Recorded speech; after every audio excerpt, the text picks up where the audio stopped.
Let's dive into this wild story.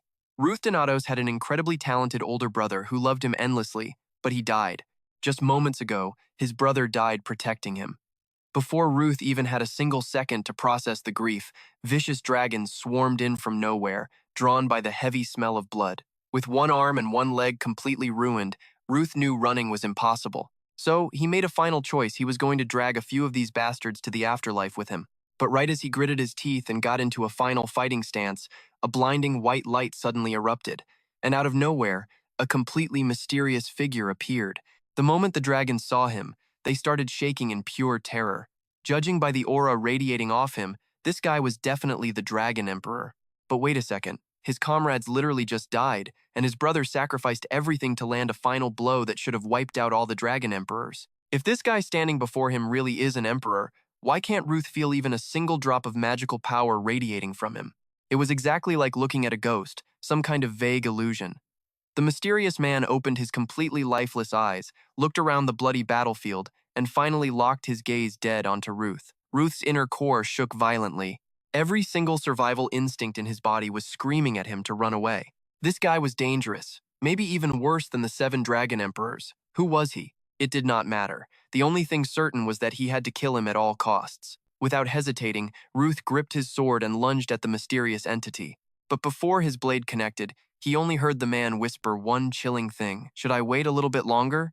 Then, a blinding white light completely swallowed his entire vision. And just like that, out of nowhere, he was sent straight back into the past. It was the entrance ceremony for an academy with 750 years of history in teaching students how to slaughter dragons. Ruth was lost. What about the war? Now watch closely. The dragons? Was it all just a dream? No, that hyper-realistic feeling could not be faked. Did he really just regress into the past? But how is that even possible? Absolutely no spell in existence can reverse time itself. And even if there was, there is zero chance a dragon could ever cast magic meant only for the divine gods. If that is the absolute truth, was that mysterious thing he tried to kill actually a dragon at all? Whatever it was, emperor or mutant, Ruth made a promise.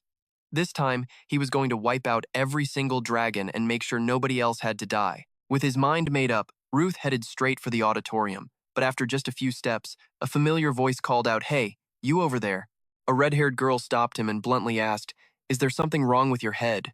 "Hinith Harpulia." Ruth instinctively called out her name. She was one of his fallen comrades. Hinith was caught off guard hearing him say her name.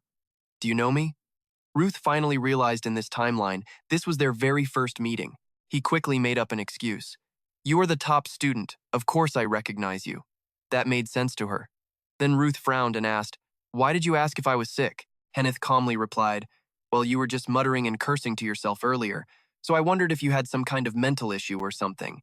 It is pretty rare to see a crazy person get into Arityum Academy, right? Everyone here is supposed to be elite, but you are the first lunatic I have seen." Ruth was so annoyed he actually laughed. This girl still had the same toxic mouth as before. Hinith stared at him in disgust. "Why are you laughing? Are you some weird pervert who likes getting scolded?" Seeing that she was still just a kid, Ruth did not bother arguing. He gave a half-hearted apology, grabbed a random seat, and sat down. The entrance ceremony officially began. After listening to the speech for a bit, Hinith got bored and turned to stare directly at Ruth. Ruth figured he should just talk to her, or she would keep bothering him. Right on cue, she started talking. "This speech is painfully long, but I can handle it. Patience is a magician's core virtue." Ruth kept a deadpan face and played along. "Wow, that sounds amazing. That must be the true foundation of the Harpulia magician family." Hinith smiled proudly, then finally asked, "What is your name?" "Ruth Denatos. I come from a place called Gishan. It is located way out in the rural areas of the continent, so you probably have not heard of it. That is my first time hearing about your family and that territory. But you still got accepted into Arityum even with that kind of background? You probably do not know about." Hinith immediately clamped her mouth shut. She remembered her mother's strict warning, "Always remember, Hinith, be careful when talking to low-class peasants. They cannot even touch the toes of the Harpulia family." She felt secretly relieved that she stopped herself in time. If it were not for her mother's brainwashing, she might have actually insulted Ruth by accident. Hinith glanced at him, but Ruth looked unbothered. She cleared her throat and finished, "I mean, if there is anything you do not understand, I will teach you. Like those people on the second floor, they are masters of famous guilds. They are always looking for the best talent in the academy so they can recruit them early. Flame, Phantom, even the master of the Tracker Guild is here. Ruth knew them perfectly. He knew their future achievements, and exactly how every single one of them would die. You can join a guild in your 3rd year, but me. Before she finished, Ruth cut her off. The Flame Guild, ranked number 1. Annoyed at being interrupted, Henith frowned. That is right, but not just for that reason. The master of the Flame Guild is my absolute idol, the Liana Chanaka. Liana Chanaka, a high-tier magician who uses pure white fire. Oh, Lady Liana, you are so amazing. You saw that coming, right? Classic fangirl. But Ruth just stayed silent, because after Liana gets murdered by the Dragon Emperor, Henith actually becomes the next Flame Guild master. In the end, she burns her own life away to avenge her idol. Ruth simply looked at her and said, "If it is you, you can definitely get into the Flame Guild." Henith happily thanked him for the compliment. Then she confidently walked up to the main stage as the top entrance student of the academy, representing all the freshmen to recite the official oath. Everything so far was playing out perfectly, like Ruth remembered in his memories. He waited anxiously for the next moment. Because if his memory was right, the next speech belonged to his older brother, the student council president of Arityum, an unbreakable warrior and his only family.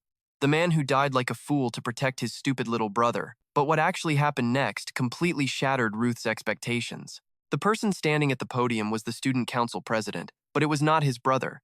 It was his brother's best friend, Jeremy Zuvile. The second Jeremy stepped off the stage, Ruth rushed him like an absolute madman. He grabbed him, demanding to know why he was the student council president. Did the original president, my older brother, Ruth Denatos, decide not to run for the position this year? Is he still on the student council?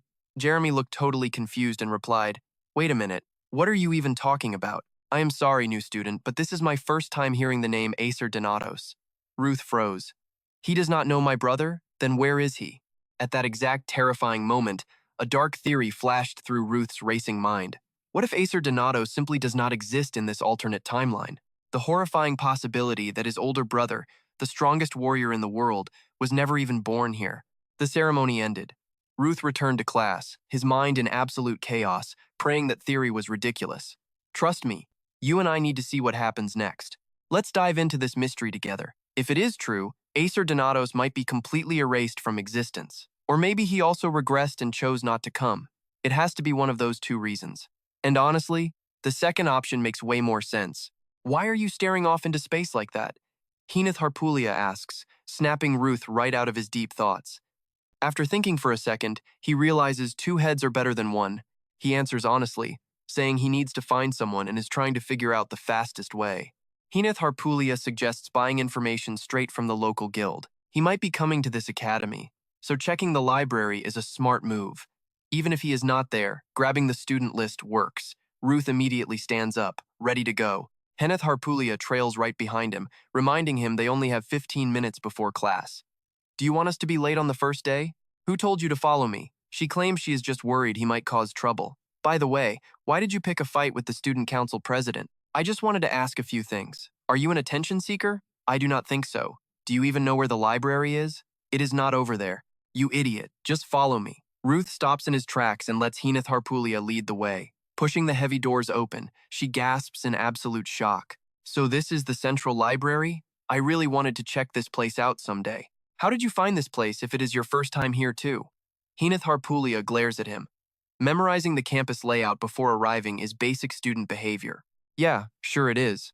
Ruth brushes her off and starts checking the record books. Henith Harpulia helps out, but instead of finding the student logs, she discovers classic books meant for mages. Wait, the EATNY catalog? Has not this book been out of print forever? Wow, there is even a first edition on magic theory here. Money cannot buy this. But Ruth ignores her completely, laser-focused on finding his older brother on that student list. But sadly, the name Ruth Denatos is nowhere to be found. Now pay close attention because this gets crazy. If his brother does not exist here, it is because of Sarnan, the Void Dragon, the Dragon King who controls dimensions. Before Ruth regressed, that monster vanished along with his brother. If that spatial skill sent his brother to another dimension, he might actually still be alive there. But of course, the terrible Void Dragon would be right there too. The library mission is basically done. Ruth walks out and sees Henith Harpulia snapping at the librarian. "What do you mean I cannot? I am only borrowing 17 books. The librarian gently explains that students can only borrow 3 books at a time. You two look like freshmen. Should you not be in class right now? We are heading to class right now. I will just take these 3 then. Hinith Harpulia grabs them and yells after Ruth, who is already running away. Thankfully, the teacher is not there yet when they reach the classroom. Hinith Harpulia uses the chance to ask if he actually found the person he was looking for. Ruth shakes his head. The name is not on the roster. She tells him he will definitely need guild support. Who is it anyway? Ruth hesitates, then whispers, "My brother." Right then, a super handsome instructor walks in, radiating total confidence. He clears his throat and introduces himself as Daniel Gold, their basic combat teacher for the whole year. This is just one subject, but if any of you plan on taking weapon or martial arts classes, you will be seeing my face a lot more. 2 female students are totally swooning, whispering about how gorgeous he is. But his very next words make the entire room freeze. For the next 4 years, your training will be an absolute living hell. By your 3rd year, you will be working as guild interns. And when the 4th year hits, you start your real exams and write your final thesis. Then he smiles, trying to calm them down. Do not worry too much. With hard work and a little talent, it is not impossible. We all know exactly what that really means, right? No matter how hard you try, 0 talent means 0 chance. Ruth remembers the massive despair he survived just to gain a tiny drop of power. Since it is the first day, the teacher dismisses them to the dorms. As Ruth gets ready to leave, Hinith Harpulia gets nosy again. Where are you sneaking off to now? I already know where it is, Ruth says bluntly before walking off. Hinith Harpulia just stares in pure disbelief. How does he not know the library, but knows the dorms? Hinith Harpulia shakes her head and heads to the girls' dorm. Meanwhile, Ruth finally makes it over to the physical training room. A dragon slayer is exactly what it sounds like, a literal dragon killer. And for any combat style, raw stamina is the absolute foundation.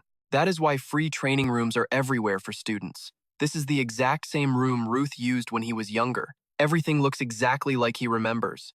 He throws off his jacket to test his current limits.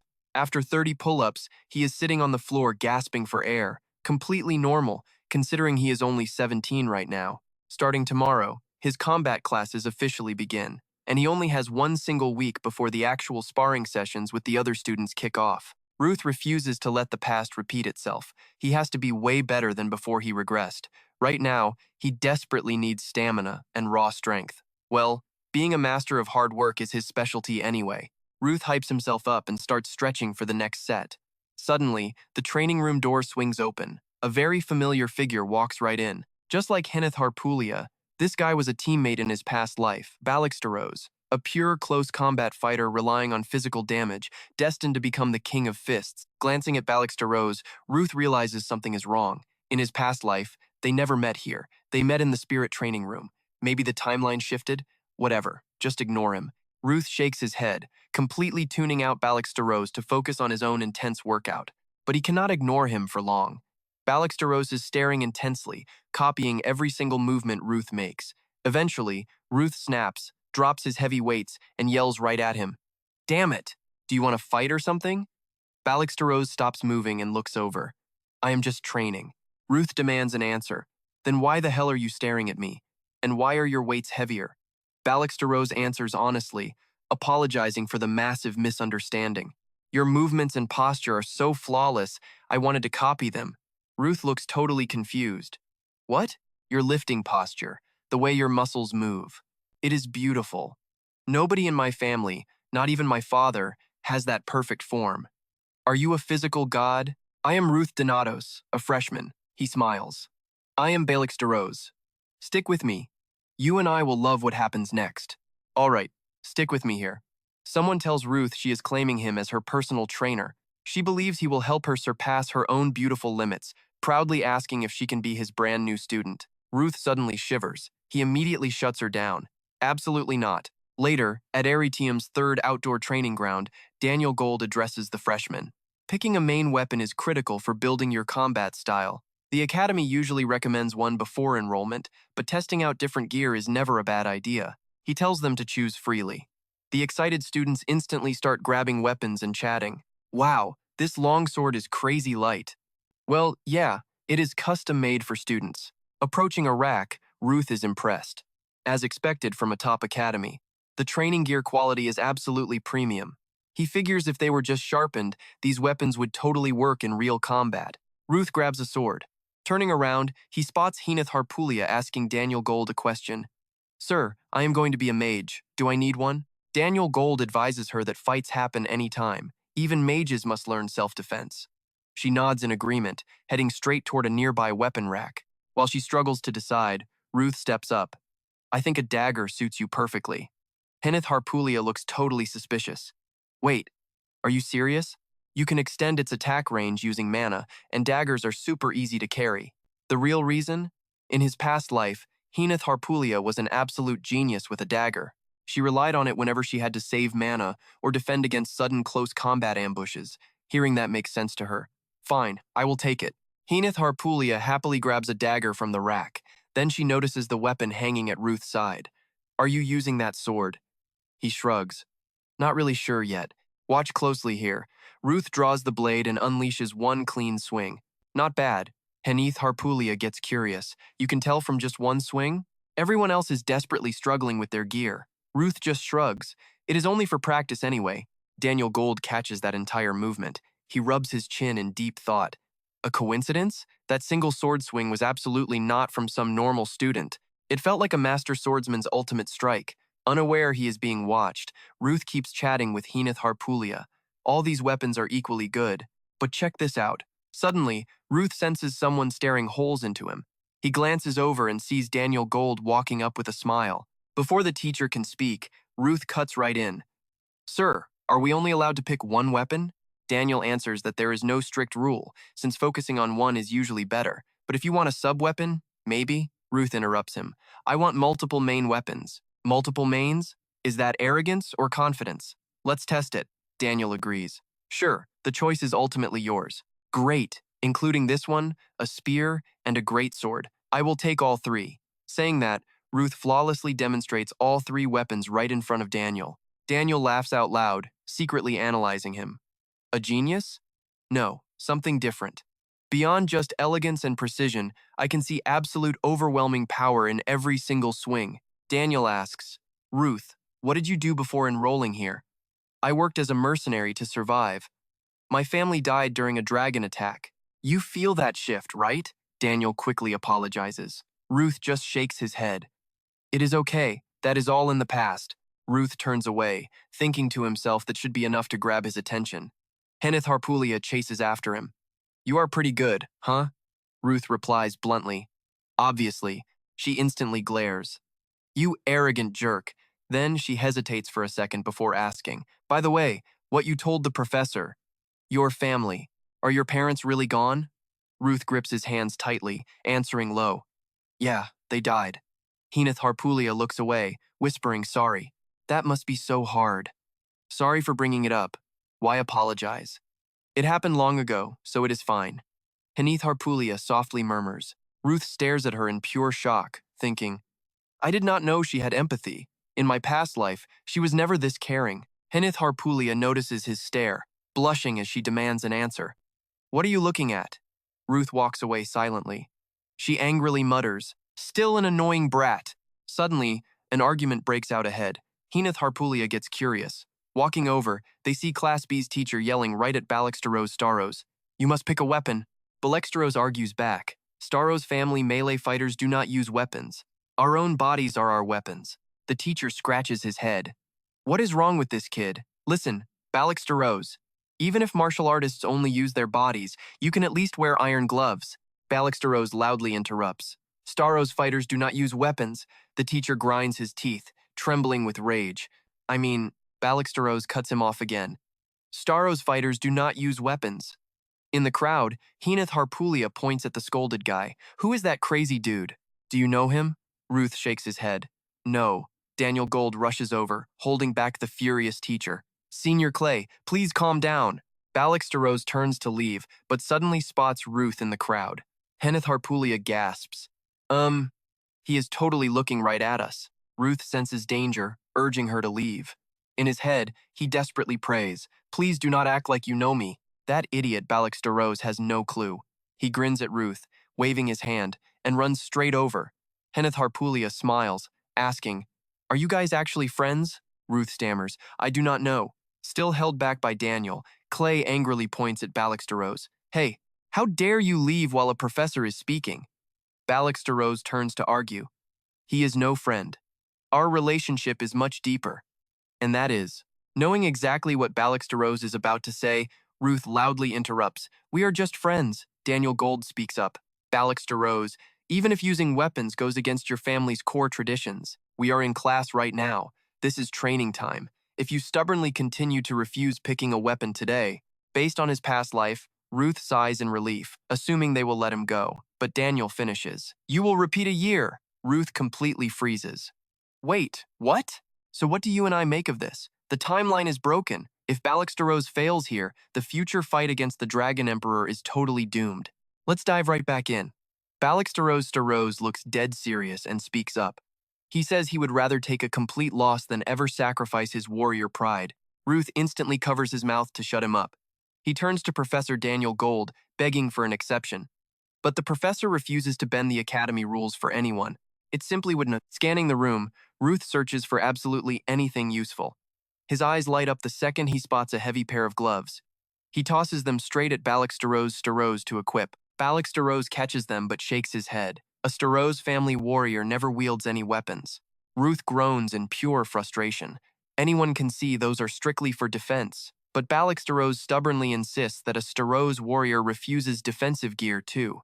Ruth completely loses it and tells him to shut up. Just take it as a gift from a friend. Steroze freezes, staring at the gloves while mumbling quietly. Clay chimes in, arguing it is obviously just a wrist guard, not a weapon. Ruth quickly forces a laugh, claiming modern iron weapons are just designed that way now. Gold looks suspicious about this strange weapon. Ruth quickly argues that holding anything counts as a choice, right? Wait, what is happening over there? With all the students from both Class A and Class B whispering, Professor Gold sighs heavily. To avoid making a massive scene, he reluctantly agrees to allow it just for now. He passes it off as a uniquely designed iron gauntlet. Ruth lets out a massive breath. It worked this time, but he knows he cannot pull this exact trick again. He realizes he must be way more careful, since his actions could totally change the future. Later on, Ruth strolls down the hallway, completely focused on scanning his paper. Since it is just the first day, the vibe is pretty relaxed with basic theory. This first week at the academy is meant for the rookies to adapt, while giving professors time to evaluate everyone's raw power and guide them. Ruth knows he already showed off enough power to grab their attention and secure a recommendation letter. Now, he just wants to spend his remaining time prepping for all the other academy classes. But right behind him, Steroze and Henneth are locked in a heated argument. She straight up calls him an absolute idiot. Steroze fiercely defends his title as a proud Steroze family warrior. Now watch closely as the tension rises. He snaps right back, telling her a mage could never understand. For a Steroze warrior, losing their honor is literally a fate far worse than death itself. Ruth just shakes his head in absolute frustration, wondering why he always gets lumped in with these loudmouths. Suddenly, a totally arrogant and mocking voice calls out from right in front of them. Henneth and Steroze instantly stop bickering, glaring at the three smug students blocking their path. Meanwhile, Ruth just keeps walking, eyes glued to his paperwork. The leader points right at them, aggressively calling them a bunch of complete losers. Finally glancing up from his paper, Ruth gives him a confused stare and asks who he means. The guy sneers, targeting Ruth and the donkey behind him. Steroze instantly fires back, furiously shouting that he is a noble warrior, not some lowly animal. Henneth completely cuts him off, aggressively ordering the punk to get out of their way. She angrily demands to know who he thinks he is to provoke them. Ruth internally notes that she literally just called Steroze an idiot too. Facing her fury, the leader suddenly switches up, flashing a completely fake smile and greeting Henneth Harpulia. He claims he loved her speech and introduces himself as Nguyen Hem from Class B. Henneth just crosses her arms, glaring right back at him with absolute, pure disgust. She ruthlessly asks why she would ever care about his name. Completely humiliated, Nguyen Hem glares back. He says he wanted the top student in his crew, but now totally sees why all the weirdos stick so closely together. He orders her away, saying his business is strictly with the boys. Henneth picks her ear, utterly unbothered. She snaps back, telling him to back off and never say her name. Before she erupts, Ruth casually pushes her aside, stepping right up to ask Nguyen Hem what he wants. The arrogant bully scoffs. He accuses them of being absolute tryhards desperately begging for attention, telling them to finally learn their proper place at the academy. You and I both know this guy is totally asking for it. Nguyen Hem arrogantly demands that Ruth stop doing silly stunts just to impress the academy professors, mocking his flashy weapon skills. He points at Steroze, laughing at his ridiculous no-weapons rule, telling them to drop out if they are this pathetic. Ruth just quietly reflects. Honestly, the bully is right about one thing: he totally planned those flashy moves early on just to grab everyone's attention. But Ruth realizes something. Even if he laid low, pathetic nobodies like this would still run their mouths anyway. This triggers a brutal flashback. In his past life, another arrogant student mocked his orphan status, accusing him of cowardly bribing his way into the prestigious academy through the back door. The guy cruelly joked about him having no parents. Before the punk even finished speaking, a much younger Ruth completely snapped, delivering a vicious knee straight to his jaw. Snapping back to reality, Ruth sighs. He was hot-headed back then and beat them mercilessly. This time, he vows to handle things like a true adult. Completely calm, he just casually replies. He states Steroze would easily crush him even against 500 weapons. The furious bully instantly snaps back. Ruth brutally adds that he could crush a weakling like him barehanded, while Henneth would literally vaporize him. Nguyen glares back with pure, unhinged malice. Screaming that he is a dead man, the bully completely loses it.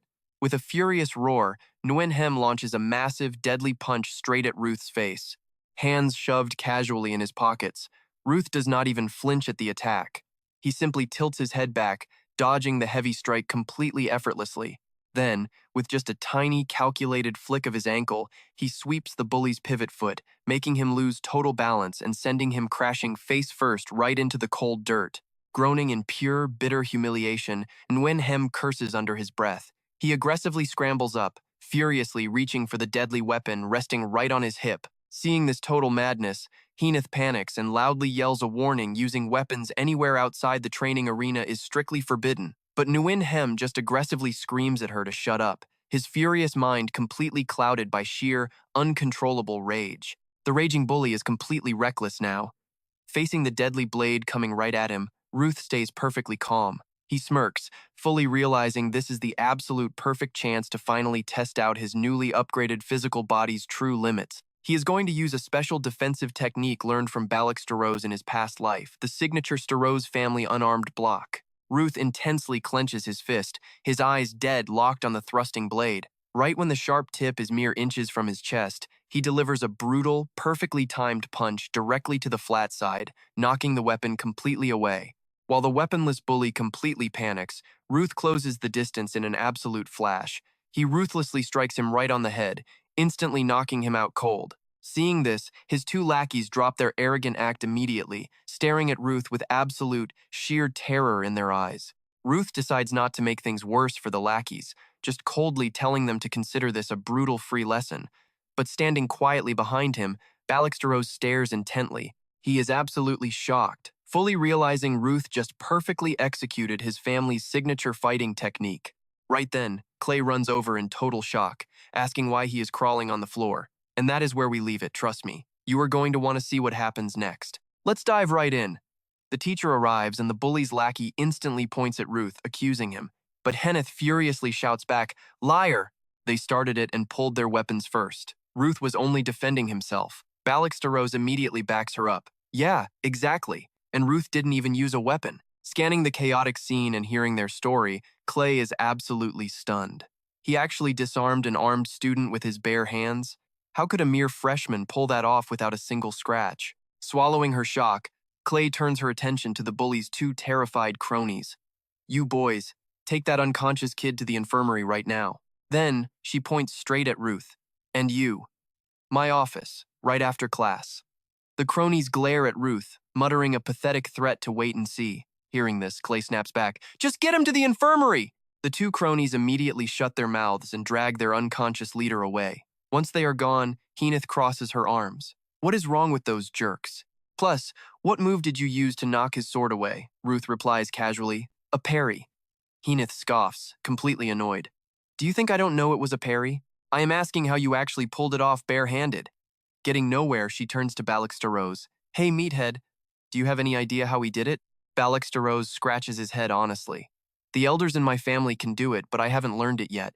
Then, he stares at Ruth with wide, curious eyes. "Hey, Ruth, could you be my long-lost brother?" Ruth sweats.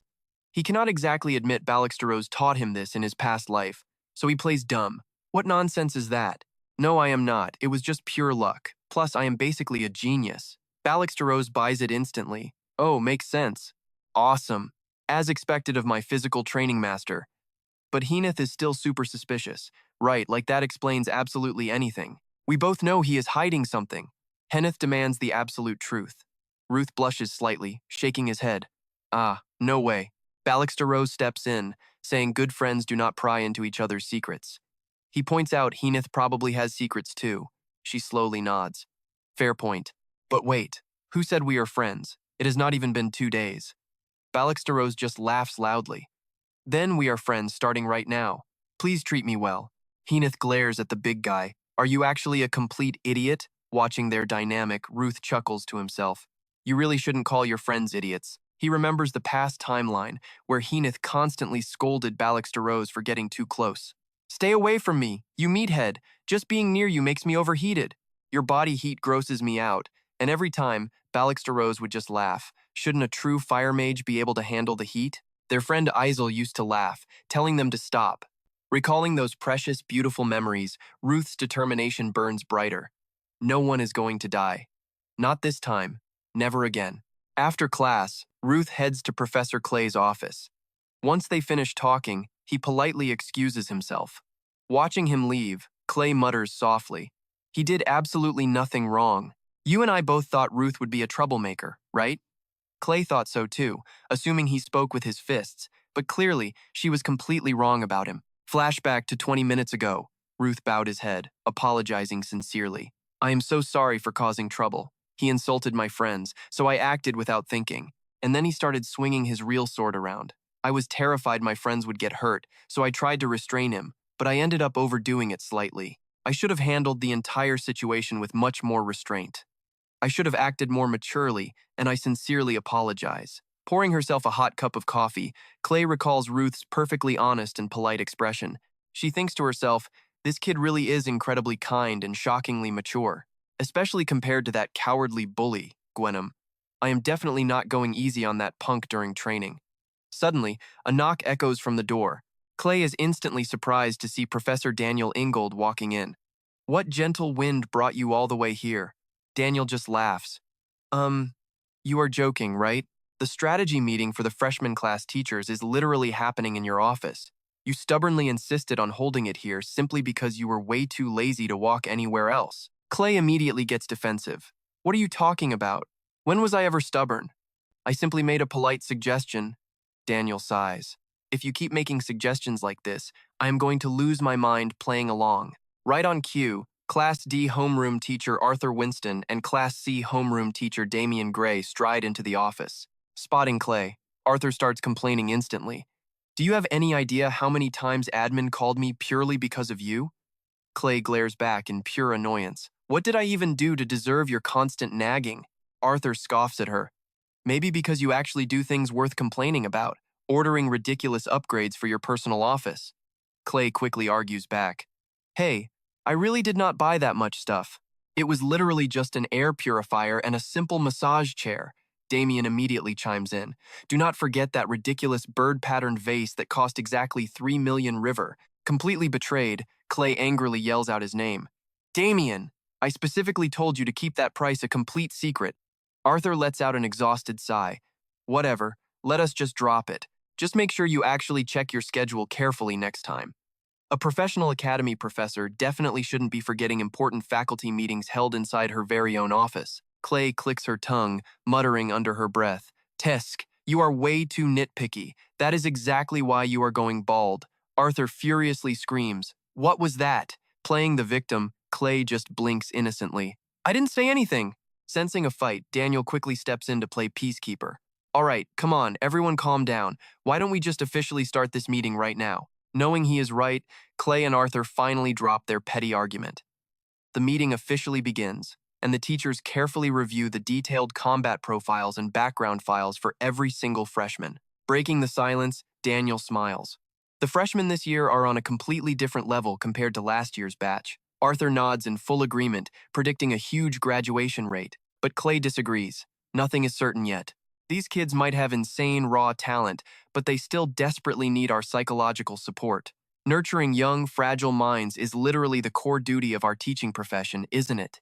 Getting back on track, Arthur asks if there are any specific students they should watch closely. Damien shakes his head proudly.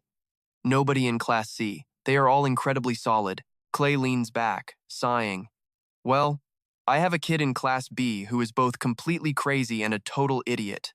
Arthur raises an eyebrow at her choice of words. The idiot is the troublemaker from earlier. But what makes him crazy? Clay groans in pure frustration. There is this one annoying meathead constantly rambling about warrior, honor, and disgrace over the absolute smallest, most trivial things. Steroze. His written exam score was absolutely garbage, but his actual practical combat skills? Completely off the charts.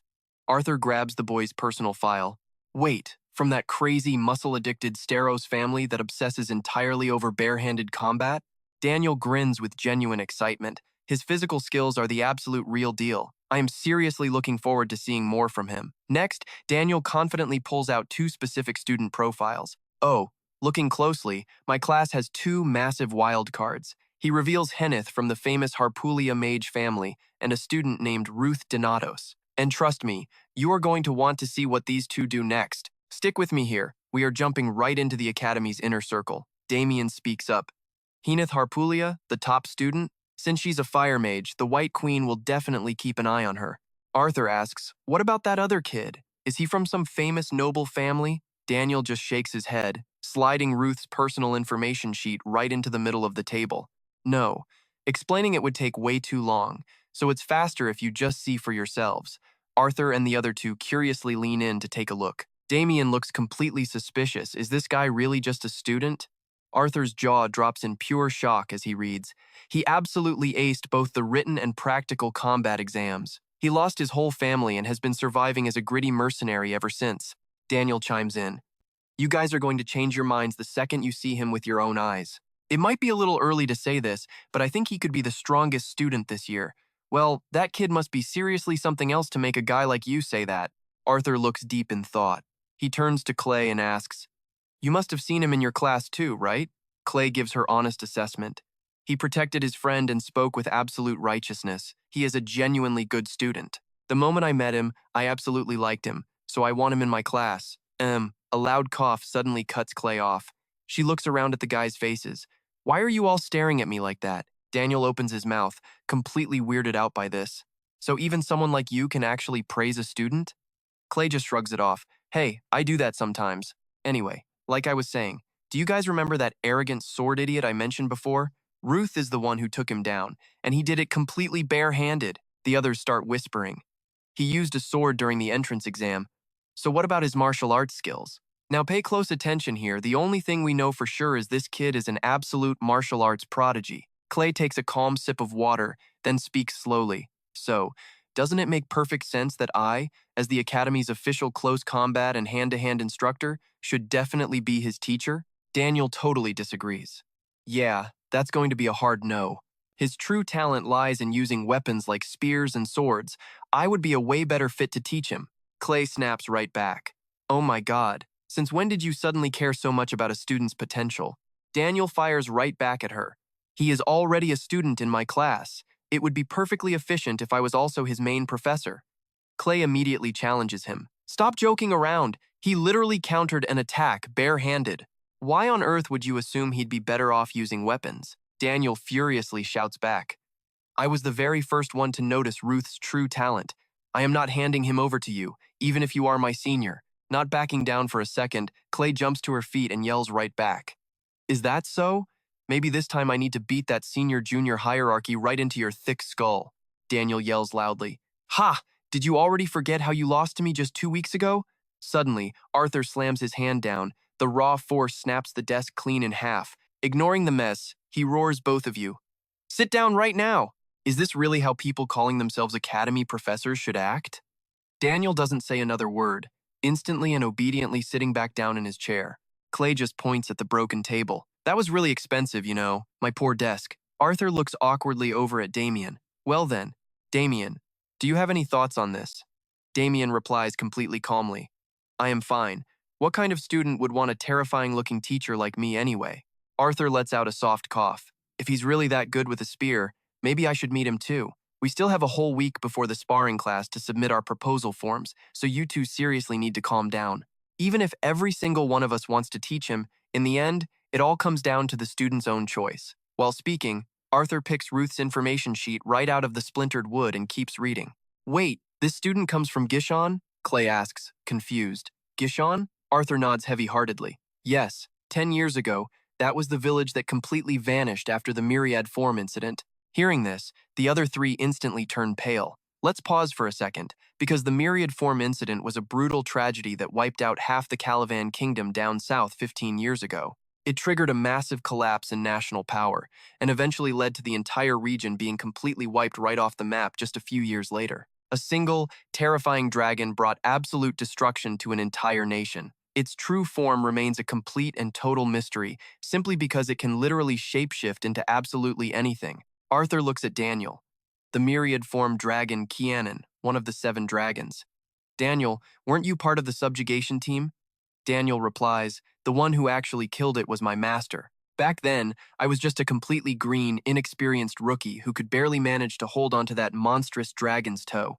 Arthur sighs in total awe. Honestly, just making it back alive from that is incredibly impressive. Anyway, it seems this kid is also a surviving victim of that tragic myriad form incident. That entire land was completely leveled to the ground. Who would have ever thought there would actually be a survivor?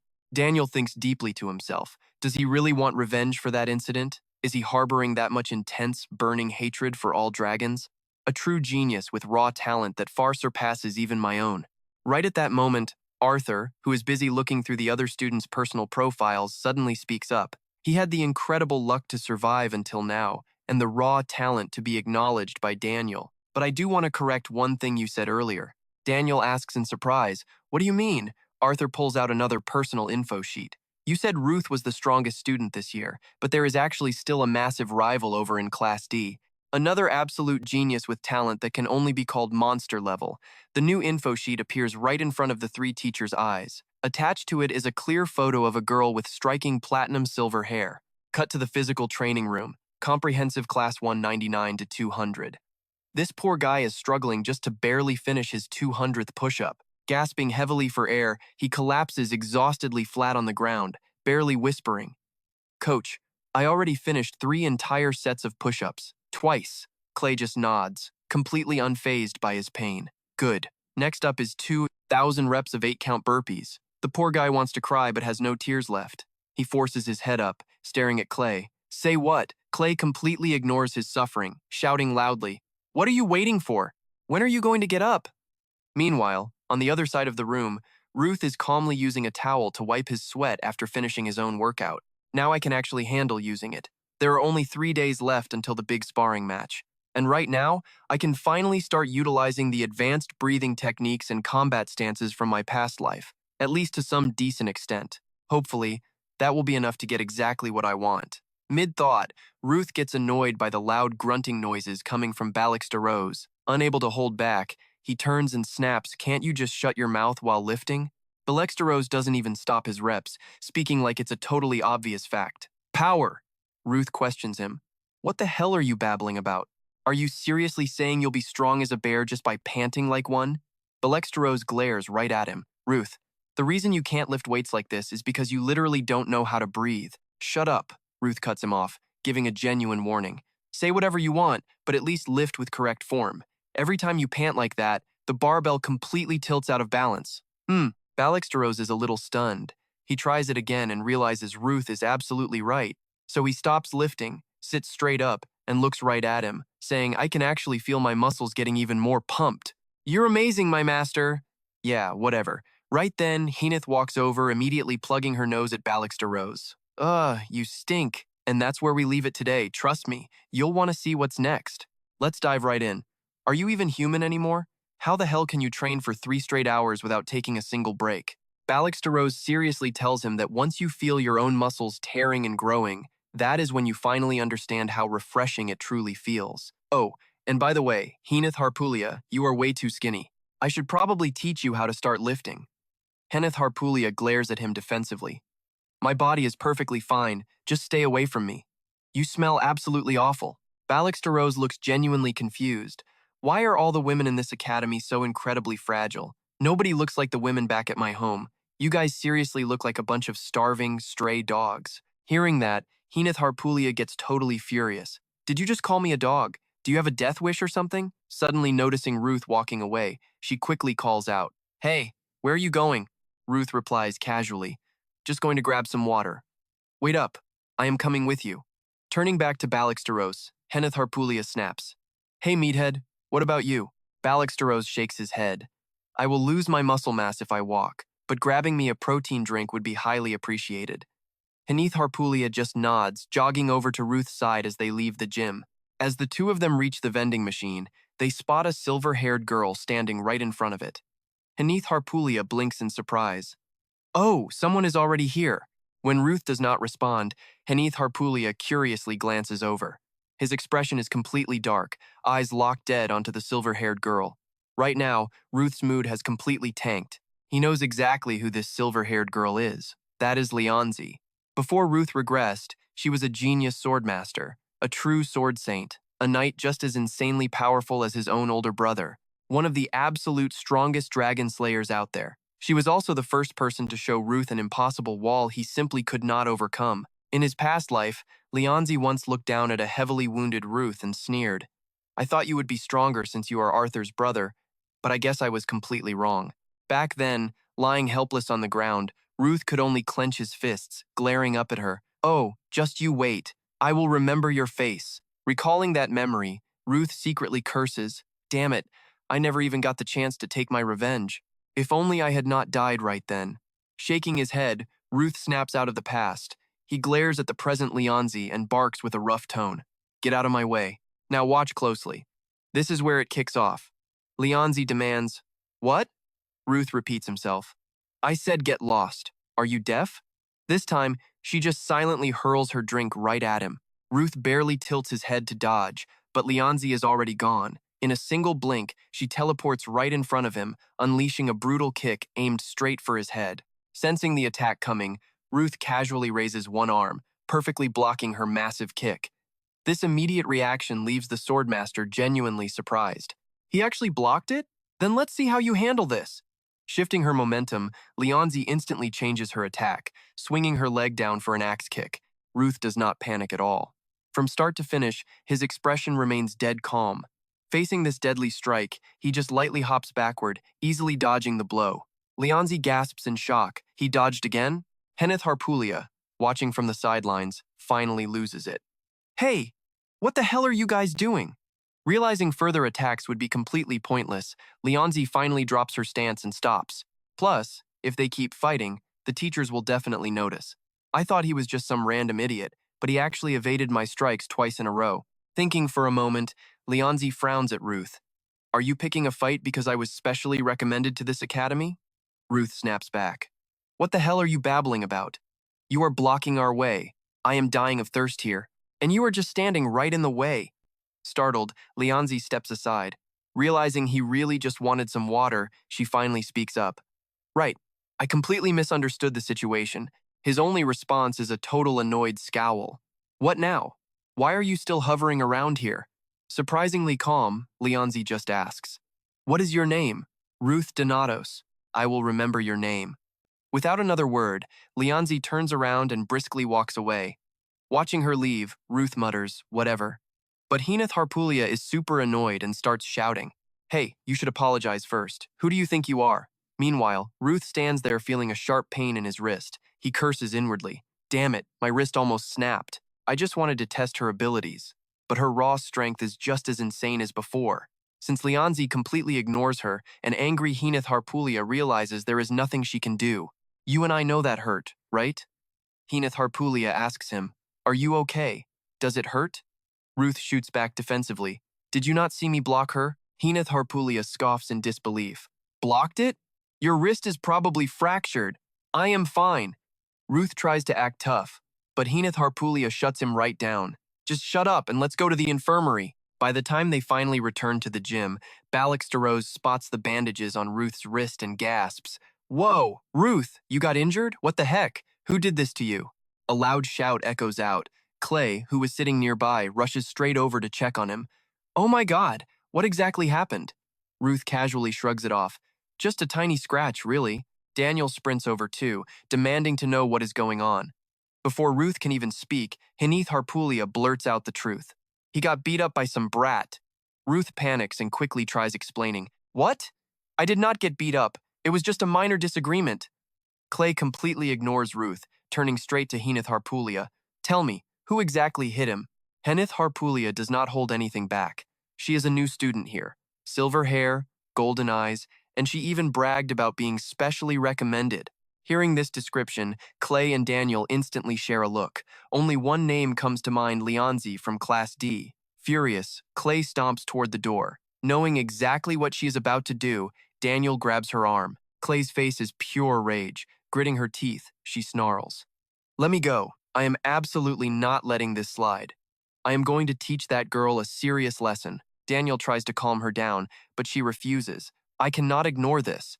Even if Ruth started it, she has already hurt way too many people here. Why would she attack a good kid like him? Clay's loud yelling quickly grabs the attention of every other student inside the gym. What is happening? Looks like someone from our class just got beaten up. Seeing the students starting to gather around, Daniel quickly forces a smile and whispers to Clay, I am not telling you to let this go, but as teachers, we have much smarter ways to handle this. Clay looks suspicious. Smarter ways?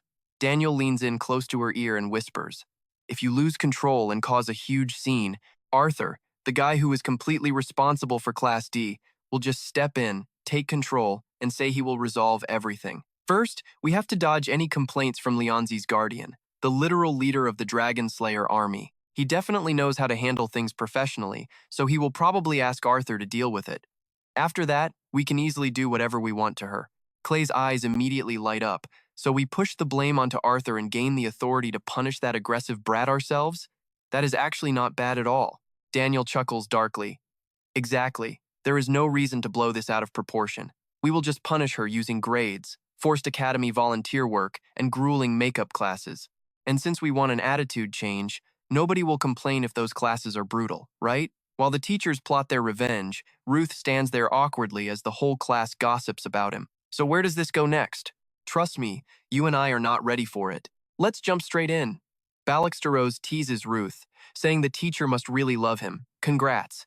Ruth covers his flushed face, snapping at him to just shut up, but Steroze keeps teasing, telling him to stop overthinking and man up.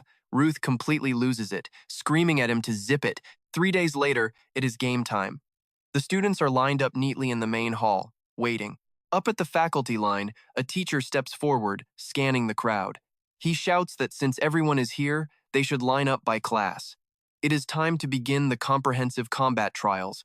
He announces that classes A and B will train together today. For this practical exam, every student gets a designated number. And get this, they get to pick their own opponents. The only rule, you cannot pick the same person twice, meaning everyone gets a maximum of 2 fights today. With the rules set, he wishes them all good luck. Instantly, a referee steps onto the center stage, calling up student number 1, Helion, to pick an opponent. Helion quickly walks up to the arena and locks in his choice. The match kicks off fast. Up above, the teachers are watching closely, evaluating every single combat stat. Watching from the sidelines, Hinith turns to Ruth, explaining that calling this just a practice bout is a total lie. In reality, it is a strict power evaluation. This academy runs purely on a merit system. Nobody cares about your family background or past. Instead, you are judged entirely on your raw talent, which makes this the top school out there. Basically, every student here is a genius in some way. Ruth mutters to himself, realizing nobody has ever called him a genius before. Right then, another fight wraps up. The referee immediately calls the next student. Number 8, Hinith Harpulia. She smiles, practically glowing with confidence. She smugly notes that even geniuses are useless when facing the real deal. With that, Hinith confidently marches right up to the arena stage. Steroze screams out a massive cheer, calling her a top-tier genius. Her confident smile instantly morphs into pure annoyance. She glares daggers at Steroze before turning to pick her opponent. Seeing her choice, Ruth is stunned. A mage, who is naturally weak at close combat, just picked a swordsman as her opponent? She is insanely confident. Up on the stage, the 2 students take their starting positions. The referee checks both sides, then yells out to begin the match. Hinith strikes first. She quickly summons multiple fireballs and blasts them at her opponent. The blonde swordsman raises his shield, blocking the first hit, relieved that the fireballs are not moving too fast. He figures he can end this with one single strike before she casts another spell. Using his raw speed, the blonde swordsman weaves and dodges right through the blazing barrage. Now watch closely. This is where it gets wild. Closing the distance, he swings his sword with massive force. But right as the blade is about to hit, Henneth completely vanishes into thin air. She reappears at a completely different spot, far away from her original position. When did she even move over there? Another wave of magic incoming. Cursing to himself, the blonde swordsman has absolutely no choice but to raise his shield and brace for impact. Suddenly, he sees Henneth smiling as she whispers that she caught him. Before the swordsman can even process what is happening, she vanishes again, reappearing right in front of his face, and she is holding a small dagger, the deadly tip resting just inches from his throat. The swordsman freezes completely, totally stunned. Damn it! He never expected her to fight a swordsman in close combat. Why would an elite mage use such a risky tactic? Thinking this, the defeated blonde swordsman helplessly drops his posture. He surrenders. Hearing this, the referee immediately steps in and declares Henneth Harpulia the winner, praising both students for a good fight. Securing her victory, Henneth turns toward the stands, smiling at a professor in a purple dress. Her eyes seem to ask if she did well. That is Liana, a prestigious professor from the Painting Guild. Catching her gaze, Professor Liana gives Henneth an approving smile. Completely satisfied, Henneth turns around and confidently walks off the stage. Ruth looks at her, asking how she had the guts to fight a swordsman. Henneth smirks, saying she just used reverse psychology. Swordsmen always assume mages cannot fight up close, right? Ruth sighs, thinking to himself that it was still super dangerous. If the opponent realized her trick earlier, she would be ruined. But what can he say? That is just her style. A fast, flashy battle really suits a mage like her. Meanwhile, up in the stands, the other professors are highly praising Henneth's incredible combat skills. Claire compliments her top-tier combat mindset and reflexes, noting her magic is perfectly refined. He just wishes he had a better seat to watch the amazing match up close. Arthur nods in agreement, saying a combat mage like her is super rare. They should hire another instructor, preferably a fire user. Claire eagerly leans forward, excited for the next match. Time to step up and pick an opponent. Let us see who is next. Quickly, Gwenum steps onto the stage. He points straight at Ruth, screaming that he might have lost last time, but today will be different. I know what you are thinking. This guy never learns. Up in the stands, Claire's smile freezes over, veins popping as he fights the urge to jump down and crush this idiot. Meanwhile, Ruth and his friends are just incredibly confused. What is wrong with this useless guy? Ruth keeps a completely straight face as he slowly walks onto the stage. In his mind, the decision is made. If he wants a beating, he will get it. Time to crush him. What follows is a public, one-sided beatdown, and obviously, Gwenum is the victim. He gets completely wrecked, screaming to wait, crying out in pain, and begging that he yields. He literally surrenders. In the end, Gwenum has to be carried off on a stretcher. Ruth looks down, sarcastically thanking him for fighting to the bitter end. He praises his endurance. Lying battered on the stretcher, Gwenum hears this and cries internally, cursing that he had already surrendered ages ago. The referee steps in, saying, "Good job." Since Ruth is up again, he offers to delay the turn if Ruth is too tired to continue fighting right away. Ruth shakes his head, saying he can keep going. The referee agrees, telling him to pick his opponent. Instantly, Ruth's eyes lock onto a single person, loudly challenging Steroze to the stage. Steroze is totally shocked. He stays silent briefly before hesitatingly saying he will not fight him, but Ruth insists, loudly declaring that Steroze is the strongest one here. Steroze explains his tribe's rule. The Steroze people never fight their friends. Ruth immediately fires back, asking if he plans to run away like a total coward. Ruth stares at Steroze, reminding himself of the past life. Back then, Steroze's mere footsteps could shake the earth, and mountains would shatter before his devastating punches. But this time, that is not enough, even if Ruth has to intentionally insult his pride. Steroze needs to push forward to become the true Fist King. Ruth learned from losing to him. Now it is his turn. Steroze finally speaks up, saying Steroze warriors never run like cowards. Trust me, you and I are not ready for this upcoming clash. You and I are about to see a crazy fight. Ruth smiles, deciding to force out Steroze's true potential. Steroze gets dead serious, admitting Ruth is stronger. He won't ask him to use a sword, but demands he goes all out. Ruth happily agrees. Of course, I'd do it even if you didn't want me to. The referee looks at the two fighters on stage and shouts out, "Ready, begin!" Flashback time. The very first time Ruth met Steroze was during a heavy sword practice. After confirming Ruth was the right target, the guy said coldly, "I came here exactly at your brother's request. He told me to calm you down since your recent behavior is getting wildly out of control." Hearing this nonsense, Ruth scoffed hard. "Don't make me laugh. If that idiot wants a fight, tell him to show up himself." Steroze casually disagreed. "That's not very likely. Besides, don't you think your words are way too harsh right now? Eris is your actual family." Ruth finally lost it, slamming his wooden sword into the dirt and pointing right at Steroze's face. "Hey, you bastard, shut your mouth and fight me." "Family, my ass." They trash-talked for another second before lunging into an all-out brawl. And naturally, Ruth got absolutely beaten to a bloody pulp. Lying flat on the training room floor, he spat bitterly. "Damn, dog, you're pretty strong." Steroze picked up the wooden sword, handed it back, and said, "You too, Ruth Denatos." Hot-headed Ruth just got even angrier at that. "Are you mocking me right now?" Steroze slowly shook his head. "I am completely serious. Even though I am obviously the stronger one." Flashback ends.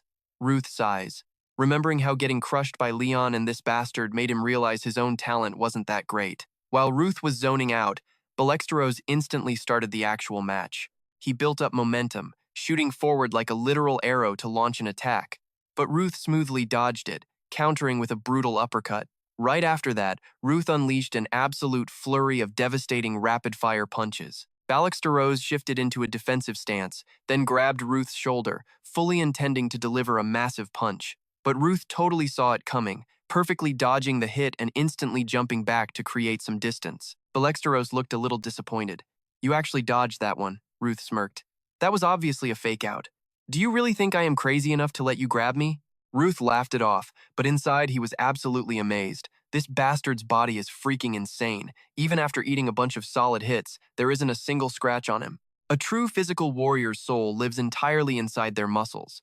The Steroze family is a clan of northern martial artists, and literally every single member is a complete muscle freak. For generations, their muscles have genetically improved, completely merging with their own mana to form a thick, natural body armor that is honestly way tougher than actual steel. "You and I are about to see how to break an unbreakable defense." Ruth calculated the odds. His body is a perfect shield, so basic attacks definitely will not work here.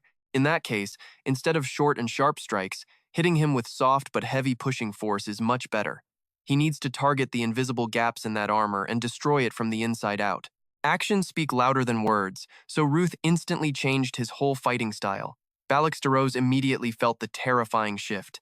He is so insanely fast. His strikes aren't just way faster now, but his attack patterns are completely unpredictable. He's slippery as a snake, and it's getting so much harder to keep up with him. Steroze started pouring raw energy into strengthening his armor, convinced nobody could ever pierce the Steroze family's defense. But that cocky confidence didn't last long before he ate a brutal, agonizing punch straight to the gut. Try dodging this one. Without missing a beat, Ruth unleashed another technique, leaving Steroze completely stunned. "Wait, I actually know this exact move. That is the Steroze family's Tremor Punch, a martial art mimicking the endless ocean. I knew his fighting style was similar to ours, but who would have ever thought he'd master a skill that perfectly counters my own family's technique? How is that even possible when he's not blood-related to our clan? No, forget it. That doesn't matter anymore. Right now, I just really want to crush this annoying guy." Seeing Steroze's incredibly hyped-up face, Ruth smirked and gave a fair warning. "Better be careful. I am coming in again." He instantly dashed forward, frantically attacking Steroze without mercy. Steroze hyper-focused just to dodge the barrage. Since he couldn't match this crazy speed, his only real tactic was finding a tiny opening during Ruth's attack, then finally grabbing him. That was the theory anyway, but whenever Steroze tried to counter, Ruth easily saw through it and dodged in time. Steroze realized Ruth's true strength wasn't just dealing out non-stop consecutive damage. It was his freakishly sharp ability to read the entire match and his absurd god-tier level of skill mastery. But seeing Ruth sweating and breathing heavy, Steroze knew he was getting tired. Seizing the golden opportunity, Steroze funneled every last drop of his strength into the next massive strike, hoping to end Ruth right then and there. But right at that crucial second, he noticed Ruth wasn't even trying to dodge. He just smiled. This match was really fun. You are super strong, Steroze. I'm just a bit stronger. With those words, Ruth suddenly swung his blade, slashing right across Steroze's massive chest. Of course, this surprise counterattack didn't actually wound him, it just shredded his shirt, completely ending the match. You and I both knew he was strong. But this? The silent crowd absolutely exploded. Even the elite teachers were wide-eyed with pure shock. Is this really just a student match? Neither of them even used mana. Yet their raw physical power rivals modern dragon slayers. But most importantly, that kid, Ruth Denatos. Coakley muttered his true thoughts out loud. He didn't even use his full strength today. Even so, his movements, his stance, and his striking accuracy were absolutely flawless. Good heavens, this kid is already at the level of an advanced swordsman, and Steroze is amazing too. Teacher Daniel smiled and added, that flawless sword swing Ruth executed at the very end. He knew it sounded totally absurd, but somehow, Ruth's technique looked identical to his own master, N. Bryce, of the legendary Heavenly Sword Sect. Daniel suddenly thought of Leon. No matter how much of a genius someone was, he never believed anyone could beat that terrifying talent. But Ruth isn't a genius, he is an absolute monster. A kid whose talent was practically flawless before he even started learning. All four elite teachers suddenly shared the exact same greedy thought they wanted to teach Ruth. After the insane test, Ruth and his friends rushed to the academy cafeteria to recharge. The spoiled golden rich girl, Henith Harpulia, slammed the table, annoyed. Why are we eating at the cafeteria? Can't we just eat out for today? Outside food totally lacks protein, Henith Steroze casually replied while chewing his food loudly. Ruth just dropped 3 blunt words. I am utterly broke. Henith clicked her tongue at these boring idiots. The food here is great anyway. Why go out when it's free? Is money literally just paper to you? Henith looked at Ruth, super confused. But money is actually paper. Ruth aggressively chewed his food in silence. Right, that spoiled girl comes from a stupidly rich family. He suddenly glared at Steroze. Come to think of it, isn't this guy also rich? Why does he eat like a starving gorilla? Damn it. So I'm the only poor one here? So broke I have to risk my life for cash. Feeling completely robbed, Ruth angrily chewed his food. Henith smiled proudly. Your big sister here can buy you meals sometimes. Honestly, you and I both know he'll take that offer. All right, let us dive right in. Steroze can clearly handle himself. The only person you need to worry about is yourself. Hearing this makes Ruth completely boil over.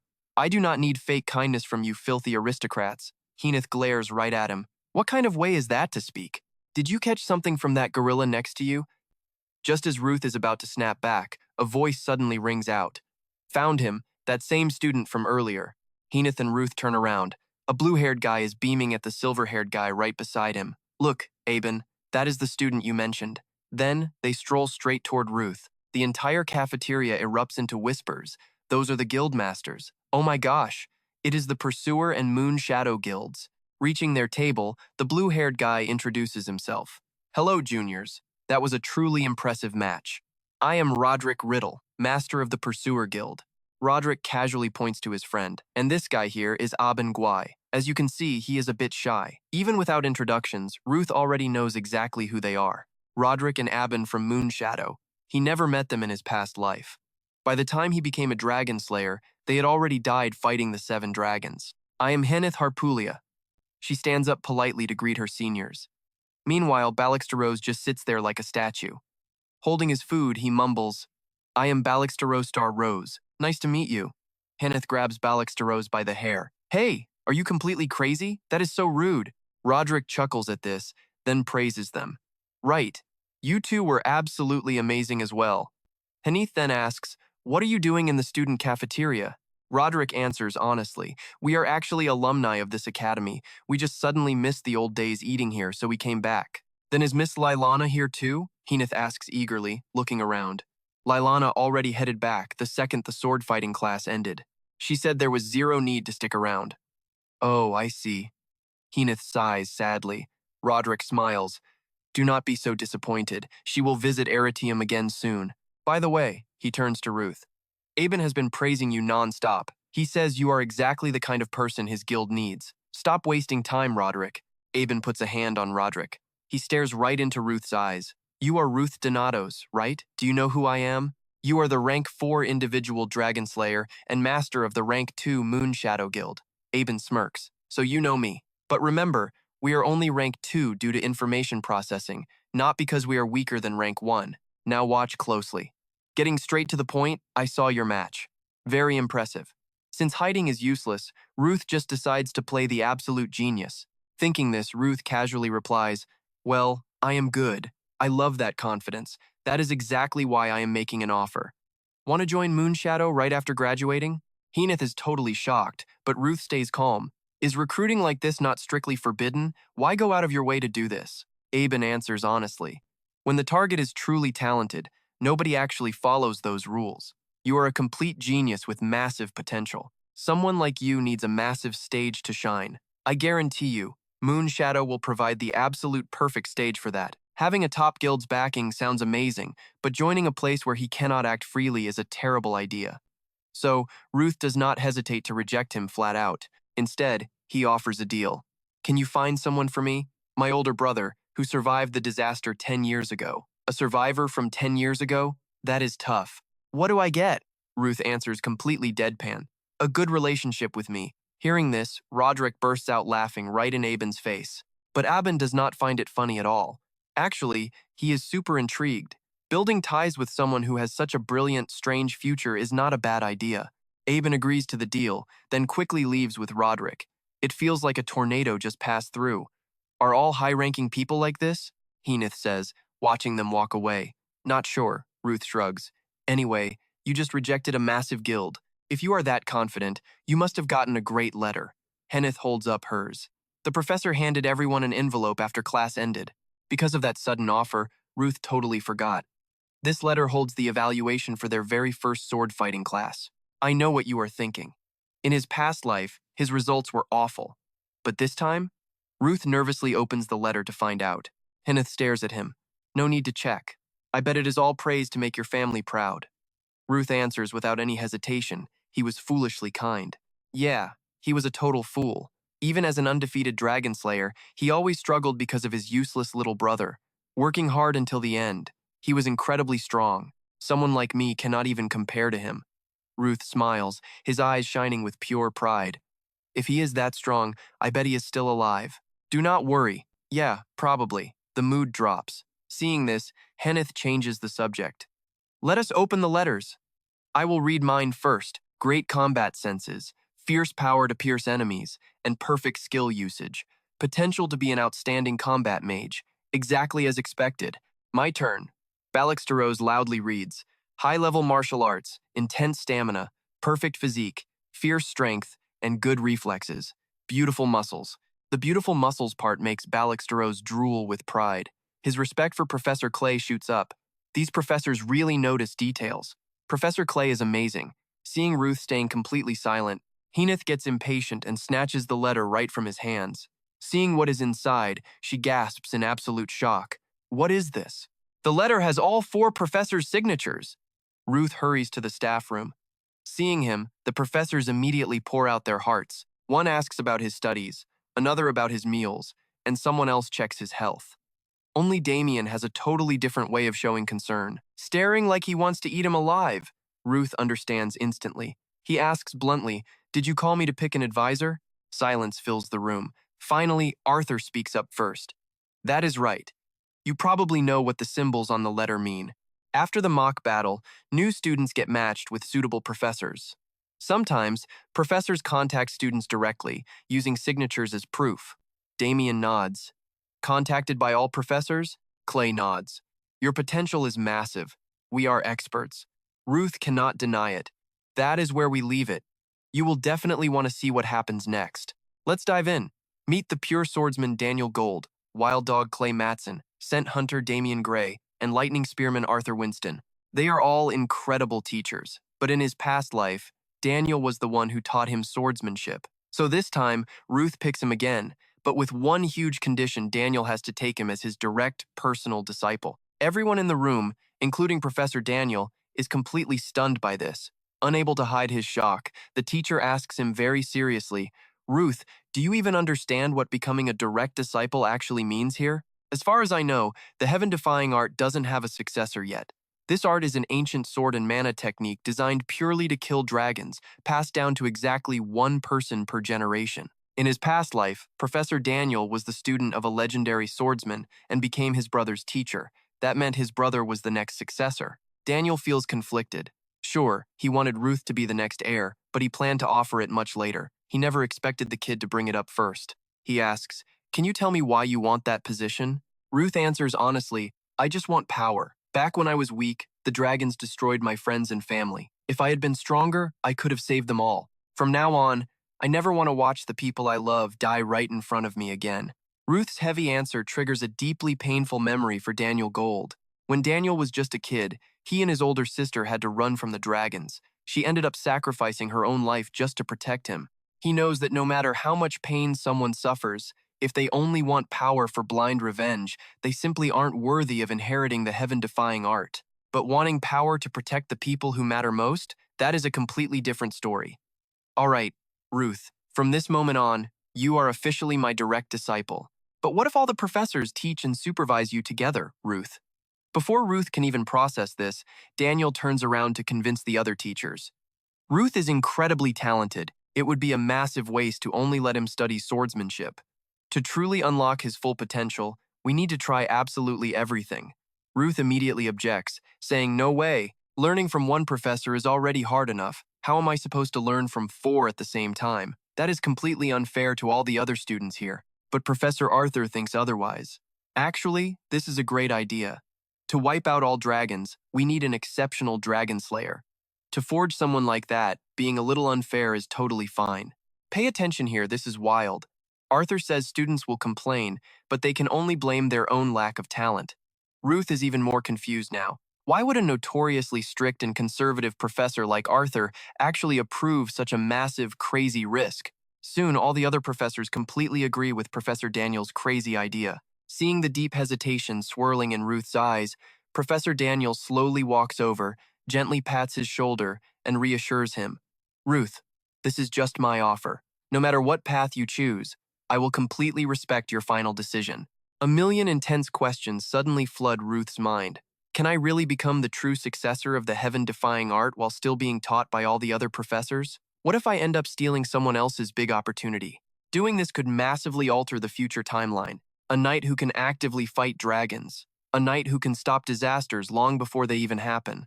I have to make sure everyone's future is secure. And to do that, I must break past all my own limits and become much stronger, no matter the cost. Since it has come to this, I will become the exact knight this world needs. Finding his answer, Ruth immediately accepts their wild offer. But while he chats with the professors, over in a totally different place, Leon is dragging her heavy, exhausted feet back to her room. Her entire body is aching in pure pain, and it is all thanks to Coakley. 2 hours earlier, Coakley suddenly called Leon alone to the training room, then smirked and declared, "Leonzi, starting right now, this tutoring session is part of your punishment." She meant that her special self-restraint course was beginning right now. What? Self-restraint? Before Leon could even figure out what the heck was going on, Coakley absolutely beat her into the ground without mercy.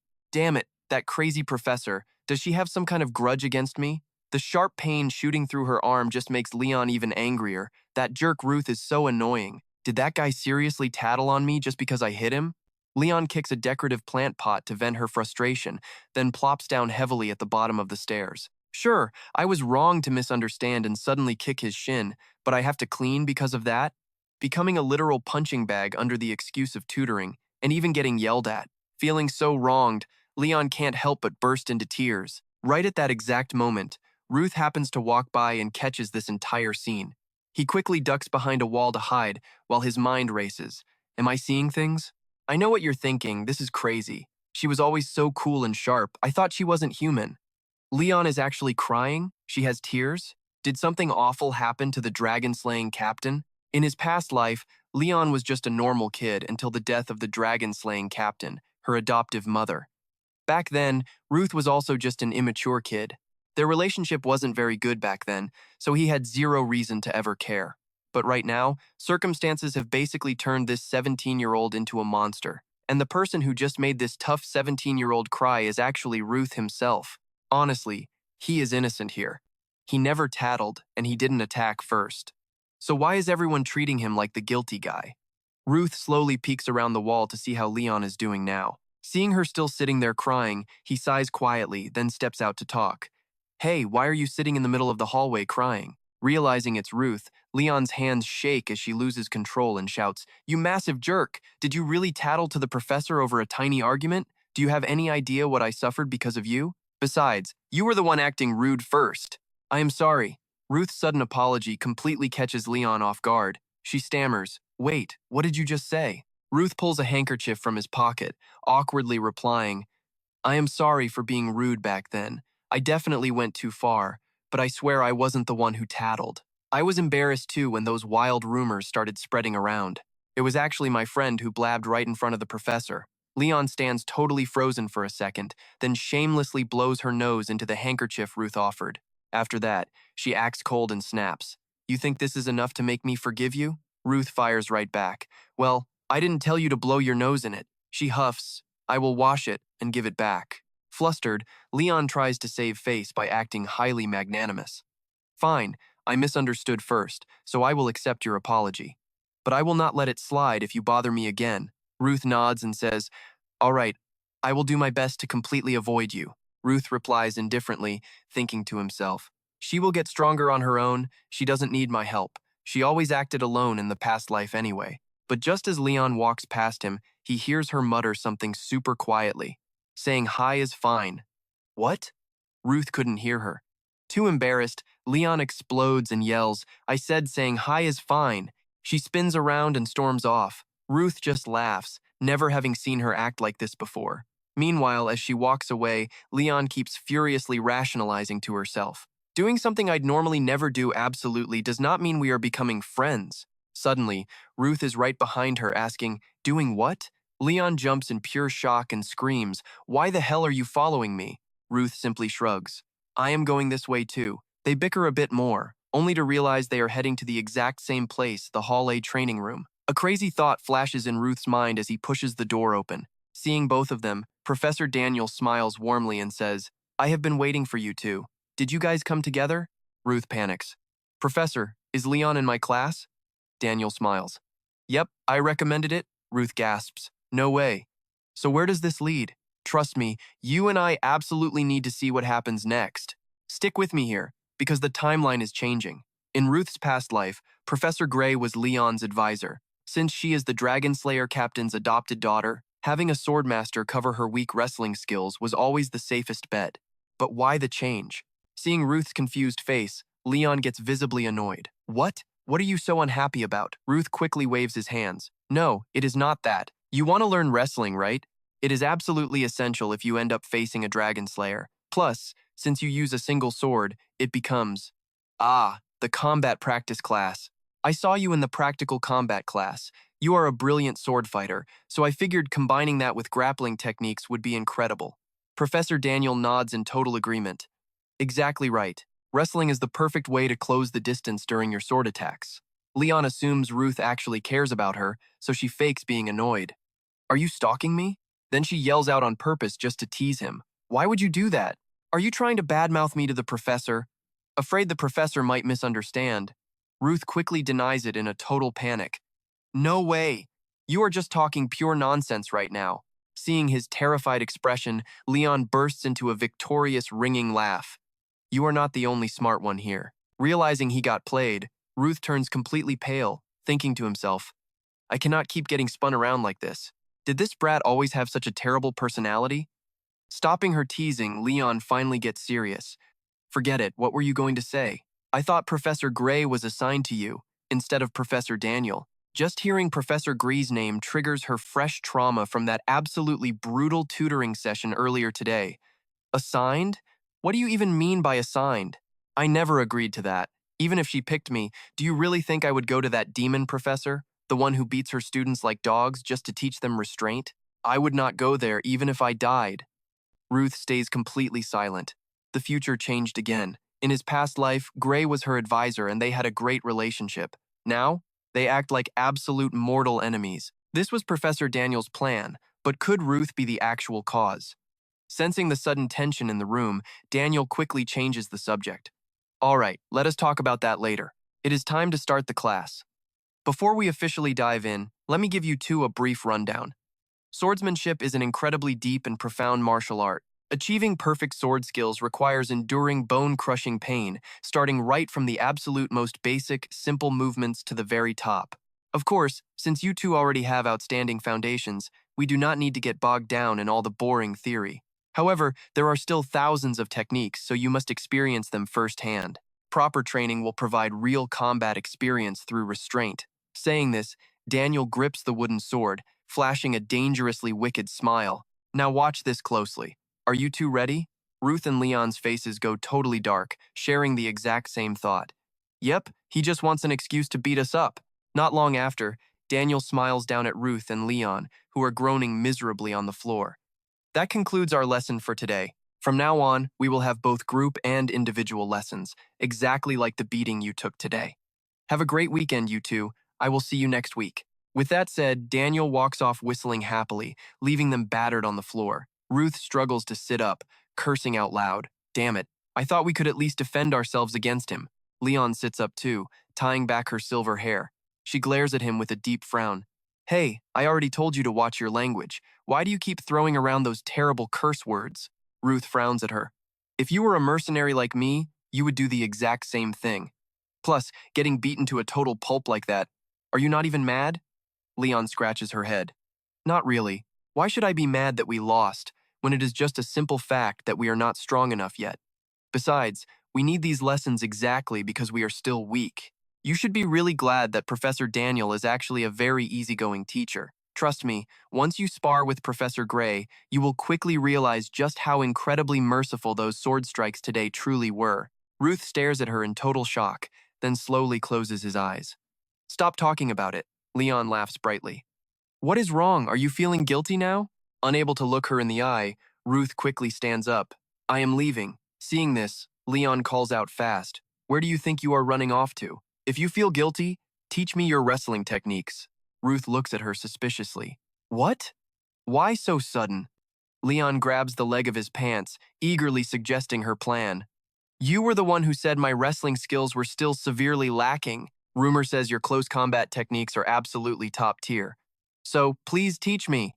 Ruth refuses flat out. Why does it have to be me? Go ask the professors instead. Leon begs him to agree. I barely even have enough time to study swordsmanship, so if you teach me. Besides, I am so incredibly tired of getting beaten half to death by Professor Gray. Facing her desperate, hopeful eyes, Ruth finally caves in. Fine. Whatever. I will do it. I get it. Now please let go of my leg. Leon smiles brightly and releases him. Really? You better keep your promise. I said I know. Dropping that one line, Ruth immediately bolts right out of the room. Walking down the hall, Ruth rubs his head. The changes in this timeline keep catching him completely off guard. Now, let us pause here. I know exactly what you are thinking. He totally thinks she is cute. Even if he denies it, he could not even reject her simple offer. Since she is a major key player in the future, getting a little closer to her should be perfectly fine. Suddenly, a brilliant idea hits him. Wait, this is actually the perfect opportunity for payback.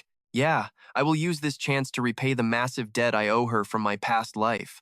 This is your own fault for asking me to teach you. I am going to make you completely regret this.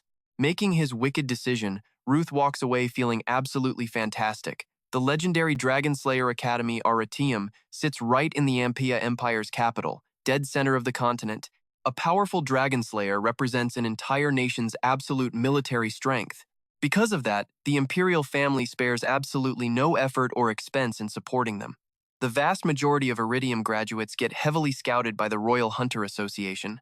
Most of the Academy's grand facilities are built in a super modern, high-end style. Still, these powerful students inevitably get incredibly frustrated with the boring daily routine, since they are constantly stuck moving around inside a heavily restricted campus space. That is exactly why students are officially allowed to freely roam the capital city on weekends and major holidays. Today is one of those glorious free mornings. Walking the bustling city streets are three friends, Ruth, Heneth, and Steroze. Carrying a huge stack of books up front, Heneth turns around to complain. Are you guys going to drag your feet forever? I told you I am super busy today. Trailing lazily behind him, Ruth grumbles. I plan to sleep the entire day away. Steroze nods in total agreement right next to him. Same here. My arms need some serious rest.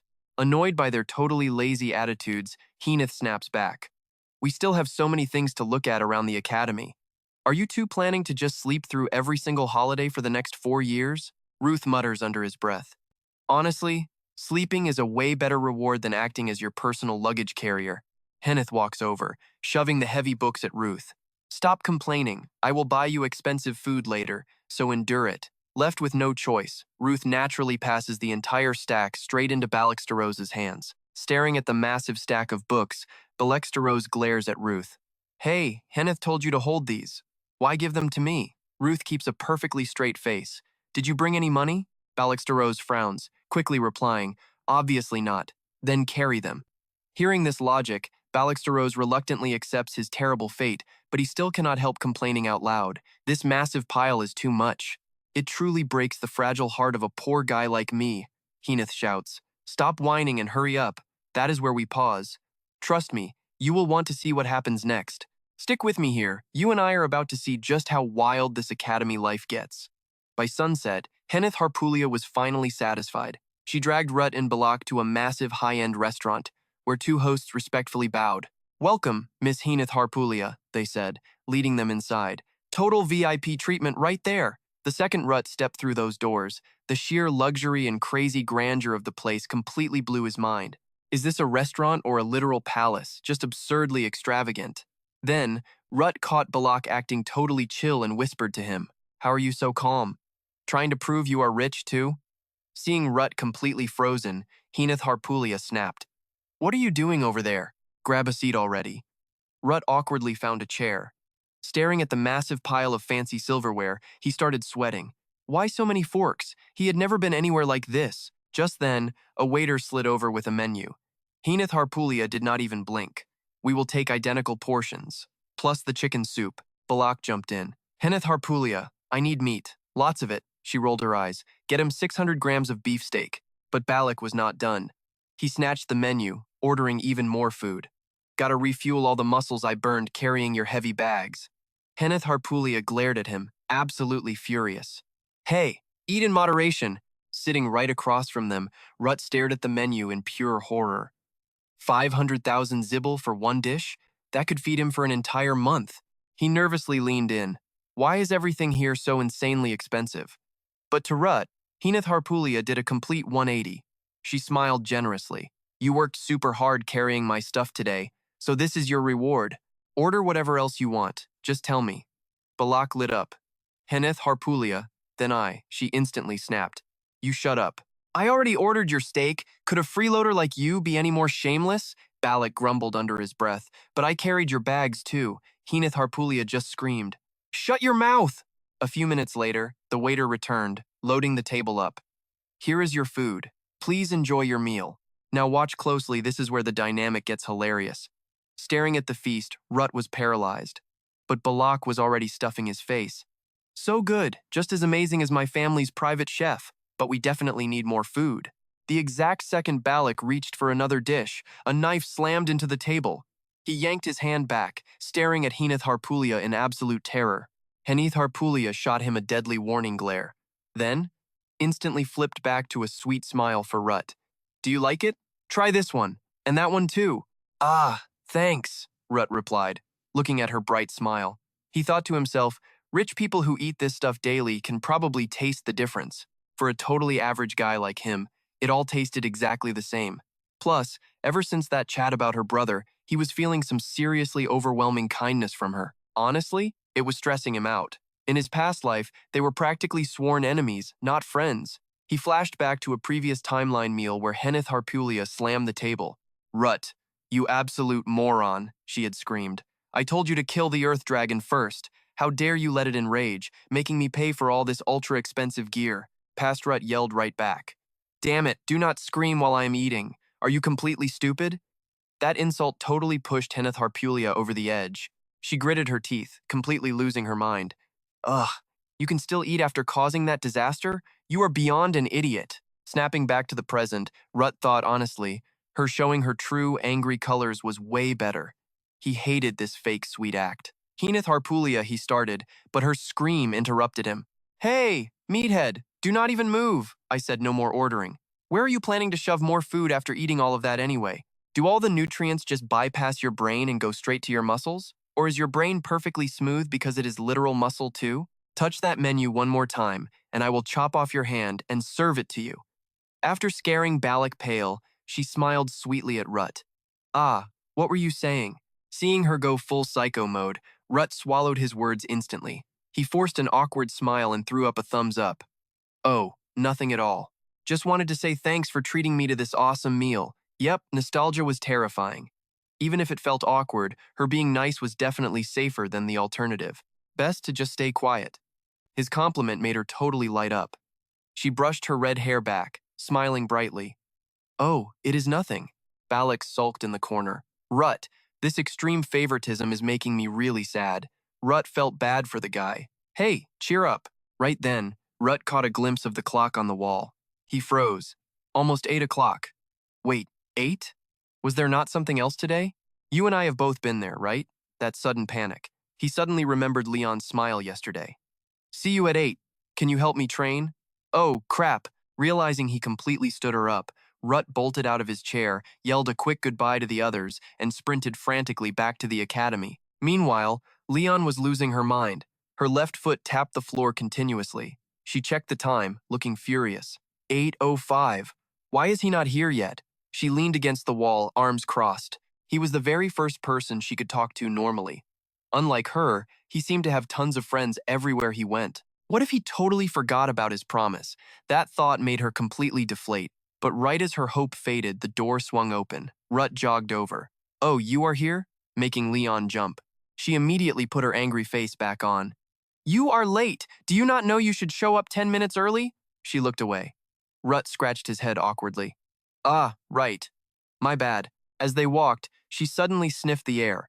What did you eat before coming here? Rut immediately pulled his shirt up, sniffing it. Wait, do I stink? I just grabbed food with some friends in the capital. He tossed his jacket into a locker. Hearing the word capital, Leon's eyes widened. The capital? Outside the academy grounds? Rut nodded. Yeah, a friend treated me. He finished folding his clothes and glanced back. Leon looked down, clearly a little shy. I see. Even though Rut looked away, he did not miss a single shift in her expression, so he smoothly changed the subject right away. Anyway, about those grappling techniques for today, before she could speak, he shoved his hands in his pockets and turned around. Let's kick things off with basic footwork. But Leon was still fixated. She rubbed her hands sadly. I have never been to the capital. By then, Rut was already walking away, leaving her standing there looking super pathetic. He frowned deeply. Ugh, damn it. Getting no reaction from him. Leon sighed and shifted focus. All right, let's start our grappling training then. Rut paused on the stairs. Next Saturday. Leon ran down toward him, totally confused. He leaned against the wall casually. If you want to go that badly, let's tour the capital. Trust me, you will not want to miss their date next. Stick with me here, because things are about to get interesting.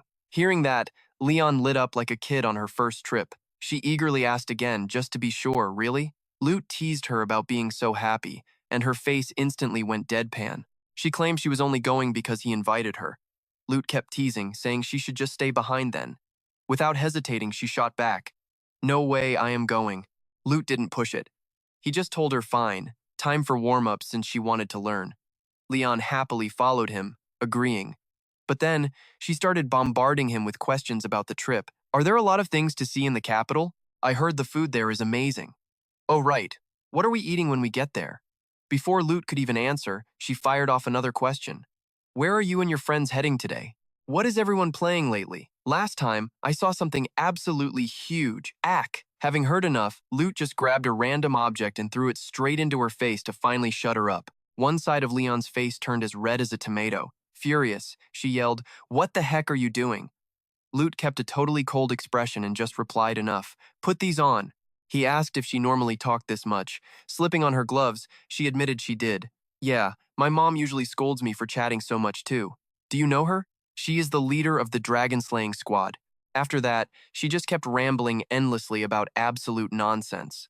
Lute sighed heavily, thinking to himself. He could not believe she was this talkative. How did she ever manage to control this chatterbox energy in her past life? He walked over to some wooden logs and introduced his move. The grappling technique I am about to use belongs to the Steroze style. More precisely, this is a modified version that even a totally normal person can use.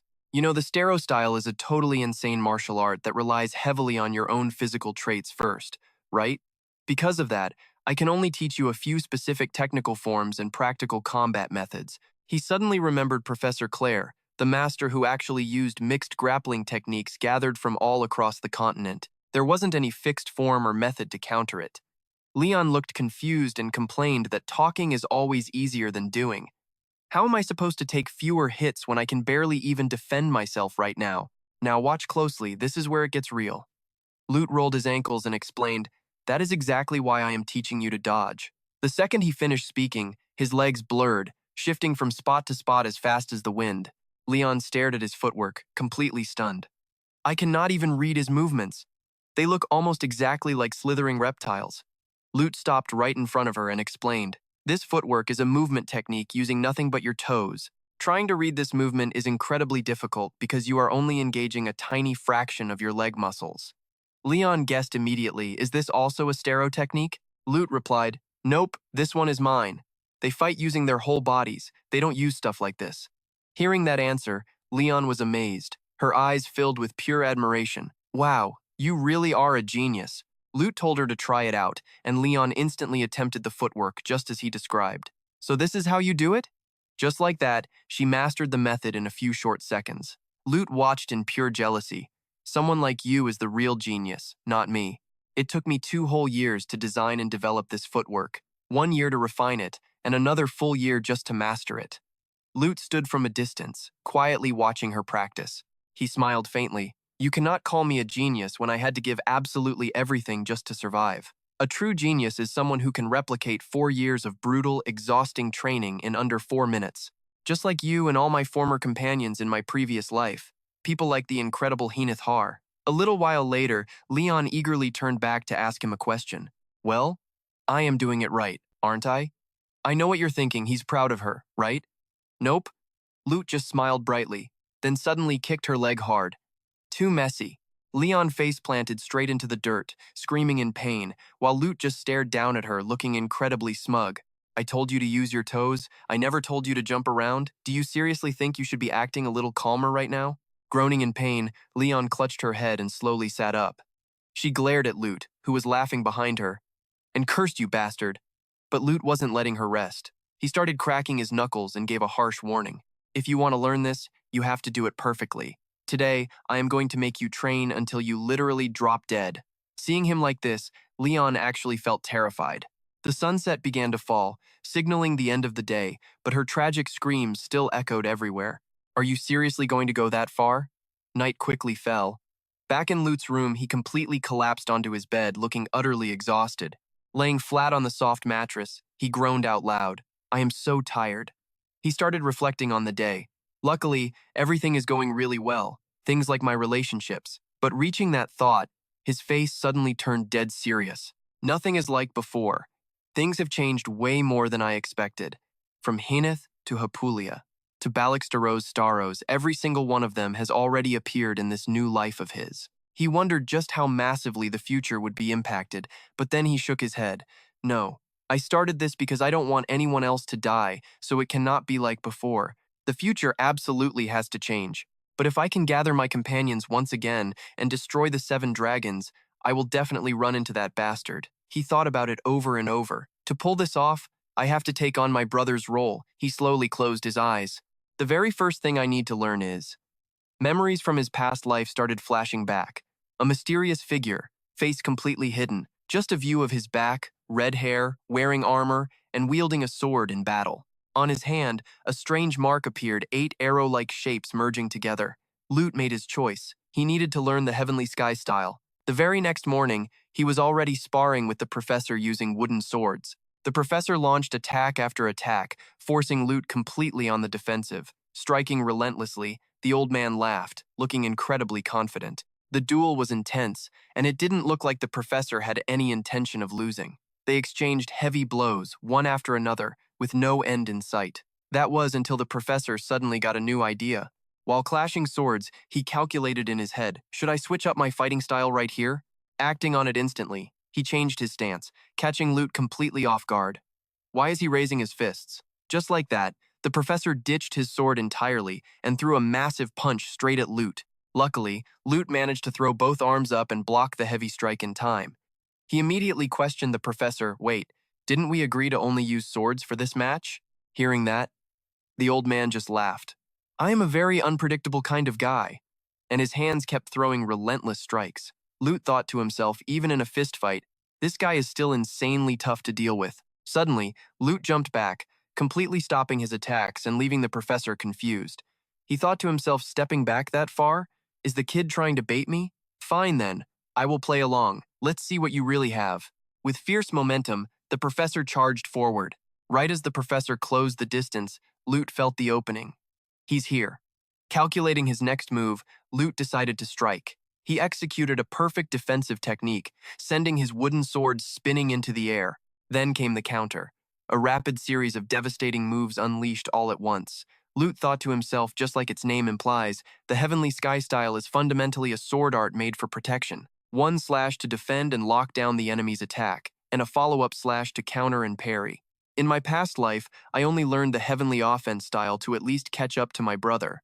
But the true Heavenly Sky style requires a completely different element, not just peak sword skills. That single flawless combo left the professor genuinely amazed. He couldn't help but praise him. Both your defense and your counterattack were so perfect that I don't even have anything left to teach you. You have such outstanding sword skills, it is like you mastered it from the very beginning. Lute listened but didn't let it go to his head. He replied humbly, you say that, Professor, but you still easily lock down my attacks anyway. The old man chuckled. It looks like you are finally ready to start a proper training schedule from this moment on. Looking confused, Lute asked him a proper training schedule? Seeing Lute's absolute confusion, the professor decided to explain it in full detail. The Heavenly Sky style is not just about normal swordplay. In fact, even people who aren't the official successors can learn the basic sword movements. But mana control is only passed down to true successors, and mastering it completes the style.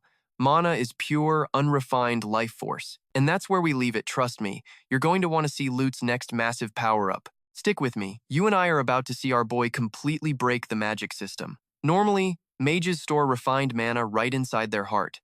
But the heavenly art? It rejects that completely. Instead, it draws and weaponizes external mana in a completely unique way. The professor explains this while pointing directly to the mana mark on his hand. Through this method, the successor of the heavenly art controls an absolutely massive amount of mana. And all that power is hoarded in a separate subdimension known as the heavenly spirit. The heart is just a channel, not a storage tank. Hearing this, Rude instantly thinks of his older brother. The heavenly spirit mark used to rest right on the back of his brother's hand. The professor keeps lecturing. He explains that the power and utility of this art are absolutely unmatched. But there is a catch. If a heart is already full of mana, it just acts like a simple escape valve. The professor asks, you have never practiced any other mana control skills before, right? Rude immediately answers, no sir, I have not. But in his head, he realizes the mana control he used back in his past life was just your standard, everyday alchemy. That old skill was based on wizard circles. So this heavenly art? It is the ultimate game-changing variable he has never experienced until right now. The professor steps closer, saying it is faster to just experience it firsthand. He tells Rude to sit down, asking where he wants the mark carved. Rude stays quiet for a second. Then he holds out the back of his hand, asking to put it right there. Smiling, the professor grabs his hand, warning him it will sting a bit. Suddenly, bright blue light erupts right in front of him. Rude winces hard, thinking to himself, a little sting? This feels like burning alive in a fire. But after a tense moment, it is a total success. An arrow-shaped mark appears clearly on his hand. The mark pulses with glowing light. Rude gasps, staring wide-eyed at his own hand. He can literally feel the pure, overwhelming mana flooding through his veins. And then, he suddenly looks up, the legacy of past successors, passed down through generations for countless years. He is suddenly standing right in the middle of a stunning, boundless blue sky, looking completely lost. The incredible achievements they spent their entire lives building are now just fragments of pure information. The flowing wind of mana and all that history combine to create this massive, breathtaking, transparent sky. Now pay close attention here, this is where the mystery really starts. While he is lost in the mana wind, a voice echoes out, "So it is you, kid." He whips around but sees absolutely nobody. Suddenly, the professor calls his name, snapping him back to reality. The old man asks how it feels to see the transparent sky for the very first time. Rude answers that it is absolutely amazing. The professor explains further, since it is his first time mastering this mana control, it should take him a long while to adapt and use it. But the crazy part? He is already enlightened on how to circulate it. The professor looks over at Rude and is totally stunned. The kid is already controlling the mana stream flawlessly. The old man is practically speechless. He did not just reach enlightenment. He is already drawing pure mana straight from the heavenly spirit, all in just a few minutes. The professor stares at him with deep suspicion, wondering, who on earth is this kid? Meanwhile, Rude is intensely focused on the glowing mana on his hand. Back when he practiced circle alchemy, the rings around his heart represented his exact mana level. However, the heavenly art levels are shown by the number of wings. A master gets 6 wings, a heavenly swordmaster gets 7, just like his older brother had. He remembers his brother saying he was just a little bit away from reaching 8 wings and needed to work harder. And as for him, he looks at the glowing mana on his hand. Right now, he already has one. A single wing appears clearly on his skin. Daniel's old words echo loudly within Rude's deepest memories. Now that the mark is carved directly into his soul and not just his physical body, things are different. That mark can never be destroyed by any method whatsoever. Even if the successor holding the mark dies, all of their memories and the power they gathered throughout their life will be completely restored. But there are only 2 people who share a cognitive link with the heavenly spirit. It can only be Daniel and the immortal heavenly sword, the one who just called him kid. His own brother is not even on that list. He stares at the lone wing on his hand, lost in deep thought. I know what you are thinking. Where exactly is his brother? Well, we might just have our first huge clue. If the soul mark persists, the professor's example did not account for a physical entity trapped inside another dimension.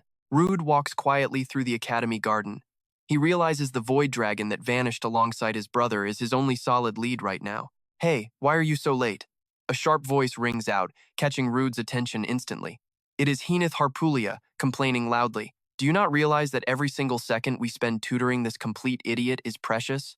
Balixtero is standing right next to her, casually eating a banana. We should finish our work on time, so why did you guys not just start without me? Rude walks over to join them. Henith Harpulia is absolutely furious, yelling about dealing with Balixtero. Balixtero fires back. I am not an idiot!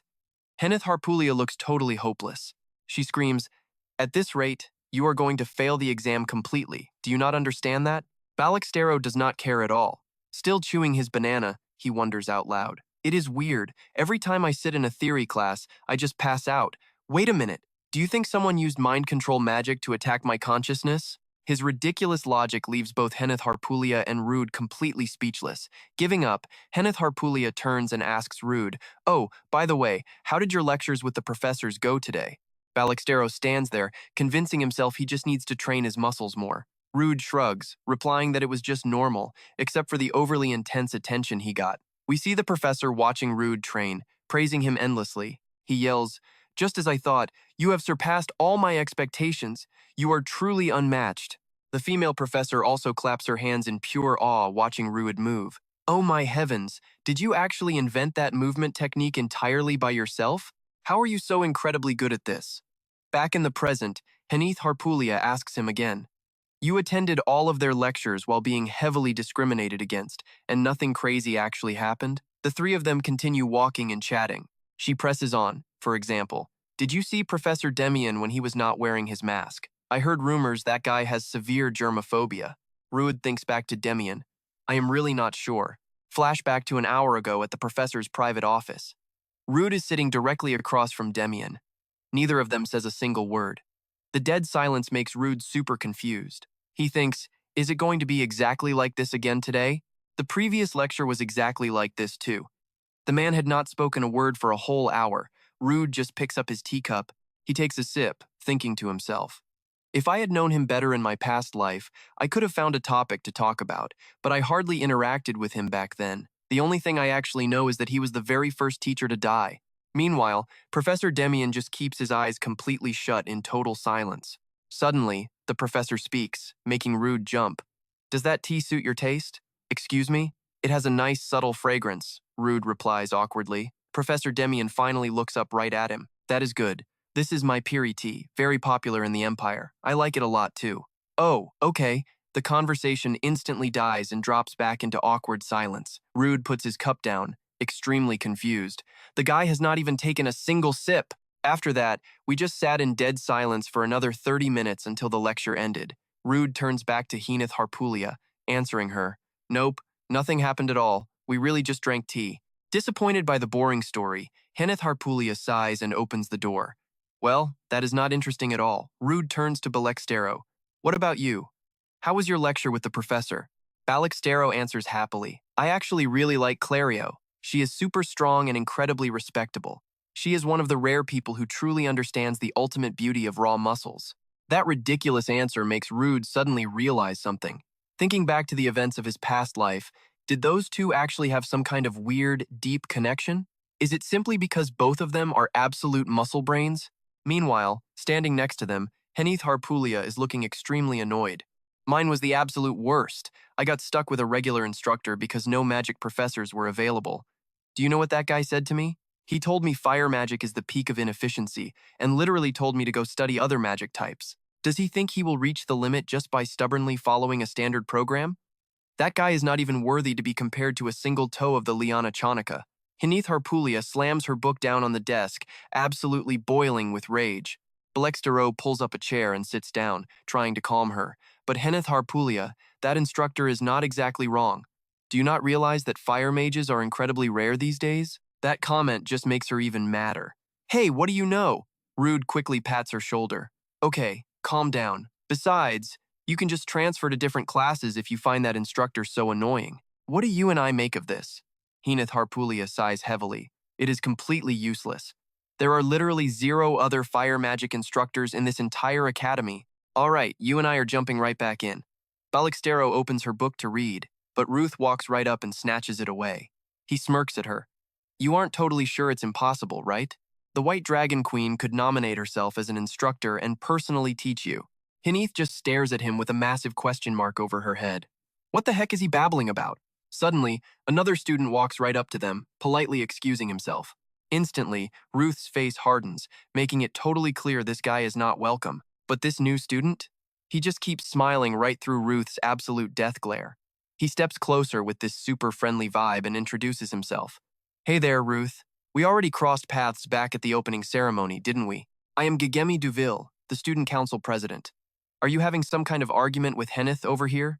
Seeing Gigemi suddenly appear, Henith quickly stammers out a nervous hello. Ruth keeps up his totally annoyed attitude and fires back with a sarcastic smirk. Did you do a background check on us or something? Because you both are incredibly famous around here. There is absolutely no way you two would not stand out when the top selected students are hanging out together, don't you think? Gigemi's slick words make Henith flinch, her expression totally darkening, that incredibly rude jerk, and especially you, Ruth. Very slowly, Gigemi opens his deep, dark purple eyes, looking right at him. You are the guy who got picked by every single professor as their disciple. That massive flex even stirred up a lot of drama among the seniors. They honestly think the whole thing is completely unfair. Hearing this, Ruth thinks the guy is an absolute joke. He replies, So are you here representing all the angry seniors to complain to me? Gigemi quickly waves his hands, acting totally innocent. No way, I would never do something like that. I do not have a single thing to complain about when it comes to you. The professors are not blind. They definitely have their own valid reasons for making that choice. Now pay close attention here. This is where the real motive drops. Actually, I am super interested in talented people like you. Ruth's hands suddenly clench into tight fists. Still keeping his cheerful vibe, Gigemi finally reveals exactly why he approached them. So, this brings us to the exact reason I am here today. Ruth, are you interested in joining the student council? We are always in need of highly talented people exactly like you. Ruth immediately shoots him down. I have zero interest in playing the loyal lapdog for anyone else. Gigemi still tries to win him over. Do not be so defensive. You will not be treated like some cheap mercenary or anything. Ruth grinds his teeth, his eyes filled with pure rage. A genuinely terrifying anger instantly explodes from him. Sensing that extreme, intense hostility coming from Ruth, Gigemi just awkwardly scratches his head. I was merely speaking my mind just now, but it really seems like I hit a massive nerve, huh? He intensely stares right at Ruth's heavily scarred arm and starts making his own judgments. Scars exactly like that usually only show up on the bodies of veteran mercenaries. You must have lived a seriously difficult life, huh? Ruth speaks up, giving him a sharp warning. You are sticking your nose way too far into other people's business, senior. He just smiles right back. Playing detective is actually my absolute favorite hobby. I already know that you are a very special cadet, and you came here specifically to search for any traces of your missing older brother. Ruth just sighs internally. This guy is just as insanely annoying as ever, with those totally creepy eyes and that constant giggling tone, acting like he knows literally everything. Even back in his past life, his incredibly sharp mind earned him the famous nickname of the ultimate decision-maker among the elite ranks of the Dragon Slayers. But I completely understand the true nature of this absolute bastard. Even if he does not have purely evil intentions, he is incredibly selfish. And his self-righteous attitude always kicks in when he makes huge choices on behalf of the majority. Ruth quickly turns his head away. I do not enjoy playing detective like you, but I actually know quite a few things about you too. Like how you are totally fixated on certain things, or how you constantly use your brilliant intellect to manipulate other people, treating everyone else like tiny ants crawling around in the palm of your hand. Ruth laughs, absolutely full of contempt. Gagemi just keeps on giggling. Damn it, I finally ended up getting totally hated, but I am still incredibly interested in you. Ruth starts walking away while firing back at him. I already know, because you are only ever interested in someone who will become famous in the future. But I do not have a single drop of good feelings for you, Senior Duville. Henneth rushes over to diffuse the crazy tension between them. I am so sorry, he is just a little bit. Ha ha ha, it is totally fine. I honestly do not mind at all. Gagemi flashes a bright smile in response, and then he quickly says his goodbyes to the two of them. So you guys are studying? I am so sorry for completely interrupting your study session. I will leave right now. Once Gagemi finally walks away, Ruth steps back over to where Henneth is sitting. She looks totally confused and asks, what the heck is wrong with you? That guy is still the student council president, you know. Nothing good is ever going to happen by getting involved with that absolute bastard. Ruth sits down at the table, super annoyed. Balixtero, sitting right next to them, totally agrees. Yeah, I definitely smell straight-up danger coming from him. Henneth and Balixtero just keep right on chatting with each other. A smell? What smell? Are you seriously some kind of wild animal? Every single person has their own unique scent. I smell something super familiar from both you and Ruth. Ruth stays totally silent. You and I both know something's off here, right? Look, inside the exact book Gagemi touched earlier, there is a hidden letter. It says, beware of Damian Gray, that absolute psycho bastard. Ruth is completely furious when he reads that piece of paper. Just to give you a little solid advice, that crazy jerk is the real person you should be keeping an eye on, instead of Professor Damian. Back in his past life, that bastard did countless insane things and made completely crazy choices. On top of all that, Damian Gray was actually the very first person to die among all the teaching staff. He was quite literally the very first sacrifice made by that psychopath, Gagemi. Sitting inside the carriage, Ruth falls deep into thought. In the end, Gagemi was not the one who directly finished off Professor Damian. Leaning against the window, he stares outside, remembering exactly how Damian had tried to end his own life by putting a blade right to his own neck. However, Gagemi was the exact person who perfectly manipulated and pushed Professor Damian until the man took his own life with his very own hands. He did all of that for an incredibly simple reason. According to Gagemi's own calculations, Damian was a massive threat. Completely as expected, Professor Damian's death had a huge impact on the entire chain of massive events that were about to unfold in the near future. Up here in the carriage, the cheerful vibe is completely different from Ruth's dark thoughts. This time around, they absolutely have to step up and stop this before the exact same tragedy repeats itself. There is still quite a bit of time left until that fateful day, but Gagemi might already be putting extreme pressure on Damian, so Ruth cannot afford to waste a single second. Suddenly, Leon's loud voice completely shatters his focus. She yells out, "This is absolutely unbelievable." Leon just keeps complaining, totally not understanding why Ruth is literally always running so late. She honestly thinks he just has absolutely zero concept of time in his head whatsoever. He was just thinking about not wasting any time. But right now, he showed up super late. Getting annoyed by Leon's endless nagging, he talks right back at her. Hey, I am already here.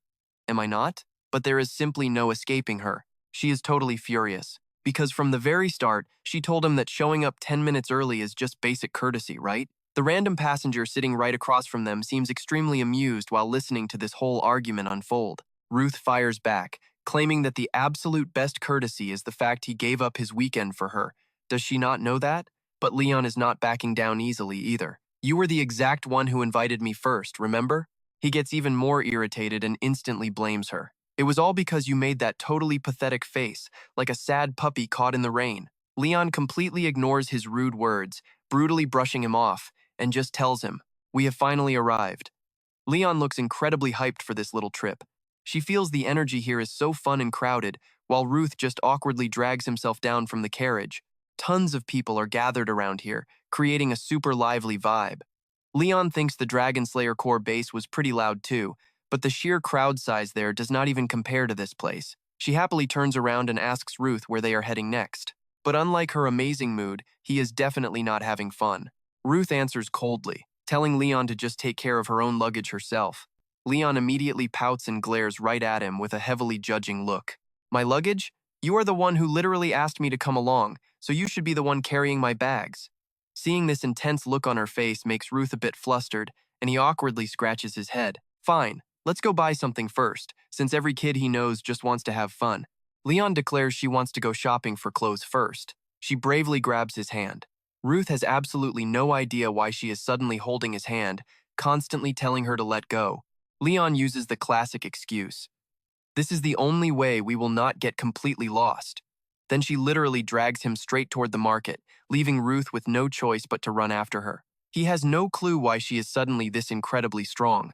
She is gripping his hand so tight he literally screams, "You are going to break my arm." After walking around the busy streets for a while, the two of them finally find a clothing store they actually like. Ruth just quietly tags along right behind her, his poor hand still crushed by Leon's grip. Leon takes a quick lap around the store, and a gorgeous white dress immediately catches her eye. She seems super interested in it, gasping out, "This is so pretty." She turns and asks Ruth what he thinks about the outfit. And that is where we leave it, trust me. You are going to want to see his reaction next time. Stick with me here, we are jumping straight back into the action. Leon thinks the white dress looks gorgeous. Lute just coldly asks if that is her only thought. Seeing her interest, the clerk chimes in. The clerk suggests trying it on. Leon immediately agrees. Moments later, she slowly steps right out. The clerk is absolutely stunned. She gasps, praising how incredibly beautiful Leon looks. The dress fits perfectly, making her look entirely graceful and feminine. Blushing slightly, Leon asks if it really looks that good. Lute freezes for a second, totally caught off guard by her beauty. But being classic Lute, he refuses to praise her directly. He just mutters that it is white. Leon assumes he is just mocking her, but she does not care. She tells the clerk she will take it. Lute coldly turns away, assuming they are done. But Leon stops him since he came along. She is buying him something too. Lute instantly resists. He complains that he does not need any clothes at all. But before he can even finish his sentence, Leon completely shuts him down. She shoves a stylish outfit into his hands, telling him it will suit him perfectly. Unable to defy her iron will, a defeated Lute takes the clothes and reluctantly follows the clerk to the fitting room. Leon stands there thinking about how strange Lute really is. She remembers their very first meeting. Back then, he was openly hostile, constantly picking fights and glaring at her. But then he saw her cry, and gave a surprisingly sincere apology. Plus, every now and then, he shows this unexpectedly sweet side. Even if those moments seem random, his emotions always feel raw and completely genuine. Leaning against the wall, Leon sighs. She suspects he might be mistaking her for someone else. The squeak of the door shatters her thoughts. Lute steps out, wearing the exact outfit Leon picked. The transformation is unreal. The clerk simply cannot stop gushing about how incredibly handsome he looks. Now, watch this part closely. Leon's eyes go wide. Staring straight into his eyes, she cannot believe this is the same guy she once hated. They just stare at each other in total silence. To Leon, he is practically shining like a star, but right as the romantic tension peaks, Lute ruins it. He snaps, asking why she is staring instead of handing over the cash. Instantly annoyed by his ruined vibe, Leon pulls out her wallet. She mutters that with that attitude, she should not have bought him a single thing. Lute, on the other hand, is completely thrilled about his free clothes. Later, they take a walk after lunch. While Lute obsesses over a random flyer, Leon happily praises the delicious food, totally understanding why that restaurant is so famous. Leon turns her gaze back to Lute. She checks him out from head to toe. He really does look amazing. Narrow waist, broad chest, wide shoulders, absolute perfection. Catching her weird stare, Lute demands to know why she is looking at him. Flustered, Leon quickly changes the subject. She plays it off, asking why he paid for lunch when she planned to treat him. Without even glancing away from his flyer, Lute calmly explains his logic. He says since she bought the clothes today, it was only fair he paid for the meal. He is not totally shameless after all. Leon laughs, calling him a genuine weirdo. Lute simply pouts and completely denies it. After hesitating for a moment, Leon asks him a personal question. Since he was a mercenary from a very young age, did he have any close comrades back then? Lute says he did. He secretly reminisces about his past life as a hardcore dragon slayer rather than just a simple mercenary. Leon starts rambling enthusiastically. She assumes his brothers in arms were super close to him, basically like a real family where everyone protected each other. Then, she stammers, wanting to ask him something extremely specific about those days. She asks if he had an unforgettable first love among his squad. The question shocks Lute so badly he crushes the flyer in his hand. Noticing his intense reaction, Leon feels super awkward, wondering if she crossed a serious line. He takes a deep, heavy breath that startles her. Then, all his repressed anger explodes. He screams that it is impossible they were ruthless mercenaries, not some loving family. You and I can see the trauma talking here. He yells that those backstabbing bastards never treated a kid like a comrade. She has no idea how much he truly suffered. Leon literally covers her ears to block out his roaring voice. She frantically tries to calm him down, apologizing for not knowing. Still furious, Lute cannot fathom why she would think he loved those traitors. He bitterly snaps that she is spouting absolute nonsense. Ears still covered, Leon mutters that she has never met a guy quite as infuriating as him. Hearing that, Lute yells even louder about her timing. Completely unfazed, Leon calmly roasts his terrible personality and points out he completely dodged her main question. She criticizes his constant glaring and his habit of cursing at every single opportunity. Her words strike him like invisible arrows, but then she softens, admitting his good points. He is totally honest and helps train her in combat. Even right now, he is secretly checking that travel flyer to find their next destination. Bullseye, Lute is completely exposed. Embarrassed, he angrily rips the travel flyer to shreds. Leon just smirks, calling him a hothead. Flustered, Lute claims he tried his best today, but he is going home right now. This completely surprises her. Smack! Leon slaps him incredibly hard on the back. She refuses to let him leave, insisting they still have plenty of time. Annoyed, Lute spins around and growls, asking why she hit him. Ignoring his complaints entirely, Leon smoothly drops a piece of wisdom her mother once shared. She quotes her mom, saying true friendship means mutual support and helping each other. That is why she changed their plans today. Lute just finds her absolutely bizarre. He has no idea what she is blabbering about. Leon explains their destination is far outside the capital. She wants him to experience what a real family actually feels like. Hearing the word family makes Lute hesitate. Family? He stammers out a question. Placing a hand over her heart, Leon formally invites him to her home, the Dragon Slayer Corps headquarters. She plans to personally introduce Lute to her entire family. They use a teleportation gate straight to Siren City in the Liber Kingdom. Lute sighs, asking if she knows they are casually breaking strict academy rules right now. Leon does not care at all. If they do not get caught, it is fine. Plus, they are not wearing uniforms. Lute then asks if spending 6 million just for one teleportation gate trip is way too expensive. Leon shrugs. Her mom said to spend whatever to come home. The map shows Siren territory, the Liber Kingdom capital. Even though the Dragon Slayer Corps headquarters is not officially stationed in the royal capital, this city is incredibly lively and packed with absolute luxury. The streets here are massive, lined with towering buildings and endless sparkling city lights. In Lute's past memories, Siren was a dead city. The core had been wiped out, and everything burned to ash. But this timeline is completely different. It is a warm, beautiful place, perfectly setting the stage for Leon's grand family introduction. Lute looks around the extravagant estate. To him, it looks way more like a noble mansion than a rugged guild base. Meanwhile, Leon cheerfully searches for Heron. He is the family-trusted gardener. He is completely shocked to see her, since she normally only ever visits the estate during official school holidays. Leon smiles, saying she just came to introduce a friend to the guild. The gardener is so utterly shocked the young miss brought a boy home, he asks again. That is where we leave it, trust me. You will want to see this family meeting. All right, let's dive right into this. Hearing that their young miss finally made a friend outside the dragon-slaying corps, Hiron bursts into actual tears. He runs off to tell absolutely everyone. They immediately want to throw a massive party to celebrate. Their precious young miss finally bringing a buddy home is huge. Leon is incredibly embarrassed. She tries to stop him, begging him not to make such a big deal out of it. Hiram finally calms down, apologizing for his wild excitement, and warmly invites them inside. Blushing, Leon mutters that it is nothing to celebrate. Ruth teases her, asking if she is really that much of a friendless loner. Leon gets totally annoyed at his mocking tone, since they are basically exactly the same. Confident as ever, Ruth denies it entirely. He scoffs, asking what nonsense she is talking about with a face like that. But then the brutal flashbacks hit. Voices calling him a useless bastard, asking why he eats alone, and pointing out he has 0 friends. Those harsh memories instantly silence his confident attitude, leaving him completely utterly speechless. Reality hits hard. He really is just a friendless loner, too. Meanwhile, the entire guild hall is exploding with cheers to welcome Leon back home. Spotting Ruth, the members bombard her with questions.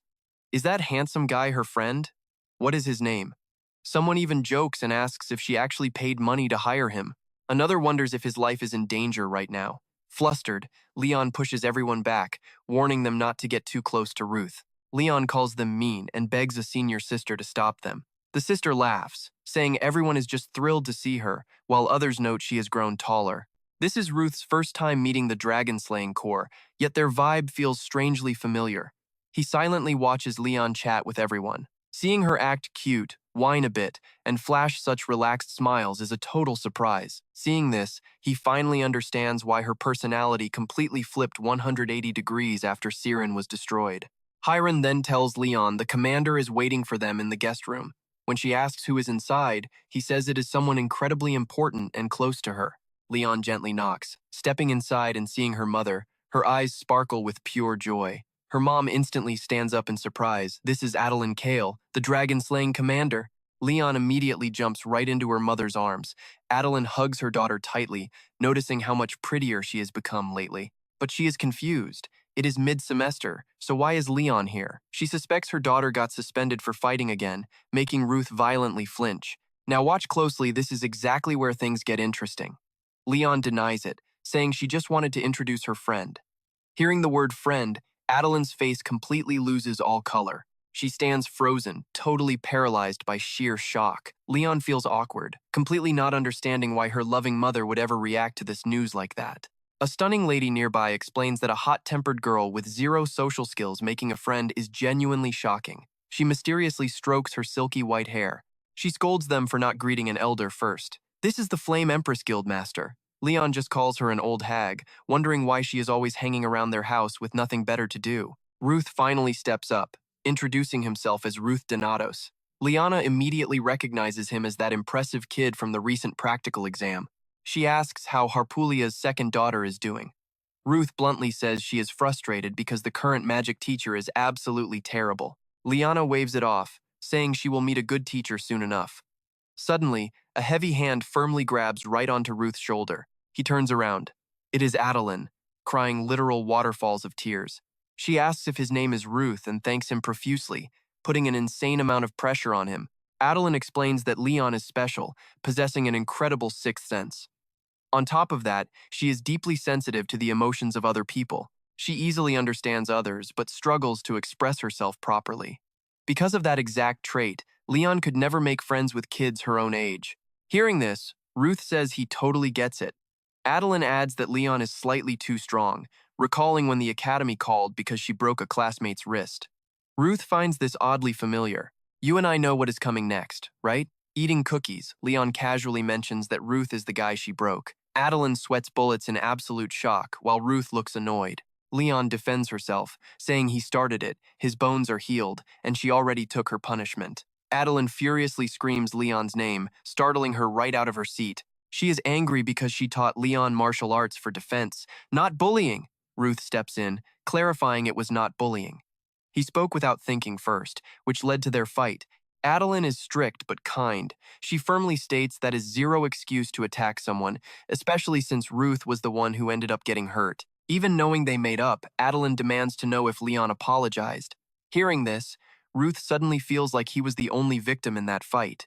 Like a scolded child, Leon quietly mutters an apology. With hands in his pockets, Ruth says it is fine.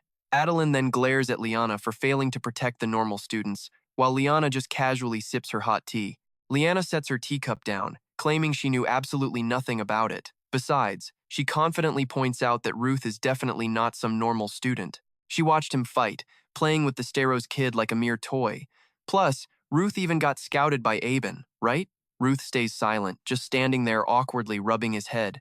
Adeline is genuinely shocked he received offers from both Steroze and Moonshadow. Leon confirms it, hyping up his strength and mentioning he even taught her some grappling techniques. Ruth calmly admits he rejected those offers. Adeline is amazed but heavily skeptical. As the dragon-slaying commander and Leon's mother, she decides she personally needs to verify exactly how strong Ruth really is. Adeline makes a bold proposal. Does he want to demonstrate his skills for her? This sudden challenge from her mother leaves Leon completely stunned. Ruth just smiles. He recalls rumors claiming the dragon-slaying commander was an absolute battle maniac. Turns out, those rumors were 100% true. This is a perfect chance to fight a top-tier dragon slayer. Having zero reason to refuse, he accepts immediately. Meanwhile, the others are bewildered. The commander is actually fighting Leon's very first friend. Everyone thinks this is a total joke. A mere freshman fighting a rank 3 dragon slayer? They are honestly just betting on how many seconds he can survive. They are just praying the commander does not accidentally kill him. Ruth changes into his combat gear, which Leon admits suits him incredibly well. Leon does not know why her mom lent him a corps uniform, apologizing for all the trouble. Ruth, however, is deeply grateful. It is not every day you get to throw down against a rank 3 powerhouse. Leon tells him to keep that exact energy, firmly reminding him to please not die out there. So what are we expecting here? Leon cheers for Ruth, begging her mom to go easy, but looking at Adeline's terrifying expression, she is definitely not holding back. All right, let's jump right into this. The host welcomes the crowd, and everyone is hyped for the match. Both fighters slowly step into the arena, totally ready for this epic showdown to begin. Commander Adeline sets the rules. They are using wooden swords. He can only use internal mana, and no lethal strikes allowed. Plus, if Ruth Denatos lands even one hit on her using any method, he instantly wins against the commander of the Dragon Extermination Squad. She promises to grant him one wish before starting, asking if he accepts these terms. Ruth Denatos smiles, totally confident and satisfied with the rules. He agrees. Adeline drops into her fighting stance and asks if he is finally ready to begin. Ruth Denatos grips his sword. Adeline looks absolutely thrilled and ready for blood. Without a single word of warning, they both charge straight at each other. Ruth Denatos successfully defends against that insane first strike, perfectly blocking Adeline with his own blade. Adeline uses mana to deflect his tip. She aims a vicious strike right at his shoulder, but he blocks it again. Neither of them says a word. They are completely focused on taking the other down.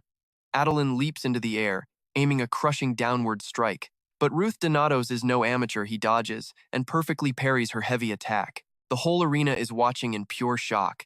People are wondering if their eyes are playing tricks on them. A rookie blocking the commander? Unbelievable. Even Adeline is genuinely surprised by this. For a 17-year-old kid, his sword skills and flawless techniques are mind-blowing.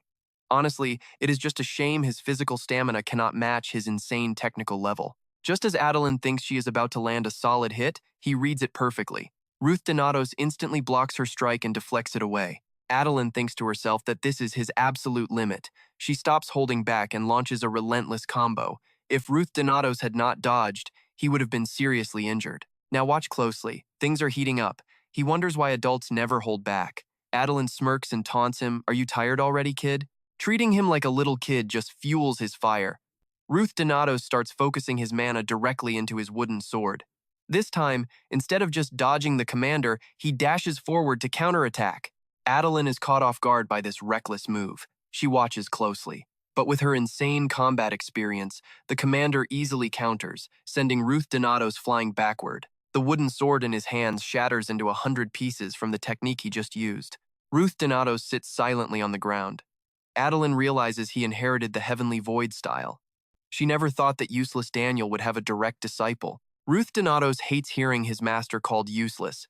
He snaps back, defending the man who taught him everything. Adeline just laughs out loud. "Are you mad? Then stop sitting there and get up to avenge your master." Leon is watching from above. She already knew that Ruth Denatos was an incredibly strong fighter, but this completely exceeds her expectations. Leon cannot believe her beloved mother is having so much fun fighting him. Her heart is pounding loudly. Is she feeling a sense of suffocation, or is this just pure jealousy from feeling inferior? Leon always thought she could easily read other people's emotions, but when it comes to her own feelings right now, total confusion. Leon stands frozen, totally absorbed in the fight below. Ruth Denatos stands up and cracks his neck. Avenge him? I already won, Commander. Adeline is absolutely stunned. What the hell is this kid talking about? Ruth Denatos points straight at her and asks, didn't you just use mana? Adeline thinks back and realizes she actually did. She finally sees her huge mistake. The crowd is absolutely shocked, whispering everywhere. Leon sighs, calling her mother an idiot. Ruth Denatos crosses his arms, fully provoking her. Do not tell me the commander is breaking her promise? Everyone drops their jaws, the commander lost. Adeline awkwardly rubs her head and laughs. Of course not, just tell me your wish. But she quickly sets a boundary. Keep it reasonable.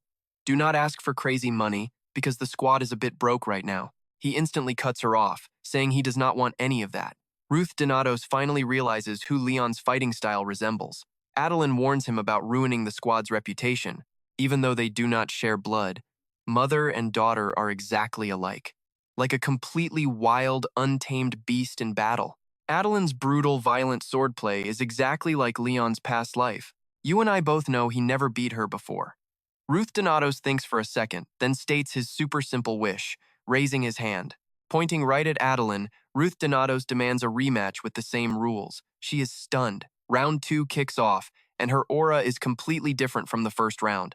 Ruth Denatos is locked in an intense battle, but he still has a few completely unanswered questions. He watches Adeline's brutal attacks, aiming straight for the left side of her neck.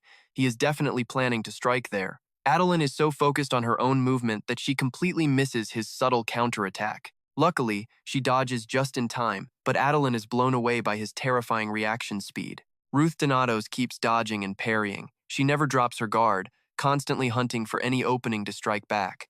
But reality hits hard. Ruth Denatos' swordplay does not have a single flaw. Adeline realizes his ability to dodge while constantly moving is completely superhuman. These reflexes are insane. She does not even have enough time to properly swing her sword. Adeline has only ever seen her daughter with this level of visual tracking. Right now, she has no idea what kind of monster Ruth Denatos is. A strange light flashes in Ruth Denatos' eyes that only he can see. Extreme sensory overload. By pushing mana through his body, he pushes his perception way past its normal limits. The result? Absolutely overwhelming reflexes and judgment speed. Despite the heavy pressure, Ruth Denatos swings his wooden blade to deflect Adeline's strike. He actually used this exact move to beat Leon before. After clashing for a while, Adeline realizes this kid is a serious problem. Not only does he have Leon's terrifying senses, but he is completely reading all of her movements. Adeline has never seen such a bizarre footwork style block her reads. Ruth Denatos jumps, attacking downward. That attack is still totally within Adeline's control. She dodges easily, but she is running out of options. She swings her mana-infused blade. If Ruth Denatos does not dodge, it is game over. Suddenly, Adeline unleashes a crazy, brutal combo of attacks. The crowd goes wild. She really is the violent destroyer. Meanwhile, Leon is stressing out because her mom promised to hold back. Adeline attacks and taunts him at the same time. Come on, show me your tricks, or are you just going to run away all day? Ruth Denatos stays dead silent, perfectly dodging every single hit. Adeline grits her teeth, complaining that this is boring since he is only running away. Her competitive side snaps, and she charges straight at him. Ruth Denatos keeps backing up. But here is the thing. You and I are about to witness true genius. Ruth Denatos throws his sword right at her. This move leaves Adeline completely puzzled. She just cannot understand why he would suddenly drop his sword like that. But her experienced mind quickly races to the only possible conclusion here.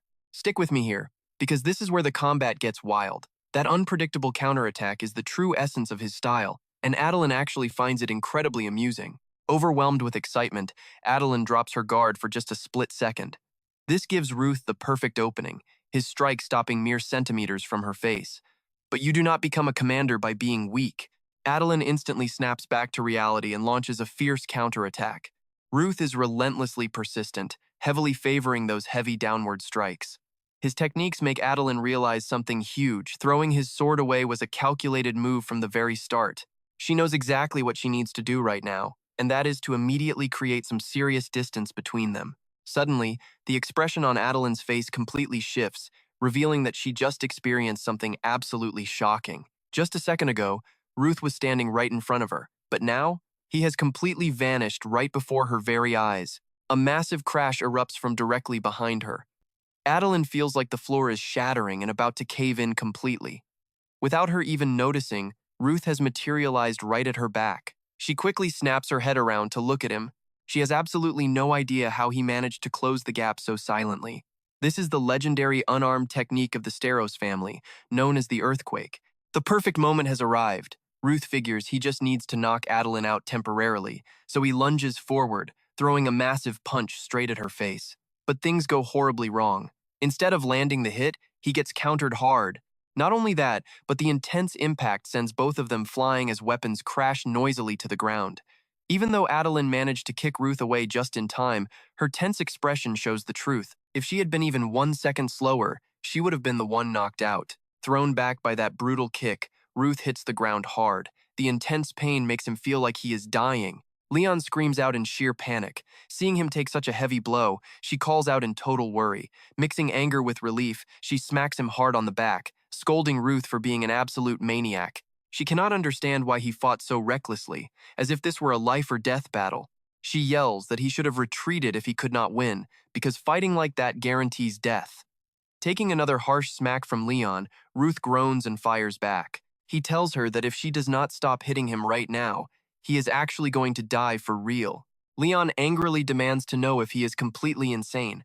Why would he push himself so hard when he was already losing the battle? Ruth slowly stands up, admitting he knew that. He gently comforts her, asking her not to be sad because he hates seeing her like this. Leon stubbornly insists she is not crying. But then, to her absolute shock, she turns to look at her mother. Adeline lets out a heavy sigh, revealing the unbelievable truth: her tough armor has actually been slashed wide open. Now pay attention, because this changes everything. Adeline straight up admits that she lost the match. The moment those words leave her mouth, the entire crowd erupts into absolute chaos. Nobody can believe their eyes. Their incredibly powerful, unmatched commander has actually been defeated. Keeping her promise with a bright smile, Adeline asks Ruth to quickly state his reward. She even playfully suggests opening up the guild's massive treasure vault just for him. Struggling to stand, Ruth shakes his head and says he does not need any of those riches. He only wants Adeline to make him one single promise. Adeline is completely taken aback that his grand reward is just a simple vow as he starts explaining his terms. Adeline trusts his words, but just to be absolutely sure, she asks if he will demand this even if it sounds completely ridiculous someday. Ruth firmly says yes. Finding this to be an incredibly bizarre request from a student, Adeline leans in and asks if she can at least know the real reason why. Ruth turns around, deep in thought for a moment, leaving Leon completely confused about what is happening. The simple reason he wants this promise is clear: he does not want anyone else to sacrifice their lives. A warm smile spreads across Adeline's face at his noble answer, even though she does not fully grasp the context yet. As the proud leader of the Dragon Slayer Legion, she swears she will keep her word, confidently extending her hand toward him. The two of them shake hands. Adeline jokes that she might be getting replaced by the younger generation way too soon. She playfully acts sad but sincerely hopes to work alongside him. Then, with a massive grin, Adeline loudly emphasizes his brand new nickname, son-in-law. Ah, that bold new nickname instantly makes both teenagers freeze, their jaws dropping in pure shock. But behind the comedy, a dark future looms. Years from now, the 7 Calamity Dragons will awaken from their eternal slumber, bringing absolute destruction to countless lands. The very first threat will be the terrifying lightning dragon Losia. As a member of a noble dragon bloodline, this beast wields devastating psychic energy, earning it the feared title of the Illusion Dragon among all who face it. Siren is destined to crumble under that brutal surprise attack, and the Dragon Slayer Legion will be completely wiped out. Following that tragedy, Ruth's squad will eventually succeed in defeating the Illusion Dragon, taking sweet revenge for Leon's devastating losses. I know what you are thinking: they won, right? But no. By the end of that war with the 7 dragons, they lose an invaluable teammate. Soon after, another identical war will erupt. But this time around, Ruth is absolutely determined to ensure nobody else dies. Right now, by successfully forging a solid connection with the mighty Dragon Slayer Legion, he can actually warn the entire army about the Illusion Dragon's catastrophic attack way before it ever happens. Ruth silently watches Leon peacefully humming a sweet melody. He thinks to himself that even if he does all of this, her dark future might still remain exactly the same. Ruth softly calls out to Leon, making her flinch. She nervously asks what is wrong. Ruth just cannot understand why she is acting so shy over an obvious joke. After the match ended and Adeline called him son-in-law, the entire Legion started teasing them non-stop. Asking when they will get married and calling them a match made in heaven left, Leon completely embarrassed, begging everyone to stop. Ruth casually tells her that those comments were clearly just playful jokes, so she should just ignore them. Trying to save face, Leon defensively claims she is not worried about that at all. It is just that her mother seems really interested in him. Ruth pauses in surprise, then thinks to himself that taking that beating was totally worth it. Still visibly worried, Leon asks if the spots where he got hit are healing okay. Ruth bluntly replies that it hurts so much he can barely survive. Hearing this, Leon immediately starts nagging him, reminding him that she told him to take his medicine. Why does he stubbornly insist that taking painkillers will dull his precious combat senses? Fortunately for Ruth, the carriage finally arrives at the RE terminal station, perfectly interrupting their conversation and saving him from her endless scolding. By the time they arrive, the sky has turned dark and the warm street lamps are fully lit. Turning back, Ruth points out that she really has not enjoyed much of the capital yet, asking if she is okay with that. Leon looks totally confused by his sudden question. She asks if he will hang out with her again. Ruth stays totally silent and just keeps walking, but Leon absolutely refuses to let it go, chasing right after him. She cheerfully demands that they keep hanging out together. Knowing he cannot escape her energy, Ruth sighs and says he will think about it. But he finds it super weird that she is following him, since the girls' dorm is the other way. Leon smugly claims she is just escorting him home. Ruth is totally baffled by that answer. Why would a guy like him need an escort? Leon leans in and explains that some pretty crazy rumors have been spreading around the campus lately. She heard that lately some absolute weirdo has been showing up naked to exercise right in front of the dorm gates late at night. On top of that, people are whispering about a homeless blonde girl wandering aimlessly around the Central Park's flower garden. This immediately catches Ruth's attention. His eyes widen as he tells Leon to quickly share every single detail about that specific rumor. Early the next morning, under a bright blue sky, Ruth knocks and enters an office, clearly looking for someone. A teacher inside immediately recognizes him and warmly invites him in. This is none other than the Spirit Magic Department advisor, Lillian Stutt. Ruth politely thanks the friendly advisor for taking the time to meet with him. Lillian smiles, saying there is no need to thank her since Professor Daniel already mentioned he was coming. Ruth admits it is true and explains he wants to ask about one of her specific students, Lenia Selketh. Surprised, Lillian asks if he really wants to meet Lenia. Ruth calmly explains that he is just curious because there seems to be a little issue with her mood lately. Hearing this, Lillian gets so furiously angry that she snaps her pen in half. Fiercely repeating his words, "a little issue," Ruth notices the teacher acting super weird, clearly suppressing some explosive rage. Lillian aggressively denies it being just a little issue. She vents that Lenia skips classes flawlessly every single day. The exact second she looks away, that girl goes swimming and sleeping in the central fountain and hosting a solo BBQ party on the roof. That absolutely goes way beyond a little issue. This is clearly the breaking point of an extremely stressed out teacher dealing with a nightmare student. So where does that leave us? Lillian furiously states she has done absolutely everything possible as an academic advisor, practically begging Lenia to just attend the bare minimum classes. Trust me, you are going to want to see this confrontation next time. Stick with me, you and I are about to meet the wildest student in this academy. She completely ignores Professor Lillian, pushing the poor teacher to the absolute edge. Losing her mind and pulling her hair, Lillian just screams the girl's name like a madwoman until Rut steps in to calm her down. 5 minutes later, Lillian finally gets a grip. She catches her breath and apologizes to Rut for completely losing her cool just now. Seeing that 5-minute meltdown, Rut completely understands her stress. Lillian explains that Lenia is actually a crazy talented student, even though spirit mages usually respect rules. Lenia naturally attracts spirits like a magnet. It is honestly one of a kind. If she actually tried, she would be an absolutely unmatched spirit mage. But here's the catch. She loves freedom way too much. In class, she folds test papers into airplanes, falls asleep, or literally jumps out the window just because she gets hungry. Just recently, she completely destroyed an entire hallway testing out her spirit magic, throwing everyone into absolute panic. Poor Lillian lost days of sleep just cleaning up that massive mess. Hearing this, Rut realizes this girl is way worse than he thought.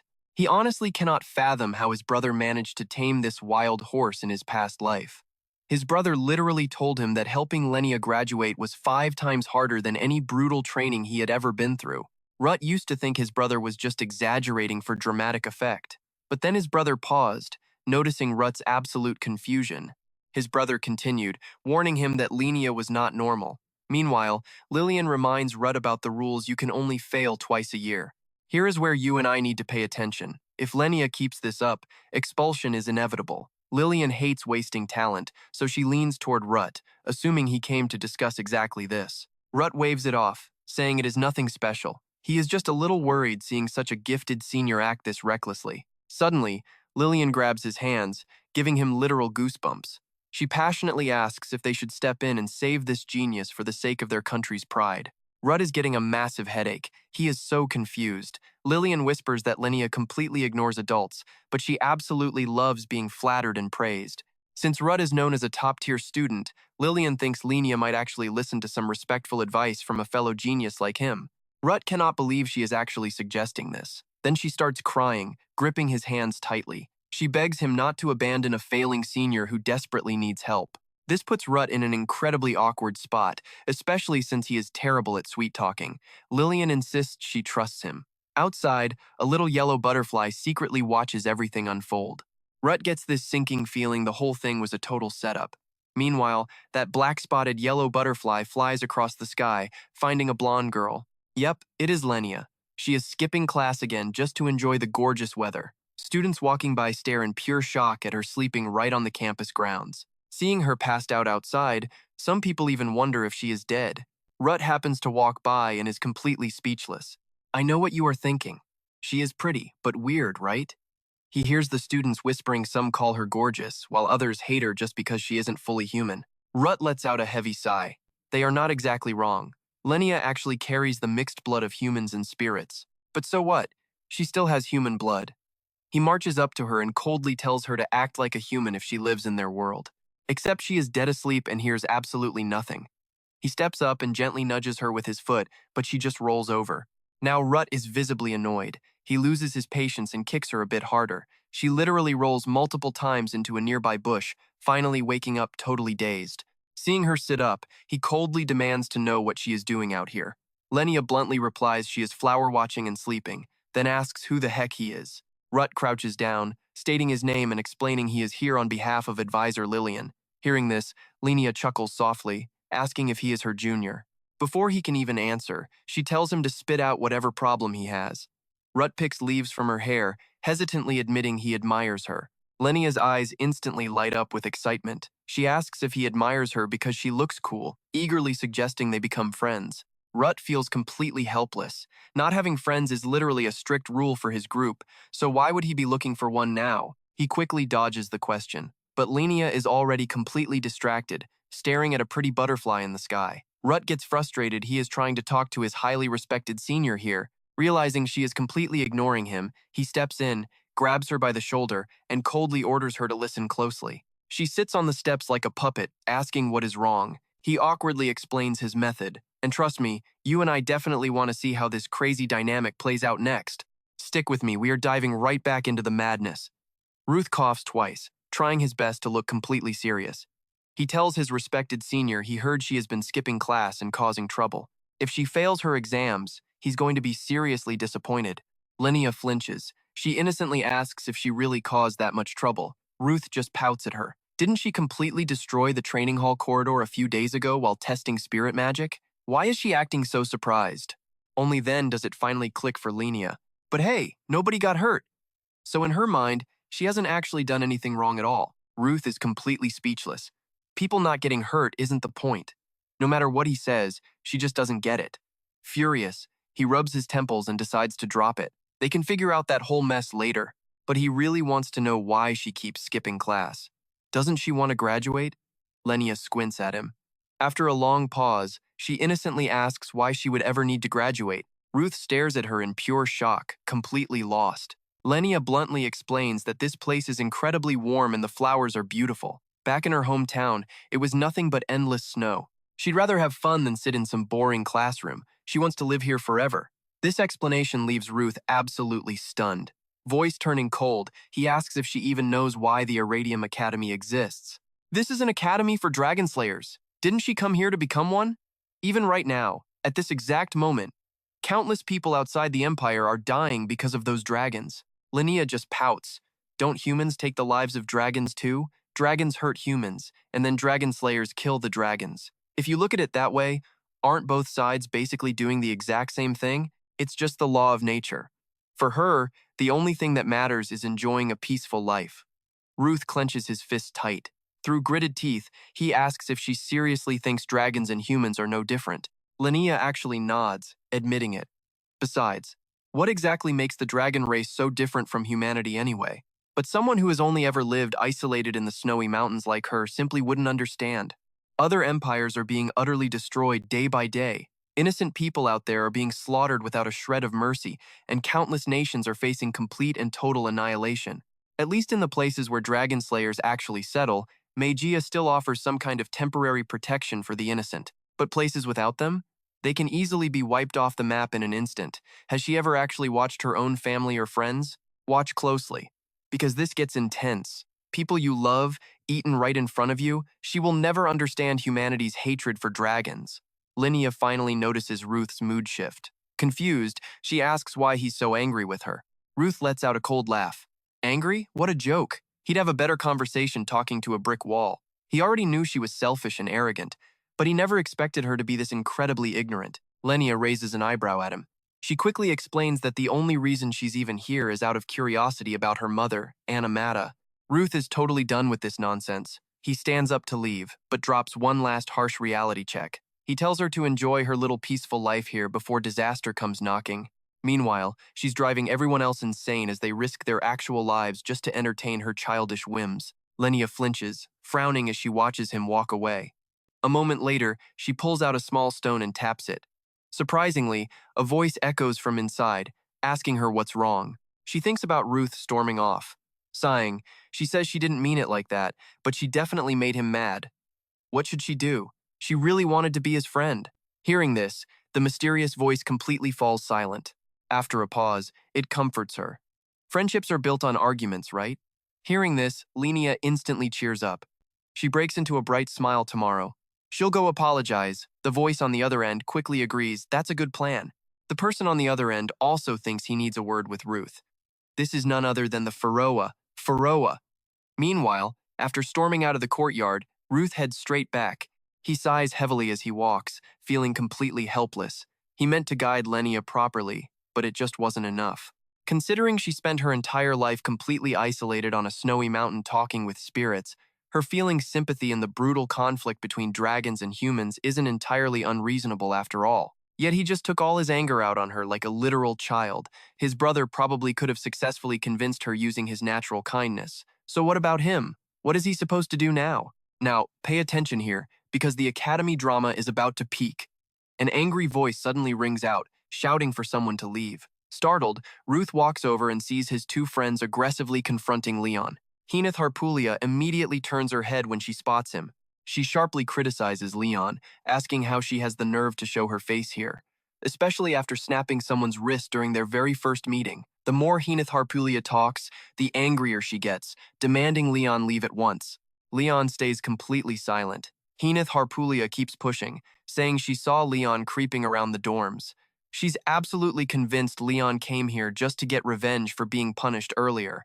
Leon quickly defends herself. She already made up for that incident. It was all just a huge misunderstanding. She honestly only wanted to visit, wish Ruth a speedy recovery, and bring some fruit. Henith Harpulia scoffs coldly, wishing him a speedy recovery. Sure. Ruth watches Henith Harpulia aggressively interrogating Leon and feels totally helpless. Sighing, he steps in. He's fine. It was just a combat training injury when he visited Leon's house. Hearing this, Henith Harpulia instantly furrows her brows. Doesn't that mean the two of them literally broke school rules by leaving the capital to visit each other's homes, and then getting injured after a fight? She immediately turns to report this straight to the professor. Panicking, Ruth rushes to stop her. Steroze quickly grabs her jacket to pull her back. Furious, she yells at him, asking how he dares touch her. Leon looks super awkward. She knows Henith Harpulia is just angry because she's Ruth's friend, but she already gave a completely genuine apology. There's actually a pretty complicated reason behind that combat session, but it's all been sorted out now. They spent the entire weekend just practicing grappling techniques.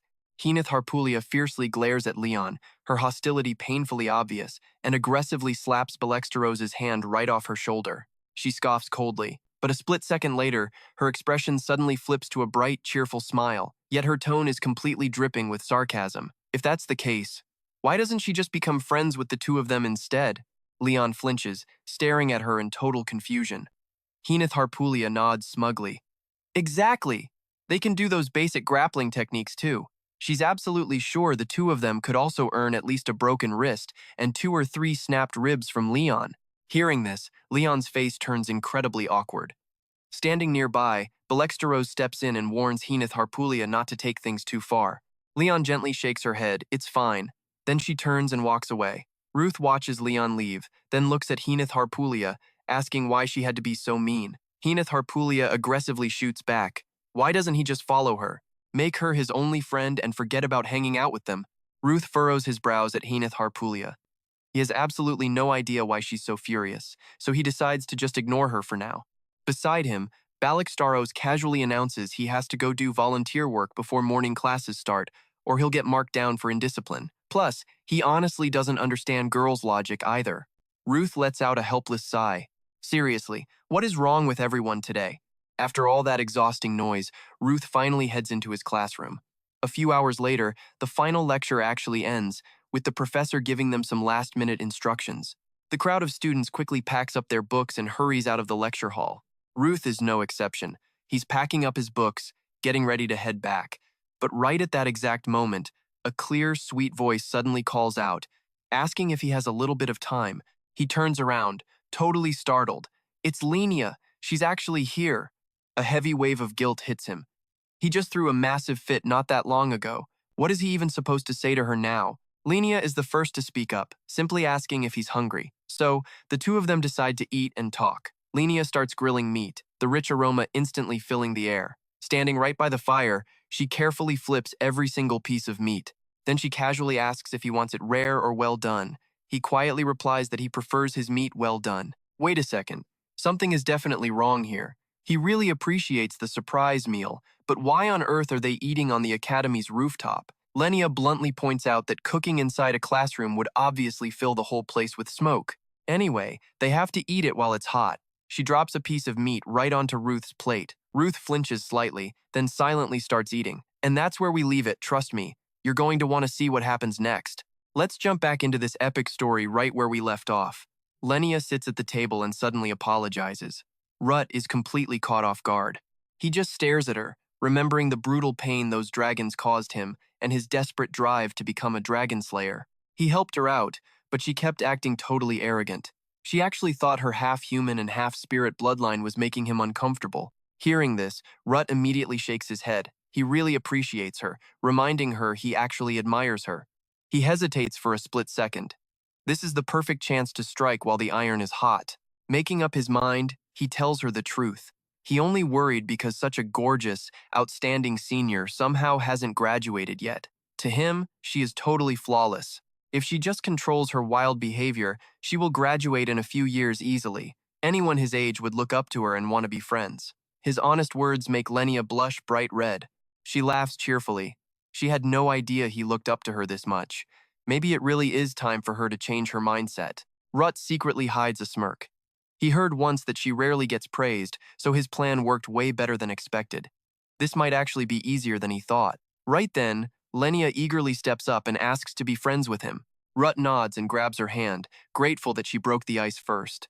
Lenia promises to never skip classes again. She will do her absolute best on exams since he admires her. Ruth nods in pure satisfaction. The first step is totally done. He promises to work hard alongside her so she does not lose motivation. Lenia completely agrees, then suddenly remembers something she discussed with her father. Her dad wants to speak with Ruth, asking if he agrees. Ruth flinches. Why would her father want to meet him? Lenia tells him not to worry. Her dad is not scary, just the Pharaoh.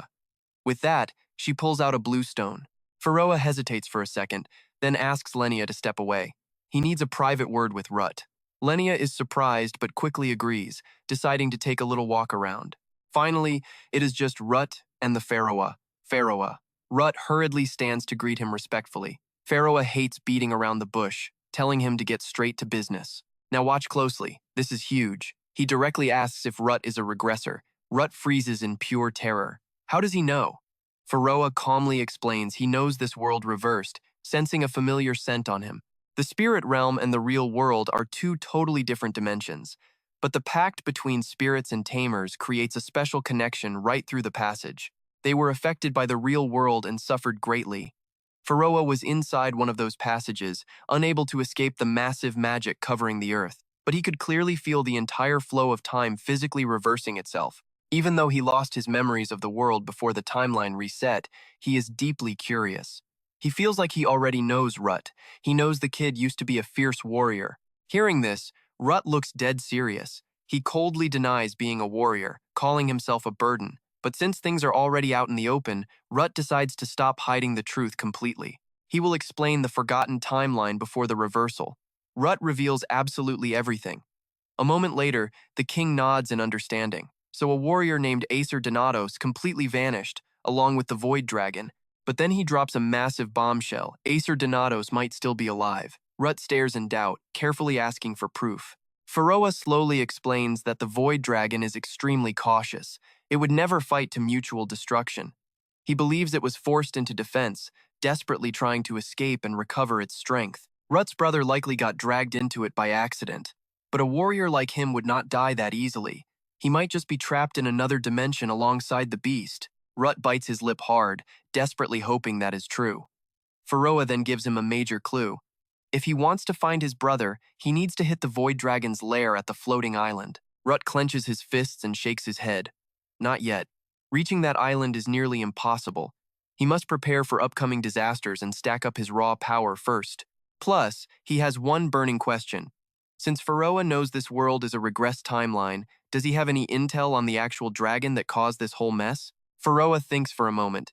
He knows exactly which dragon used that regression magic, but he cannot say a word. It is a strict vow he made to himself, and he cannot reveal that beast to anyone. Rut frowns deeply. Who could possibly force the Pharaoh into making a vow? He cannot figure it out and sighs helplessly. It sucks, but he knows just how absolute pacts are to spirits. Pharaoh drops the subject. He has something to ask Rut instead. How did his daughter's story end before the timeline reset? He desperately needs to know her fate. You can feel the tragedy coming, right? Rut pauses, mentioning the ice dragon, Nephrin. Despite trying everything, they failed to kill it, leaving everyone in pure, absolute despair. Lenia chose to seal the frozen dragon along with her own body. Even until her very last breath, she kept a beautiful smile on her face. Hearing this, Pharaoh sighs heavily. He knows that if she did that, it was her best possible choice. Regardless of why the regression magic happened, Rut getting a second chance as a regressor will drastically change the entire future. Rut totally knows that. He has thought about it often, but he doubts a useless guy like him can achieve greatness. Still, he absolutely refuses to ever give up. Pharaoh stares at him, then suddenly declares he won't just stand by this time. He is counting on Rut. Suddenly, glowing fragments explode from the blue stone and tightly wrap entirely around Rut's body. Rut glares, demanding to know what he is doing. Pharaoh tells him to relax, promising he won't hurt him. Rut suddenly realizes what is happening, eyes wide in sheer panic. It can't be. Pharaoh's spirit fragments are viciously crushing his heart, causing him absolute agony. Rut fiercely clutches his chest. Pharaoh comforts him, saying it hurts but he must accept it. Spirit power will help him massively. Plus, a father must sacrifice something to protect his precious daughter. Even though the fragment is tiny, Rut's body fiercely rejects it while absorbing it. He angrily curses the king. In his past life, he had zero affinity with spirits. How can he easily accept this when they don't even have a formal pact? Pharaoh silently watches the violent absorption process unfold, slowly calling out his name. He refuses to be disappointed in his choice. Rut's body is suddenly covered in thin ice. He throws his head back and screams, shattering it instantly. He exhales in relief, nearly dying just now, then angrily asks if Pharaoh lost his mind. Pharaoh replies completely calmly, pointing out that the kid is totally fine. From now on, anywhere he goes, he can resonate with Pharaoh's power and command low-tier spirits. Rut nods, totally getting it, but asks how he will explain this to his daughter. Before Pharaoh can even answer that question, Lenia walks right back in.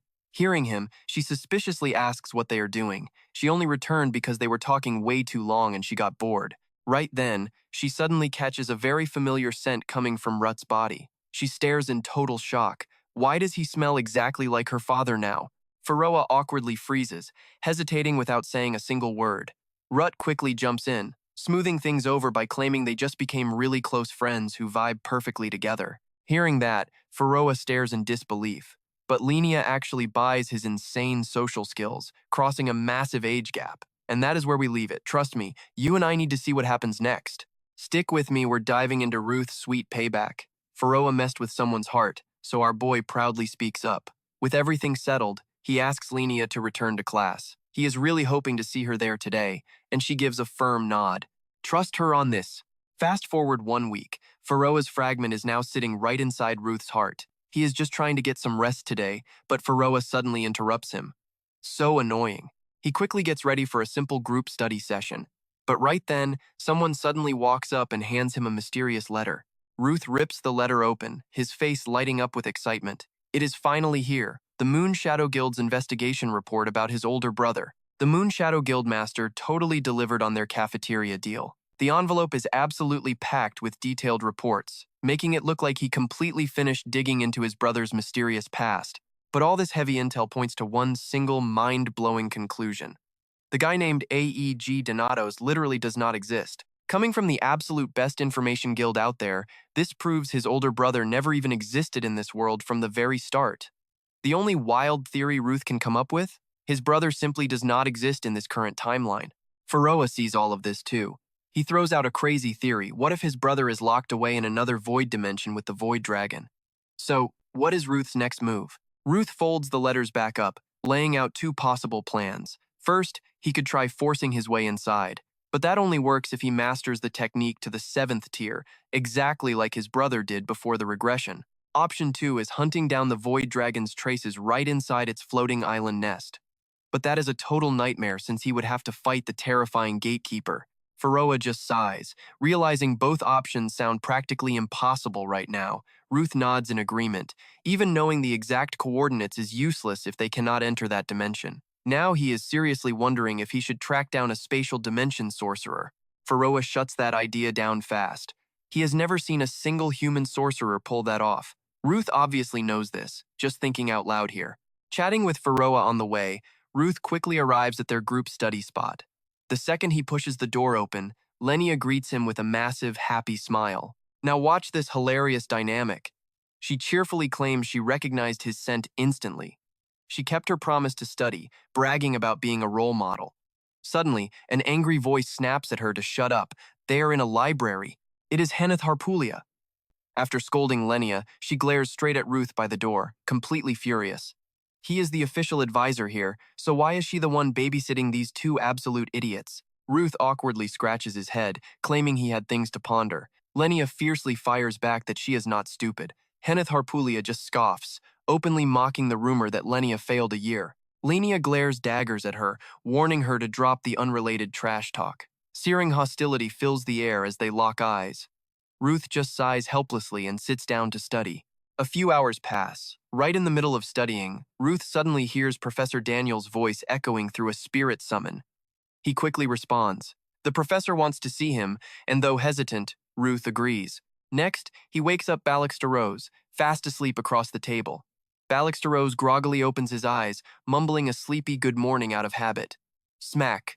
Ruth knocks him right on the head. He orders him to watch Lenia and Heneth Harpulia closely. Do not let them fight while he is gone. Steroze looks completely confused. Why would they even fight? They met less than a week ago. Ruth is totally speechless. He cannot exactly explain that these two literally hate the way the other breathes. So, he just vaguely pats Steroze, telling him to do his absolute best to stop any brawls. As Ruth stands up, Heneth Harpulia angrily demands to know where he is sneaking off to. Ruth calmly explains the professor called him. Lenia sweetly says to be careful. Meanwhile, Heneth Harpulia fiercely clenches her fists, gritting her teeth in pure annoyance. Lenia openly mocks her for always being mad. Heneth Harpulia fiercely snaps back, denying she is even angry. Lenia calmly points out that Heneth Harpulia was glaring at her with furious red eyes right before Ruth arrived. Heneth Harpulia huffs in frustration, yelling that she was literally born with these red eyes. Heneth Harpulia fires back, mocking Lenia for constantly asking when Ruth would return inside a quiet library. Plus, her drawing random garbage is what actually sparked the annoyance. Hearing this brutal truth, Lenia frowns hard, hesitating before finally opening her mouth. Getting mad over tiny things just makes her narrow-minded and miserable. With that personality, who would ever hang out with her? Hinith Harpulia simply scoffs in disgust. She never expected a lecture from someone so childish, arrogant, and homeless-looking who actually failed a grade. Lenia gives a cold smile, bragging that she is way more educated. Does anyone else even know how rudely Hinith Harpulia speaks? Acting like a total delinquent, Hinith Harpulia is ready to explode but fakes her calm, snapping that all her friends already know. She counters, asking if Lenia ever gets tired of faking that innocent and pretty act every single day. Refusing to back down, Lenia maliciously asks if Hinith Harpulia just straight up hates her. Hinith Harpulia smirks back, absolutely. Suddenly, the quiet library feels like a literal powder keg ready to blow. Poor Steroze can only watch this nightmare unfold, silently praying for a way to stop this impending war. Meanwhile, Ruth finally arrives right in front of Professor Daniel's door. Let's pause here, because this introduction is massive. Ruth steps inside, asking why he was summoned. Daniel points to the woman beside him. He introduces his own teacher, the immortal Heaven Sword, Anne, meaning she is literally Ruth's grandmaster, and warmly smiles and greets him. Showing absolute respect, Ruth politely bows down to her. Pharoah chimes in immediately. He has heard the legends, but seeing her face to face, she looks unbelievably young. Anne is actually centuries old. Her body literally stopped aging after pushing her mana past human limits, hitting the legendary six-winged tier of the Heaven Void art. She kept those youthful looks by reaching that godlike tier super early in life, an absolute prodigy who single-handedly slaughtered the myriad form dragon. And studies Ruth closely before praising Daniel's solid judge of character. Our boy actually passes the vibe check. Daniel beams with pride, until savagely adds that Ruth lacks basic manners. Who shows up to meet their grandmaster without bringing a cake? Daniel quickly offers to buy her one, and just chuckles, ordering him to also grab 5 snow ice creams from the suburban supermarket while he is out. Daniel immediately agrees and leaves to buy the snacks. Before going, he tells Ruth to drink tea with Anne. Ruth tells him to rest easy. Finally, just Anne and Ruth are left alone. She takes a slow sip of tea before calling his name. Does he even know why she is here today? Glancing at her bags, Ruth guesses she just conveniently dropped by, and instantly scowls. She thought he was clueless, but he is flat out rude. Ruth simply shrugs, admitting that everyone tells him the exact same thing, and sets her teacup down with a heavy sigh. After a tense pause, she drops a strict warning, whatever she says next. Daniel cannot know. Utterly confused, Ruth asks why. Ignoring his question, she asks if he knows Professor Damien. That guy actually has a direct connection to the myriad form dragon. Hiding among the Arityum professors, Damien literally carries the heart of the myriad form dragon. No one knows how a human survived that transplant, likely a mix of dark surgery and magic, but the nightmare is worsening. The dragon is slowly consuming Damien's entire soul. Once his soul is completely swallowed, the catastrophic second tremor will officially strike the world. That is exactly why, in the previous timeline, Zazami convinced Damien to sacrifice himself before the dragon took control. Everyone thought it was over. But incredibly, Zazami secretly stole that exact dragon heart after Damien died, fully ignoring the apocalyptic risks. So what do you and I take from this? The stakes are genuinely terrifying. Last time, that hypnotic dragon was drawn in, and Ruth was totally powerless. Daniel, Grandmaster, Anne, and thousands of brave slayers sacrificed their lives to protect everyone. All right, let's jump straight into the madness. Why does the immortal heavenly sword know about Damien right now? She ignores his inner thoughts, simply stating she's here to keep a close eye on Damien. Ruth frowns, asking if she already knew about it. Anne just stares back calmly.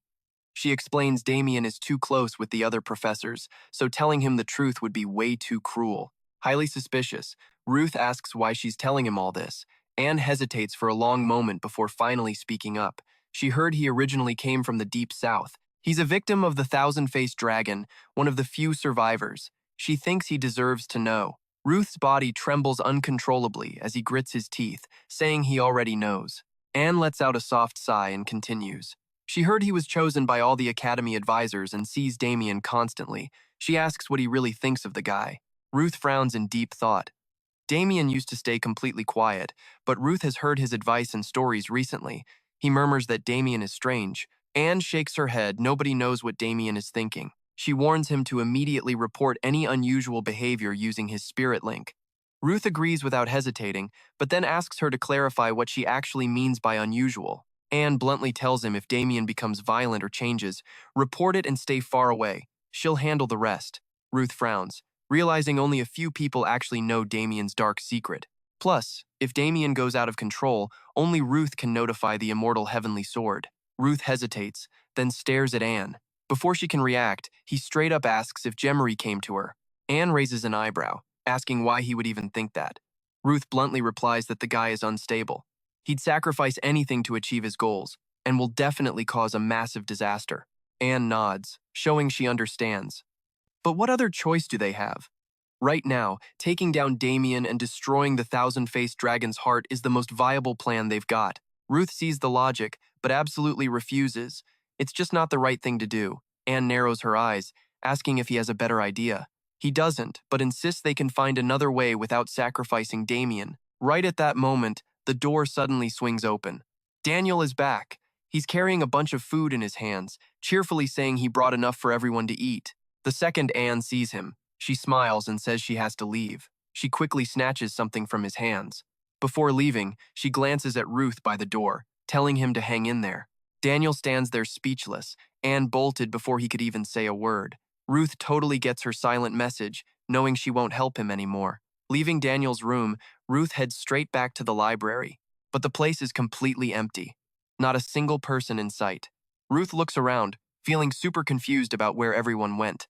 He walks over to a desk, sits down, and spots a note sitting on his book. It's from Steroze. He writes that he tried his best to keep Lenia and Henith from pulling each other's hair out, but they got kicked out for making noise. Now the two girls are throwing hands up on the roof. Reading this, Ruth just sighs, feeling another massive headache coming on. Suddenly, Leon pops up right beside him, asking what's bothering him now. Ruth glares at her, pouting as he tells her not to talk to him. He claims he's stressed over an upcoming test. Leon just chuckles, asking if he's avoiding her because his friends absolutely hate her. Ruth shakes his head, denying it. He says they never really hated her to begin with. Then he asks if she's the one who's mad because of Henith. Leon pouts slightly, admitting she did some awful things, so Henith's anger is totally justified.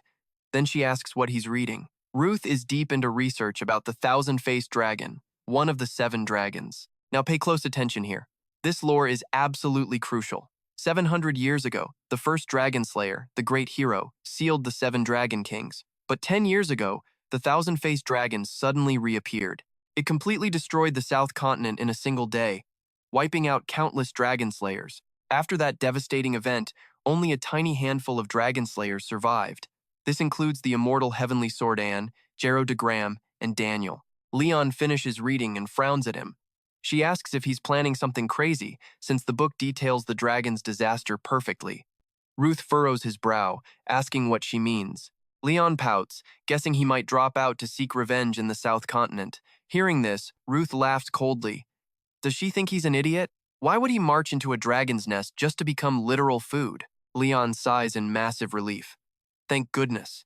But since he hates dragons so much and acts like this, she worries he'll do absolutely anything for revenge. She's just anxious about what he said earlier about wiping them all out. Ruth isn't joking around, though. He truly wants exactly that. Leon stares at him in absolute wide-eyed shock. Ruth calmly states he wants to get as strong as humanly possible.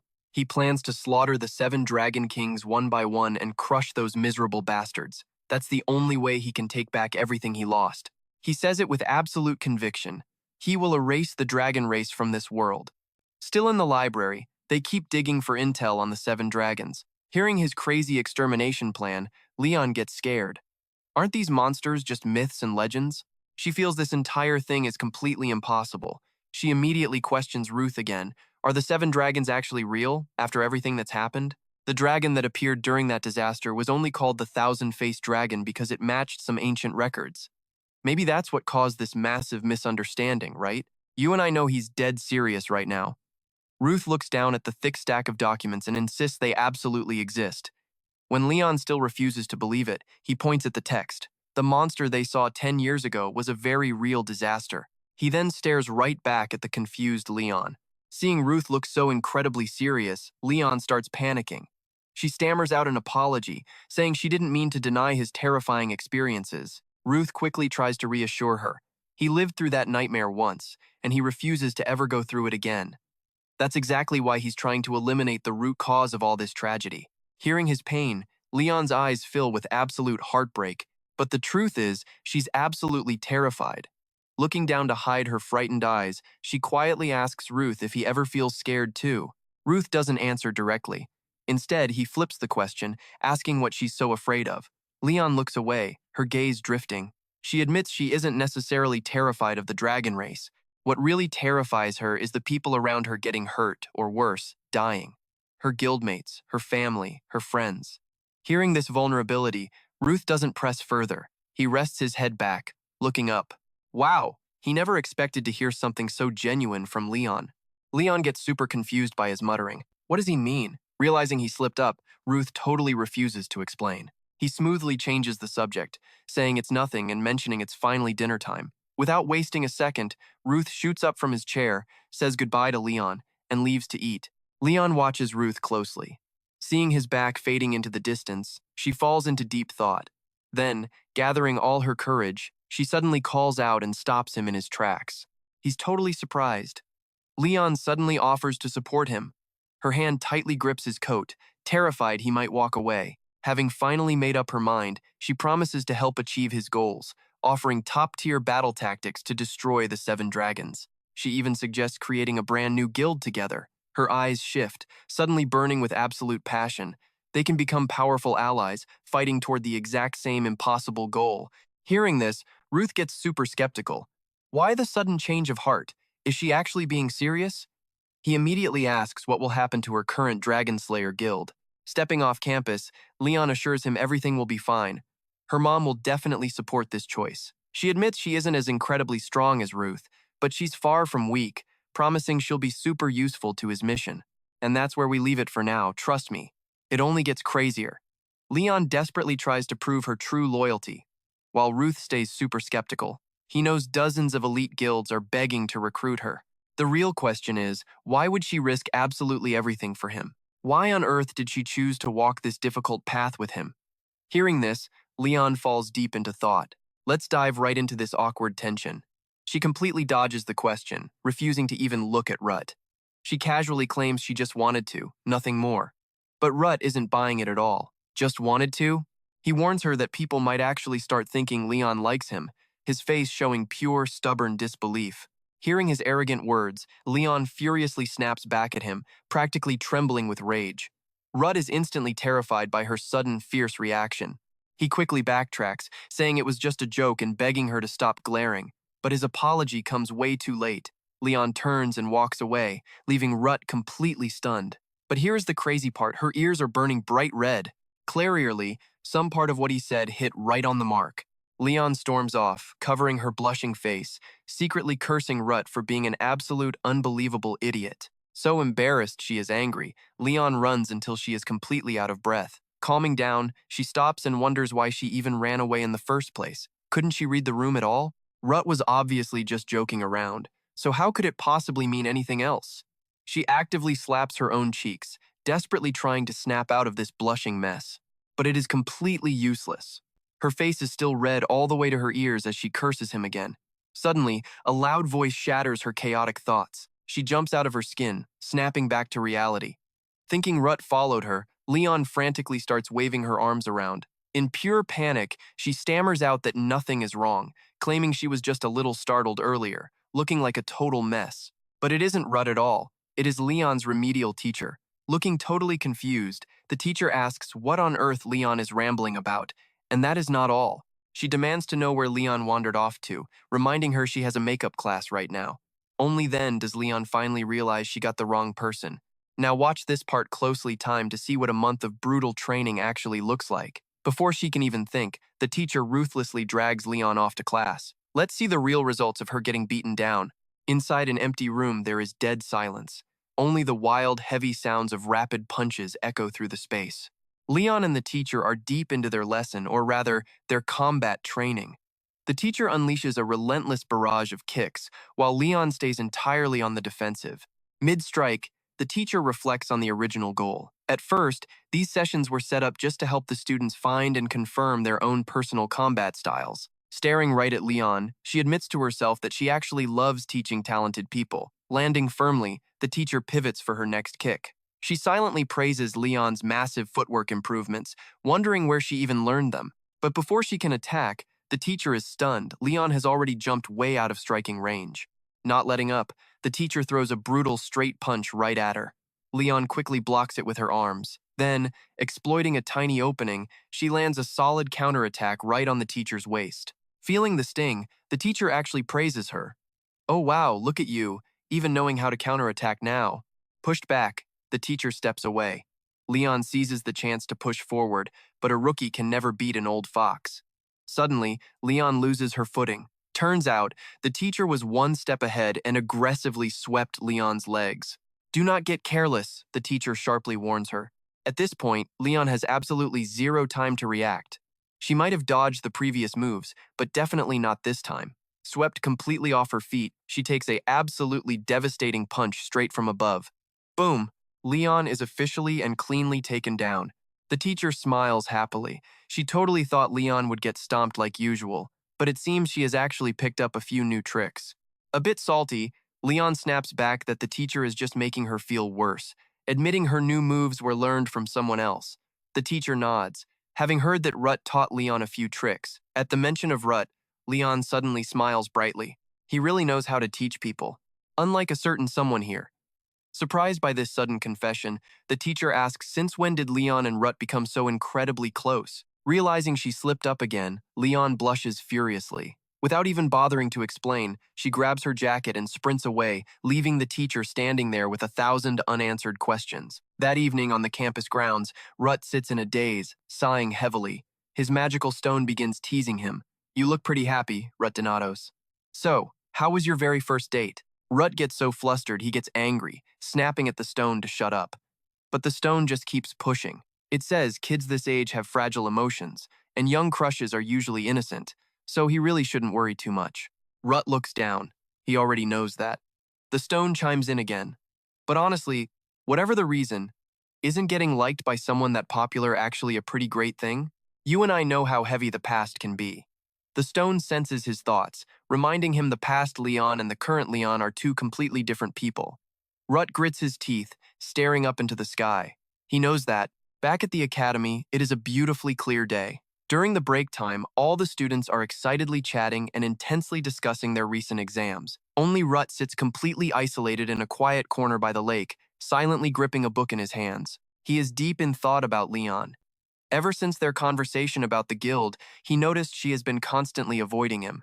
This incredibly awkward situation is just making him feel totally uncomfortable. Suddenly, the stone's voice echoes in his mind. "Isn't she just deeply embarrassed for saying all those silly things in front of you?" Annoyed, Ruth sharply warns the stone to knock it off immediately. Leon's reflection shimmers on the water's surface, mirroring Ruth's chaotic thoughts. She is his lifelong goal. That massive mix of jealousy and admiration is the very wall he must crush in this life. This current Leon no longer treats him like absolute trash like she did before his regression. She is alive right in front of him, no longer wearing clothes soaked in dragon blood. If he can just defeat her, all these messy emotions will finally fade. Ruth's dark thoughts are instantly shattered. Wait, is that Leon's voice? Did he just get struck by lightning? She is actually calling out to him. Looking totally shy, Leon tells him not to answer, saying she does not mean anything by it. She literally shoves a small pouch right into his chest, wishing him good luck on today's exam.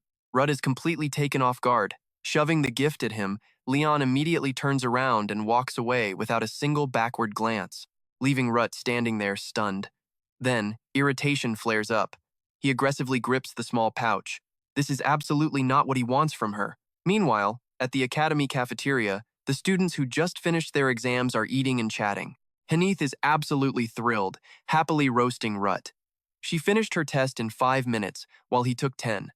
Since she was 5 minutes faster, she proudly claims total victory, but Ruth is not backing down. He claps right back at Hanith. If a test gives you a 1-hour time limit and you finish in 5 minutes, is your score even going to be normal? Steroze just sits beside them, happily enjoying his meal. Pausing his food, Steroze flexes that they both lost to him. He only took exactly 1 minute. Hinith explodes in anger. You jerk! You literally just wrote an apology letter begging for forgiveness on the paper, didn't you? Hinith immediately starts lecturing Steroze. She says it is totally impossible to get him to study properly because his mind is always wandering up in the clouds, making learning useless. Suddenly, a senior girl's voice chimes in. She disagrees completely, claiming that when she studied alongside Ruth, she actually managed to learn quite a lot of useful things. Hinith glares so hard her eyes could catch fire. You call that studying? She bluntly states she can basically guess how empty the senior's brain is. The senior fires back, sarcastically asking if Hinith's genius brain is the only one qualified to judge others. The two girls glare daggers at each other. The tension is so thick that Ruth and Steroze can only awkwardly force a smile. Watching this intense standoff, they instantly lose their appetites. The two guys quietly agree to just eat as fast as possible. Ruth desperately begs Felroa to stop the girls from fighting, but Felroa refuses, joking that when girls fight, they actually get closer. After all, they used to bicker like this for over 10 years straight.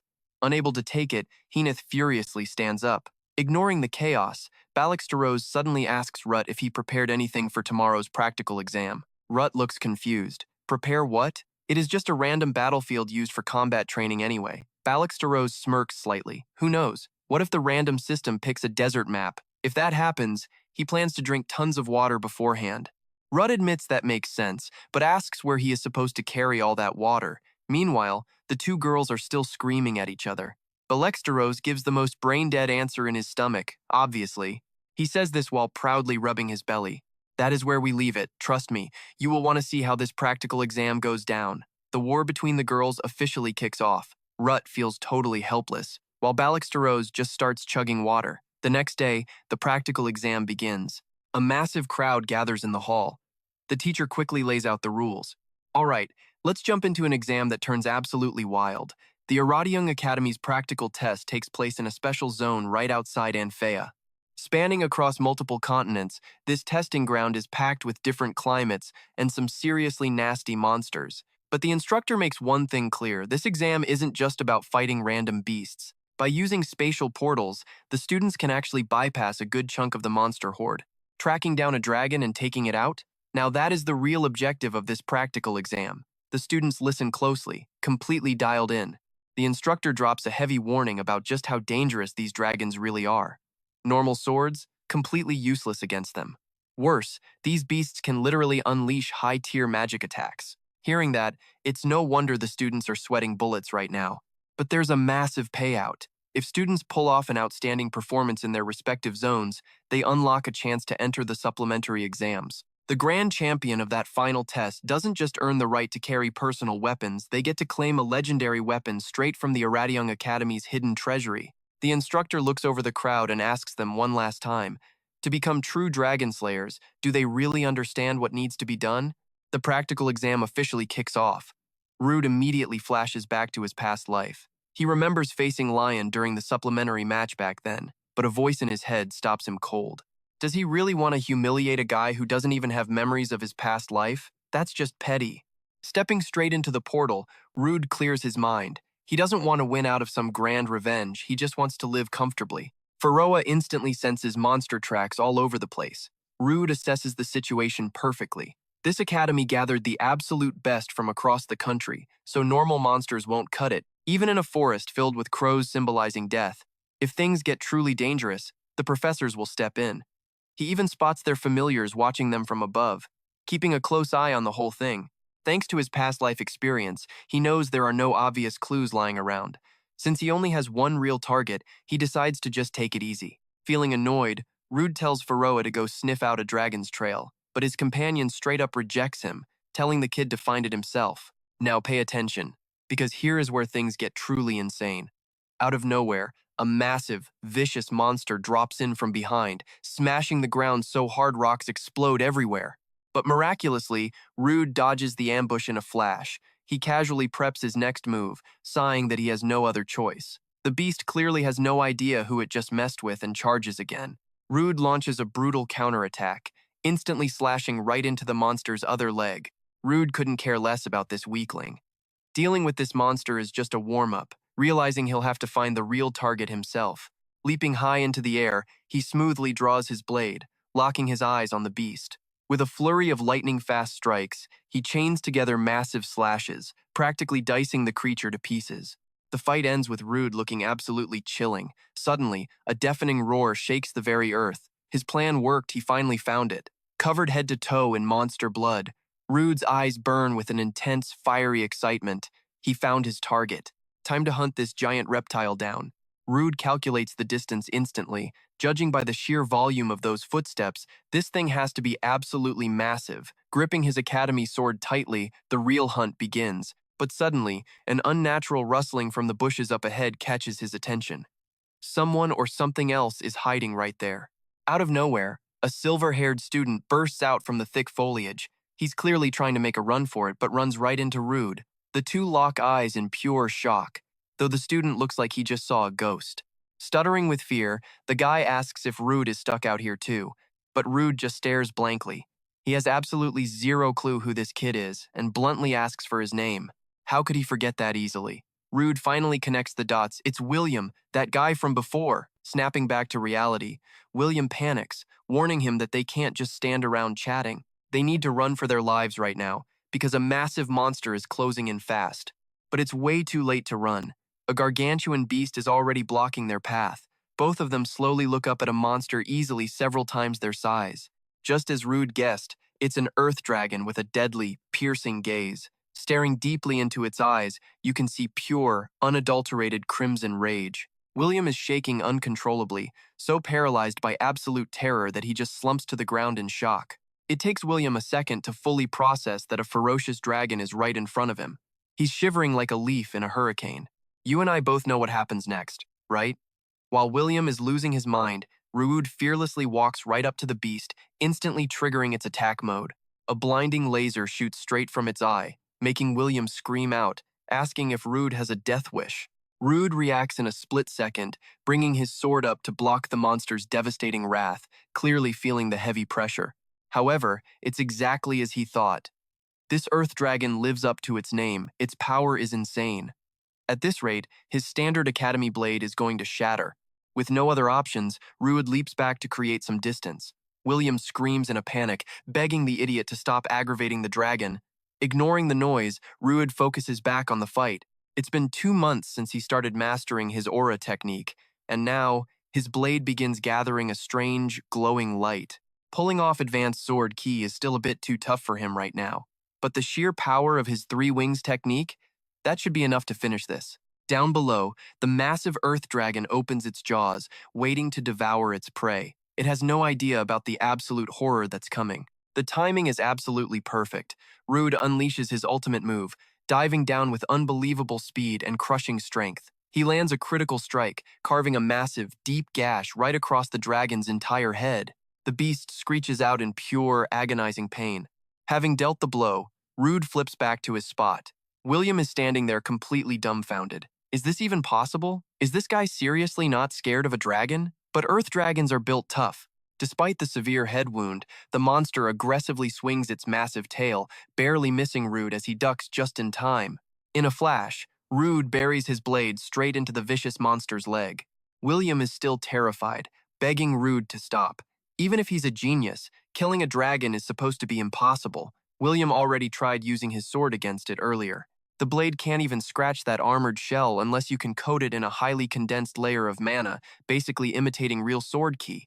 Annoyed by all this loud complaining, Rude coldly tells William to shut his mouth and just watch. Quick and simple. Rude knows his stuff perfectly. Unlike regular beasts, dragons are wrapped in hardened scales that are practically impenetrable. But here's the catch. Even if they look like absolute immortal tanks, they are still living, breathing creatures. That means their eye sockets, respiratory systems, and joints are all glaring, vulnerable weak points. The second he finishes analyzing the beast, Rude charges straight for those exact weak spots. He figures that if he concentrates all his hits on those vulnerable gaps, piercing the armor will be a breeze. Without a moment of hesitation, Rude unleashes an insane combo. He rapid-fires sword strikes into the joints and gaps all over the earth dragon's body. His speed is so incredibly fast, the monster can't even track where he is anymore. Taking massive damage to its soft tissues, the beast falters. Seizing this perfect window, Rude dashes straight for the absolute kill, zone its neck. But disaster strikes at the worst possible second. Because he used way too much force, Rude's sword cleanly snaps right in half. Cursing under his breath, Rude looks at his shattered weapon in frustration. He realizes this basic blade just doesn't have the durability to sever an earth dragon's neck bone. Still, with its eyes completely destroyed and its joints and scales heavily damaged, there is no way this monster can mount a counterattack. Rude understands that no matter how good your skills are, slaying a dragon with a standard academy sword is basically an impossible task. Dealing with this ultimate threat, he violently punches straight into its ruined eye and commands the beast to just stay down. He turns back to William, who is still completely mind-blown by everything he just witnessed. Rude casually asks if he happens to have a spare sword. Stuttering like crazy, William admits that no, his sword is already broken too. Looking a bit disappointed, Rude sighs. No sword? Fine. He literally leaps back in and starts beating the monster to a pulp barehanded. William is completely overwhelmed. This is absurd. Even a full squad of elite students shouldn't be able to defeat a dragon. Yet he's doing it completely solo. Trust me, you and I just witnessed a legend. After a brutal barehanded beatdown, Rude realizes the earth dragon is already dead. Suddenly, Gwenem turns around and calls out to Ruth. He actually thanks him for saving his life, completely apologizing for that entire mess from before. Stick with me here, because this dynamic gets good. Ruth waves it off, having zero interest in making things difficult. But then Gwenem stutters out a wild request. He nervously asks if they can officially become rivals. Catching how incredibly weird that sounded, Ruth just stares, asking him to repeat himself. Gwenem calmly replies. Completely different from his shaking mess earlier, he admits he used to be so arrogant back home. He thought he was untouchable. But after watching Ruth today, he realizes he is not even remotely in the same league. Struggling to stand after the shock, Gwenem keeps going. He knows exactly how weak he is now, but he absolutely refuses to quit. He vows to treat Ruth as his ultimate goal and keep pushing forward. This entire incident clearly flipped a switch in Gwenem's brain, sparking some insane determination. Meanwhile, Ruth just stands there, completely freezing up at those dramatic words. He thinks to himself, how can a guy say something so unbelievably cringe? It is pure secondhand embarrassment. Suddenly, Faroa pops up. She wonders if Gwenem is basically a past life clone of Ruth, sharing some weird emotional connection. Absolutely furious, Ruth snaps at Faroa to shut up, mostly because Gwenem is now staring at him with a seriously intense, unfriendly glare. Over at the grading area, a teacher updates the professor. Group A's practical exam is wrapping up, so they need to head back. Those kids still have tons of work to do. Ruth gets annoyed, telling Faroa to go to sleep instead of talking absolute nonsense. She quickly defends herself, claiming things are just getting interesting. Meanwhile, through a crow's eyes, an old man watches everything from a distant tree. It is the headmaster of Arityum Academy. Witnessing all of this firsthand, he thinks the rumors were absolutely right. Ruth is undeniably an uncut diamond. Down on the ground, Headmaster Graham's loyal guard asks what he thinks about Ruth, since the kid just put on an insane show. Graham smiles happily. He honestly had high hopes after the professors praised him, but reality? Ruth completely shattered every single expectation. The guard is totally hyped too. It is unreal how a 17-year-old kid can fight like that. He is absolutely certain Ruth just crushed the supplementary exam with flying colors. Ruth will make history as a truly special dragon slayer. Ending his scouting trip, Headmaster Graham drops down next to his waiting guard. He thinks deeply about the guard's words. A special dragon slayer? That is an understatement. Ruth is someone who completely defies every single boundary he could ever imagine. He might become more than a warrior. He could become a hero of freedom, the headmaster declares, walking away. The guard gets curious. A hero of freedom? Does he mean someone like the legendary Vanna? Graham refuses to explain further. He simply confirms one thing. The tale of Vanna is the absolute foundation of all dragon slayers. Now pay close attention, because this history is intense. Graham reminisces as he walks. Long ago, humans were nothing but prey. It was pure misery, with mankind constantly begging the dragons for a tiny shred of mercy. Lightning dragons roamed everywhere. Flying dragons dominated the skies. These massive beasts were literally the size of mountains. The dragon race completely ruled over everything, completely controlling the heavens and the earth. But the headmaster continues. There was one terrifying type ruling above the rest. The dragonkin. They looked just like humans, but had insane strength, high intelligence, and absolutely broken unique abilities. They slaughtered humanity with zero hesitation, using them as playthings without feeling a single ounce of pity. 700 years ago, Dragonkin used this exact spot as an arena. Human gladiators fought to entertain them. But now, it is Arityum's lecture hall, a true symbol of dragon slayers and freedom. Isn't that incredible? Graham asks, standing before that historic building. The guard listens carefully. Yes, sir. He mentions how the legendary Vanna was once just a gladiator too, completely trampled on by those cruel dragonkin. But he was stronger than anyone. He rallied fellow fighters and sparked a massive revolution. After a brutal war, he and the first-generation slayers drove the dragonkin to the great northern mountains. Finally, even their kings, the 7 great dragon emperors, were sealed away. That is exactly how the glorious era of human freedom finally began. However, he knows it sounds like a fairy tale spun by poets. That is why he has believed it all this time, but honestly, there are still a few plot holes he just cannot wrap his head around. So he questions Headmaster Graham. If Vanna was truly that overpowered, why just chase the dragons away? Why not wipe them out completely? Why only seal the 7 great dragon emperors instead of just killing them off for good? Understanding his point, Graham responds quietly. If he had actually done that, then victims like you and our students wouldn't even exist today, right? His eyes suddenly look incredibly distant. The guard realizes he is getting a bit too emotional. He quickly panics, swearing he never doubted their ancestors' motives. It is just, not blaming him at all, the headmaster laughs. It is fine. You really don't need to worry about it. Whatever actually happened back then, it saved humanity from living like cornered animals forever. We just don't know the full truth of that era. The two stand there in thought above the massive hall. Suddenly, the Academy announces that all supplementary exams for every group have officially ended. All students are ordered to return their weapons and gather at the designated zone. The official matchups and combat arena locations will be posted in the main hall in exactly 3 days. We both know tournament arcs are the best. 3 days later, students crowd the Academy's courtyard. One cocky kid brags that the legendary armor from Arityum's vault is already his. The system announces the final event. Only top scorers from the practical test get to participate today. Who is going to claim victory among all these elite rookies? Let's check in on our most famous rookie, Ruth Denatos. He is sitting quietly, checking his gear, looking totally annoyed when someone suddenly ruins his piece.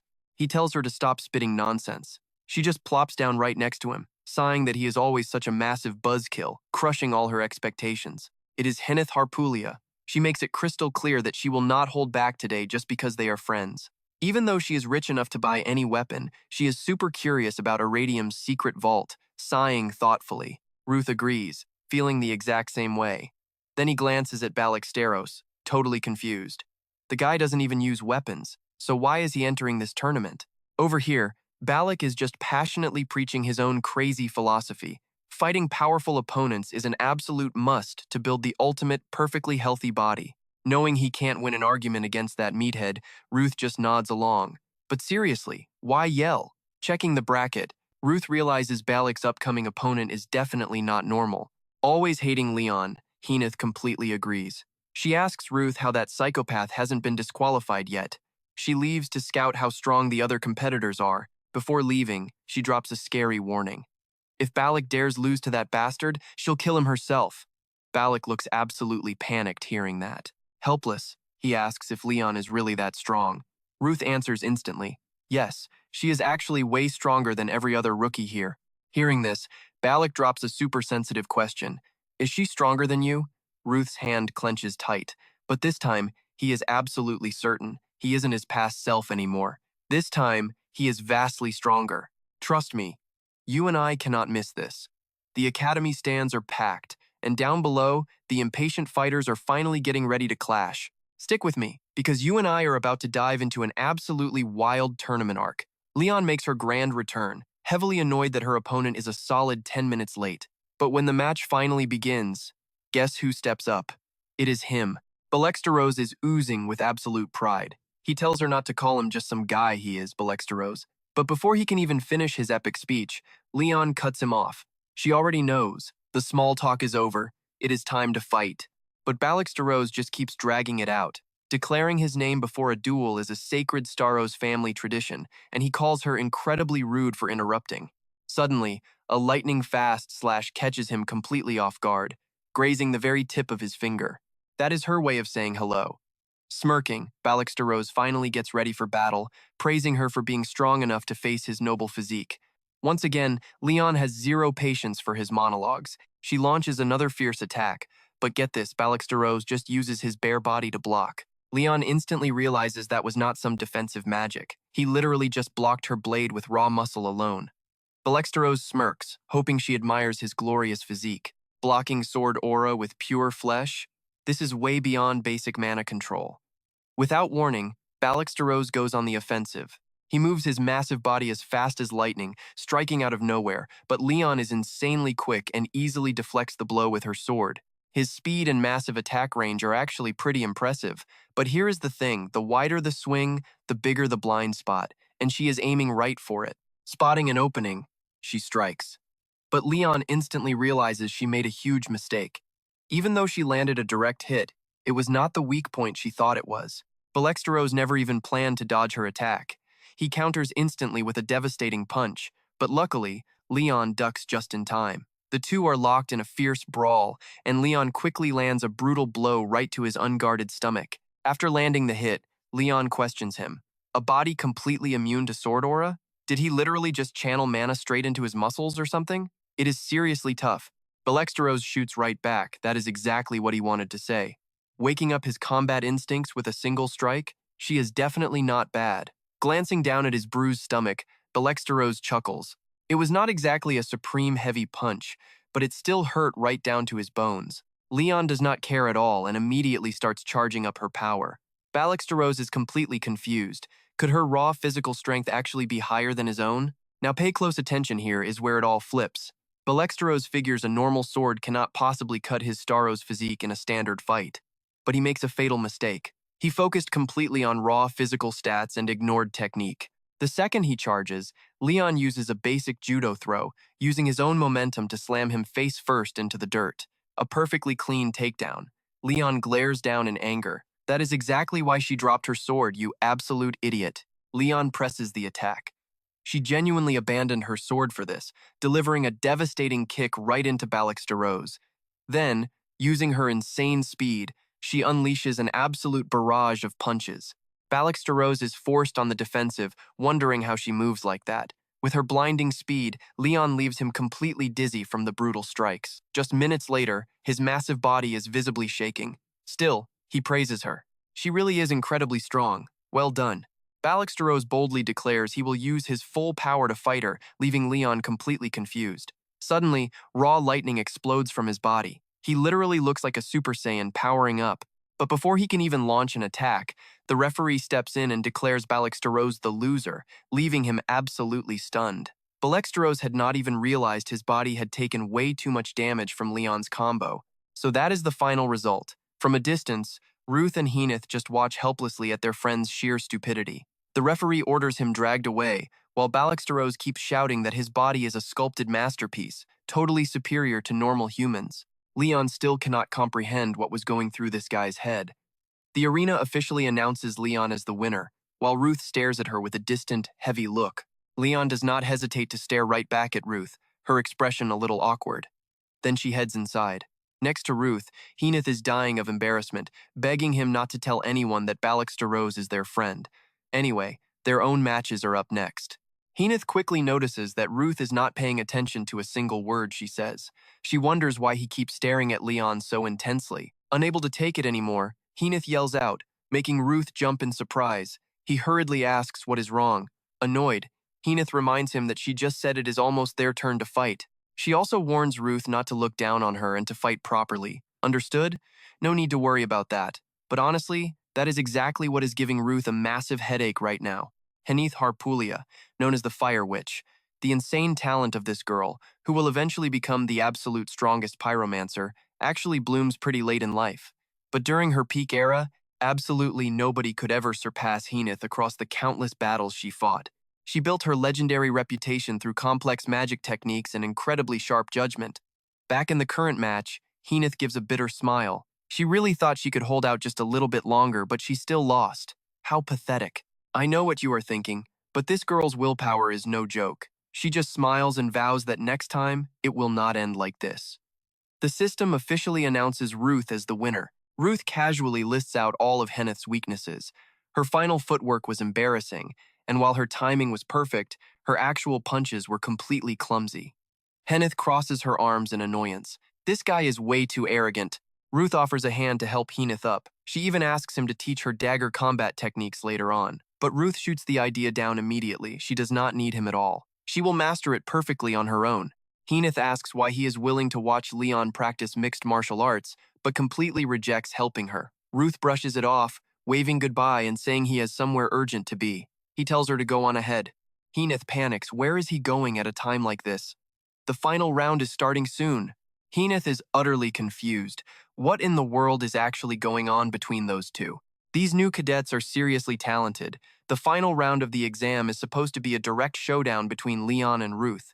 Yet, Leon is actively walking away. She is running fast, her mind completely consumed by one single thought: she does not want to fight him anymore. In the past, Ruth always rejected her duel requests using every excuse in the book, which is exactly why Leon does not want to fight him now. So why is everything happening like this? Why are they suddenly forced into a direct one-on-one battle? Right after finishing her match with Steroze, she had stared over at Ruth, completely panicking. She could not understand why he suddenly had the intense expression of someone absolutely starving for a real fight. Leon is panting heavily, unable to comprehend why Ruth's fierce combat desire and raw hostility are written all over his face. Biting her lip tightly, Leon still cannot fully grasp why she is so terrified of facing him in the arena.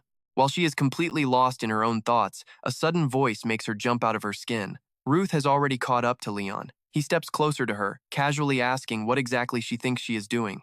He continues, reminding her that the final match starts in exactly 30 minutes, so she needs to head back to the waiting room. But Leon avoids his gaze entirely, coldly stating that her leaving has absolutely nothing to do with him. But he instantly shuts that down. Since he is her opponent in the grand finals, this has everything to do with him. Hearing that, Leon keeps her face turned away.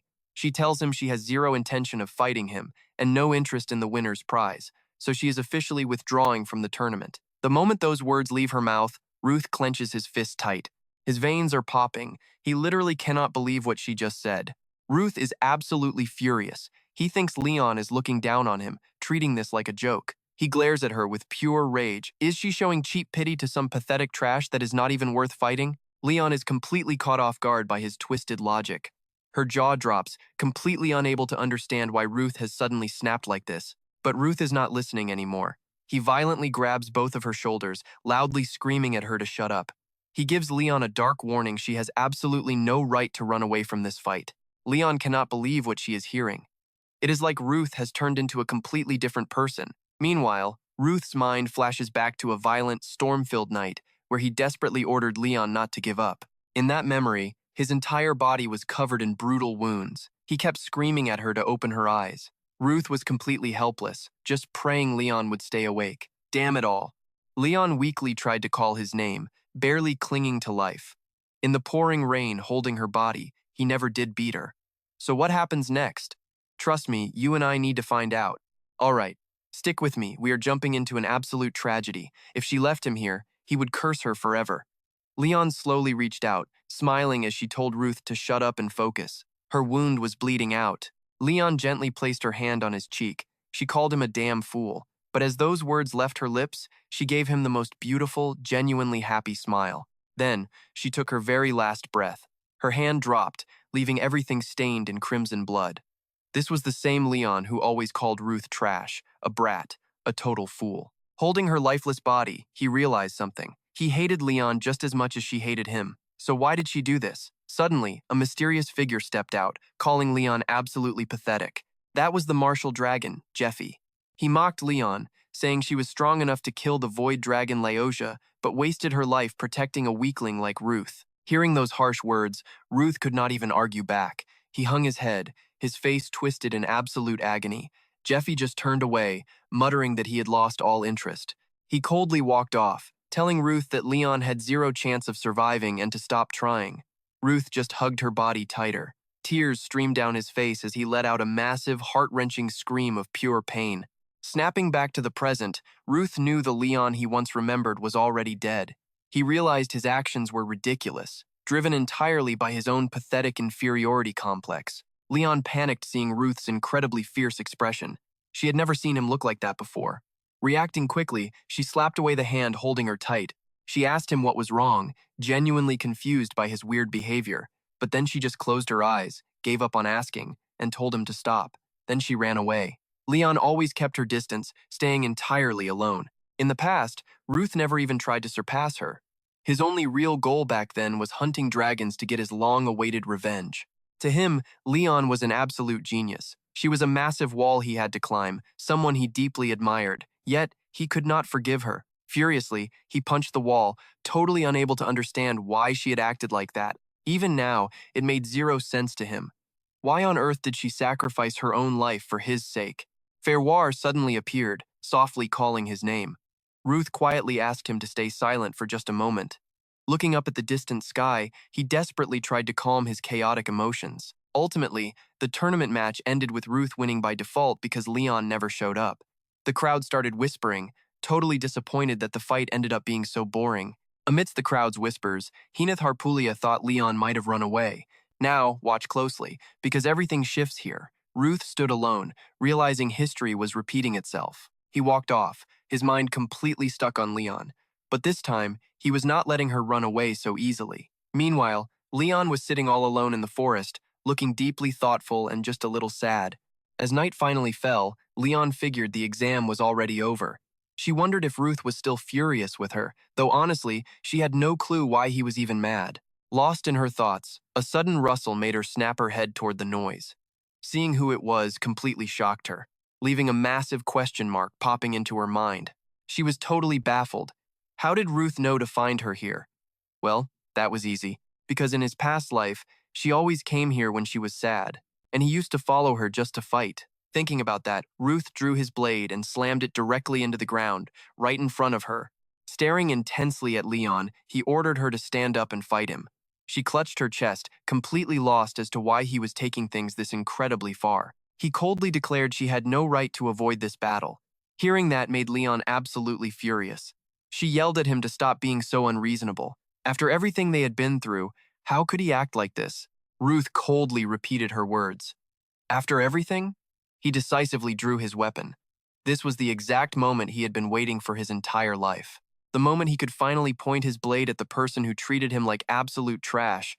This was the day he would end his exhausting, lifelong quest for revenge. Facing Ruth's aggressive bloodlust, Leon was finally forced to grab her sword and defend herself, but she really didn't want to fight him. Why couldn't this stubborn guy just listen to her? The fight officially begins.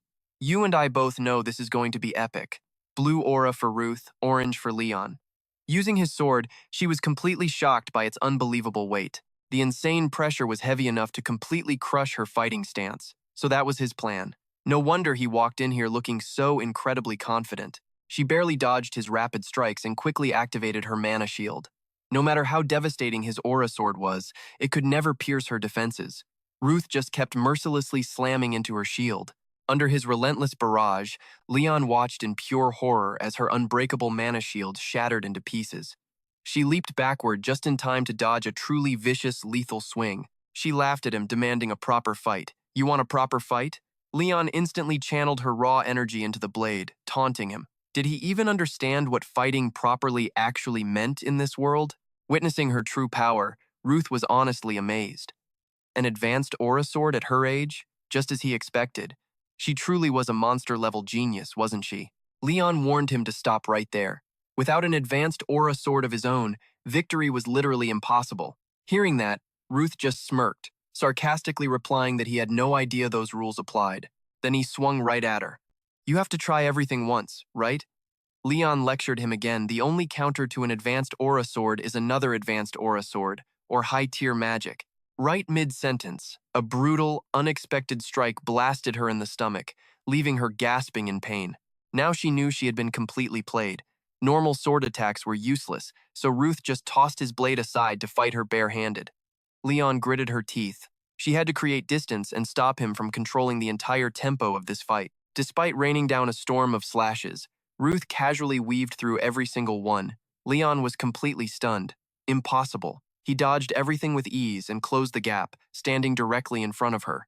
With zero hesitation, not caring about holding back at all, Ruth threw a devastating, ice-cold punch directly into Leon's face. He instantly shifted his stance, channeling more power for a rapid-fire combo. Leon was still completely shell-shocked. How could he possibly evade an advanced aura sword just by running normally? The terrifying realization hit her. This wasn't about sword auras or magic anymore. She struggled to control her blade, but he completely shut her down. Ruth's bare fist kept violently smashing into her sword hand. Taking hit after hit, Leon stood there panting heavily. What kind of absolutely insane speed was this? He was reading her every single movement with terrifying perfection, just like when he fought her mother. Ruth raised his leg for a flawless kick, deeply satisfied that his brutal training was finally paying off. But internally, he was sweating. The Leon of this timeline was way stronger than before. He had to push his heightened senses to their absolute limit just to survive. Exhausted, Leon desperately kept trying to dodge his onslaught. Knowing he had leveled up massive amounts, Ruth showed zero mercy and kept rushing her. But despite his crazy power spike, a weird, dizzy feeling was suddenly messing with his head. He backed away to reset, but that weird feeling just wouldn't fade. So where does this leave us? Trust me, you and I are definitely not ready for what happens next. All right, you and I are jumping right into the action. Lion watches his every move, totally confused why he draws his sword. He is clearly at a disadvantage without an advanced sword aura. Furious and gritting her teeth, she really cannot figure out if Ruth even wants to win this fight. Furious, she points her blade right at him, completely giving up on trying to understand his motives. Raising her glowing sword high, she gathers all her strength and screams that he brought this entirely on himself. Facing Lion's explosive pressure, Ruth just stands there, totally calm. This is it. The real battle begins right now, and neither of them is holding anything back anymore. And of course, using her advanced sword aura and raw talent, Lion easily shatters Ruth's attack. Seeing his strike crumble, she smiles to herself, totally convinced she just won the match. But Ruth just stares back at her, his eyes absolutely burning with battle lust. Clearly, this fight is far from over. Suddenly, a blinding, intense light erupts all around him, catching Lion completely off guard. Every single drop of his immense power surges straight into his sword hand. He raises his glowing blade high, marching toward Lion with explosive momentum. A terrifying, monstrous surge of power completely wraps around his sword. With this raw strength, Ruth is confident he can easily unleash his fourth wing. Lion is stunned. She finally realizes what is happening. Is Ruth actually using a super sword aura? Suddenly, a devastating attack that looks like it could rip the sky wide open explodes outward. Luckily, Lion manages to dodge it just in time. His super sword aura actually looks a whole lot like her own technique. But the sheer level of perfection? It is on a completely different tier. Lion just slumps down against a tree, absolutely speechless at what she just saw. Suddenly, Ruth slowly takes a few steps toward where she is sitting. He marches toward her, still radiating that intense battle aura, but then Leon abruptly declares that he won. She asks if he is satisfied now, but Ruth just stays completely silent. He thinks to himself, satisfied? He should definitely feel satisfied, right? He just defeated the one person who always treated him like absolute trash. But then, with cold eyes, Ruth mutters that this is all meaningless. His mind feels totally empty right now. What exactly is tormenting him so much inside? Hearing Ruth's completely unexpected answer, Lion clenches her fists. He was the one who forced her into this pointless battle in the first place. And after everything, he dares to call it meaningless? She stands up and marches furiously right at him. Ruth just stares blankly at her sudden burst of anger. Now, watch this closely. Things get crazy. Without a second of hesitation, she punches him squarely in the face. After taking that massive hit, Ruth hurriedly steps back to avoid getting punched a second time. Lion stands there, absolutely furious, and screams. Are you messing with me right now? I clearly told you that I did not want this. I said I did not want to fight you. Holding his bruised face, Ruth sits there and tries to explain. But Lion is pulling her hair in pure frustration. Why? He just said it was useless and meaningless. Ruth simply wanted to defeat Leon just once in his entire life, nothing more. Hearing that, Lion lets out a bitter laugh. Do not joke with me. I am not the person you actually wanted to beat, am I? Ruth cannot believe she just said that. He stares at her, completely stunned, and asks what she means. Lion turns her head away coldly. Did Ruth really think she was completely clueless? From the very start, he had been like this, always filled with unexplainable anger, deep longing, and this massive inferiority complex. All those messy emotions he aimed at her during their first meeting. It was obvious. He was looking right through her, seeing someone else entirely. Lion grabs him by the collar, totally losing her temper. He just wanted to win while chasing after some phantom from his past. To Ruth, Lion is nothing but a stand-in, right? Lion cannot hold back her tears anymore. She knew it. She knew he only saw her as a cheap replacement this whole time, and it breaks her heart. Lion grips his collar tight, sobbing uncontrollably. It is honestly heartbreaking to watch. Finally, Ruth speaks up, genuinely confused, saying he has no idea what she is talking about. Then, he gently grabs the hands gripping his shirt. He tells Lion to stop lying to herself. Ruth looks her dead in the eye and declares fiercely that the person he has always been chasing is her. He pushes her hands away. She is the one he has always been jealous of. He always craved her acknowledgement. Lion is totally caught off guard by this sudden, raw confession. Ruth keeps going. She always outshined him by miles. She was an absolute genius, a talented jerk. Her overwhelming power was something he could never, ever reach. Then Ruth falls silent, sadly admitting that this is just how things always were. Revenge? Yearning? It is not funny at all. He just wanted to become Lion. Her movements, her swordplay, her instincts. He chased after her so hard. Damn it, Ruth just desperately wanted to be like her. Let that sink in for a second. No matter what he did, he could never match her. And he absolutely could not accept that this perfect genius died just to protect a piece of trash like him. Hearing this, Leon is beyond confused. She has zero idea what the hell he is talking about. Realizing he said way too much, Ruth quickly tries to take back his last sentence. Staring up at the bright moon, he mutters to himself that it was not meaningless. It was pure, agonizing pain. Lion is having a total meltdown over this impossible information she is hearing. She died to protect him? He chased her sword skills? She thinks he is spitting absolute nonsense right now. But Ruth coldly replies that none of this is absurd.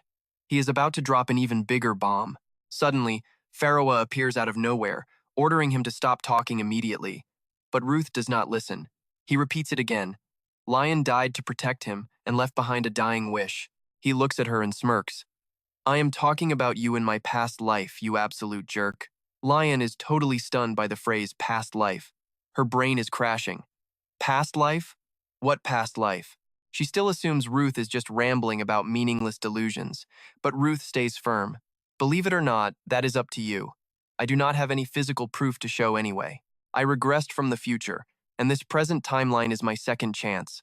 Lion just freezes in place, her face full of endless questions. Ruth really came back from the past? Ruth keeps talking. He says Lion will feel the difference eventually, unless she is a total idiot. He is someone whose mana control is so perfect, it shatters the very definition of a martial arts genius. That kind of overwhelming power is simply impossible to reach without decades of deep experience, honed skills, and raw talent. This is his ultimate proof.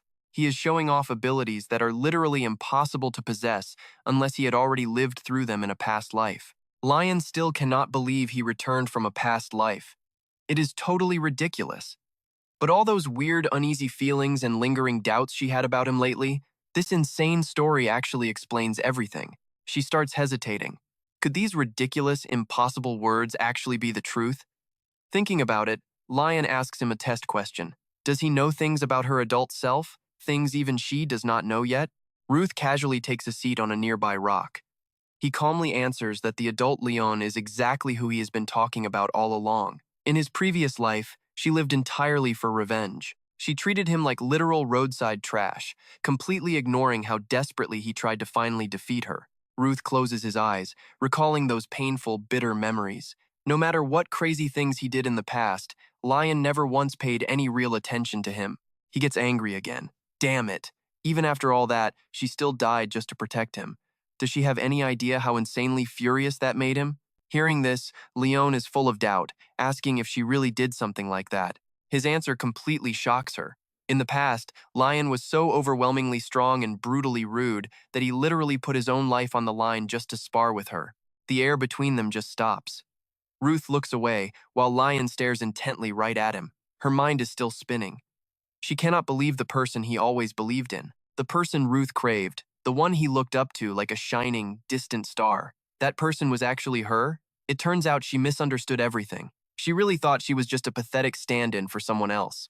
After thinking it through carefully, Lion finally asks if that is the real reason why he picked a fight with her the very first time they met. Ruth awkwardly clears his throat. Back then, he simply wanted a quick rematch, but never expected her to be this incredibly strong. So what do you and I make of this? Lion suddenly realizes something hilarious. That means Ruth is way older than her mentally, yet he was still petty enough to treat her like that. Stick with me here. Hearing that, Rudd just admits it straight up. That's exactly how he got this far. Then Leon suddenly asks him why he's apologizing. That question completely freezes him for a solid 5 seconds. Before he can even process an answer, she keeps pushing. If he hates her so much, why not just ignore her? Rudd stands up, desperately trying to end this whole situation as fast as possible. After all, Leon is literally causing a massive scene right in the middle of the academy hallway. Leon stands up right alongside him. He even taught her wrestling techniques. If he really despised her that much, why would he ever go out of his way to do that? Rudd looks away, completely unable to meet her eyes. He slowly replies that beating her only feels earned when she's actually at her strongest. Seeing him trying to leave, Leon chases after him. What about that weekend he showed her all around the capital? Rudd totally panics at that, snapping back at her. What the heck is she trying to say? Did she seriously not understand a single word he had just told her? In his past life, she treated him like absolute garbage, looking down on him like a dog. It was a pathetic relationship, nothing more. But Leon fires back that that was the past. Right now, everything has completely changed. Didn't Rudd himself say this was his second chance at life? Before he can even finish, Leon gently presses a clean handkerchief against the wound on his face.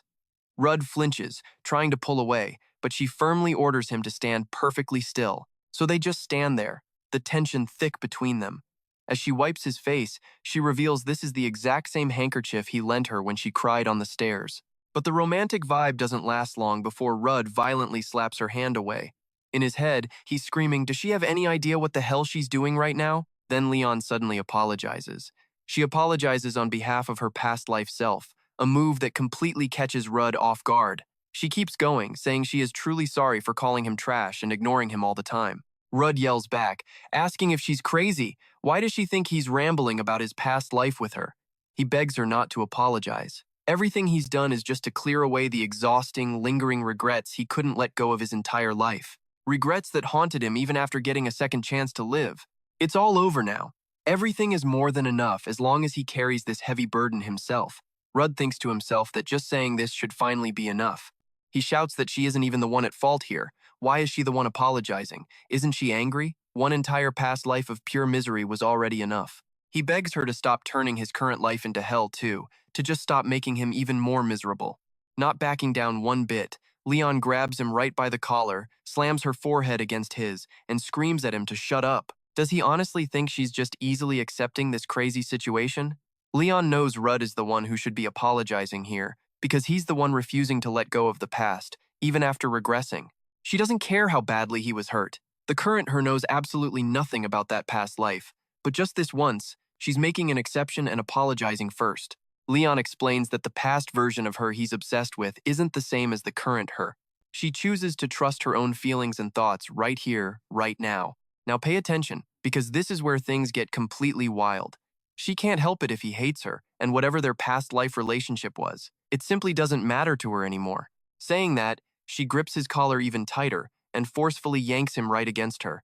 Totally off guard, his personal space gets invaded. Leon plants a sweet, direct kiss right on his lips. Rudd's eyes go wide with pure shock, unable to believe what she's doing, while she actually looks like she's enjoying it. A moment later, she finally lets him go, leaving our boy completely dazed. Before his frozen brain can even process what just happened, Leon grabs him tight, blushing with absolute happiness as she confesses her feelings. Fast forward to him sleeping, but his mind is aggressively replaying everything that happened yesterday. Leon actually kissed him. That memory makes him wake up in pure terror, screaming at the top of his lungs with a horrified face. Rudd desperately tries to convince himself it was just a nightmare, but Faroa's quick reply slaps reality right back into him. The spirit can't believe Rudd acted like that, telling him he should be ashamed of himself. Now completely overwhelmed, Rudd covers his face, continuously cursing out loud in total panic. Faroa keeps digging in. After acting like that, can he really still claim this is his second chance at life? He demands to know what Rudd plans to do next, because what he did last night is definitely not something he can just brush under the rug. Honestly, seeing him stand there frozen like a statue before running away to escape the situation was pretty hilarious. In his past life, Rudd suffered so much directly because of his hot-headed temper. Damn it, he hasn't improved even a little bit. Pharoah tries to comfort him. Isn't Leon already past the age of maturity anyway? Maybe Rudd could actually get along with her. But Rudd loudly denies it, yelling at him to shut up. Dating? Nonsense. He tells him to stop talking, saying he isn't that free. He's just going to pretend none of it ever happened. You and I both know this is crazy. How could Leon kiss an idiot who fought her, said he disliked her, and claimed to be a regressor? Ignoring Rudd covering his ears, Pharoah keeps talking. He's already done all those things, so he can bury those memories as deep as he wants. Then Pharoah suddenly asks him suspiciously, wait, isn't today the day he gets his prize for the selection tournament? Hearing that, it finally clicks in his head. Cursing, he quickly rushes to get ready and sprints to the prize ceremony. Thankfully, our boy makes it just in time, slowly walking into the award hall. Noticing he looks totally drained, Headmaster Graham kindly asks him if he didn't get enough sleep last night. Looking absolutely exhausted, Rudd casually lies, saying he was just feeling a little bit anxious about finally entering the Academy's treasure room. Graham laughs out loud at that. He totally understands that feeling literally anyone would be nervous in his shoes. Because inside the Arityum treasure room rest the ancient legacies of the mighty dragon slayers. That includes powerful holy relics and legendary weapons. Even if Rudd won the entire tournament, the door to this vault only opens with the absolute approval of the Academy headmaster and the vast majority of the professors. So Headmaster Graham feels deeply honored to open this door again after such a long time. Meanwhile, Rudd thinks to himself in his past life, he actually held the exact weapon his brother and Leon took from this very vault. But in this current timeline, is there really no one who can replace the spot of his incredibly talented young brother? After a long walk, he finally reaches the legendary Arityum treasure room. As Headmaster Graham opens the massive gates, he reminds Rudd that he won't regret taking absolutely anything out of this place. But he must remember that this vault isn't just about Arityum itself, it is deeply tied to the very history of the Dragon Slayers. Finally, the giant gates open. For Rudd to even step foot inside is an incredible honor and a moment of pure pride. Rudd walks straight in with total confidence, instantly sensing that the mana flow inside is completely different. The headmaster explains it's a subspace, and suddenly Rudd understands exactly why it feels that way. Graham continues, saying it's just like the floating island of Huval. It's a space that mortals can only create once they reach at least the tier of a grand mage. A blindingly luxurious room appears right before his eyes. To maintain so many powerful legendary weapons like this, they definitely had to rely on the help of multiple grand mages. Headmaster Graham tells him that absolutely everything in here is kept in perfect condition, asking if he is looking for anything specific. Holding a sword, Rudd simply replies that he already knows exactly what he wants. Pharoah suddenly pops out, asking if the thing he wants is the same weapon he used in his past life. Rudd denies it. That's not what he's looking for, but if there's nothing better, he'll just settle for it. After looking around and searching everywhere, he finally spots exactly what he came for. It's the heaven-defying sword, Demius. Rudd raises it high, examining it with pure excitement on his face. Pharoah mentions that this is the very blade once wielded by the first dragon slayer, Vanna. Rumor has it that it's an ink-black sword capable of completely severing the flow of mana, and it can even reflect absolutely any high-tier magic skill right back at the caster. So what do you and I make of this? Did Rudd pick this epic sword just to follow in the great hero's footsteps? Stick with me, we're about to watch an absolute revenge masterclass. Rudd answers no. Even though he's heard the Vanna legend endlessly, he refuses to follow in his footsteps. If he really has to save this world, he won't just seal those dragons away. He's going to slaughter every single one of them. The reason he picks this specific sword? Simple. In his past life, this was the exact blade his older brother used. Plus, its unique abilities make it the absolute perfect weapon to face off against any high-tier dragon race. Pharoah watches him turn to leave, but then Rudd suddenly steps on something shining brightly on the ground. That immediately stops him in his tracks. He stares down, wondering what the hell this glowing thing is. Rudd picks it up. It's definitely not a weapon, and he doesn't sense any defensive magic on it either. But suddenly, it shifts, perfectly reflecting his own face. Staring into it, a memory hits him. In his past life, he once asked his brother if he knew why Professor Damien had killed himself. Back then, Professor Damien's death just felt way too strange. Rudd strongly suspected something darker was going on behind the scenes, but his brother wasn't even listening to his theories. Instead, he just pointed up and desperately told Rudd to look at the sky. Seeing the massive shadow looming above, Rudd instantly gasped, wondering what the hell that thing was. And then, it suddenly exploded out of nowhere, with absolutely zero warning whatsoever. That massive explosion throws every single Academy student into pure, absolute panic. People start screaming and running blindly in every direction. A colossal dragon emerged right after that horrifying blast. Flashing back to that moment, Rut realizes exactly what this gem is, the Thunder Dragon's rough stone. In his past life, his first encounter with the Seven Dragons happened right in the middle of his exams. Decades have passed since that day, but he still can't forget those blood-curdling screams or the absolute horrific stench of burning flesh scattered everywhere. Now watch closely, because this is where it gets crazy. The very Thunder Dragon stone that caused that past life tragedy? It's sitting right here. Pharaoh is completely confused too. He has no idea why the Thunder Dragon stone would be inside the Arityum treasure vault. Rudd is still drowning in the lingering terror of his past life. He doesn't know how it got here, but he is absolutely certain it doesn't belong. Every single item inside the Arityum vault has a protective spell on it, except this one. Rudd cautiously throws out a wild theory. What if the Thunder Dragon never actually attacked Arityum? What if this exact stone had already been hidden inside here from the very beginning? Hearing that insane idea, Pharaoh immediately asks, if that's true, who could have possibly brought it here? The Thunder Dragon has been sealed away for 700 years, after all. Rut goes dead silent, his eyes narrowing as he wrestles with a complicated thought. Then, looking up, he asks Pharaoh if he knows exactly when the Thunder Dragon will wake up. Pharaoh's answer is grim. Maybe 1 or 2 years at most, since the current sealing magic is rapidly falling apart. Rut thinks back carefully.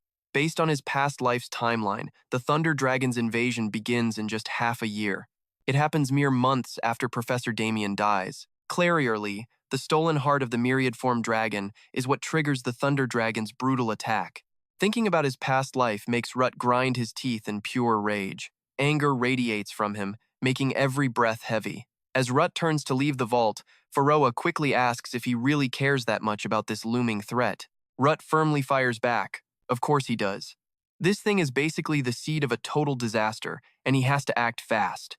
Hearing that, Pharaoh hesitates for a second. He reminds Rut about his vow to slaughter every single dragon in this world. But what if a genuinely good dragon exists out there somewhere? Would Rut actually reconsider his ruthless decision? Hearing that, Rut just finds it absolutely laughable. If a good dragon actually existed in this world, it would probably be dead by now anyway. Rut expects absolutely nothing. With that said, he places his hand on the door to leave. He knows he can't interfere with the sealing stone right now. In about 6 months to 2 years, that seal is going to be completely destroyed anyway. So his absolute best move right now is to prepare for any worst-case scenario. Rut actually feels pretty lucky he stayed in touch with Professor Damien, even though he hasn't attended a tutoring session in a long time. Because of that, the vibe in the room is pretty relaxed right now, but strangely, Professor Damien is just staying completely silent. Finally, the professor speaks up, breaking the heavy, quiet atmosphere to ask what's on Rut's mind. Rut acts a little shy, awkwardly replying that nothing is wrong, and just compliments the really good coffee. Professor Damien smiles, saying it's good that nothing is wrong. However, he admits that he actually has a question he wants to ask him. He noticed Rut's dagger skills completely outclass his own, so he was wondering why he still comes. But now he jokes that it must be for the coffee, promising to find even better beans next time. Rut instantly denies the professor's playful excuse, stating he attends because he still has so much left to learn from him. He wants the professor to share more of his battle experience. Rut truly believes Damien deserves massive respect for his past as a former dragon slayer. Hearing those words of praise, Professor Damien hesitates for a second. He clearly doesn't think he deserves that kind of title. Rut wonders why the professor suddenly goes dead silent. He secretly guesses that maybe Damien is drowning in deep, hidden guilt right now. You and I can probably guess exactly what's happening here. Rut bets the professor knows he's from Disan. The guilt comes from Damien having the heart of the myriad-form dragon, the exact same monster that completely destroyed Rut's hometown. But honestly, Rut thinks this works out perfectly. Given Professor Damien's incredibly cautious nature, Rut can use this chance to trigger his guilt and get the answers he desperately needs. With that dark plan in mind, Rut casually asks the professor if he's ever heard of Dishan. He explains it was a quiet little village on the outskirts of the Calavan kingdom. Even though it's completely destroyed now, it was once his beloved hometown. Seeing Professor Damien's absolutely devastated expression, Rut knows his cruel guess was completely right. Ignoring the professor's obvious despair, he ruthlessly keeps pushing. He describes Disan as a truly amazing, peaceful, and quiet place. During the hunting season, Ruth and his dad would build traps to catch wild animals, while his mom cooked piping hot stews for the whole family. He honestly used to think he was the absolute happiest kid in the entire world. But then, the sudden appearance of that dragon completely shattered his life forever. That peaceful village was wiped off the map. Only he and his older brother managed to survive. Hearing this tragic story, Professor Damien can't hide his intense torment anymore. Ruth looks right at him, admitting that he and his brother really should have run away instantly. But back then, his brother. Ruth keeps repeating the word brother, acting like he can't even force the next words out. Bringing up that dark past makes Ruth look like he's emotionally collapsing. He mutters that maybe, if it wasn't for him, none of that tragedy would have ever happened. And finally, playing his part perfectly, Ruth stops talking altogether. The heavy, suffocating silence violently returns to the room. Professor Damien sees exactly how much pain Ruth is in, and he refuses to force the kid to say another word. Standing up gently, he asks if Ruth would be willing to finish the rest of his story next time. Ruth stands up too, firmly declining. He plays it off, saying it's just a really boring story anyway. Right before leaving, Ruth leaves him with one final hook. He calls it a totally cliché tale about losing absolutely everything and going on a blood-soaked revenge journey to kill the dragons. After that, he drags his heavy feet slowly down the quiet academy hallway. Finally, Ruth's tough act drops. He leans heavily against the cold wall just to keep himself standing. Faroa instantly pops out, and seeing Ruth's exhausted face and trembling body, he knows the kid is completely drained. He honestly thought he'd be fine faking it, but he didn't expect to actually be overwhelmed by so much real guilt. Luckily, his emotional manipulation is almost a total success. Now, he just needs to wait for Professor Damien to crack and finally tell the truth. But Faroa is highly suspicious of this plan. What if Professor Damien absolutely refuses to spill his secrets? What if he's actually a pure evil villain controlled by the myriad-formed dragon's heart, and Ruth's deeply tragic story meant absolutely nothing to him? Ruth is slightly surprised by Faroa's dark theory, but his response is freezing cold. If that turns out to be true, he won't hesitate to kill the professor himself. Even as he says that, Ruth shakes his head. He firmly denies that possibility, even though Faroa is still completely skeptical. Ruth fully trusts his gut here, simply because Professor Damien carries way too much visible, crushing guilt to actually be a purely evil person. And Ruth was absolutely right. Right after he left that room, Professor Damien completely breaks down in absolute agony. He just keeps muttering endless apologies, feeling like he completely deserves all of this torment. Cut to another peaceful morning at the academy. Several days have officially passed since that intense emotional conversation. Yet, up until now, there has been absolutely zero news from Professor Damien, and the silence is dragging on. So what do you and I take from all this? The storm is coming, and Ruth desperately needs a backup plan. Right now, his max output is stuck at 4 cores. Even though he can finally use subspace, his current strength is nowhere near enough to survive the Thunder Dragon. Let's jump right in. Faroa wonders if those reports mention the subspace. Stepping inside, Ruth explains that a part of the heavenly spirit is an exclusive dimension meant only for the true successor. He pulls out his mirror. In his past life, his brother freely summoned countless weapons using this exact space. Right now, this is the absolute most important power Ruth needs to master. Faroa asks if this space can be used for defense in an emergency. While they are busy talking, a loud yell from Leon grabs Ruth's attention. Turns out, Leon is absolutely furious, yelling at Steroze for refusing to wear a shirt during his workout. She is totally stressed out by it. Seeing this mess, Ruth asks if they are fighting again. Leon complains that she is trying to practice jujitsu, but Steroze smells absolutely terrible right next to her. Steroze immediately denies stinking, arguing that nobody else around here is complaining about him. But Heneth Harpulia, who has a book over her face, drops it just to disagree. She literally had to pinch her nose completely shut just to survive the awful smell coming off of Steroze. Finally, Ruth takes pity on him, casting a quick purification spell to get rid of the stench. Heneth Harpulia watches this in pure shock. She had absolutely no idea when Ruth even managed to learn spirit magic. Ruth casually says he just learned it recently. He tells them to stop arguing and get back to their own business. Hearing this, Leon immediately questions him, asking why he came all the way here to train but refuses to practice with them. Ruth coldly walks away. He rejects the offer, saying maybe next time, because he needs to focus on his solo training right now. Leon gets visibly annoyed at this. Ruth will not even give them a straight answer, leaving them wondering what he is really up to. Hearing Leon complain so bitterly catches Henith Harpulia completely off guard. She has no clue what is actually bothering her. Leon totally struggles internally, debating if she should just confess the truth, even though it is super embarrassing to say out loud. Finally, she bites the bullet and drops a massive bomb. She actually confessed her feelings to Ruth. Henith Harpulia is completely shell-shocked. She cannot believe her own ears right now, totally convinced that she must have misheard her friend. Leon steps right up to Henith Harpulia and firmly repeats it. She literally told Ruth that she likes him. She yells this so loud that even Ruth, who was walking away, completely stops in his tracks. Seeing both Ruth and Steroze staring directly at them, Leon quickly waves her hands, desperately telling them to leave. But then, a sudden, massive crash from outside completely steals the attention of all four of them in an instant. Now pay close attention here, because things are about to escalate. Leon wonders if that loud noise came from outside, and Steroze totally agrees. Being super nosy, Leon, Henith Harpulia, and Steroze sneakily hide behind the door to spy on the situation outside. Brad is brutally bullying a fellow student out there. He mocks the kid, asking how he is still acting tough after getting beaten so badly. But Bafin refuses to show any fear, loudly demanding that Brad must apologize. Watching all this go down, Leon has no clue who that kid even is. Luckily, the always-knowing Henith Harpulia explains it to her. Meanwhile, Steroze turns back and directly asks Ruth if he is just going to stand there and do nothing. Hearing this, Ruth refuses to step in, brushing it off as just immature kids fighting to grow up. But while trying to ignore it, he suddenly hears his own name. The bullied kid screams again, demanding Brad apologize to Ruth for talking trash about him. Even with his body violently shaking, Bafin pushes himself up and keeps talking. He declares that Ruth is his rival, and these guys have absolutely zero right to insult him with such filthy words. Before he can even finish that sentence, Brad completely decks him with another vicious punch. The heavy strike sends Bafin flying backward, crashing hard into the dirt all over again.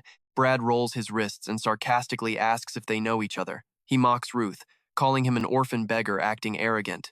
But Bafin still will not give up. Even while grabbed by the collar, he refuses to surrender, constantly yelling at Brad to apologize. Brad cannot believe this guy is so stubborn, actually daring to talk back to him like that. He decides to beat Bafin until he wakes up and stops acting so cocky toward his seniors. But right as he goes for the final punch, a hand effortlessly stops him cold. His brutal attack is easily blocked by Ruth, leaving Brad in absolute, utter shock.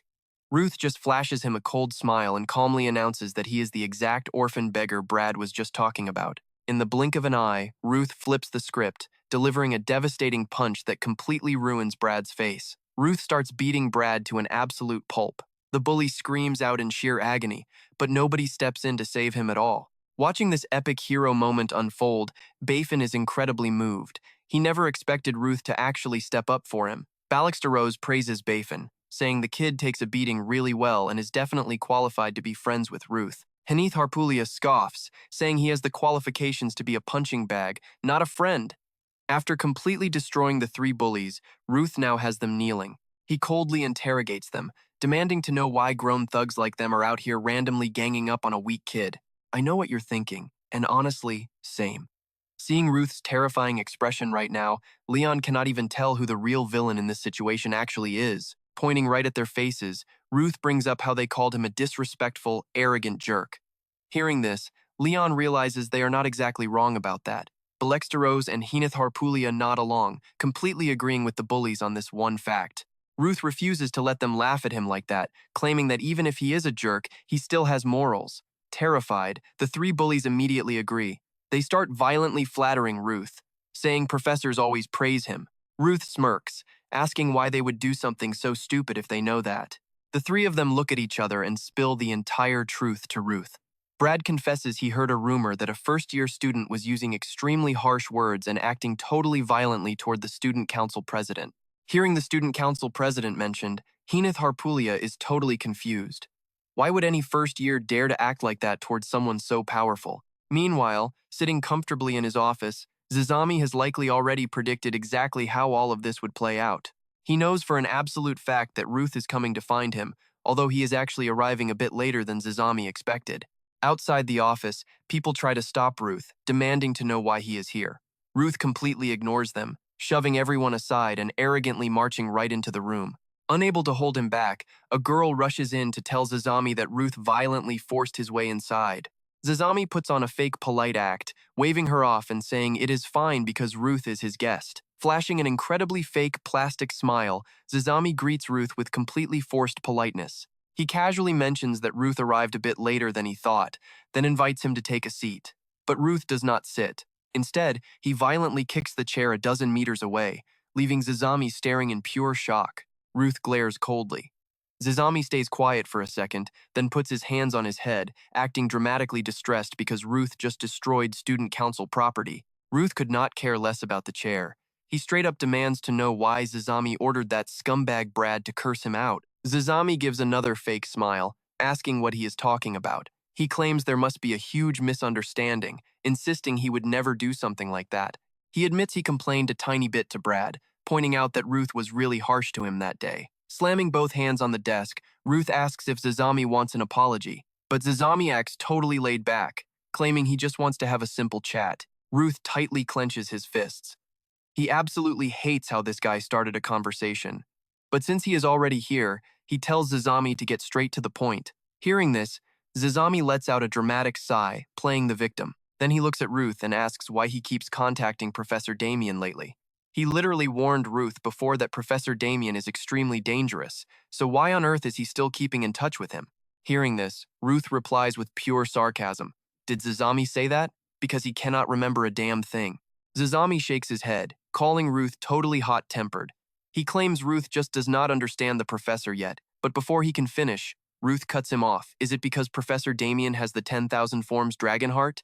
Zazami is completely stunned that Ruth already knows this secret and still talks to Damien. Finally, standing up, Zazami suddenly pieces it together. Since Ruth is the successor of the heavenly space magic, he must have heard this directly from the immortal heavenly sword itself. He turns his face away, genuinely baffled as to why Ruth would still interact with Damien after knowing the full truth. Then, turning back around, Zazami flashes his perfectly standard, calculated smile. He claims he gets it now. The immortal heavenly sword must have ordered Ruth to report back immediately if he found any hidden dangers. Ruth feels incredibly disgusted by Zazami, especially the arrogant way this guy talks like he has every little detail figured out. He adds that the immortal heavenly sword will handle the execution itself, so Ruth is just the spy stuck in the middle. So what do you and I make of this? Trust me, this confrontation is far from over. Let's dive right into this wild story. Rut steps up to Gazomi. He knows exactly what this guy is thinking, but he is dead wrong. Professor Damien is not dying today like he hoped. Rut just coldly walks past him, flat out declaring that he will personally make Gazomi beg in pure fear. Meanwhile, over in Professor Damien's room, he finally realizes he cannot hide the truth anymore, telling Rut that he has the heart of the Van Hin dragon inside him. Yeah, that is an incredibly tough call to make. But he does not stop there. He is about to tell Rut exactly how he ended up with that dragon heart in the first place. The professor flashes back to his childhood. It was just a normal day, asking his beloved grandpa which book they were going to read together. Between a book about demons behind the mountains and one about the ancient war of the gods, he chose the story of the dragon slayers. Why? Because when he grew up, he wanted to be an epic dragon slayer just like his grandpa. Professor Damien's absolute best memory from back then? The rich smell of coffee in the air, and his grandpa's massive hand gently patting him on the head. Since both his parents were dragon slayers, they passed away when he was really young. His grandpa was the only one who raised him, but thanks to his grandpa's endless love and pure effort, Damien grew up happy. He never once felt sad or empty about missing his mom and dad. He honestly thought he would grow up to be a proud dragon slayer, but then he got hit with a rare mana sensitivity disease that year, and absolutely everything changed. It is a super rare condition. Just the normal, slow flow of mana inside his own body was enough to cause him brutal, tearing pain. It literally felt like his body was being ripped to pieces. Even after seeing countless genius magic doctors, Professor Damien was left stuck in a hospital bed, barely clinging to life with zero hope left. It got so bad that he completely forgot what the outside world even looked like anymore. Then, suddenly, on a crazy stormy night, his grandpa returned from somewhere. Damien was lying there, trying his hardest to just call out to him. He had no clue what was going on. But then, out of nowhere, his grandpa looked right at him and asked if he still wanted to live. Hearing that, he immediately nodded. Who wouldn't want to live, right? He still had so many huge dreams and ambitions he wanted to chase. Then his grandpa reaches into his coat, digging around for something. He pulls out this terrifying purple mass and just tells Damien to swallow it right now. Pay close attention here. Things are about to get intense. Just looking at the creepy shape and color makes Damien hesitate, asking what it is. But his grandpa gives no answer. He just coldly orders him to eat it, promising he will feel better instantly. His grandpa literally forces his mouth open and shoves the Van Hin dragon heart right down his throat. Damien tries so hard to fight back. But come on, a sick little kid against a grown adult? He did not stand a chance. The whole time he is forcing him to eat it, his grandpa is crying and apologizing non-stop. He was probably completely out of options. He just wanted to save his grandson's life, no matter the cost. Remembering all this brings Damien so much pain and pure terror. He mutters to himself that his grandpa did not do anything wrong. He was just a man trying to save his beloved grandson. If someone has to die, it should be him. Because he borrowed the Van Hin dragon heart, 3 other people had to lose their lives just to extend his. Professor Damien just breaks down, constantly repeating the words, "I am so sorry," over and over again. And just like that, Professor Damien bravely spills the entire tragic story to Ruth about the Van Hin dragon heart beating inside his chest. Over at the Alchemy Club office in Magic Research Building B, Hinith Harpulia is face down on a desk. Her mind is racing with what Leon told her. She actually went and confessed her feelings to Ruth. Suddenly, someone keeps calling her name. Her senior asks Hinith Harpulia if she has a training class later, since she usually leaves 30 minutes early to meet Liana. Hinith Harpulia rubs her forehead, sighing that her brain is just way too overloaded right now, and she definitely cannot focus on anything. Because of all that mess, Liana told Hinith Harpulia she is better off just taking the day off instead of totally wasting her energy. Seeing Hinith Harpulia so stressed, her senior assumes she is worried about how to convince more Alchemy Club members to join the upcoming special event. Hinith Harpulia just rests her chin on her hand, pointing out that her senior should be super busy writing her own graduation thesis right now. Normally, only half the students even manage to graduate each year, so it has to be a crazy amount of work. The senior is super confused now. If it is not about the festival, what on earth is Hinith Harpulia so worried about? Finally, Hinith Harpulia confesses what is really bothering her. She is terrified that once Ruth gets a girlfriend, he won't hang out with her anymore. The very thought makes her so sad and frustrated she literally cannot sleep. The senior finally gets it. This is total relationship drama. She instantly starts teasing Hinith Harpulia, asking if they are really just purely friends or something more. She totally thinks Hinith Harpulia just has not figured out her own true feelings yet. Right in the middle of their gossip session, a voice totally interrupts them. You and I definitely saw this coming. Ruth suddenly pops up out of nowhere, casually asking if this is the Alchemy Club. Hinith Harpulia is totally caught off guard and screams, asking why the heck Ruth is here. He is just confused. He came to join the club, obviously. What else? The senior instantly realizes this is the exact guy Hinith Harpulia was just agonizing over, so she teases her to go flirt with him. Then the senior quickly takes off, leaving Hinith Harpulia in charge of giving Ruth the club tour. Classic move to give them some private space. Ruth hands his finished application form over to Hinith Harpulia, but she is acting completely annoyed by the whole thing. Still, she takes the paper. Honestly, having him show up here is just making her super embarrassed. She looks over the form he just filled out. 0 experience in alchemy. Absolutely no knowledge of magic. His goal for joining? Just to brew potions like magical medicine? She has to admit, that is one highly unique reason. Ruth honestly does not get why she thinks that is so unique. When he asks about it, Hinith Harpulia gets super shy, turning her face away and telling him to just wait while she looks for some research notes. While he is waiting, a huge stack of books on a desk catches Ruth's attention. He walks over, and a specific title totally hooks him. It is a research paper on the symptoms of mana fever. Ruth thinks back. Mana. The energy of the world that flows inside every living thing. Even centuries after being discovered, this mysterious power is still the subject of endless massive research projects. Because of this, there are still some really weird mechanisms and specific diseases out there.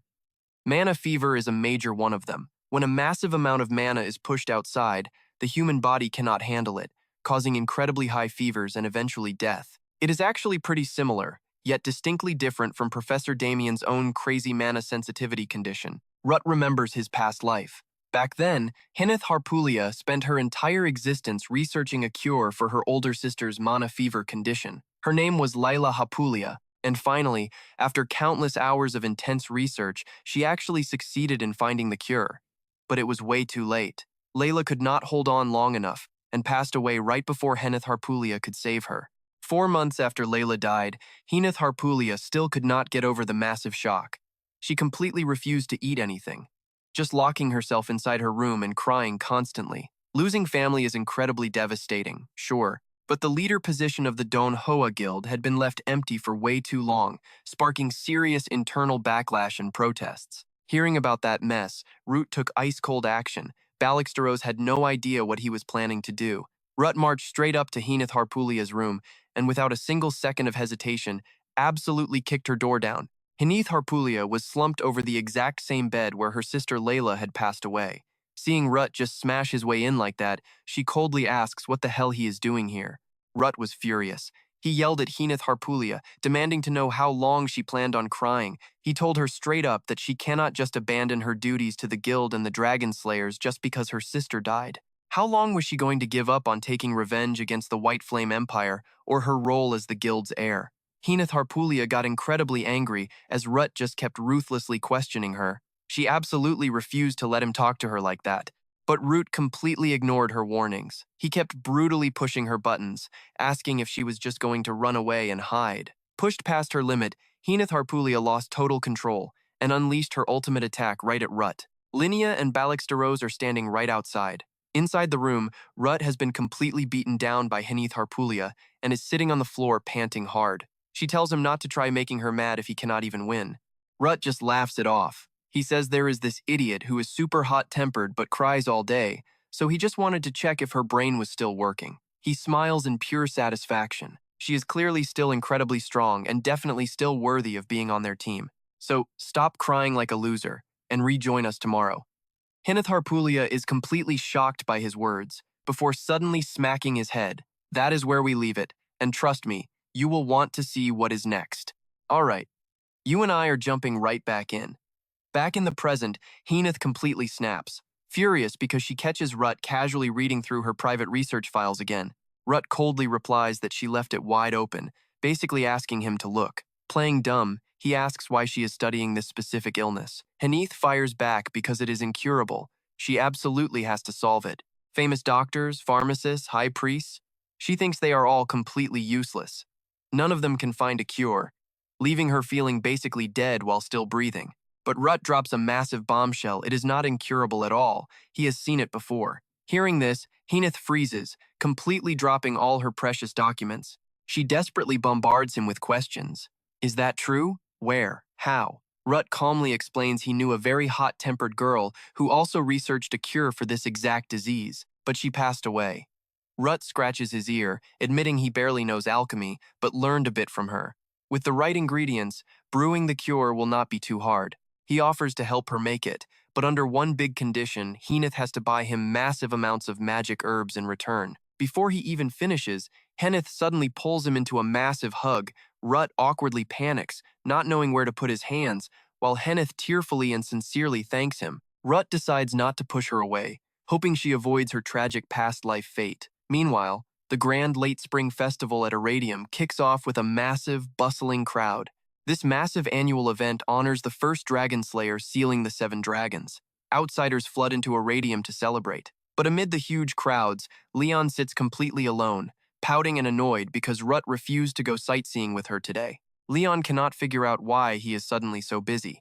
She highly doubts he is avoiding her, but lately, catching even a glimpse of him is basically impossible. As if her loneliness is not enough, Heenith randomly appears beside her. Both girls sigh heavily in unison, then jump in pure shock upon realizing who is sitting right there. Leon speaks up first, asking why she is alone at a festival.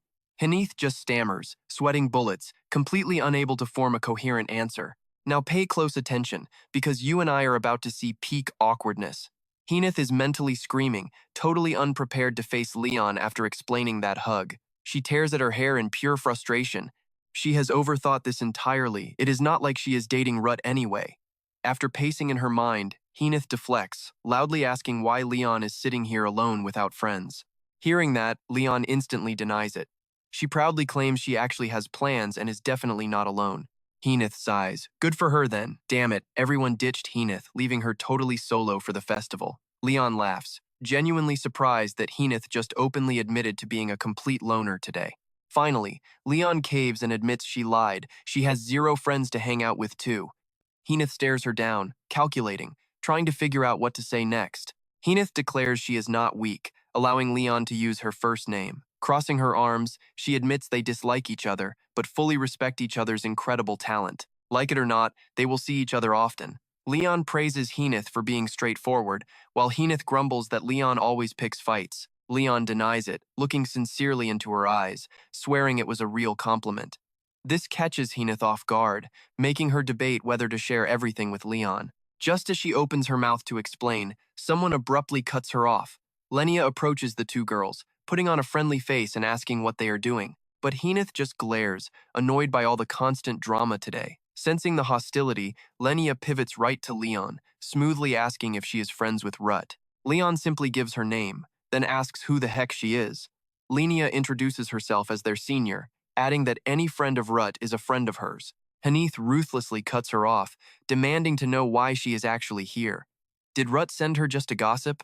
Caught totally off guard by the hostility, Lenia stammers, denying it. Lenia claims she just saw two pathetic loners with zero friends at the festival. Hinith absolutely loses her mind with rage at the insult, forcing Leon to jump in and mediate. Hinith is furious. She warns the newcomer to wake up, loudly reminding them about the school rumors, calling their little squad a bunch of total lunatics. Let's pause here. You and I can agree this squad is basically insane. A genius, a mobster kid, a muscle freak, the class rep, and a guy grilling meat on the roof. Pure chaos. Lenia desperately begs Hinith to lower her voice since everyone is staring. Meanwhile, Leon internally sweats, thinking her family are definitely not mobsters. Suddenly, Steroze appears looking completely wild, telling Hinith to pipe down. Hinith is baffled by his bizarre tribal outfit, but it is just a hardcore Steroze family tradition for festival days. While Hinith roasts his outfit, Parfin shows up, hyping up Steroze's insane physique. He proudly brags that 6 people asked for photos and 8 begged for their autographs on the way here. Steroze is basically a muscle god. These two meatheads instantly bonded over pumping iron, spending weeks doing absolutely nothing but talking about building massive muscles. Leon simply cannot stand the sweaty meathead stench filling the air. Flashing a huge smile, Steroze declares they are gentlemen, offering to escort the ladies so they can all enjoy the festival together. Without a single second of hesitation, the 3 girls instantly walk away. Sitting down to eat some cake, Hinith immediately starts complaining, completely baffled by how that guy's brain even works. Hearing this rant, Leon quickly asks if she is talking about Rut. Hinith suspects Root is secretly gathering everyone for some master plan, intentionally diverting their attention elsewhere, especially since he recently bought a massive suspicious amount of magic herbs. Mentioning the herbs, Hinith realizes she slipped up and instantly shuts her mouth. Lenia lowers her head, glaring. Is she seriously bad-mouthing Rut right behind his back? If she calls herself his friend, she really should not act like this. Hinith explodes with fury, shooting up from her seat. What does she even know? Is she just trying to falsely accuse everyone around Rut right now? Unable to handle the screaming match, Leon stands up and leaves to get some rest. Walking back alone, she thinks about Hinith's words. Rut must definitely be focusing all his energy on something huge. Rut once told her that he saw a terrible, dark future ahead. He is probably already preparing for that uncertain disaster right now, and honestly, Leon has absolutely no intention of stopping him. But deep down, she just hopes he is not forcing himself to shoulder the entire burden completely alone. Meanwhile, over at the Alchemy Club, Rut is grinding hard, frantically reading through absolutely every related document in the room. After a grueling session, he finally finishes reading every single page. Inside the dead silent room, Rut sits quietly at his desk, with the faint, weak glow of the lamp illuminating the massive, neatly stacked piles of research materials he just conquered. He lets out a soft sigh, his eyes showing a spark of relief after burying himself in this intense work for hours. Everything is finally done, leaving him feeling incredibly relieved. As he stares at the documents, the heavenly Pharaoh's teasing voice suddenly echoes in his mind. Annoyed, Rut furrows his brows, firing back that the Pharaoh is being way too noisy. Who even knows how to study this stuff? He feels like he is being constantly pushed to his absolute limit. The Pharaoh replies with a cold, mocking tone, completely baffled that processing such a tiny amount of knowledge actually took him hours. He mocks Rut's incredibly slow pace. So where do you and I leave off? With an angry Rut mentally shouting back, telling the Pharaoh to stop comparing human brains to divine beings. This crazy training is just getting started. Let's dive right into this crazy story. Pharaoh agrees, telling Zoot that since he knows he is human, he should definitely know his limits. The heavenly Pharaoh's words hit hard, making Zoot question everything.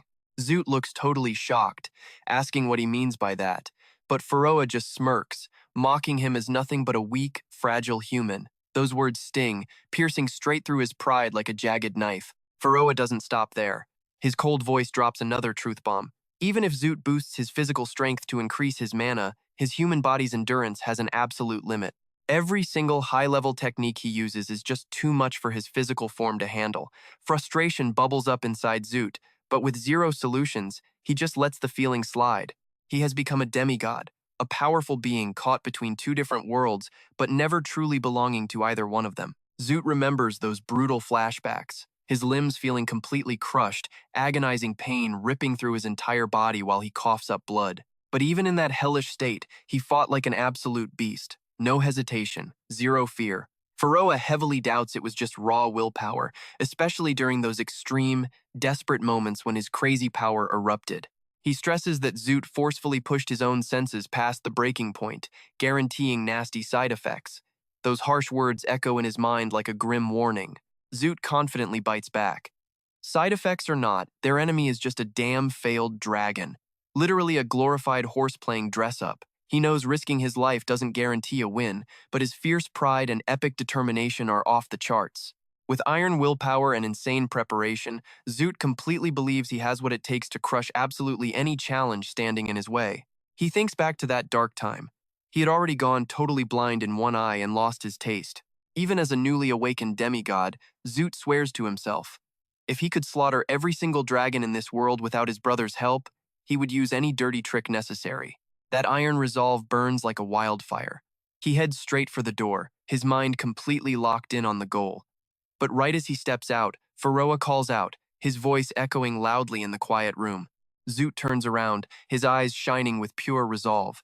He boldly claims that even if his full power isn't enough, he still has a tiny shred of faith in his body. Walking away, he actually starts wondering, would wiping out the entire dragon race be the faster route? This insane thought instantly hypes him up, and he suddenly stops in his tracks. Now watch this next part closely. He marches upstairs, pumped and ready for chaos. Inside, Garadagram sits at his desk, looking absolutely stunned to see Ruth Denatos walk in. Pure shock is plastered all over the old man's face. He cannot believe this kid actually showed up. The room's atmosphere instantly turns incredibly heavy. Zoot casually strolls in, still wondering if turning into a corpse would be faster. This is Garadagram, the legendary slaughterer who beheaded countless dragons and survived the legendary Heavenly Dragon raid. His massive reputation echoes across the entire world, hailed as a living legend among elite hunters. Sidelined by serious injuries from that epic war, Garadagram retired into hiding, but his achievements earned him the principal seat at Arityum Academy. This high-tier position brings him huge fame and ultimate power over training the next generation of badass warriors. Spotting Zoot, Jera demands to know why he is here. His eyes are full of heavy suspicion. Zoot stares back, thinking, the heart of the Heavenly Dragon. Did this geezer steal it? Raw anger and sheer helplessness flood his mind as he remembers all the insane myths about that specific heart's godlike power. Stepping closer with total confidence, Zoot smirks. He claims he just came to check on Jera's health and apologizes for intruding. Jera smiles back, saying he always welcomes him as a VIP. Jera asks if the festival was fun, his eyes shining with fake concern, clearly digging for info on Zoot's life. Zoot shrugs, saying he got nothing done because he was too busy. Jera just shakes his head, saying that is no good. He points out that Zoot is still young. Even a hardcore dragon slayer needs some downtime to drop the heavy burdens off his shoulders. Zoot laughs out loud, mocking the youth comment. He sneers that he is not stupid enough to chat about being young during such an urgent crisis. Hearing the words urgent crisis, Jera's expression freezes, his eyes turning deadly serious. It finally hits the old man. This is not just some casual small talk. The room is dripping with dangerous hidden tension. Zoot casually drops that he has been talking a lot with Professor Damien lately, like how the mighty Academy director is actually Damien's grandfather. He smiles at the twisted family drama. This bomb makes Jera visibly panic. He snaps back, asking if that foolish kid really leaked the secret. His eyes scream pure shock and worry. Zoot just shrugs. Yep, and lots of other things too. Like the professor's chronic illness and his super weird physique. Zoot feels great spilling these dark secrets, watching the deep terror grow in Jera's eyes. I know exactly what you're thinking right now. Zoot mentions the special heart. Jera completely loses it, screaming "what?" while clenching his fists. The raw tension is insane. Zoot just hit the ultimate hidden nerve. Chuckling, he mocks how impatient the old guy is getting. Then, he drops the hammer. He says he is talking about the heavenly dragon's heart that Jera gave to his own grandson. Zoot's voice stays super upbeat, but there is a deadly serious edge hiding right underneath it. Zoot locks eyes with Jera, eagerly waiting to see his exact reaction to this massive bombshell. Jera snaps, slamming the desk so hard everything blasts into the air. His explosive rage erupts like a wild storm. Eyes burning with fury, he violently lunges to grab Zoot's throat. Zoot smirks. Out of words, so he just attacks? In a flash, Jera's giant hand brutally chokes him. The crazy strength makes it impossible to breathe, but Zoot just stares right back. Jera thinks to himself, he has worn this kind, retired old man mask for way too long, but he is fully prepared to handle absolutely any situation that comes his way. Speaking coldly, he draws a massive broadsword from behind his back. The blade gleams bright, radiating pure killer intent and raw power. Jera tells him he has no idea what Zoot was thinking running his mouth like that. Gripping the heavy sword, he glares down. He brutally states Zoot must be ready to die. His ice-cold voice rings out like a heartless death sentence in the room. But Zoot doesn't flinch. He mocks him, asking if he really wants to be known as the principal who murders his own students. With total confidence, he draws his sword, eyes completely unshaken. Jera snarls, claiming he will shut him up by hacking off his limbs. Limbs? Zoot finds that hilarious. Everything blurs as Jera's explosive rage erupts. Facing that monstrous pressure, Zoot grips his blade. His body feels like shattering as he preps a lower-level wind spirit magic. In that split second, biting down on his cigarette, he calculates the angles. If he doesn't block and leap right now, that insane wind blade will completely slice him apart. The cold truth hits. His back is already breaking. One tiny slip-up equals instant death. He admits fighting a Tier 4 slaughterer is pure hell. The old man's mana pool is just on a completely different level. Jera gets even madder. He coldly mocks Zoot, asking if he seriously thinks he can smoke during a fight against him. Does he actually want to throw down? The disrespect is unreal. Zoot just laughs in his face. He says he came to announce he is using Jera's precious grandson as bait. So yeah, of course he came fully prepared. His bold words show absolutely zero fear against the monster. Trust me, you're going to want to see what happens next. Zoot smiles, knowing he won't be the one fighting him anyway. His confidence absolutely skyrockets. All right, stick with me because you and I are jumping right into the chaos. Ruth knows his plan is perfectly prepared, and he won't be fighting alone. Hearing this sudden announcement drops Jera in complete shock.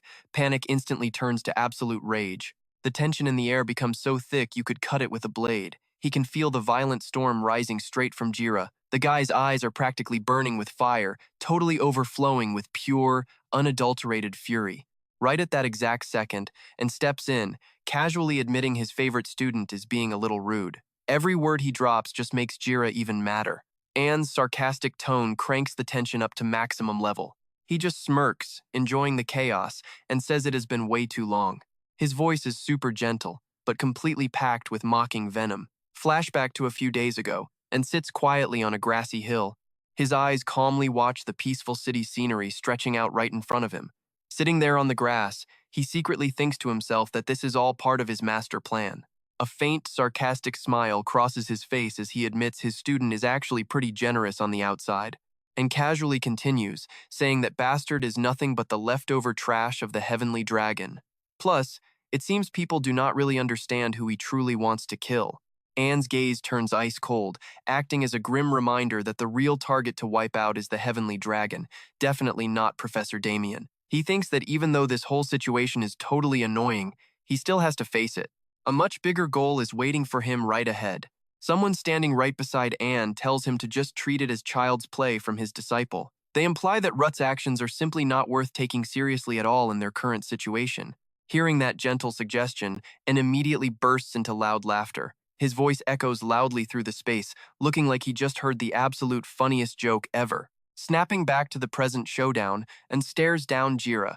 He coldly declares that he cannot possibly understand Jira's intentions for daring to make such an insane demand. Watching him, Ruth thinks to himself that you absolutely cannot mistake that razor-sharp look, and glares at Jira with a totally arrogant smirk, softly whispering that it has been a long time.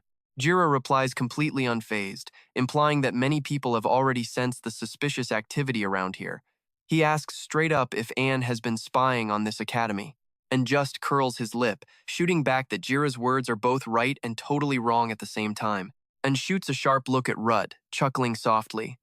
Now watch closely, because this is where things get wild. He admits the kid actually set up a super interesting plan, then tells Jira to just cooperate nicely to save his grandson's life. But Jira just laughs with pure arrogance. He fires back with a totally mocking tone, claiming that everything said is nothing but utter garbage. He continues by saying that if the heart is destroyed, Damien will die. The kid would suffer unimaginable agony, and he absolutely will not let that happen. Jira reminds Rudd of his own exact words. On the day he takes that heart, if Damien cannot handle the pain, Rudd promised he would kill him directly. He aggressively points out that Damien is still alive and doing perfectly fine right now. He demands to know if Root is planning to break his word. Rutt fires back that he will not kill him, just take the heart.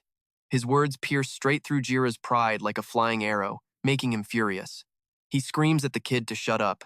Pure rage is painted all over his face, his eyes flashing with bitter resentment. Suddenly, and grabs Rutt by the collar. The heavy tension in the air gets crazy thick as he physically tries to stop the kid from going further. He tells him not to make the situation any worse. His voice is totally packed with anger and worry, asking the boy why he would say such harsh things. His eyes totally flash with frustration. Rutt tries to explain that he is just making the plan clear, but angrily rejects it. He says letting a brat like Rutt take over is completely unacceptable. Rutt admits things have gotten way too tense to handle this peacefully anymore. His cold words act as a clear signal, proving that everything is rapidly approaching an absolute breaking point. And sighs heavily, fully realizing that to stop a complete disaster, he has to take action right this second. He decides to lock Jira down, while Rutt will personally handle the Heavenly Dragon's heart. Rutt quickly agrees to the plan, telling Anne that is all he needs. But Jira furiously declares he will absolutely never hand anything over to them. His blazing eyes show some seriously hardcore determination, and smiles, firing back with a super sarcastic tone that Jira's bold words sound way too simple, but reality is completely different. Instantly, the air turns deadly tense, and the two legendary warriors launch into brutal combat. Every single strike they throw is packed with absolute ferocity and maximum determination, and confidently thinks to himself that with the heavenly wind, absolutely nothing is impossible. This epic confidence means he isn't sweating Jira's massive power one bit. Meanwhile, the brutal battle between these two sides is getting insanely intense. Every single blow is thrown with deadly accuracy and raw power. Nobody is backing down at all. The loud sound of swords clashing and the air shattering around them creates a totally suffocating atmosphere. Life and death are separated by just one blade. Standing on the outside looking completely calm, Rutt notes that everything is still going exactly as planned. He looks inside, thinking about the heavenly dragon Mai Lin, a past figure with a purely evil nature. Even though she was killed, it seems things are not that simple this time. Suddenly he stops walking. His eyes dart upward as a wave of deep suspicion washes over him.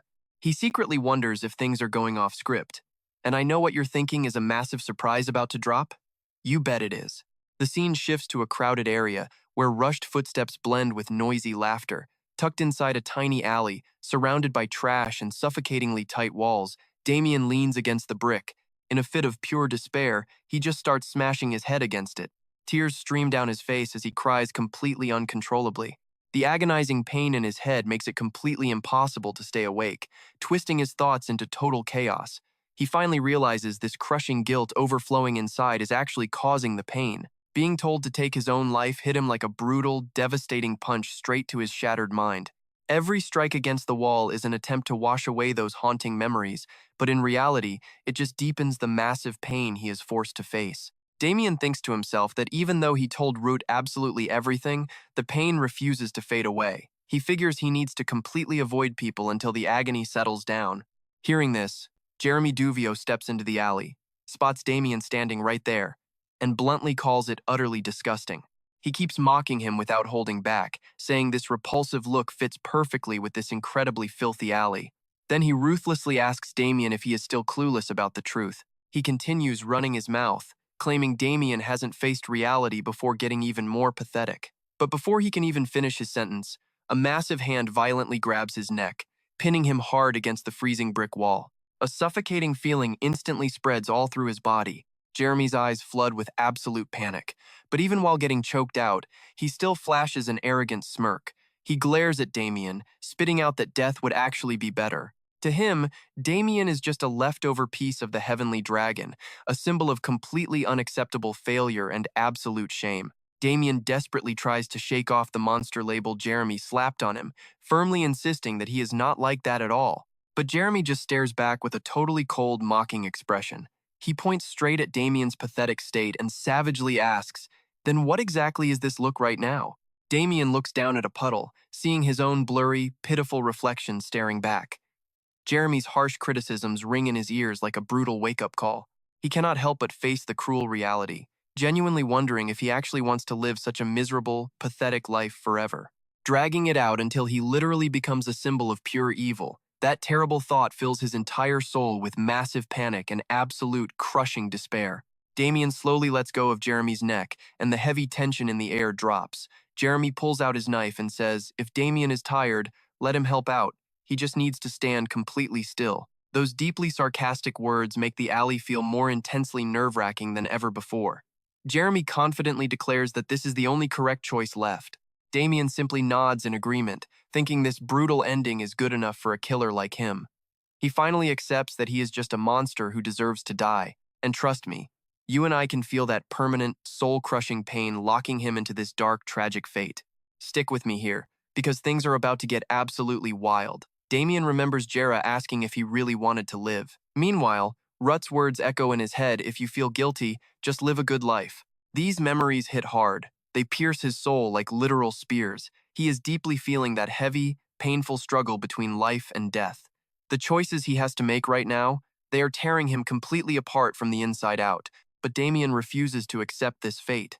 Moving incredibly fast, he snatches the knife right out of Jessami's hand. Boom! The Thousand Change Dragon's raw power explodes out of him instantly. A brilliant purple light flashes everywhere. The absolute worst-case scenario is happening right now. Up above, the moon turns blood red, signaling the dragon's true return. That glowing purple aura brings pure, destructive force. Suddenly, the dark night is completely flooded with absolute fear and total chaos. Leon senses something is horribly wrong. She immediately spins around to check behind her. A sickening feeling of danger rises in her chest, a clear warning that something terrible is coming. Then, out of nowhere, a massive storm rolls in. Violent winds tear through the area, catching everyone completely off guard. The atmosphere instantly shifts into pure tension and wild chaos. People start panicking over the sudden storm. They wonder why it's raining right now, but there's a bigger problem: the color is totally off. This isn't normal rain at all. The water drops are literally purple. Seeing this makes everyone incredibly anxious, wondering what kind of nightmare is starting. Leon immediately realizes this is mana radiating from someone. Its structure is incredibly unique and entirely unpredictable. Even a skilled fighter like her can't identify where it's coming from. However, she feels a terrifying, lingering malice attached to this energy. It makes her heart sink like a stone. She's completely filled with dread and intense suspense about what is about to hit them. Now pay close attention, because this gets terrifying. A massive black hole rips open in the purple sky, looking like it wants to swallow the entire world. The air gets totally suffocating. Leon glances at a barrel of swords nearby. Her gut is screaming that she needs to gear up for whatever drops next. Huddled under the roofs, civilians just wait for the rain to stop. They frantically whisper to each other about how crazy this phenomenon is. A little girl stares at the horrible scene in pure terror. She repeatedly cries out for her dad, her small voice echoing through the gloomy, heavy air. The dad thinks the rain is ending, completely blind to the danger. Suddenly, a dungeon circle morphs right into a pack of vicious wolves. The beasts lock eyes with the father and daughter.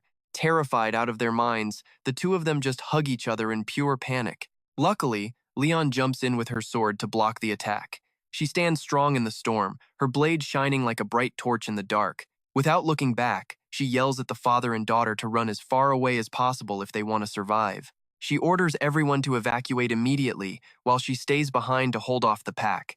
Seeing the terrifying wolves, a blonde student completely freezes and falls in fear. Leon turns and shouts at him to stop trembling and get up.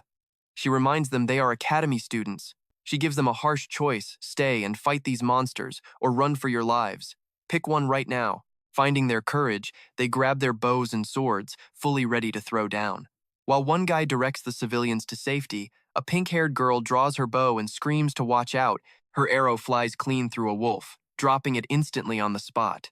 But Leon quickly realizes a grim truth. No matter how hard they hit them, these black hounds just will not die.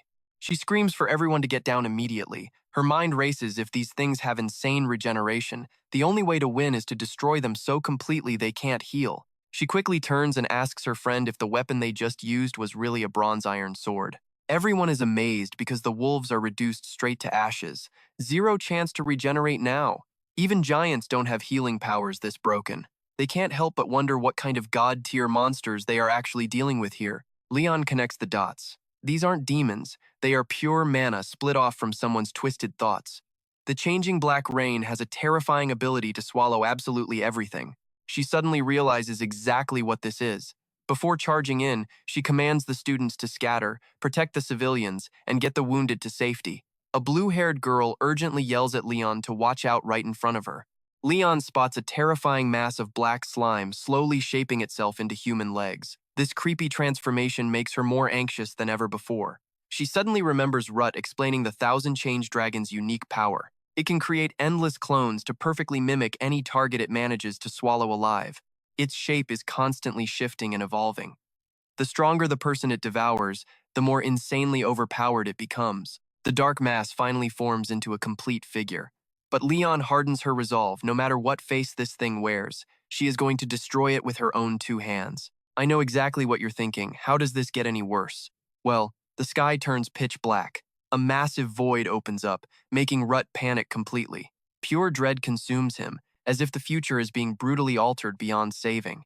Jera is totally confused, sensing absolute horror approaching, and feels heavy anxiety crushing him, realizing someone completely beat them to the punch. Paranoia infects all his thoughts. Meanwhile, Ruth firmly states he already knows exactly who is behind this, his eyes burning with intense determination. Hearing this, and violently swears he will kill the guy, absolute rage fueling his heart. But Ruth quickly stops him dead in his tracks. He warns that absolutely nobody moves without following the master plan. At the same time, everyone else is still desperately trying to search for Damien. The crowd is totally on edge, buzzing with fear and confusion. But Ruth has already locked onto Damien's trail. He steps up and firmly announces that the search is officially over, staring down the Thousand Change Dragon, and mutters that the beast actually came straight to them.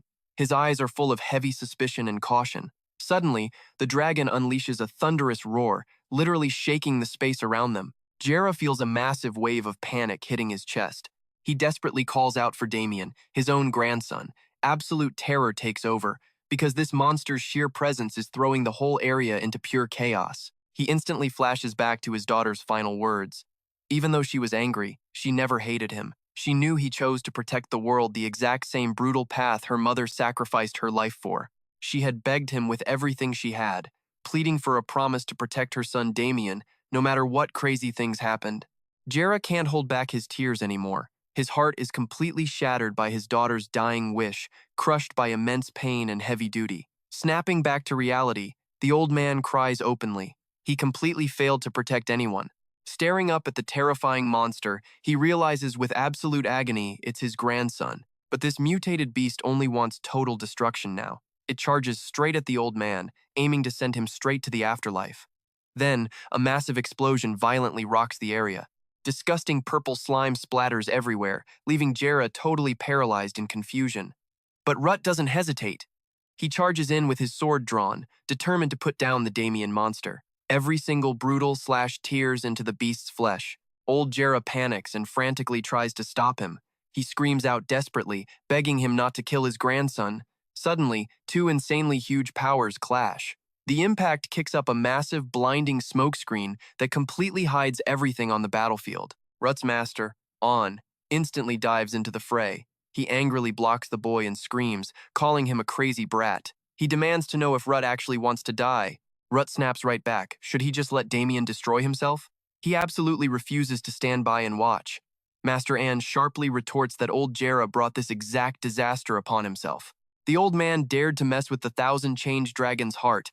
He should have known payback was coming, even if it meant dying by his monster grandson's hands. Ruth grips his bloody sword tighter. He glares back and boldly declares that absolutely nobody is dying today. Master, and scoffs at that. He asks if his student is really causing a massive mess for him to clean up again. Rut smirks and says, "Yeah, just take care of that dragon heart, and they'll be fine." Master Ann sighs and reluctantly agrees to back Rut up. After all, Damien's horrifying transformation into a full dragon is still actively happening right in front of them. The Master warns that this Dragon Man form has completely broken regeneration. Rut nods firmly, saying he knows exactly what they are up against, which is why he needs his Master's elite skills, and just sighs heavily. He mutters they better not reunite in the afterlife, as both of them drop into their combat stances, fully prepared for war. Rut knows time is officially up. The moment of the massacre is here. He locks his fierce eyes right onto Damien. His cold, deadly glare looks exactly like a dragon that is about to strike its prey. Trust me, you are going to want to see how this epic clash of absolutely insane powers ends. Damien lets out a deafening, thunderous roar and launches himself directly at Rut. All right, you and I are about to jump into this insane fight. Rut realizes that even though the heavenly dragon took over, this is still Professor Damien's body with his usual fighting style. He knows his professor's attack patterns perfectly. It is literally like a song he has memorized by heart. Watching Damien move, Rut figures that just defending like this is enough for now. It is time to aim for the main target. The battle gets super intense, and Rut suddenly realizes something crucial. Playing it entirely safe on defense? That is a huge mistake. The heavenly dragon's heart is still located in Damien's neck. It hasn't fully taken over yet. Just destroy that heart. Then everything ends, and the heavenly dragon cannot revive. But if he does that, the host will definitely suffer the exact same massive damage. However, Rut quickly snaps back to reality. He knows this is no time to worry about that. He has to fight. Gripping his weapon tightly, he charges in with fierce power. Both sides clash again, their intense energies violently smashing together. The impact creates a heavy atmosphere like dark storm clouds. Suddenly, Rut notices Damien blocking. He guesses the host's consciousness is still fighting back and forcing that block, but he remains super confident that the monster is still weak. Shouting loudly, he arrogantly tells the beast it needs more training. Rut dashes forward, punching him right in the face. He boldly declares that you cannot block a real punch with just raw strength. His devastating blow leaves the giant monster bleeding from its mouth. He thinks that if he keeps fighting exactly like this, he might force the soul out. But the power, Rut frowns, tracking the monster's movements, realizing he just took a hit. He feels the beast has finally adapted to his attack rhythm. The more it takes over, the more terrifying and incredibly cunning its attacks become. Rut knows he has to end this epic showdown right now, before the monster tries anything stupid. Damien speaks up, complaining about intense hunger after a long sleep, making him extremely furious. A blood-red moon shines down on this gloomy scene, painting everything crimson. Hovering menacingly high up in the air, he locks eyes on Rut down below, preparing to strike. Showing obvious confusion, Rut feels Damien's mana rapidly surging, but has absolutely no idea what he will do next. Now watch this carefully. A heavy gloom covers the academy as Damien looks like a literal nightmare. Suddenly, he summons a thick forest of thorny vines, trapping Root and completely blacking out the sky. The battle gets extremely tense. Rut panics when he realizes what Damien just created is absolute hell, a truly terrifying type of dark magic. Even so, he quickly regains focus. Internally, Bruce hesitates to use the Heaven Clairweaving Sword because it drains way too much mana. But with pure determination, he immediately unleashes a massive power strike right at Damien. That power shatters the thorny forest but leaves a painful wound on Rut's face. Through their mental link, the system quickly asks about his physical condition. Fixing his hair, he replies that everything sucks right now. The system explains these vines can absorb energy from anyone they swallow. It is totally unbelievable that Damien can use this. Rut grabs a potion tube from his pocket. He quietly mutters that it actually makes sense. After all, 10 years ago, that beast swallowed hundreds of dragon exterminators whole. Finishing his sentence, he pours the potion over his head. Damien frowns, annoyed that it is this complicated just to deal with a human he considers mere food. Rut's anger completely boils over at being called a hard-to-swallow snack. Ignoring Rut's rage, Damien extends razor-sharp claws. He charges forward, loudly roaring that he will absolutely devour him. The epic clash between these rivals continues, echoing through the dark space. Seeing the beast's power, Rut is seriously shocked by his growth in such a short time. His movements have become unbelievably flawless. The Heavenly Dragon's transformation ability is truly impressive, completely surpassing everything Rut originally expected. While the two clash fiercely in this crazy battle, Rut secretly ponders why the headmaster stole the heavenly dragon's heart. This exact power cured the host's mana sensitivity, making his body nearly perfect. With that wild thought in his head, Rut determinedly dashes forward. He tells himself this specific realm was already closed off in his past memories. At the same time, he launches a devastating attack straight at Damien. It lands perfectly, causing massive pain. The beast's eyes blaze with pure rage, and then he summons a violently intense green aura. The sky turns pitch black as the fight reaches peak tension. Rut feels that even if he blocks with the heaven-clair-reaving sword, surviving this unexpected high-tier magic will be insanely difficult. In that single split second, you felt that shift too, right? Freezing mid-battle, Rut braces himself. He suddenly recalls his bald professor telling him his spear skills were near perfect, and that this realm must be used in real combat. As his instructing professor, the man promised he would help Root unlock the ultimate power of a legendary technique called the Lightning Strike Spear. Those memories ignite in Rut's mind like a blazing fire, giving him crazy strength and pure determination. Feeling energy surge through him, a spear appears in Rut's hand. He focuses, feeling the power course through the shaft, and decides to unleash it.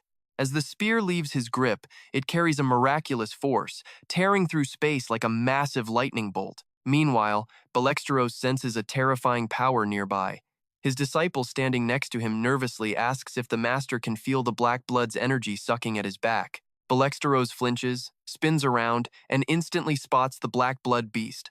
Without hesitating, he punches it right in the face, thinking, how could this weak trash ever scar Steroze's body? Seeing his master's badass move, the disciple feels super proud. Suddenly, Heneth Harpulia creates a ring of fire, flames burning brightly through the area. She angrily yells at everyone to stop standing around and quickly block this dog-like freak. She warns that if they all abandon the academy, this entire place will completely collapse. Lenia stands nearby, creating ice magic. She calmly states it isn't like a dog, it is literally a dog. Heneth Harpulia gets furious. She screams she knows, but the black bloods keep charging, and that idiot attacks too slow. How is this even a hunt? Lenia asks in surprise about a hunt. Then she steps right up to where the black bloods are rampaging. Panicking, Heneth Harpulia demands to know what Lenia is doing as the crazed monsters charge. She anxiously screams Lenia's name. Suddenly, Lenia executes a magical ice technique, instantly freezing the black blood solid and leaving everyone totally speechless. After finishing, Lenia casually turns around and announces she gathered them up. Now they just need to kill them. Furious, Heneth Harpulia points right at Lenia, demanding she kill them herself. Lenia bluntly replies that she really doesn't want to. Because her mana is gone. Heneth Harpulia calls her an idiot, but Lenia insists her job is done. Helpless, Heneth Harpulia knows a Tier 3 mage couldn't kill them all anyway. Then, a brilliant idea hits her. What if she spams multiple Tier 1 magic spells? Without hesitating, she summons a fiery magic circle and announces the target coordinates are locked. Boom! An explosion erupts, wiping out many black bloods. But there are too many. Exhausted from the massive effort, Heneth Harpulia collapses to the ground. Lenia complains about Heneth Harpulia failing. Heneth Harpulia furiously screams that the monsters weren't standing still. So that is where we pause. Trust me, you will want to see what happens next. All right, stick with me, we are diving straight into absolute chaos. Suddenly, Balexteros flexes his massive muscles. Heneth Harpulia immediately protests, asking why he was useless before. Balexteros's disciple quickly defends his master, explaining he only stayed back so the two could focus. He then boldly claims his master should just rest while he handles the rest of this fight. But boom, a stronger monster appears out of nowhere, completely blasting the disciple away. Balexteros cannot even react. The beast's technique and speed are so insane, its raw power leaves him utterly stunned. They violently clash, and Balexteros realizes this thing is also a Steroze.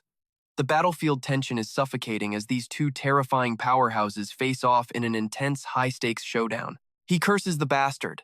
A second later, their fists collide, triggering a massive explosion. Stepping back, Balexteros instantly recognizes the overwhelming, flawless ancient mana radiating from that devastating strike. This purple beast charges again, fists flying. A relentless barrage of strikes forces Balexteros to fall back, giving him zero chance to counterattack. He gets battered so hard he spits blood. The power gap is absolutely massive.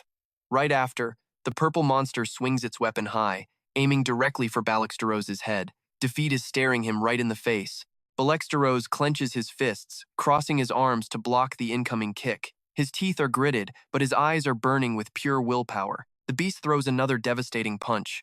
Steroze raises his fist to meet it, but suddenly, a foot appears, and a loud voice yells, "Get back!" One of the girl's hands effortlessly blocks the purple monster's punch, while her other hand easily catches Steroze's strike. He is shocked, realizing it is Claire Mason. Professor Claire forcefully tosses the beast aside, turning it into white smoke. She casually scolds Steroze, calling him a completely useless kid. Claire taps Steroze's solid chest, telling him he must always assess the situation. She has told him repeatedly that raw spirit just is not enough. She then turns to ask the others if they are okay.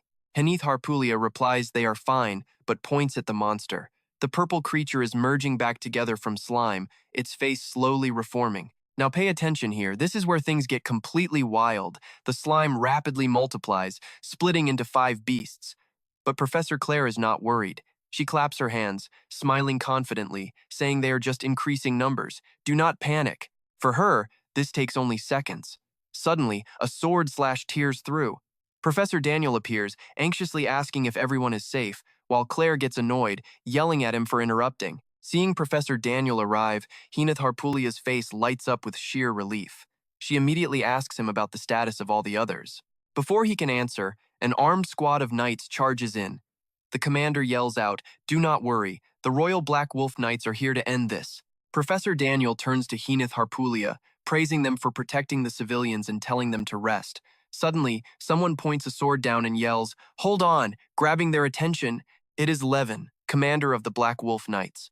He speaks up, noticing only weak monsters, and asks if they really summoned his elite knights just for this trash. Helping a student up, Professor Daniel explains the shape-shifting dragon's true body is elsewhere. These are just its lackeys. Behind them, Steroze is carrying a student on his shoulder, walking right alongside Professor Claire. Commander Levin turns his back, hands on hips arrogantly. He tells them to stop, saying his knights did not come here to catch stray dogs. He babbles about royal honor until blood splatters right onto his face. Leon cuts him off, stating the situation is critical, and prioritizing honor right now seems pretty heartless. Leon has just slaughtered a monster, his blade dripping with fresh blood. Furious, Levine wipes the splatter off his face. He closely examines the red liquid, realizing what it is. Ignoring the furious Levin, Leon casually bumps his shoulder, telling him to move because he is in the way. Levin grits his teeth, curses her arrogance, and reaches out to violently grab Leon, but his hand is stopped. Professor Daniel grips his wrist tightly, glaring as he warns him not to touch their students, reiterating that it is an emergency. Behind them, Claire is also staring him down. Levine aggressively shakes off Daniel's hand, threatening that once this mess is actually handled, they had all better prepare themselves for the consequences. He turns to his knights, roaring orders to wipe out everything in sight. Other voices ring out, calling for professors to evacuate the injured and move students without mana to the shelter. A massive explosion violently rocks the area. Both Daniel and Claire immediately realize the blast came from the North Tower, the director's personal office. I know what you are thinking. Total panic, right? Harpulia collapses in fear as the non-stop explosions grow louder. Meanwhile, Ruth fiercely grips his sword, his other hand clenched tight into a fist. He declares his enemy is dead, then furiously unleashes a massive slash. The shape-shifting dragon panics, realizing it cannot dodge, with a spear still deeply lodged right in its chest. Memories flash through the beast's mind. Boom! A massive explosion erupts, launching Ruth backward with such intense force that he spits out a mouthful of blood. Standing right before the shape-shifting dragon is director Gerald DeGram, calling out for his grandson, Damien. He screams that he will protect him at absolutely any cost. Suddenly, someone sprints across the battlefield. It is Anne, furiously yelling about how this idiot still has not finished the job. Gerald DeGram just stands frozen, staring at his grandson. The director softly calls Damien's name. Kneeling down, he promises to protect him. He gently reaches out, stroking his grandson's face, swearing he will do whatever it takes. Wearing Damien's form, the dragon tears up, stuttering as it calls him Grandpa, but a split second later, an evil laugh echoes as razor-sharp claws violently shoot forward. Baring its sharp fangs, the beast bites into the director's arm, mocking foolish humans. Seeing this horror, Anne attacks in an absolute rage, screaming for it to die. Unbelievably, the director uses his sword to shield his grandson. The two humans end up clashing side by side as Anne furiously curses the director for endlessly dragging out this utter failure of a situation. On the other side, the shape-shifting dragon brutally swallows the very last of the director's fingers. It shamelessly mocks him for feeding it. Empowered by the director's energy, the beast grows stronger and effortlessly pulls out the spear. Now incredibly arrogant, it gloats about how humans have stayed stupid for centuries, boasting that its body is truly immortal. Suddenly, it grabs its face, sighing that despite all this power, something is still missing. It craves something easier to eat, something tastier, something so much fresher. Its sinister gaze locks onto Ruth. Recovering from that blast, Ruth rubs his head and grits his teeth, feeling like he is going completely crazy. Someone yells for him to use a potion. Pushing off the ground, Ruth replies that he is already done preparing. The dragon wildly flaps its wings, charging straight at him, mocking him for feeling like he has already lost. It thrusts its razor-sharp claws forward, aiming for a deadly strike. Ruth quickly jumps back, barely dodging the hit. He screams back, asking if it thinks getting a bit stronger means it can attack without weapons. Right after, another brutal attack comes flying. Ruth extends his hand, summoning a magic shield to block it, but this time, he is seriously struggling. And trust me, you are going to want to see what happens next. The enemy's raw power is totally overwhelming now. Furious, Ruth swings his blade, daring the beast to repeat itself. Let's dive right into the madness. Ruth grips his sword tight, realizing if he just had raw power, he would have won this clash easily. He clenches his fists. What if he could recover his past life strength? He remembers the broad back of his brother. If only his brother was the one standing here instead of him. But Ruth quickly snaps back to reality. Stop making useless excuses, he tells himself. One strike is all it takes. His blade scrapes against the dragon's neck, but it only leaves minor scratches. The beast just acts arrogant. So what now? Even with top-tier speed and power, nothing works. Ruth unleashes a barrage of relentless attacks, but they are completely useless. Instead, his own body is the one getting torn to absolute shreds. Ruth's eyes burn with furious intensity as something clicks. He recalls Leon's earlier advice. Ruth Denatos, you are relying way too much on your basic senses. Can you stop depending entirely on your eyes and try looking further ahead into the future? I am not a natural genius like you. I do not have that godlike physical strength. Suddenly, streams of purple mana rush forward. Back then, I couldn't see it. Now, surrounded by blinding lightning, he senses the muscle tension, the exact force, and the direction of the mana flow. Subconscious habits. Center of gravity. Leon definitely meant this. It is not about speed or movement, but the core method? Now, watch closely. This is where it gets crazy. Ruth grips his weapon tight, channeling all his remaining power. He grits his teeth, seizes the opening, and slashes. Finally, Ruth's desperate strike buries right into the heavenly mutant dragon's stomach, making the beast roar as veins bulge on its neck. My body hit its limit. Suddenly, the dragon spreads its massive wings, summoning huge, heavy chains. The giant chains violently wrap around Ruth, but he does not flinch. His eyes stay locked onto his target, teeth clenched hard with absolute determination. As long as he has the strength to hold a sword. With chains crushing him, he thrusts upward, sending blood spraying everywhere. I actually did it this time. He buries his sword straight into the heavenly mutant dragon's chest. Ruth narrows his cold, piercing eyes. He violently rips the blade out, gripping it with both hands in pure resolve. With one devastating swing, he slashes the heavenly mutant dragon wide open, forcing a blood-curdling scream out of the agonizing monster. But wait, Ruth suddenly notices something terrible. The sword in his hand returns to normal, completely drained of mana. The glowing light on his arms vanishes. His blade stops just inches away from the dragon's heart and refuses to go any further. Ruth is absolutely stunned. His spiritual mana has completely hit rock bottom, yet he still firmly grips his weapon. Right then, Professor Daniel, Claire, and Leon quickly rush over. Leon locks her unwavering eyes onto Ruth, and he immediately notices her gaze. Ruth is currently forced down on one knee, just like the beast, but he still desperately clutches the sword firmly buried inside the heavenly mutant dragon. Leon yells his name, looking at him with sheer panic. He remembers when she previously asked him, "Are you not scared?" Ruth had replied. "Are you seriously afraid of those oversized lizards?" Leon had answered, "I am not afraid of dragons. I only fear my close friends getting hurt or disappearing." Back to the present, she watches Ruth facing deadly danger. Horrified, Leon screams out, In response, Ruth shoots her a dead serious look, signaling her to stay exactly where she is. Leon grips her sword tightly, desperately wanting to rush forward. Gritting his teeth, Ruth drives the blade deeper, but the dragon collapses onto his shoulder and takes a massive, vicious bite. Blood violently erupts everywhere. With a terrifyingly deep wound on his shoulder, Ruth agonizingly falls back. "Are you still alive?" Pharoah asks in a completely panicked voice. Clutching his fiercely bleeding shoulder wound, Ruth gives a weak smirk. "I think I am." Pharoah immediately continues. "You are beaten to an absolute pulp." Thank God he did not pierce deeper. Staring down the dragon, Ruth firmly agrees. "I know what you're thinking, game over, right? But watch." The sword gets yanked out. The heavenly mutant dragon laughs smugly, bragging that humans are nothing but mere food. Just pathetic, worthless creatures. Hearing this garbage, Leon glares at the beast with murderous intent. "We lost all hope. Now it is feeding time." Nearby, and pins the principal to the ground, absolutely furious after hearing the monster's arrogant words. The beast raises its razor-sharp claws, ready to slaughter, but suddenly, dark purple blood drips onto the ground. The dragon is completely shocked, entirely clueless about what just happened. Suddenly, warm blood violently geysers from its mouth, leaving the monster groaning in unimaginable pain. Ruth struggles to his feet, shooting it a bone-chilling glare. "If you are so hungry, why not keep eating?"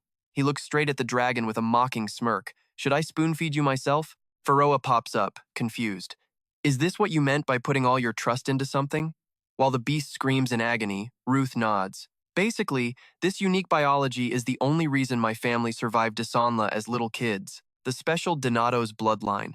Ruth vividly recalls 10 years ago. That exact dragon brutally attacked my family. It murdered my mother and instantly swallowed me whole. That is how we discovered our blood is highly toxic to dragons. We had no clue why, but survival was all that mattered back then.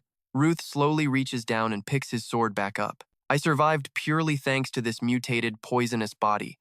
He points his blade directly at the heavenly mutant dragon. "My entire existence is a curse to your pathetic race." The agonizing monster forcefully drops to its knees. Pharoah cannot help but marvel. Talk about an insanely reckless move. My mana is totally dry. If your blood did not poison him, or if he wasn't thirsty for human flesh, you'd be totally dead by now. Ruth answers calmly, "But if I didn't stop him, Professor Daniel would have died." The dragon helplessly stares up. Ruth aims his blade right at Kianan's heart. "This is your true miserable ending, Kianan." Right then, Professor Daniel and Claire rush over at top speed. Daniel reaches out, screaming at the top of his lungs for Ruth to immediately fall back. Suddenly, a fierce blue tornado blocks the two professors. A voice echoes from a sword. "Do not distract him right now. It is Anne." Standing firmly in their path with his sword drawn, he coldly orders them to just watch. The beast grips the blade. "Trust me, you'll want to see what happens next." Let's dive right in. Damian Gray finally snapped out of it. His will awakened, and with a single "I'm sorry," he ended it all. He stabbed his own heart, watching it dissolve into absolutely nothing.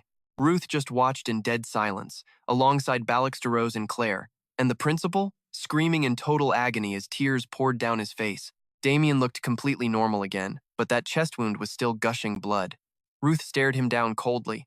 "I told you, if you are truly sorry," he muttered, digging into his pocket to pull out 2 vials of potions. He gave the vial a quick shake, snapped it in half, and a sparkling blue light erupted. The energy rushed straight into Damian's chest as Ruth ordered, "Then survive until the very end." Even Pharoah had to speak up after seeing this. Damian's mana gate was forced open, leaving it severely damaged. But thanks to that blue light, the deep gash across his stomach started to close. Pharoah warned him. The dragon is gone. But even with recovery, the mana imbalance is going to kill him anyway. But Ruth had the heaven-defying sword to adjust the mana flow. If you understand mana distribution, blood vessels, and raw anatomy, it changes everything. Ruth locked in completely. Fixing a test subject is easy. Just use the sword's mana gate to carve out the damaged areas, then blast aura to regenerate what's left. You can't just pass this off as a lucky coincidence. Hearing Pharoah's advice, Ruth intensely studied Damian's wounds. Now watch closely, because this gets wild. Ruth brutally plunged his sword straight into Damian's gut. Someone screamed to stop as Damian coughed up blood. But begging was useless. Ruth was literally slicing away the corrupted flesh. The principal screamed in sheer panic, begging him to stop. Claire squeezed her eyes shut, turning away and shaking her head in total horror. The principal cried out helplessly, pleading for his grandson's life while everyone else just stood frozen in shock. "Don't die right now," he wailed in absolute devastation. Ruth finally stopped. His blade was dripping with fresh blood. "That's why I said," he muttered coldly. "No one." He glanced at his own healed shoulder, then stared straight at Damien. His stomach wound was completely gone. Sweating bullets and looking completely exhausted, Ruth forced out his final words. "No one is dying." Then he collapsed straight backward. The whole crowd rushed in immediately, but Leon was the first one there, screaming his name in absolute panic. Scene shift. On is striding down the hallway, deep in thought. The deadly plague from 10 years ago is back, and an Arityum professor caused it. He remembered His Majesty's brutal verdict. Gerald de Graham, the principal of Arityum, had committed treason. His grandson, Damien Gray, was sentenced to immediate execution. On pushed hard regarding the myriad form dragon case. A courtier argued they endangered the nation, but the emperor shut it down instantly. "Stop this debate. We need to hear from the man who destroyed the dragon first." That's what On just dealt with. Now he's standing outside the hospital room, arms crossed and super annoyed. "I came to warn you about the royal summons. Yet here you two are? Flirting in a hospital?" Turns out, he just walked in on Leon hand-feeding fruit to a bedridden Ruth. "I know what you're thinking, awkward, right?" Leon covered her face, blushing hard. "We just started." But Ruth just glared. "What's wrong with your eyes?" On completely gave up. "Whatever, just leave so I can talk to him." Leon scrambled to agree. I was heading out anyway." But before leaving, she couldn't help glancing back at Ruth. 1 whole month of rest, okay? The second she left, On smirked. "You're still young and energetic, huh?" Flustered, Ruth immediately shot back. "It's not like that. I'm planning to find a new student because the current one has slept for 3 days." How could the Grandmaster say that about someone who's only been his student for 4 weeks? Leon was actually still outside, eavesdropping on everything. She looked totally crushed, realizing there was no other way. She squeezed her eyes shut, cursing herself. Weak, terrified, and stupid. Calling herself his colleague was a joke. She stood there, silently vowing to do better next time. "Idiot," she muttered, finally walking away. Back inside, On took a seat and faced Ruth. "Even if things are going great, you need to prioritize your own health instead of saving 2 people at once." Ruth brushed it off mid-bite of fruit. "It's fine. Honestly, it worked out since that was one of the 7 dragons." On sighed, reaching out to give Ruth a rough pat on the head. "Whatever, what I mean is, you did a really great job, Ruth." That rare praise caught Ruth totally off guard. "Are you sick or something?" he asked bluntly. On instantly yanked his hand back, annoyed. "I try being nice and you act like this? Think about how you treat me normally," Ruth argued, secretly remembering how On treated him like total trash in his past life. On scoffed. "Act like this around the royals and you'll lose your head." Ruth deadpanned. "I'm not crazy enough for that." On glared. "You absolutely are." He crossed his arms, stressing that every option looked difficult. "0, Damien, those 2 crossed the line." Ruth's expression went cold. "I know. So I'm going to push past the limits they already broke." Fast forward 4 weeks, Ruth was riding in a carriage, thinking back. Killing that myriad form dragon was pure luck. Plus, it was only a tiny fragment of its real power. He knew it wasn't just his own strength, but Denatos' blood. Still, it didn't even compare to his brother's legendary clash against the Thunder Dragon. That's what made his brother a true hero. Soon, the carriage finally stopped. Ruth stepped out and was immediately greeted by a royal knight. "Lord Ruth Denatos, I will escort you." As Ruth followed, Pharoah sighed deeply. "Man, it's been a while." "Wait, you've been here before?" Ruth asked, surprised. Pharoah scoffed. "Of course. I watched the birth of this very empire and saw this exact palace being built with my own eyes." Ruth didn't seem to care at all. "Oh, all right then." Pharoah was suspicious. Why did they even summon you? An interrogation about the dragon, or a massive reward? Ruth hoped for the reward. By now, he stood at the grand doors, and 2 servants bowed deeply as they pushed them open. Right inside sat His Majesty, surrounded by top-tier courtiers. A familiar, short-haired woman immediately waved at him from the crowd. Ruth scanned the massive room. Every single guild leader was here.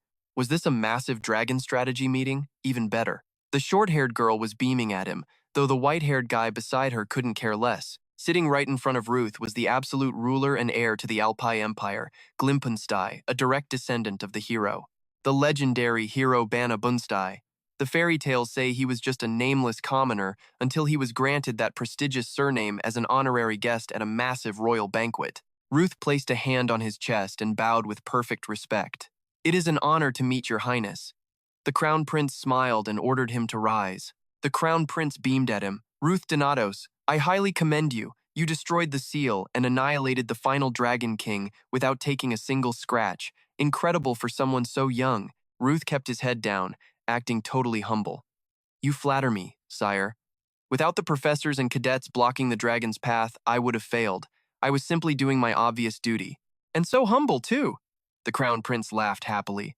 Meanwhile, An raised a threatening fist from the sidelines. "And that's where we leave it. Let's dive right back into the madness." Ruth stands before the royalty, straight up demanding the impossible pardon Damian Gray and Gerald de Graham from the death penalty. The two girls nearby gasp in shock. Even the crown prince stammers, completely caught off guard. And the guy standing next to him? He absolutely loses his mind. That furious guy is Levin. He screams that those two deserve worse than death for bringing the formless dragon back. He calls Ruth a total fool who doesn't understand the terrifying power of the 7 dragons. But the crown prince raises a hand, silencing Levin. He sighs softly, telling Ruth Denatos that no matter how much he wants it, dropping their charges is just completely impossible. Ruth takes a step forward, calmly accepting it. Inside, he knew normal methods would not work. The Empire is way too chaotic right now for simple requests. Then he reaches deep into his pocket. He asks, "How about this?" He pulls something out into the open. Every single eye locks onto Ruth. In his hand is the sealing stone of the lightning dragon. This beast is incredibly powerful, a shape-shifting terror that stands proudly as one of the legendary 7 dragons. It is vicious enough to retreat instantly when losing, just to plan a deadly counterattack. In his past life, countless dragon slayers died fighting this exact monster. Back then, it took the sacrifice of his brother and everyone else to finally kill it. Everyone knows the danger. Ruth stares hard at the stone in his hand. Seeing the lightning dragon seal out in the open, every guard in the room points their spears and swords right at him. But Ruth? He does not even flinch. Levin draws his sword, screaming to kill him immediately for bringing a literal ticking bomb inside. The crown prince quickly barks an order, "Everybody drop your weapons now." The guards hesitate, yelling out in panic. The crown prince glares at Ruth, demanding to know how he found the seal and what he plans to do. Ruth admits he found it in the Arityum treasury. He hopes it can help with his request. The prince narrows his eyes, asking if this is a threat. Now watch closely. Things get crazy here. Ruth says if he wanted to threaten them, he wouldn't have brought it here. He tells them to check it. The seal is so fragile it could shatter right now. The white-haired girl nervously takes the stone into her hands. A drop of sweat rolls down her face as she tenses up completely. She uses her magic to scan it and confirms the kid is not bluffing. She has never seen anything like it, but it is extremely fragile. One wrong move and the seal breaks. Ruth chimes in, saying the backlash would be disastrous. Since the seal is bound to break anyway, his true request is simple. They need to prepare for the inevitable right now. The crown prince rubs his chin, confused. Prepare? Ruth states it firmly, "I will kill the lightning dragon." He plans to hunt down the rest of the 7 dragons one by one. Hearing this insane declaration, some people actually laugh at him. But Ruth is dead serious. He promises to wipe out every single dragon left. Hearing this, Levin scoffs in pure disgust. Dragon Slayer? He calls Ruth arrogant for thinking he can handle the lightning dragon, shouting that he has no idea how terrifying they truly are. Ruth drops his voice, asking his teeth in rage. Ruth ruthlessly mocks him, asking if he is just going to sit around waiting to die. The crown prince steps in, assuming Ruth must have a real plan. Even the great hero Bana could not wipe them out. He only managed to seal the 7 dragons and drive the rest back to the northern mountains. 10 years later, the formless dragon wrecked the entire southern continent, and the lightning dragon is even worse. He asks if Ruth really thinks being the hero's disciple makes him strong enough. Ruth smiles confidently. He admits he cannot solo the beast, which is why he needs 2 things. First, a secluded spatial zone to lure the dragon into. The crown prince realizes the strategy. The only way to fight it without massive casualties is inside a spatial magic dimension. And luckily, they have an absolute master of that right here in the kingdom. Deliana crosses her arms, mentioning the master of the Aretha Tower. Ruth confirms that is exactly where the dragon dies. A year and a half of prep time should be enough. His second demand? Every single warrior in this room must fight. Bringing a massive army would only lead to useless casualties anyway. It would just waste time and get people killed. Ruth smirks and turns to Levin, sarcastically adding that anyone too scared to die can just stay home and sit this one out. The Shadow Guild leader speaks up, still completely unconvinced. He points out that taking such a tiny squad to fight a dragon in a confined space is basically suicide. You and I both know the risks here, right? He asks if Ruth can guarantee they won't be wiped out. Ruth bluntly admits they might die, but if the world's strongest fighters can't win, there's no hope anyway. Another guild leader immediately speaks up to agree with him. The Crown Prince closes his eyes, thinking it over for a long moment. Finally, he agrees with Ruth. This decision makes Levin completely lose it, screaming at His Highness. The prince stands up, debating internally whether to run from the coming tragedy or face it head-on. Looking at the young hero's determined face, he knows Ruth has already made his choice. Who knows? Maybe this kid won't just kill the lightning dragon, but change the entire southern continent. The prince officially pardons Damien and Gerald. As Ruth kneels, the prince places a sword on his shoulder, dubbing him the leader of the expedition force. The scene shifts to the dark dungeon. The heavy lock clicks open. A guard steps in and drops the unbelievable news. Damien Gray, you are free. Damien cannot believe his own ears, asking what the guard just said. Suddenly, a very familiar voice calls his name, leaving him completely stunned. Gerald de Graham walks into the cell. Damien stammers, unable to believe his eyes. Gerald rushes over, hugging his grandson tightly, emotionally apologizing for everything that happened. Gerald pulls back, admitting the truth. His selfish attempt to save Damien's life had only brought the boy more pain and suffering. They need to atone for everyone who suffered and for the boy who freed them. He tells Damien it is over and he can finally live. Damien cries, hugging him back tightly. Damien sobs loudly, saying his grandfather only wanted him to live, but he hurt everyone. He feels he cannot walk proudly with his sins. Tears roll down Gerald's face as he remembers Ruth's words. Ruth had said that committing a sin to save someone means you deserve a chance at forgiveness. Watching their emotional reunion from outside the cell, Ruth smiles, turns around, and quietly leaves them alone. So live on and fix your mistakes. The two men just hold each other tightly, shedding tears over everything they have been through. 1 month passes since the formless dragon attacked. The discovery of the lightning seal is made official. Ruth is officially recognized as the young hero who single-handedly took down the formless dragon, and that is where we leave it. The Emperor crowns him expedition leader, completely ignoring the protests of neighboring countries. Trust me, the real war is just getting started. Alright, stick with me here. He just made an unprecedented decision, not only officially acknowledging the world dragon's return, but aiming to break their ancient seals to take absolute control of the situation. Meanwhile, the Henneth Harpulia trio regroups after hearing the wild news. Henneth Harpulia seriously notes the Crown Prince fully recognized Ruth Denatos, officially granting him the hero title. It seems he plans to fulfill his ambitious dream of restoring the South from the old treaty by completely locking down his military power across this entire continent. The southern continent became a strictly forbidden zone after the dragon event 10 years ago. Now everything is snowballing fast. What a total mess. Hearing this, the others immediately frown in confusion. Wait, what exactly is happening? Henneth Harpulia gets totally annoyed, complaining that Ruth Denatos always takes on everything alone and definitely needs to ask for backup. But right then, Linnea cuts him off cold. Henneth Harpulia simply doesn't have the power to handle that. That day, Ruth Denatos almost lost his life, while they struggled just fighting off the small fry. Wasn't she completely exhausted after making just one massive magic orb? Hearing this harsh truth, Henneth Harpulia angrily slams the table. She already knows that. But remembering that day when she asked Leon where Ruth Denatos was, Leon just gave her 2 brutal words, absolutely pathetic. Those 2 words still seriously haunt her. Ruth Denatos helped her immensely. Thanks to him, she found the cure for her sister. She owes him massively but can't repay it, leaving her with pure guilt. Blackbeard steps in, telling her not to overthink things. Everything is simple. They are all still way too weak. They must learn from this and do absolutely everything to get stronger. Only then can they help Ruth Denatos when he really needs it. Elsewhere, Jezemy stands in a room, casually laughing and joking as someone approaches. He doesn't fully grasp what happened, but Damien and Zero faced zero punishment. They escaped that insane incident with only a few tiny scratches on them. He guesses it is all thanks to the young hero, Ruth Denatos. And yes, the person he's casually talking to is Ruth Denatos himself. But Ruth Denatos' expression shows zero joy.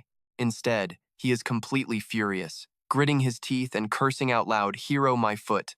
Instantly, he lunges forward and punches Jezumi hard. Totally caught off guard, Jezumi is sent flying backward across the room. Ruth Denatos glares coldly, his voice dripping with pure, unadulterated rage. He shouldn't make others clean up his mess, causing a massive disaster and trying to just run away. What an absolute bastard. He truly wants to kill him right now, but he still has something important to verify first. He grabs his collar tight. Jezumi casually claims he has possessed sharp eyes since childhood. Ruth Denatos obviously doesn't buy it, glaring and asking if he seriously has a death wish. Jezumi is actually telling the truth. His family possesses special eyes. That is the exact reason why they have incredible vision, granting them the rare ability to see through illusions and perceive true nature. This is especially true when observing the raw flow of mana. Now here is where it gets crazy. Pay attention. Damien's mana flow was completely bizarre, forming around his neck instead of his heart. Still uncertain, he verified his suspicions by deeply checking his entire background. Zero's young nephew suffered from intense mana hypersensitivity and woke up in the hospital shortly after the brutal Dragon War. That is exactly why the professor earned the dark nickname Predator. Hearing this, Ruth Denatos instantly connects the dots. This is exactly why he manipulated Damien into taking his own life. Jezumi admits it with zero hesitation, but he totally failed and nearly lost his life in the process. If only he used his head or had the actual guts to run away and fight back. But before he can even finish his sentence, Ruth Denatos cuts him off coldly, ordering him to stop playing dumb. He keeps interrogating him about Damien. Chuckling softly, Jezumi shakes his head in pure denial. Ruth Denatos' plan was way better than his, but he never wanted to be the hero. He just wants to witness the hero's epic story. A chance to observe the hero's life firsthand, exactly like the legendary first hero, Vanna.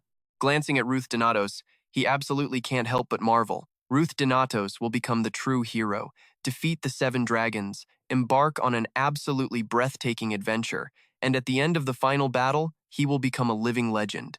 Just standing by his side completely satisfies him. Even if he gains almost nothing, just being the hero's actual comrade is enough. However, Ruth Denatos brutally shatters his wild, delusional fantasy. He couldn't care less about being a hero. The journalists just make up garbage to sell more papers. Honestly, if he actually had a choice, he wouldn't want to be in this insane situation at all. Let's pause for a second. Ruth Denatos finally understands why Jezumi absolutely hated him so much in his past life. He was the hero's comrade, sure, but that definitely was not the only twisted reason.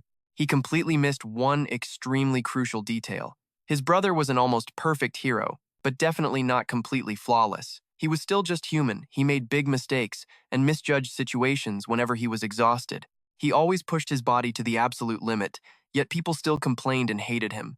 Realizing this, Ruth Denatos coldly states that Jezumi actually wants him to step up and take his place. So he must become the royal family's chosen one, absorbing all the pure hatred while saving the world alongside him. Ruth Denatos sighs deeply after speaking. What is this absolutely delusional maniac even babbling about? Honestly, everyone has to deal with crazy people eventually. If he wants it so badly, he can just go do it himself.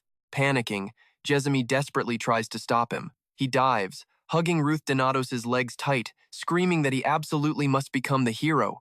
Ruth Denatos glares angrily. This guy has officially lost his mind. Suddenly, Jezumi drops a really weird line. He comes from Atun. Hearing this, Ruth Denatos immediately frowns in shock. The Atun merchant kingdom? It directly borders the Elopia Empire, Moharan Kingdom, the Magic Kingdom, and the Elven nation Bonica. It is the absolute major trading hub for all 4 powerful nations. Jezumi speaks of this harsh nation with a trembling voice, a place where money always equals crime. But of course Ruth Denatos knows. That is exactly where he spent his grueling days fighting as a mercenary. To think this supposed high-class capital noble actually hailed from Atun. Ruth Denatos stays completely silent, listening closely as Jezumi explains his family's total ruin. Only he and his father managed to survive, right up until his father was brutally murdered in the end. Jezumi isn't begging for Ruth Denatos' sympathy at all. His father was never a good person to begin with. He merely inherited everything. Tired of his annoying babbling, Ruth Denatos violently kicks him away. Wiping the blood from his mouth, Jezumi says he will reveal everything. After his father died, while heading down into the basement to sort out his assets, he stumbled upon an incredibly old chest, perfectly preserved by powerful magic. To a father who blew all his money on women and booze, it was probably just trash. But that chest seemed to be a few hundred years old. Inside was an old book, a few paintings, sheet music, and manuscripts. There was even a diary belonging to the chest's original owner, a mysterious person named Alan. Hearing this name, Felroa immediately jumps in. That is the very name following Vanna. Jezemy enthusiastically continues, explaining that the old diary hidden in his basement is the actual record of the first dragon slayer. He cheerfully adds that Alan is his proud ancestor, a dedicated bard who faithfully followed the very first dragon slayer absolutely everywhere.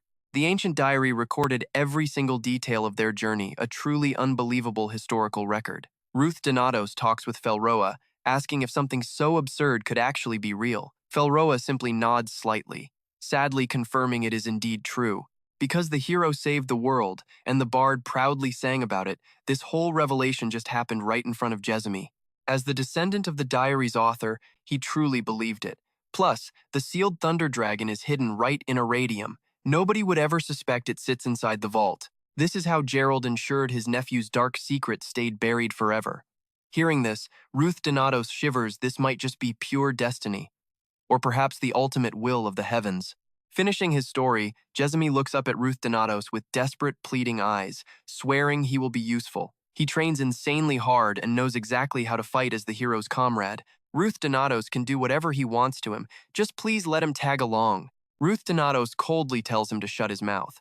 Inside, his rage is spiraling completely out of control. This guy is just a crazy trickster who knows absolutely nothing about the seals. So who the hell actually does? And that is where we leave it. What kind of lunatic hides the Thunder Dragon seal stone in Arityum's vault? Its location isn't in any record. Alright, let's jump right into this crazy plan. Trying to grab it would instantly trigger the triple-layered security system. Plus, a brand new item popping up in the storage vault? Huge red flag. The only safe play is stashing it right inside the Arityum treasury. He thinks hard. Does this thing actually have any solid details on the Thunder Dragon? Like a specific sealing technique, proof it was trapped here, or even just a guide on how to kill it? Hearing this, Jezemy just shakes his head. He does not know the exact details. There is absolutely nothing about combat or sealing methods in there. Those things are way too dangerous for a normal person to even look at. Ruth narrows his eyes, clearly skeptical. But Jezemy looks completely genuine, explaining he left the diary at home so he cannot show it right now. He even tells Ruth to come see it himself if he does not believe him. After all, he lives entirely alone, and the diary is just sitting down in the basement. At the end of the day, Jezemy just really wants to be recognized as a true teammate of the hero. Hearing all of this, Ruth just lets out a totally helpless sigh. This guy is seriously stubborn. Frowning, he looks right at him and repeats it one more time. He has absolutely zero interest in playing hero. Sure, the royal family made their choice, and acknowledging a hero is up to the Pope, but without an official certificate, nobody gets approved. The only reason he is letting this guy live is because those stupid eyes of his can help take down the dragons. Jezemy looks thrilled, taking that as an absolute yes. Still, Ruth gives a harsh warning. Keep your mouth shut about this in public. Jezemy agrees without a single second of hesitation. After all, his main goal is already half complete anyway. With a smile, he simply hands over the basement key straight to Ruth. After wrapping up that conversation, Ruth heads straight over to tell Anne absolutely everything. She is pretty surprised, guessing the person who originally sealed the Thunder Dragon must have left that item behind. Ruth is not entirely sure, though. It is all just guesswork right now, and frowns slightly, asking if the inheritor of the sacred arts is seriously doubting his own ancestors. Ruth just pouts. Even she seems a little bit hesitant about all of this. Anne does not answer right away. She is deep in thought about the whole hero situation. Why would they not pass down the exact location or the sealing methods to their own descendants? Now pay attention here, because this history changes everything. Hero Vanna had to be incredibly strong to wipe out the 7 dragons, monsters who treated humans like literal toys. The weak could only run toward the majestic northern mountains to hide. Humanity finally escaped dragon control, but massive threats still lurk in the shadows. After she says this, both of them fall into a heavy silence. A moment later, she sighs, admitting it was all the will of their ancestors. Right then, seeing some students walking by, she quickly tells An to change the subject. He shifts to Academy news. Professor Arthur was just announced as the new principal. He casually asks if she is planning to attend the official inauguration ceremony. Thinking for a second, she laughs and jokes about that bald guy actually becoming the principal of Arityum. Live long enough, and you really do see everything. Without giving a direct answer, she just asks if the rumors about his crazy plans are true. Ruth does not hide a single thing. He plans to finish his first year over the next 6 months. Meanwhile, he will blast through his second-year subjects, then take a full year off to prepare for the Thunder Dragon hunt. Even the principal totally supports him. That bald old man barely took office before urging him to thoroughly investigate that whole incident. He even told Ruth to just take whatever he wanted when the vault opened. After that, Ruth plans to spend 2 straight years interning at various different guilds. Hearing this, she raises an eyebrow. That is one seriously packed schedule. Ruth smiles helplessly, admitting he never actually intended for things to get this crazy. But the Shadow Guild Master was way more persistent than expected. The condition to join the Thunder Dragon extermination? A mandatory 1-year internship at their guild. She instantly gets annoyed, calling that a total scam. Ruth agrees completely with her, letting out another long, tired sigh. Who told him to be so overpowered anyway? She then asks about his plans for the year after that. He has thought it all through carefully. He is heading to the Imperial Dragon Slaying Corps, because after the Thunder Dragon comes the Black Dragon, and the real nightmare is still ahead. Suddenly, she drops a very cryptic question. By Dragon Slaying Corps, does he mean the one run by the KOA family? Ruth looks at her, totally confused. What exactly is she trying to imply with that weird look? But she just smiles and refuses to explain a thing. A moment later, she gets serious, saying she has to head to Farama for 6 months. Stockpiling food is the absolute most critical part of preparing for the Thunder Dragon hunt. Ruth nods along in total agreement. The Grimson Tower also told him to go, promising he would learn a lot. She gives him a super suspicious look. Is it not a little too late for him to start studying magic now? Ruth just chuckles softly. Why is she discriminating against age like that? Catching his obvious drift, she gets totally annoyed and instantly curses him out as a little punk. Seeing her get mad, Ruth just laughs and says he was only joking. He then mentions he is heading to Atuan before hitting Farama. She is pretty surprised. He explains there is something very specific he needs to check, hidden down in a random basement over there. Let's pause for a second. You and I both know this is a terrible sign. Meanwhile, over in a super remote residential area of Doveville, there is an abandoned house. It looks totally deserted, but down in the basement, a mysterious figure in a black cloak is frantically tearing the place apart. He violently ransacks every single empty chest in sight. But what he desperately needs is not here. The boxes are filled with absolutely nothing but pure garbage. 6 months flash by, and heavy snow begins to fall, burying the entire ground in pure white. Henith is studying her absolute hardest when she suddenly starts coughing like crazy. Hearing this, Steroze shows concern. It is the last day, yet she is still studying instead of going home. Henith just scoffs coldly. Why does he even care? He is planning to stay right here too. Steroze does not argue. He just hands her a warm cup, telling her to drink up while she studies. Henith looks at him, totally stunned. Since when did this guy become so incredibly thoughtful? Steroze lets out a soft laugh. This is Bujink's tea. 1 sip and you are instantly wide awake. He claims it will help cure her illness if she drinks it while training. But before he can even finish his sentence, she just waves her hand and flat out rejects it. Looking a bit sad, Steroze just takes the cup and walks away. Once he is gone, Henith goes right back to her books. She is deeply researching that exact disease. If she follows Ruth's advice, gets the alchemy professor's help, and puts in the time, she can definitely cure it. But will that really be enough? Suddenly, her mind drifts straight to Ruth. He said he was busy during the festival. He basically handed her the cure. It feels like he completely set this whole thing up on purpose, almost as if he somehow knew all about her older sister. She cannot help but wonder, how exactly does he possess such an insane amount of pure magic? It is like he already knew the Phantom Dragon was going to appear. While totally lost in her own deep thoughts, she suddenly flinches. Turning her head, she sees Ruth standing right there and screams in pure shock. Ruth furrows his brows, asking what on earth she is doing to be so zoned out. Henith awkwardly mumbles that she just got startled, nothing more. She initially thought the cup of tea in his hand was meant for her, but nope, he brings it right to his lips and happily takes a sip. Confused, she asks if that tea was actually hers. Ruth just shakes his head, casually stating he brought it here for himself. Hearing this, Henith gets even more furious. She yells, asking if he just came here to pick a fight. Ruth lets out a totally faint smile. Stepping outside, he casually tells her to stop messing around. He tells her to study hard while he is gone. She scoffs coldly, muttering that she is already studying. But honestly, she has way too many unanswered questions for him. Walking outside, Ruth immediately bumps into Steroze. Suspicious, he asks if the guy is freezing. Steroze shakes his head. Thanks to that Bujinx tea, he feels absolutely zero cold. He even offers Ruth a sip. Staring at the cup in his hand, Ruth just pouts. He is totally disgusted. Meanwhile, back inside the library, Heenith is still thinking intensely about Ruth. For some weird reason, she gets the chilling feeling that he literally knows everything, and somehow, he holds unimaginable power for his age. She thinks about it for a second, then grabs her head, groaning that she just needs to focus on studying. With that said, she completely buries herself back into her books. Just wait, she will catch up soon enough. And it is not just her. Steroze and Lenia are endlessly training their absolute hardest too. They all desperately want to catch up to Ruth. Ruth has zero clue how hard they are all grinding. Right now, he is just standing outside aimlessly. Even wrapped in a heavy cloak, the freezing cold is absolutely brutal. Farah immediately mocks him. He was granted a literal magical cloak, and he is still shivering? Ruth snorts coldly, complaining that he needs a real fur coat. Farah shoots back, completely unimpressed. He formed a contract with the Pharaoh.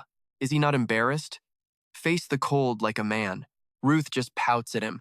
Maybe it is just the season, but honestly, it feels like his mind is wandering because the winter weather actually puts him in a good mood. While he is chatting with him, a voice suddenly rings out, startling him completely. What the heck was that? The voice belongs to Leon. She literally bursts out of the snowman right next to him. Blushing hard, she admits she knew he was leaving today, but did not know when, so she just waited right here. So what do you and I take from this? The guy is completely terrified. Has she seriously been hiding in a snowman all day? Does this girl have zero survival skills whatsoever? All right, you and I are about to dive into one epic journey today. It starts with Lion shivering, regretting her words. Root gets frustrated seeing her cold, so he wraps his own scarf tightly around her neck, scolding her for being so careless when she gets sick so easily. With the scarf wrapped so tight that only her eyes peek out, Lion playfully jokes that he clearly wants to choke her out rather than let her catch a cold. He just scoffs, pointing out she can still talk just fine. When she asks how he knew she catches colds easily, Root secretly laughs to himself. He remembers his past life where she fell into a frozen lake fighting an ice dragon, looking totally ridiculous as she turned completely blue. Back then, he just chuckled at her and got tossed straight into the water. But bringing herself back to the present, Lion's expression suddenly turns serious, saying that is enough. Root looks at her in confusion, not entirely catching her drift. Lion gently explains that even though he lived through that past life, it hasn't actually happened in this timeline. She is not telling him to just forget everything, but she desperately wants him to stop carrying all that guilt. She means that his comrades, including herself, didn't lose their lives because of him. She wants to say more, but Root suddenly flicks her forehead, leaving a sharp sting. Root raises an eyebrow, reminding her that even when he is not around, she needs to try her best and work with others. Even now, she still blushes when meeting them. Pouting and rubbing her flicked forehead, Lion whines that it is not her fault, leaving Root with no energy to argue. Just then, his ride finally arrives. Their conversation stops, and the moment Root sees the carriage, he immediately steps up to leave. Lion watches his back with a heavy sigh, pausing for a moment before calling his name. Root turns around in confusion, and before he can react, Lion suddenly runs over and pulls him into a tight hug. After a second, she looks up at him, her eyes completely red, whispering that she will miss him so much. Feeling slightly awkward, Root gently pushes her back, telling her to go inside before the cold gets worse. With that, Root climbs into the carriage to head out while Lion stays behind, waving goodbye. Sitting inside, Root watches the passing scenery slowly roll by, falling deep into his own heavy thoughts. Thinking about Lion's words, he can't help but sigh. He just can't erase his past life. The survivor's guilt is eating him alive, knowing nobody would have had to die back then if he hadn't been so terribly weak and utterly useless.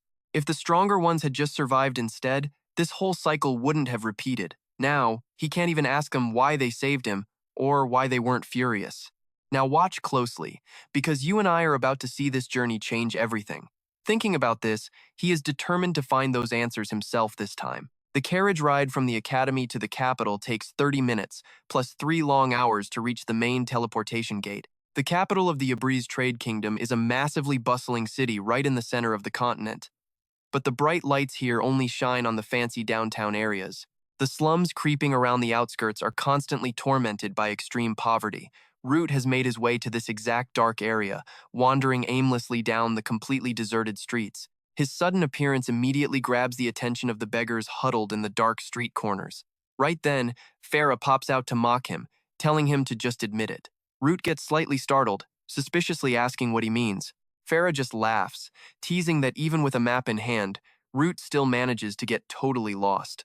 Root stubbornly bites back, snapping that Farah is speaking nonsense and claiming he is actually great at navigating. Hearing this, Farah scoffs in pure disdain, reminding him about that time he got completely lost on a snowy mountain and wandered the forest for a whole week. Still refusing to admit defeat, Root argues back, swearing he wasn't crazy enough to mistake a blazing volcano crater for a regular cave. Farah gives a cold laugh, saying he isn't bad at directions, he is just an idiot. Root furiously argues back that the crater literally looked exactly like a cave. The two keep bickering as they walk, with Farah grumbling about how they will never find the right path at this rate. Suddenly, Root furrows his brows and glances back over his shoulder. His expression turns dead serious as he coldly tells Farah not to worry, he might not know the way himself. But the shady guy tailing them definitely does. Before Root can even ask him anything, the thug aggressively steps up, threatening that this dark district collects a street tax. He warns Root could lose his head wandering around here, demanding he hand over absolutely everything in his pockets if he wants to make it out alive. Hearing this garbage, Root doesn't hesitate for a single second and kicks him hard. The thug has zero time to react to Root's lightning, fast speed, and a look of pure terror instantly flashes across his face. Root narrows his cold eyes, demanding to know where the Duview mansion is. Despite his fear, the thug desperately tries to keep his cool.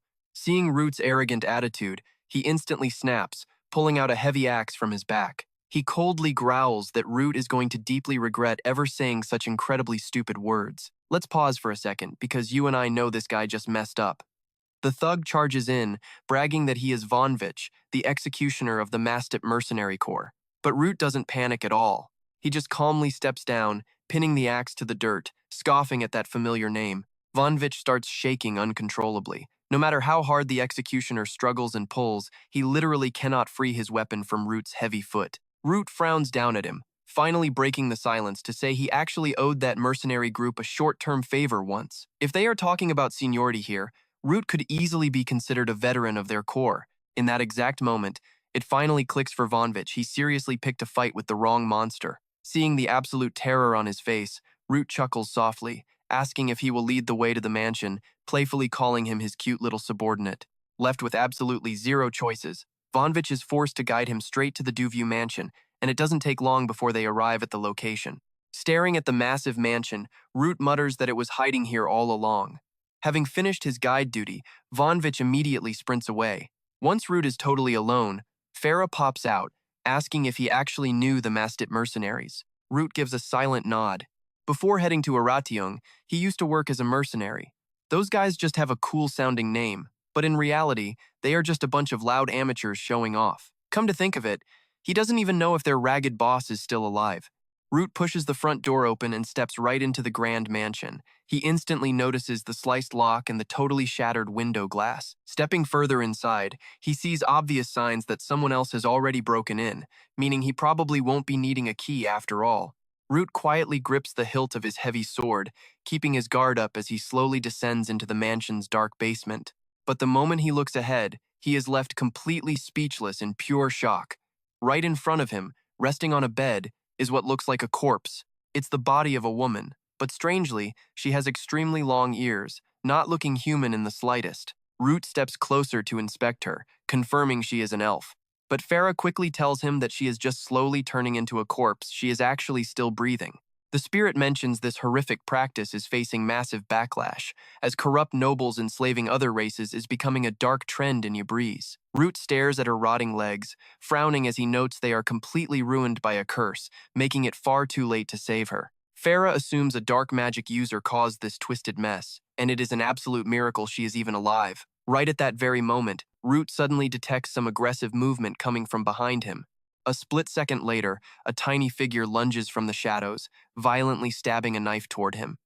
He calmly throws up a defensive barrier, leaving the attacker completely unable to scratch him. Ruth looks down, only to discover the fierce attacker is just a little kid.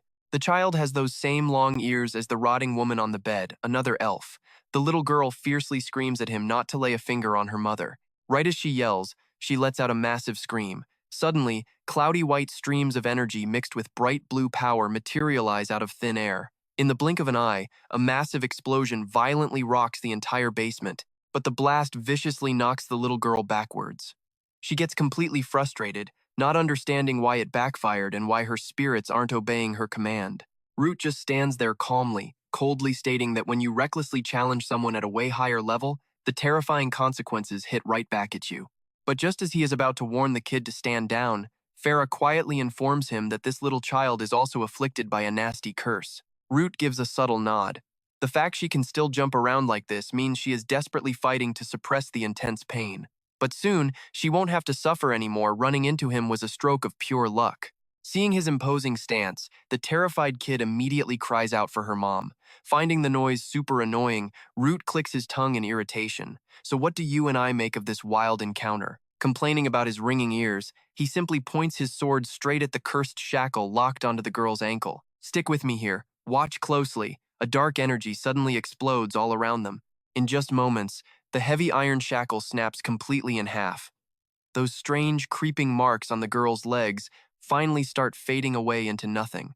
She can actually feel it, her leg is completely healed. With the job finally done, Ruth smoothly sheaths his sword. He calmly speaks up. She's lucky he could reverse the curse and save her little life. That kind of hex wasn't nearly strong enough to give him any trouble. With that, he turns around, ready to leave. The little girl hesitates for a long time before finally speaking up. Terrified, she asks if he's going to sell her off somewhere. Ruth just frowns, totally confused. Why would he sell her? Is she even useful for anything? Besides, this isn't his house, and he honestly couldn't care less about her tragic situation. Just don't bother him. He's leaving the second he finds the specific book he needs. Hearing this freezing cold attitude, Faroa can't help but tease him. He's acting incredibly stubborn, especially since he literally just saved the kid. You're actually feeling embarrassed, aren't you? Hit right on the mark, Ruth gets annoyed and tells him to shut up. Meanwhile, the little elf girl is still sitting there in total shock that her leg is actually healed. She glances back at her mother lying on the bed, whose life is slowly slipping away. Suddenly, the girl makes a desperate decision. A moment later, she walks over to Ruth and nervously asks if this is the book he's looking for.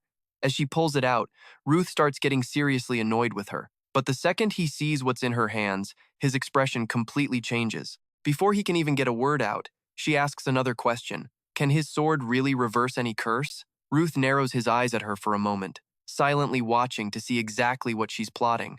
But out of nowhere, the little girl suddenly dashes right toward the blazing fireplace nearby. Pay close attention here, this is a massive gamble. She's actually using the book to threaten him. If he refuses to save her mom, she'll burn it. With tear-filled eyes, she desperately begs him for help. Ruth just narrows his eyes. He bluntly explains that a curse is simply a type of mana. Mana circulates through the heart and body. The curse has already spread everywhere, completely destroying her mother's heart. Once that happens, absolutely no magic potion or spell in the world will work, meaning no matter what he does, there's zero chance her mother is making it out of this alive. She refuses to believe it. If the curse is broken, her mom can live, just like he did for her.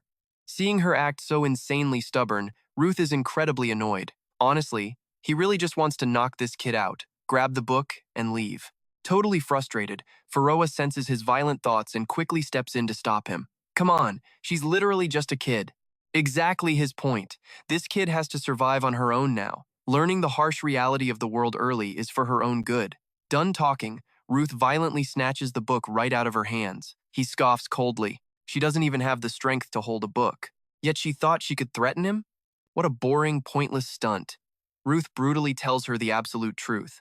No matter what magic he tries, her mom is going to die. She shouldn't threaten the guy who just saved her life. She better figure out how to survive alone. The girl still won't let go. She desperately begs him, sobbing that she will do absolutely anything. Cooking, cleaning, anything. She'll even become his slave because her mother is her entire world. But Ruth doesn't show a single ounce of pity. He forcefully shoves her hands away. Coldly, he asks if she really thinks all her problems will vanish just by kneeling and begging. Relying entirely on the pity of others just to save one or two people? That won't get her anywhere in life. She's just a nameless, weak kid. Even if she becomes his slave, she's completely useless to him. He hits her with the harsh reality again. Her mom isn't going to make it. She has to live on her own now. Instead of crying, if she really wants to survive, she needs to use her time to get stronger. Hearing this, the girl grits her teeth hard. Then she fiercely screams, right back at him. She didn't want to end up like this. How is she supposed to get stronger? She's not big and tall like him. She can't swing a heavy sword, and her magic is pathetic. He has absolutely no idea what it's like being a helpless, weak kid for 100 years. She hasn't even fully grown yet. What can she possibly do?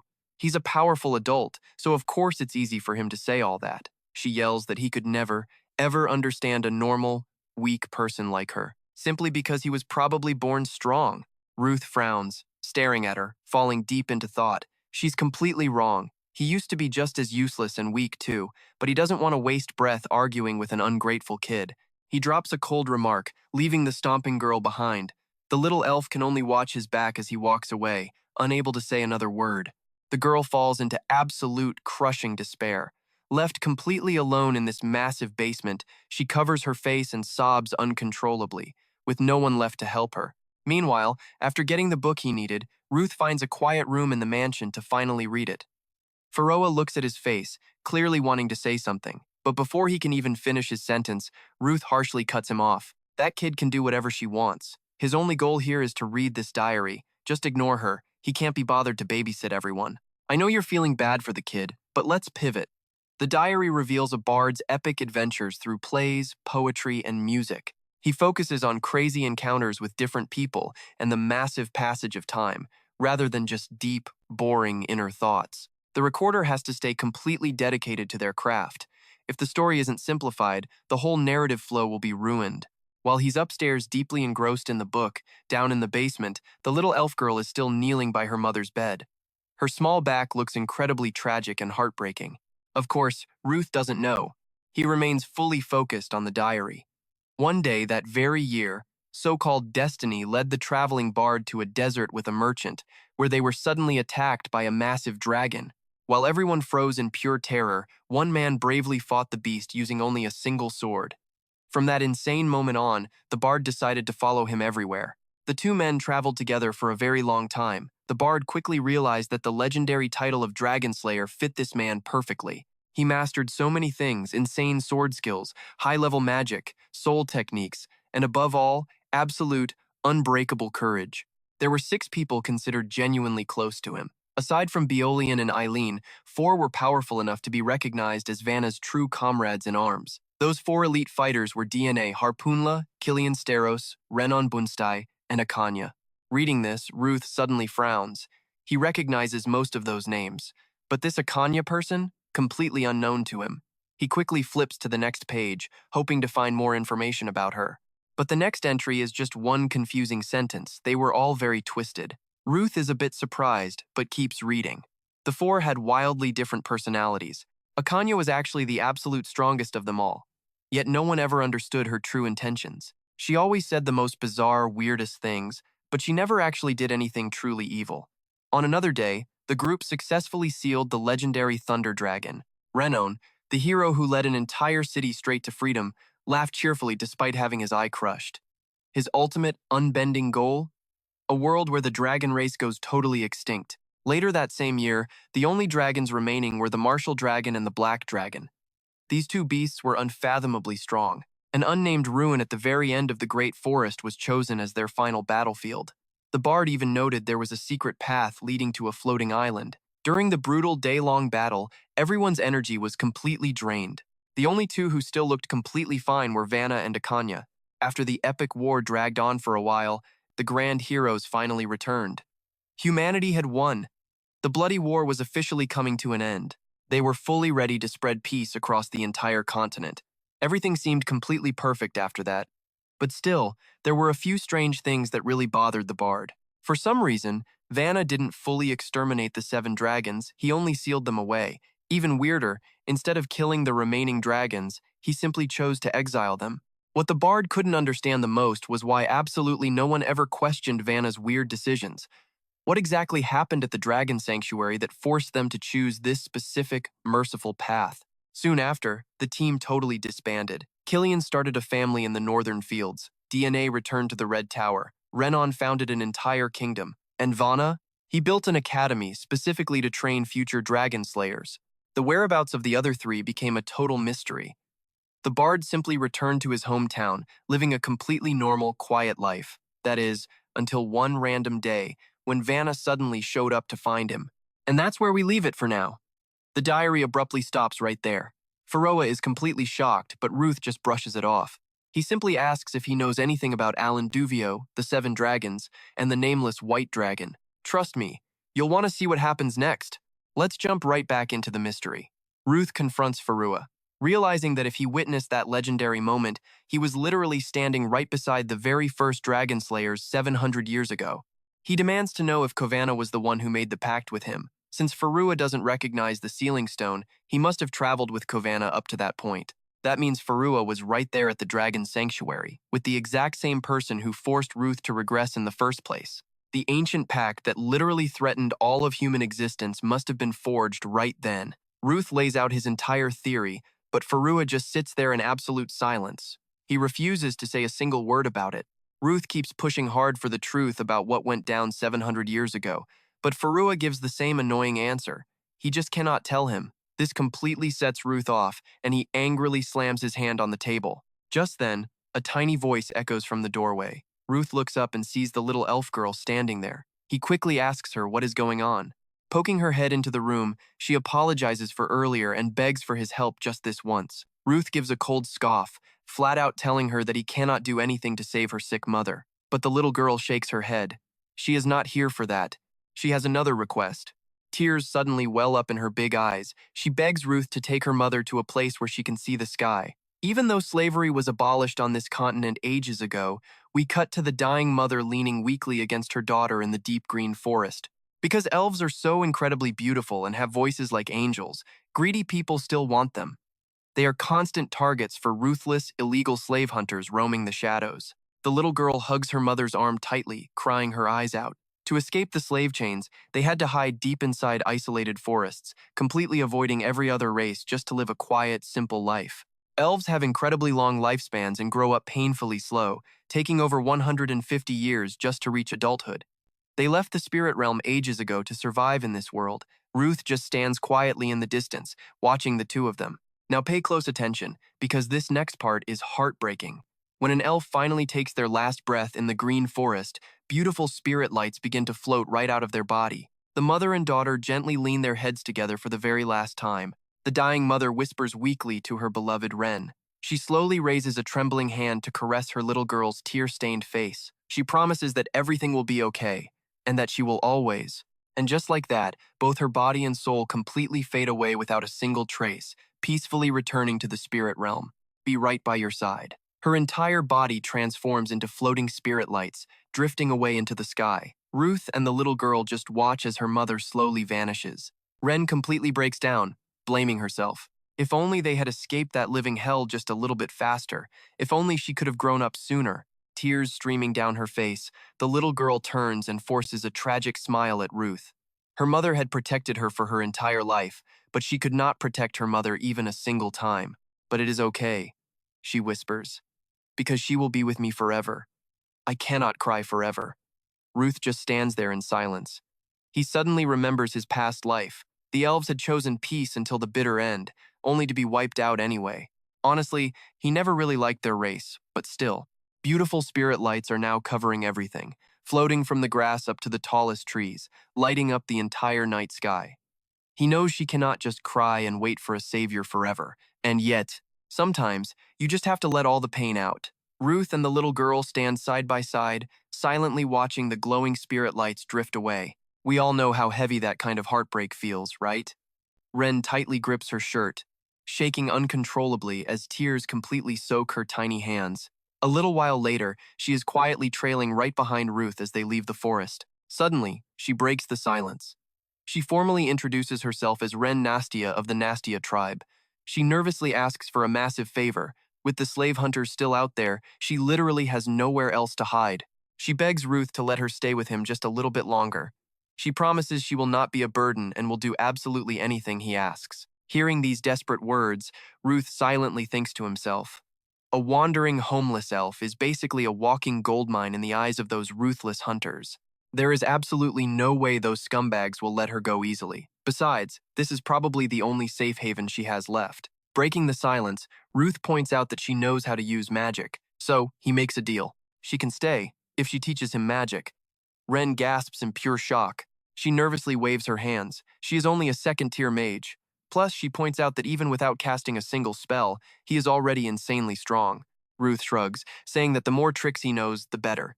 Since he is starting from absolute scratch, a day or two will not be enough anyway. He tells her to just teach him the basics for now. In exchange, he will make sure she has a safe roof over her head. Oh, and stop calling me sir, he adds. This body is only 17 years old, you know. Ren thinks about it for a second before jogging to catch up with him. She innocently looks up and asks what she is supposed to call him then. Ruth tells her to just use his normal name, Ruth Denatos. Without missing a beat, she happily replies, "Yes, Sir Ruth." He literally just told her to drop the title, but she used it anyway. Ruth is completely speechless. The next morning in the forest, Ren sits on a wooden barrel with her arms crossed. It is officially time for the first lesson. Ruth sits right across from her in the grass, resting his chin on his hand, waiting to begin. Bumping her fist against her chest, she proudly declares that from now on, she is his teacher, so he better show some respect. Ruth just nods along, but deep down, he knows the truth. There is absolutely no way she is completely fine after just one single night of grieving. She is just putting on a brave face. Clearing her little throat, she lowers her voice into a serious tone and begins her lecture. She explains that, simply put, magic is exactly like painting a picture. But instead of using actual paint, you use raw mana. You create a magic spell by deciding the core nature and exact attributes of that mana. Ruth asks if that is like picking out different colors. She immediately shakes her head. No. The biggest difference between magic and painting is this. You can actively alter the magic spell as many times as you want, even after it is already completed. She holds out her tiny palm, letting glowing mana gather as she demonstrates a real spell for Ruth. Of course, as the magic tier goes up, arranging the complex spell formulas becomes way more difficult, and adjusting them on the fly, that gets insanely hard.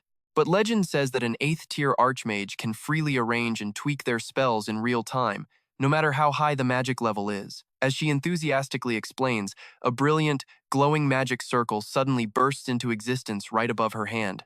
She looks over at Ruth to check his progress. Ruth just shrugs, casually mentioning that he doesn't have one of those glowing circles she was talking about. Ren blinks in pure confusion. Wait, what? Ruth slowly holds up the back of his hand. Right there on his skin, a 4-winged crest is glowing brightly. Because my mana is stored right here, he says. Ren is utterly mind-blown. She stammers out that that is the legendary Heavenly Void art, the divine technique passed down by the very first hero. How on earth does he have that? Ruth confidently clenches his fist, smirking as he brags about being a natural-born genius. He then teases her, asking if the teacher is really allowed to get off topic during class. Hearing that, Ren snaps back to reality. Right, back to the lesson. Since he clearly has more than enough mana and absolute zero trouble controlling it, she decides to skip the boring stuff. They are diving straight into the hardcore practical training. She quickly turns around, rummaging around for something. When she turns back, she is suddenly wearing a pair of smart-looking glasses. Holding up 3 tiny fingers, she explains the 3 core elements of magic. The first is raw mana, the second is the technique, and the third is the chant. Basically, you release the exact amount of mana needed, form the spell's structure, and then chant to manifest it into reality, all while keeping that wild energy perfectly stabilized. It is a step-by-step process of building and firing the spell. Ruth focuses, spreading his hands wide. He channels his raw mana into the technique, shaping the magical spell. Standing a few steps back, Ren watches intently. As Ruth begins his chant, explosive magic actually starts materializing right in his palms. She gasps in total awe. Bouncing with joy, she praises him loudly. He really does have a monstrous talent for this. That spell formation is completely flawless. For his very first try, he nailed it so perfectly that, but before she can even finish hyping him up, Ruth lets out a massive groan. Chanting takes way too much time. Hearing his ridiculous complaint, Ren instantly puts her hands on her hips, highly offended. Too much time? She yells that even a top-tier magic prodigy struggles to cast a proper spell in under 2 minutes. Ruth just gives a cold, deadpan stare. He coldly replies that the heavy hitters he knows do not even need to chant at all. Ren takes off her glasses, crossing her arms stubbornly. This is literally just day one, so jumping straight to chantless magic is way too hard. It is a known fact that chants are the essential foundation used to mold raw mana into real magic. And here is where we leave it for today. Ren explains that casting magic using pure imagination is only possible if you are on the godlike level of the Liana Chanaka. Hearing that, Ruth just leans back against a tree, totally deflated. Is it even worth trying? Or should he just quit now? All right, stick with me here. You and I are diving into some wild magic. The girl yells, "No, I said you have a real talent for it." Summoning your first spell that fast is insane, but Ruth just sighs. A sword is way faster than chanting magic. She tries pumping him up. It is way too early to quit. I will help you no matter what. Ruth coldly shoots her down. No, you really do not need to go that far. But she just clenches her fists. There are tons of books in this house. I will go dig up some magic textbooks, so just wait right here. Ruth watches Ren sprint away, honestly impressed by the kid's effort. Suddenly, Felroa appears. She could have chosen an easier way, but she chose to fight hard to survive. Ruth just enjoys the breeze, totally surprised. Wow, you finally speak up. Felroa ignores that and continues.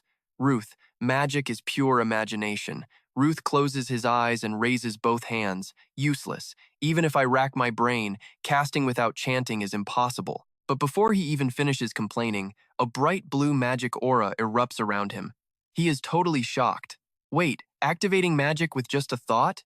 Felroa smirks. If I help you form the spell and the image, controlling your mana will be a piece of cake, right? Ruth is ecstatic, his eyes absolutely glowing at his own magic. So sharing imagination is the actual secret? I thought you were just talking in my head to tell me the answer was locked in my brain. You just did that to calm me down because you could not answer my question, right? Ruth asks. Felroa vaguely brushes it off. Not exactly. Ruth stops caring and stares at the magic in his hands. If you are helping, I will take it. This is perfect for combat. Soon, Ren sprints back with a massive stack of books. Sir Ruth, here are the textbooks. Ruth turns around. Oh, the teacher has arrived? But his hand is currently projecting a gigantic magic circle. Seeing this, the poor girl completely panics. What on earth happened while I was gone? What are you even doing? Ruth shrugs. Just practicing the spell repeatedly so I can get used to it. I think I can make the spell three-dimensional instead of flat. She practically jumps out of her skin. Are you planning something completely insane? She sprints over, screaming. If you lose control for even a second. Ruth is confused until he sees the spell expanding rapidly. Terrified, pale, and sweating bullets, he gasps, I am dead. Boom! A massive explosion. Now pay attention, here is where it gets crazy. The smoke blows their hair back. Cut to 2 weeks later, inside millionaire Julian's luxurious mansion, a voice echoes, Huh? A massive, muscular guy growls at his subordinate kneeling on the floor. Did that bastard have a little elf with him? The terrified grunt stammers. Yes, I am absolutely sure, General Manager. I tracked him for days, but I did not recognize him as the warrior from the news. The one asking is Captain Bankin, a fierce, scarred mercenary from the Mastiff Guild. Hearing this, a wealthy noble wearing flashy rings slams the table. Impossible. Nobody is allowed to mess with my precious property. My dear Seattle must be there too. The fat noble leans back. He barks an order. Bankin, if you are my loyal dog, butcher him. This is millionaire Julian. Bankin grits his teeth in pure rage, the name Ruth Denatos echoing violently in his head. Bankin touches the nasty scar on his face and smirks. All right, no need to be so tense. That guy actually owes me a debt too. But another man holding a newspaper interrupts. Bankin, I do not know your history with him, but this target is a highly skilled warrior recognized by the royal family, and the media is going crazy over him. Be careful. The man holding the paper is the Black Mage, Heyman. Bankin violently slaps the paper away and scoffs. I do not buy those garbage rumors. A warrior? Hilarious. He is just a joke. He brutally stomps the newspaper into the floor. He turns his back and walks away, muttering, just a psychopathic murderer. Heyman crosses his arms, glaring at Bankin. He never listens. Millionaire Julian loudly asks the mage, Heyman, is that guy really strong? Heyman simply grabs his staff. The rumors probably exaggerated his actual power, but no matter how strong he is, you have nothing to worry about. Meanwhile, back at the estate, Ruth is training intensely in the yard. He thinks to himself, I am getting way better. Even Tier 1 magic is deadly if mastered. I need to learn advanced magic from a top-tier mage. While he is lost in thought, Ren calls out from the porch, her hands on her hips. Ruth! Ren walks down the stairs, sighing. Are you planning to destroy the place again today? No matter how much I clean, this whole area always ends up a disaster. Watch closely, nobody saw this coming, she warns him. Suddenly, Ruth's eyes snap wide open. Glowing purple magic circles materialize right behind her. He screams, "Dodge!" The poor girl has absolutely no idea. By the time she realizes something is behind her, boom, chain explosions rip through the yard. As the smoke clears, giant craters reveal a ruined house. Bankin steps out of the dust, gritting his teeth. Damn that kid. He and his mercenaries push inside. He quickly warns his men not to move recklessly. A cautious subordinate observes the wreckage. He really is a true six-circle mage. With an explosion this massive, there will not even be a corpse left. Bankin glances back, grinding his teeth. If that elf died, this becomes a huge problem. Suddenly, a soft noise catches his attention. The smoke fades, revealing Ren. "Sir Ruth, what just happened?" "That sword." She stares at the blade buried in the dirt. "Is that not the sword that broke my mom's curse?" She looks down at her hands in shock. "I do not have a single scratch on me. Did the sword absorb all the damage? Then where is Sir Ruth?" Suddenly, Bankin looms right beside her. "You are still alive?" She shrinks back in absolute terror. He violently grabs her collar, lifting her into the air. "Where is your mother?" She screams. "Let me go, you monster!" Furious, Bankin slaps her hard across the face. When an adult asks a question, do not interrupt, you annoying brat. He tightens his grip on her shirt. She glares back fiercely. "You will never catch my mom." She went back to the forest. Hearing this, Bankin loses his mind. "Damn it, you are annoying." He brutally slams her into the dirt. She cries out. Staring down at her groaning form, he asks again. "Fine, let us change the subject. Where is Ruth Denatos? Is he dead?" He steps closer, raising his heavy boot to stomp on her. "Why are you silent? Did that bastard run back to the forest too?" He totally misses Ruth standing right behind him. A massive clash erupts. Thick smoke everywhere while Ren covers her head. Bankin laughs like an absolute maniac. "There you are, you little rat." Glaring at Ruth, he spits out, "Traitor." Ruth's face is battered, bleeding heavily from deep, fresh scratches. Ren weakly calls, "Sir." Ruth orders, "Stay there." Felroa appears. "Flesh-eating curse. Need a potion? We are pausing here. Trust me, you and I need to see this next fight." Rut replies that thanks to her overlapping items, he only got a scratch. The curse stopped, so everything is perfectly fine. Glaring coldly at the intruders, Rut growls. "You guys break in here and start barking? What a bunch of uneducated trash." Seeing Rut's sword still stuck in the ground, the little girl calls out in panic, but the sword is already resting in his hand. The girl is stunned, she didn't even see him move to grab it. "Stick with me, this is where it gets crazy." The mercenaries scream, calling him a bastard for mocking their squad. But mid-sentence, the guy literally explodes into pieces. One scream, and he is totally wiped out. Ban-Ken is absolutely shocked. A bomb? That definitely isn't magic. Rut steps through the smoke, looking incredibly badass, his sword dripping fresh red blood. The other goons spot Rut and shout that he is right there.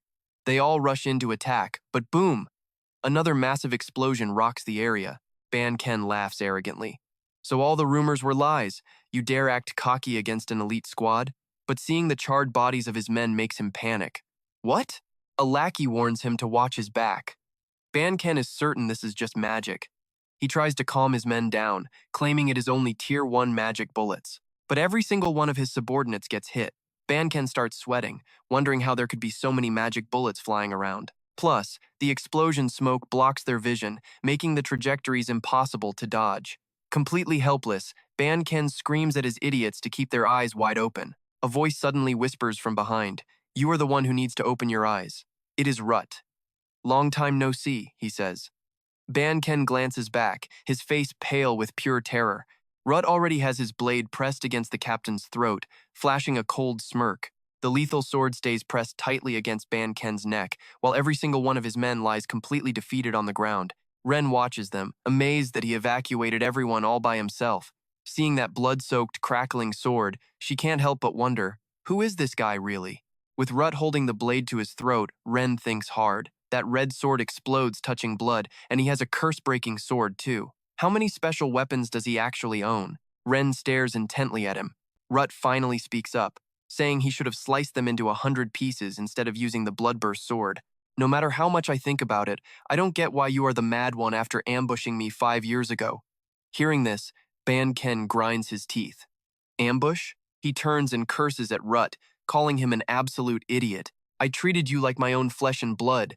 How dare you step foot in Ybris again after slaughtering half our mercenary corps? You are nothing but a monster wearing human skin. Rut is totally confused by the accusations. What nonsense are you spouting? Ban Ken keeps yelling. You murdered your own comrades just because they did some dirty work with a nameless refugee kid. And then you ruined my handsome face. Hearing this, Rut freezes. Something is not adding up. In his past life, he definitely never killed half a mercenary squad or got treated like a son. Here is the wild twist. He was that nameless refugee kid. He remembers his past life. Back then, that squad was just weak street thugs, packed with absolute scumbags and creeps. After losing his family and wandering aimlessly, they arrived in Ybris. 3 fierce-looking guys mocked them. The so-called massive mercenary corps was no different from any other trash guild. Back then, Rut was just a fragile kid, clutching his head and crying in pure agony. Luckily, his older brother was so incredibly strong that he forced them into submission. Rut, on the other hand, was just seen as a useless burden clinging to him. Whenever they were together, his brother always protected him. But Ban Ken favored his brother and constantly sent him out on missions. And that specific day, his brother happened to be away. Memories of being beaten flash by. Sick of being bullied, he finally stood up to them. Then, the memory shifts, showing his older brother catching those scumbags right in the middle of beating him. Their boots were stomping on his face. Seeing that, his brother went absolutely berserk and slaughtered half the massive mercenary corps. Yeah, the one who actually killed them and scarred Ban Ken's face? The image of Ban Ken getting slashed flashes by. It wasn't Rut. It was his brother, Denatos. After the massacre, his brother's face was completely covered in blood. Back then, a terrified Rut asked why. Why did you do this? You didn't have to kill everyone. His brother just patted his head to comfort him. Don't worry, Rut. They were just scum who deserved to die. Even if I must leave you behind because of this, it was all for you. With that, his brother turned and walked away. A warrant was issued immediately, forcing his brother to flee after leaving Rut with another man. It was probably the best choice at the time, but after several incidents, Rut ultimately ended up surviving completely alone. Recalling his past life brings him deep pain. He only heard news about his brother years later. The truth is, this bastard is acting tough now while his brother is missing. Basically, Rut has been shouldering the blame for everything his brother did back then. His brother's shadow appears behind him. Rut grips his sword tightly. Yeah, does he always have to deal with these messed up situations? Blood crackles on the blade, making Ban Ken stare in pure terror. Rut lands a brutal strike. Ban Ken screams, flying backward and crashing hard into the dirt. Rut's sword stabs into the ground right between Ban Ken's legs. Terrified, the captain stammers. Wait, thinking about it now, you must have had your reasons. We all felt that, right? Rut shuts him up instantly. Shut your mouth. After all this time, your corps is still trash doing dirty things to kids. Ban Ken sits there grinding his teeth. Staring at the blade between his legs, he stammers. What time? What are you talking about? Rut replies coldly. A dying man doesn't need to know. Then, a massive boom. As smoke clears, Rut rubs his forehead, groaning in pain. Suddenly, a voice calls out. Sir! The little girl runs over. Rut warns her to stay back and find a safe spot. Ignoring his warning, she grabs his shirt tightly. She glances over her shoulder in absolute panic, begging him to run away right now. This guy was hired by Gillian. He is the one who tormented me and my mother. And he has even more mercenaries back at his mansion. Still terrified, she grips his shirt tighter and keeps explaining. That's not all. He even has a dark wizard. Since I am the one they are hunting, you have to. Before she can finish, Root simply lifts her up by the collar, leaving her totally confused. Rut plops her right onto his shoulders. Speaking in a calm, deep voice, he says, All right, lead the way.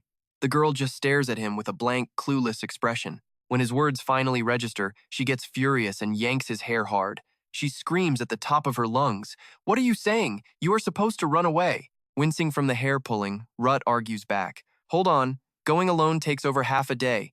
He offers her a deal. Since you taught me magic, I will teach you something. There are 2 things you must always return. First, kindness. The girl watches him intently. And second, oppression. Hearing this, she goes quiet for a long moment. Then, Both of them turn their eyes toward the distant mansion. Meanwhile, over at Jillian's estate, that fat noble and the dark wizard, Hyman, are watching everything unfold through a crystal ball. Jillian's face is a mask of sheer panic, sweating buckets nonstop. Trust me, you won't want to miss what's next. Through the glass, they witnessed Ban Ken's agonizing death, blown to pieces. The fat noble is completely terrified. His legs give out, collapsing onto the floor. Let us dive right into the absolute madness. The guy is shaking violently, sweating buckets, stammering out words. He cannot believe it. His strongest guard was just completely destroyed by this unknown kid. The dark wizard Haman watches the whole bloodbath through his crystal ball. He mutters, "The boy is coming." Hearing that, the fat noble jumps up in a total panic. He runs, screaming at the top of his lungs, "No, listen to me right now. Gather all 11 slaves and lock them away. Do not let a single one out of your sight." He aggressively points his finger straight at the dark wizard, desperate for any kind of solution. The noble is absolutely losing his mind here. He is sweating, shaking, terrified that his precious mansion is about to be completely burned to the ground by this monster. The panic in the room is off the charts right now. Suddenly, the fat noble grabs a lifeline. A twisted smile creeps onto his face. "That is right, we still have that thing. Haman, your research is a masterpiece. The dark wizard's secret weapon? A dragonman hybrid. It is chained up tight, with a glowing yellow stone embedded right in its chest." Back at Julian's mansion, chaos breaks out. Guards scream, "Stop right there." Rut just looks at Ren and asks, "Is this the place?" She nods quietly. "Yes, this is Julian's mansion. Guards are already scattered everywhere, badly beaten." Rut smirks. "This guy must be swimming in money to afford an army." Ren looks worried. "Are you okay?" Rut ignores it and asks why she cares. She looks down sadly. Even if they are enemies, they are still human beings. He defends himself. "I warned them, but those idiots attacked me first." She just sighs. Suddenly, more guards rush out of the mansion. Rut assumes they want another brutal beatdown. One guard has fresh claw marks across his face. Rut realizes the truth. They are not attacking. They are running. Now pay close attention here. A massive, furry foot crushes a guard's head. Terrifying winged beasts and yellow monsters emerge from the shadows, roaring violently. Ren's eyes go wide in pure shock as a massive stampede charges forward. Magic beasts? No, I have never seen anything like these before. Rut analyzes the threat. Chimeras. Sick. Illegal experiments stitched together with dark magic. Let us just call them chimeras. They do not care who they rip apart, even their own guards. Why release monsters that cannot tell friend from foe? The chimeras keep slaughtering the guards. Rut tightens his grip on his sword, getting ready for an absolute bloodbath. Ren hides behind him, trembling. He tells her to go hide. Suddenly, a winged half-beast with a spear lands. Well. The monster pack stops attacking. They even cloned a dragonman. This guy is covered in totally grotesque, creepy stitches. Rut dashes forward. He realizes this thing is made from dragon and monster parts. Footsteps approach. Ren is running toward him, crying out for Rhodia. Rut yells back, "I told you to hide. It is way too dangerous here." He raises his sword. She grips his arm, stuttering. "I know, but that monster." She remembers it protecting her once, warning her about danger.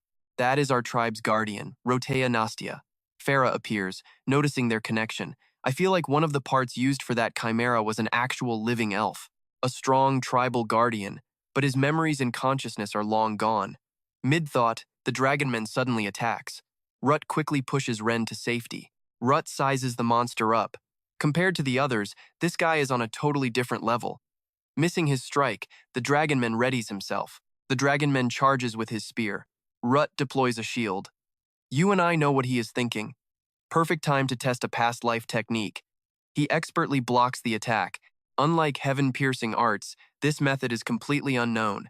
It is a custom technique he developed himself while surviving brutal wars on the battlefield.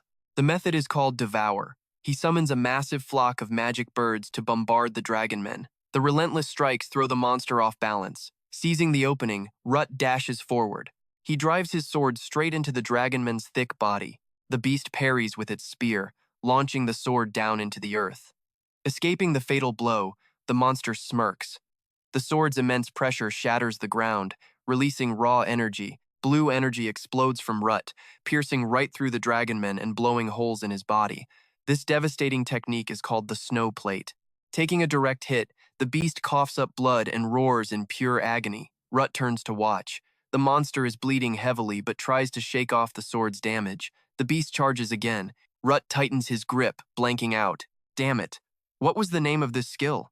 Ah, I remember now. It is Wolf. Crackling lightning strikes the dragonman, turning his face pale. Watching this, Farah is amazed. You absorbed the sword energy from the last attack and redirected it. But those skill names? Rut snaps back. Shut up. I named them young. Names should be cool and easy to yell. He rushes the paralyzed dragonman. Suddenly, a glowing staff conjures magic thorns, totally blocking Rut's path. He looks up at the sky. It is a wizard manipulating magic. A massive magic circle opens above, raining lethal spikes down on him. Ren peeks from behind a tree. It is the dark wizard Haman. Farah floats over, asking, "Oh, do you need some help with this guy?" Rut refuses. His grip on the sword just gets tighter. He glares up at the pitch-black sky conjured by the dark wizard. He is overflowing with confidence. I have totally surpassed him. Magic relies on mana, structure, and execution. This level of magic is easily shattered if I destroy its core structure. Rut swings his blade right at the dark magic. Take this. The sword's massive energy erupts, completely swallowing the wizard's spell as if devouring it whole. The dark wizard panics in disbelief. No, this is impossible. It feels like his own magic is being eaten alive. He stares at the sword's energy, absolutely stunned. What is that sword? Rut looks up with a deadly glare. What are you doing up there? He shouts. Get down here. He launches his sword. It impales the wizard, making him scream in pure agony. Taking a direct hit, the wizard free falls through the air. Cursing loudly, he desperately forms another magic circle mid-air. He fumes. That one attack forced him to use both healing and flight magic. His mana is totally depleted. He feels completely sick. Sweating profusely, a wave of intense nausea hits him. Mana reflux. He dry heaves in absolute pain. Rut stands over him with total disgust. A six-circle wizard? Your physical body is weaker than a 6-year-old. The wizard stares weakly, terrified. He neutralized a six-circle spell in the blink of an eye. Damn it, even if he is the next hero, how is this power even possible? Good thing I have enough mana to teleport. I must escape. Trust me, you will want to see what happens next. Let's dive right into the action. Ruth figures out the Dark Mage's plan, raises his sword high, and moves in for a quick kill. The mage only manages a pathetic gasp. While in the distance, the dragonkin starts waking up.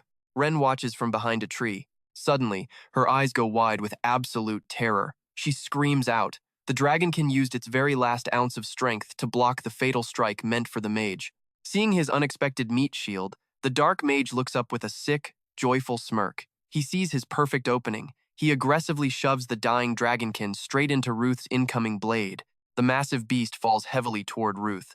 Seizing the distraction, the mage quickly chants a teleportation spell to escape, leaving the dragonkin to take the full force of Ruth's sword. Ruth grinds his teeth in pure rage. Its core is completely destroyed. Bursting into tears, little Ren runs out screaming for the guardian. Ruth quickly grabs her collar to hold her back, warning her that it's way too dangerous. He warns her that if the mage survives, he's a massive threat. Only the elite become tribal guardians. Before them, the dragonkin slowly shatters into glowing spirits, drifting skyward. Ren watches the beautiful lights, completely heartbroken. She can't believe her beloved guardian fell for a dark mage's trap. Paralyzed by grief, tears stream down as she remembers all the peaceful times with her mom and their protector. She turns her tearful eyes to Ruth and asks where those guys ran off to. He calmly replies they couldn't have gone far with injuries like that. Gripping her tiny fist tight, Ren asks if he plans to chase them down. Ruth gives a firm yes. He asks if she wants to tag along, manifesting a glowing blue sword with a magic aura. With sheer determination, Ren replies that though her mom would be disappointed, she wants pure revenge. Scene cut. Get outside and guard the mansion, you useless trash. Don't let a single ant crawl down into this underground bunker, a voice echoes furiously. The screaming comes from deep inside a dark basement. Dengillion is freaking out. Where is Haman? Suddenly, the mage crashes down from the ceiling out of nowhere, groaning in agonizing pain. Dengillion stares at the bleeding mage, completely shocked. Panic setting in, he frantically asks what on earth just happened. Haman glares at him with bloodshot eyes and screams to shut up. He knows he needs to run, terrified of whatever monstrous power that kid possesses. Then he bolts, completely ignoring Dengillion screaming behind him. Are you running away, leaving me and my treasure behind? Do you have any idea how much I sacrificed for you? He invested every catalyst and resource to fund the Chimera research. The Dark Mage doesn't even bother looking back. I'm dying here, he snaps, furiously packing his bags while pointing an accusing finger right at the frantic noble. I'm in this mess because of you, you pig. Your fat head can't process reality. Give me the stable keys now. I'm completely out of mana, so we have to ride out on horseback. But watch closely here. Before he can step away, a blade pierces his back. Where do you think you're going? A cold voice echoes. Ruth and Ren appear, glaring with absolute murderous intent. Pharoah pops out, completely amazed by the weapon, noting that it just cleared out the entire treasure room. In Ruth's hand is the legendary space-cutting blade, Philia. It's a terrifying weapon that literally slices through space itself, the exact same one Lion used in his past life. It drains massive mana. Dengilian witnesses the kill and runs for his life, screaming. Because of his weight, he barely takes a few steps before tripping over the bound slaves. Suddenly, a magical rope wraps tightly around him. He hits the floor wailing as Ruth steps up, demanding answers. Ruth stares down at the pathetic man with dead eyes. He promises to end him quickly since there is still one more target waiting to be hunted down. He kicks the dead mage's body. That elf you used to create the Chimera was incredibly strong. There's zero chance you weaklings tamed it yourselves. Where exactly did you get it? Ruth demands. Terrified, the fat man spills everything. He traded at the Ibri black market with people wearing dragon masks and white robes. Ruth pauses. Dragon masks? White robes? It has to be the Dragon Temple. They are a bizarre cult obsessed with making dragons rule the world. If their goal is destroying Nastia and kidnapping tribal guardians, this whole mess makes perfect sense. Desperate, Dengilian begs for his life. Take my treasure, or the slaves. Do whatever you want with them. Some are rotting, but a few are perfectly fresh, he cries. Ren walks over to the enslaved people. Hearing him talk like that makes their blood boil. Dengilian pleads, offering infinite money. Ruth stays quiet, then suddenly bursts into a dark chuckle. Is that so? I really doubt the victims tied up behind you feel the same way. The noble's face twists into absolute horror. Try convincing them, Ruth sneers, leaving him to the angry mob. He screams endlessly as Ren slowly walks over, her shoes stepping through puddles of blood. Weakly, he looks up, begging the little girl to save his pathetic life. My sweet child. Your mother wouldn't want to see you become a killer, he gasps, desperately manipulating her. Ren stares down at him, gripping a small knife tightly, thinking about her mom's loving protection. You and I both know he's playing her, right? Ren agrees, dropping the knife. The fat man smiles, thinking he escaped death. So I'll do this instead, she says coldly, crouching down. Her voice is ice cold. I'm going to poke tiny little holes in your body and slowly blow air inside. It'll crawl through your veins, into your eyes, shred your organs, and finally reach your brain. Instantly, her hands light up with a glowing magic circle. His body expands, about to violently explode. I pray your disgusting soul never finds peace, she mutters. We will curse your name for centuries. Disgusting popping sounds echo as the noble's body continuously bursts. Afterward, she smiles cheerfully. It's totally fair, considering he ruthlessly oppressed innocent people. Ruth and Pharoah watch the brutal scene. Pharoah sarcastically notes Ruth taught the kids some highly practical skills. Aben walks away, looking visibly annoyed. He mutters under his breath about how annoying this is. One guy illegally exploited slaves, while the other was a dark mage running twisted chimera experiments. Standing next to him, a young man looks totally horrified. Aben covers his face, sighing in pure frustration. He bluntly states those two masterminds absolutely deserved death, even if just to free the captives. Still, Aben finds it not worth the headache. The young man looks completely lost, staring at Aben in confusion. Aben's eyes sweep across the dead mercenaries scattered everywhere. He casually points out that the rampaging chimera slaughtered those mercs, a brainless monster that couldn't tell friend from foe. The young man hesitates, saying as a Hubris guild member, Aben shouldn't worry. Aben firmly crosses his arms, his voice completely unyielding and serious. He argues the royal family will inevitably punish Aten for letting an illegal slave ring and dark mage operate right under his nose. He asks if the kid really wants that guy publicly shamed. Hearing that, the young man flinches, his face flashing with panic at Aben's ruthless logic. He's stunned someone so young can harbor such cold, razor-sharp thoughts. Aben grumbles as he walks away, complaining that growing up as a normal kid nowadays is a massive luxury. His eyes mockingly note that despite the kid's skills, Joining the guild means he's desperate to protect his precious reputation. He lets out a cynical laugh, adding with heavy sarcasm that the kid is an absolute expert at using others. A truly cunning, manipulative future hero. Meanwhile, Ruth and Ren are chilling in chairs. Ren rests comfortably on Ruth's lap, her eyes half closed. Suddenly, Ruth leans his head back. He smirks, roasting the guild for operating for months yet failing at basic tasks. And there we leave it, trust me, you're going to want to see what this duo does next. All right, you and I are jumping right into the aftermath. The Moonlight Guildmaster storms in, absolutely furious. He calls Rutt a brat, complaining about cleaning up his battlefield mess. Rutt gives him a cold starry. I didn't even kill that monster, he replies flatly. Ren just sighs, looking completely bored by the conversation. Then Rutt turns to the Guildmaster. He asks if he's taking the elves to Bernica tomorrow. If so, Rutt is heading to Farama. He casually adds, "Don't miss me too much while I'm gone." The Guildmaster frowns. He's highly suspicious, wondering what hidden motive Rutt is actually hiding. The Guildmaster glares at him, sounding totally frustrated. There is a massive forest for the elves to live in. Why does it absolutely have to be Bernica? Rutt just smiles. He claims no country worships spirits and treats elves better than Bernica. Plus, it is the perfect chance to repay his debt to the Queen of Hearts. Through their mind link, the system asks if this Queen of Hearts is the great spirit who contracted with the Pharaoh. Rutt nods. Exactly. Since they must visit Bernica anyway, they might as well build their reputation. He turns around, casually reminding the Guildmaster that even a mana-powered train takes time to reach Bernica. Just treat this trip like a nice sightseeing tour, he says. He adds that this kid has nobody looking after her, so it is all on her big brother. The Guildmaster snaps, asking who he just called brother. He secretly thinks kids today have zero respect. Sitting nearby, Ren listens for a second, then sighs and suddenly runs away, leaving Rutt all alone. The system calls Rutt totally heartless. Rutt just shrugs. He didn't even do anything, and everything was already decided. Standing up, he announces his next move. He needs to hit Farama to check the subspace. He needs to learn magic and deal with the church. No time to babysit. Faroa Pioroa follows, suggesting he could stay one more week before leaving. Rutt pauses, looking outside, wondering why he should bother. We cut to a train. Ren sits looking down, the Guildmaster sitting right across from her. He frowns, asking if she and Rutt even said goodbye. He mentions how Rutt suddenly turned so cold. Ren sighs, asking if the old man feels the exact same way. Now watch this.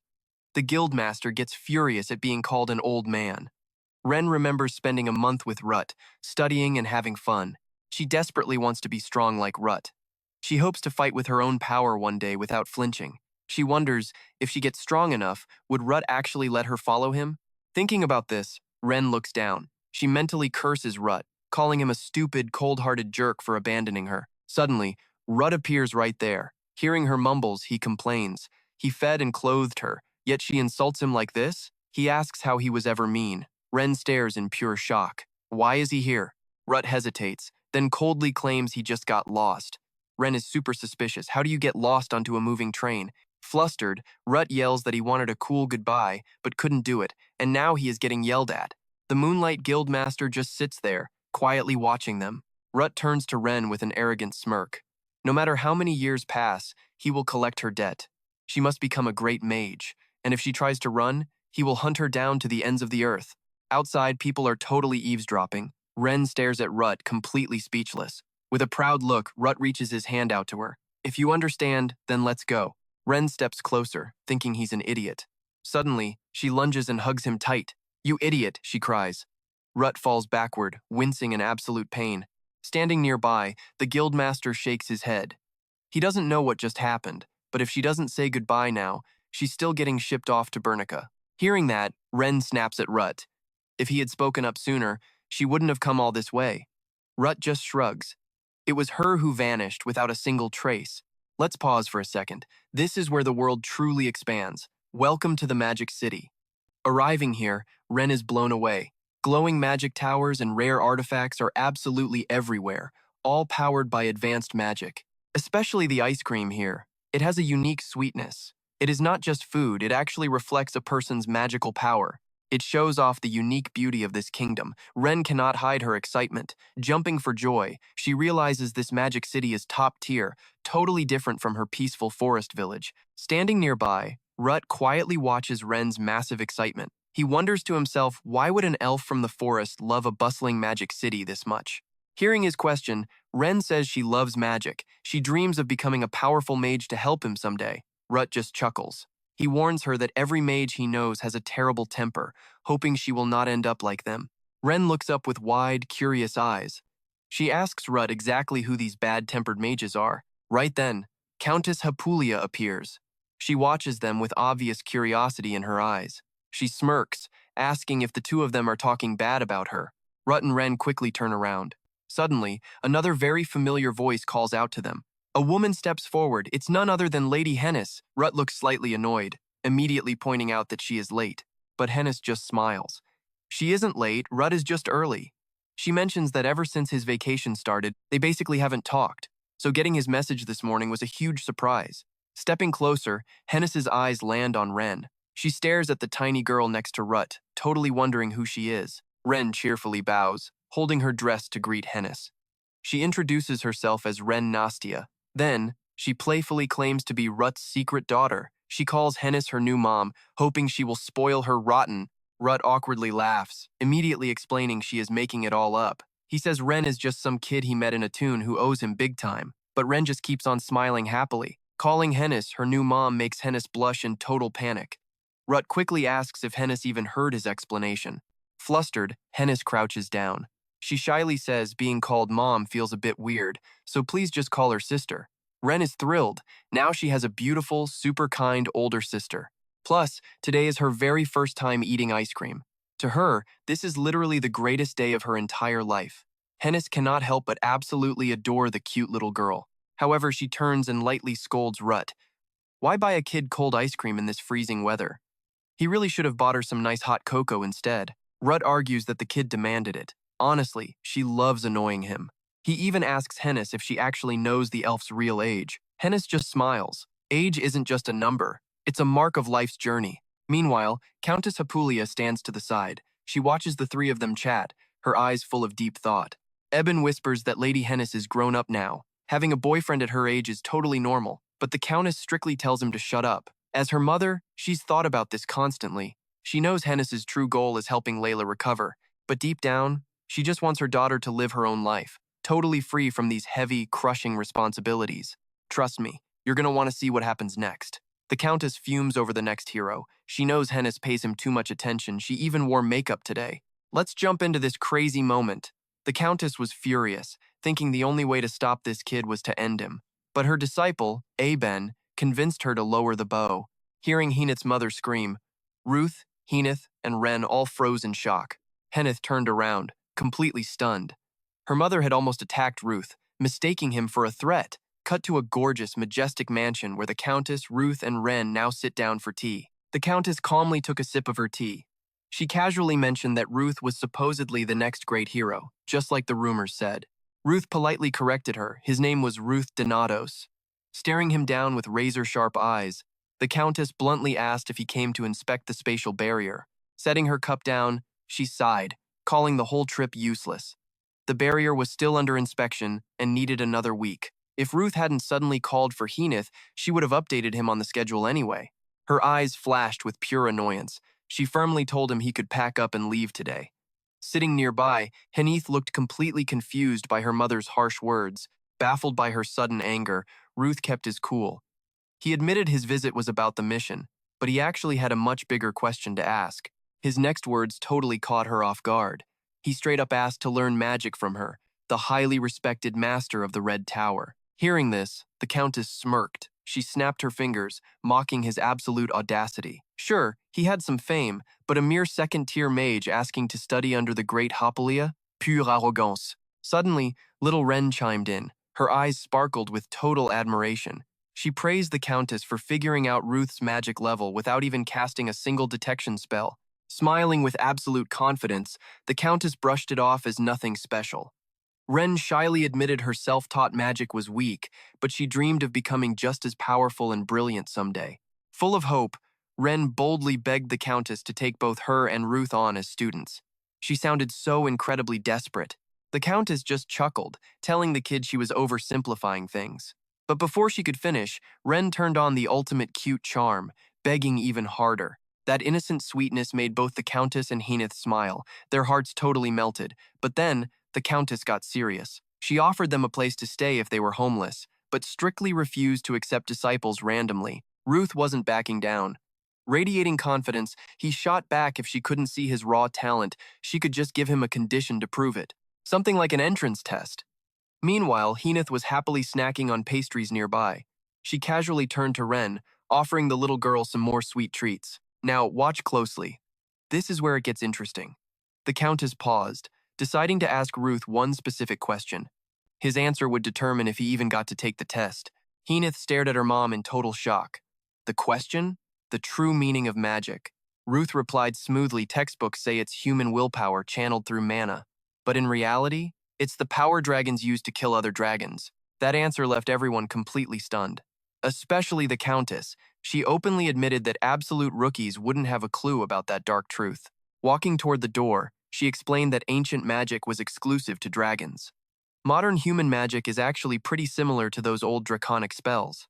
The only difference? Humans cast it using pure willpower and specific incantations. She revealed her own focus, highly effective chance. She used pure sensitivity to manifest and launch spells, pushing past the absolute limits of human imagination. Even so, human magic could theoretically surpass dragon power. The Countess warned him, though. Facing harsh reality instead of relying on blind confidence is the only way to truly advance. She smirked, noting Ruth was arrogant, but definitely not an idiot. Ruth watched her in pure awe. Her power was unreal, casting a massive teleportation spell with just one hand. Turning back, the Countess announced it was finally time. The test was starting right now.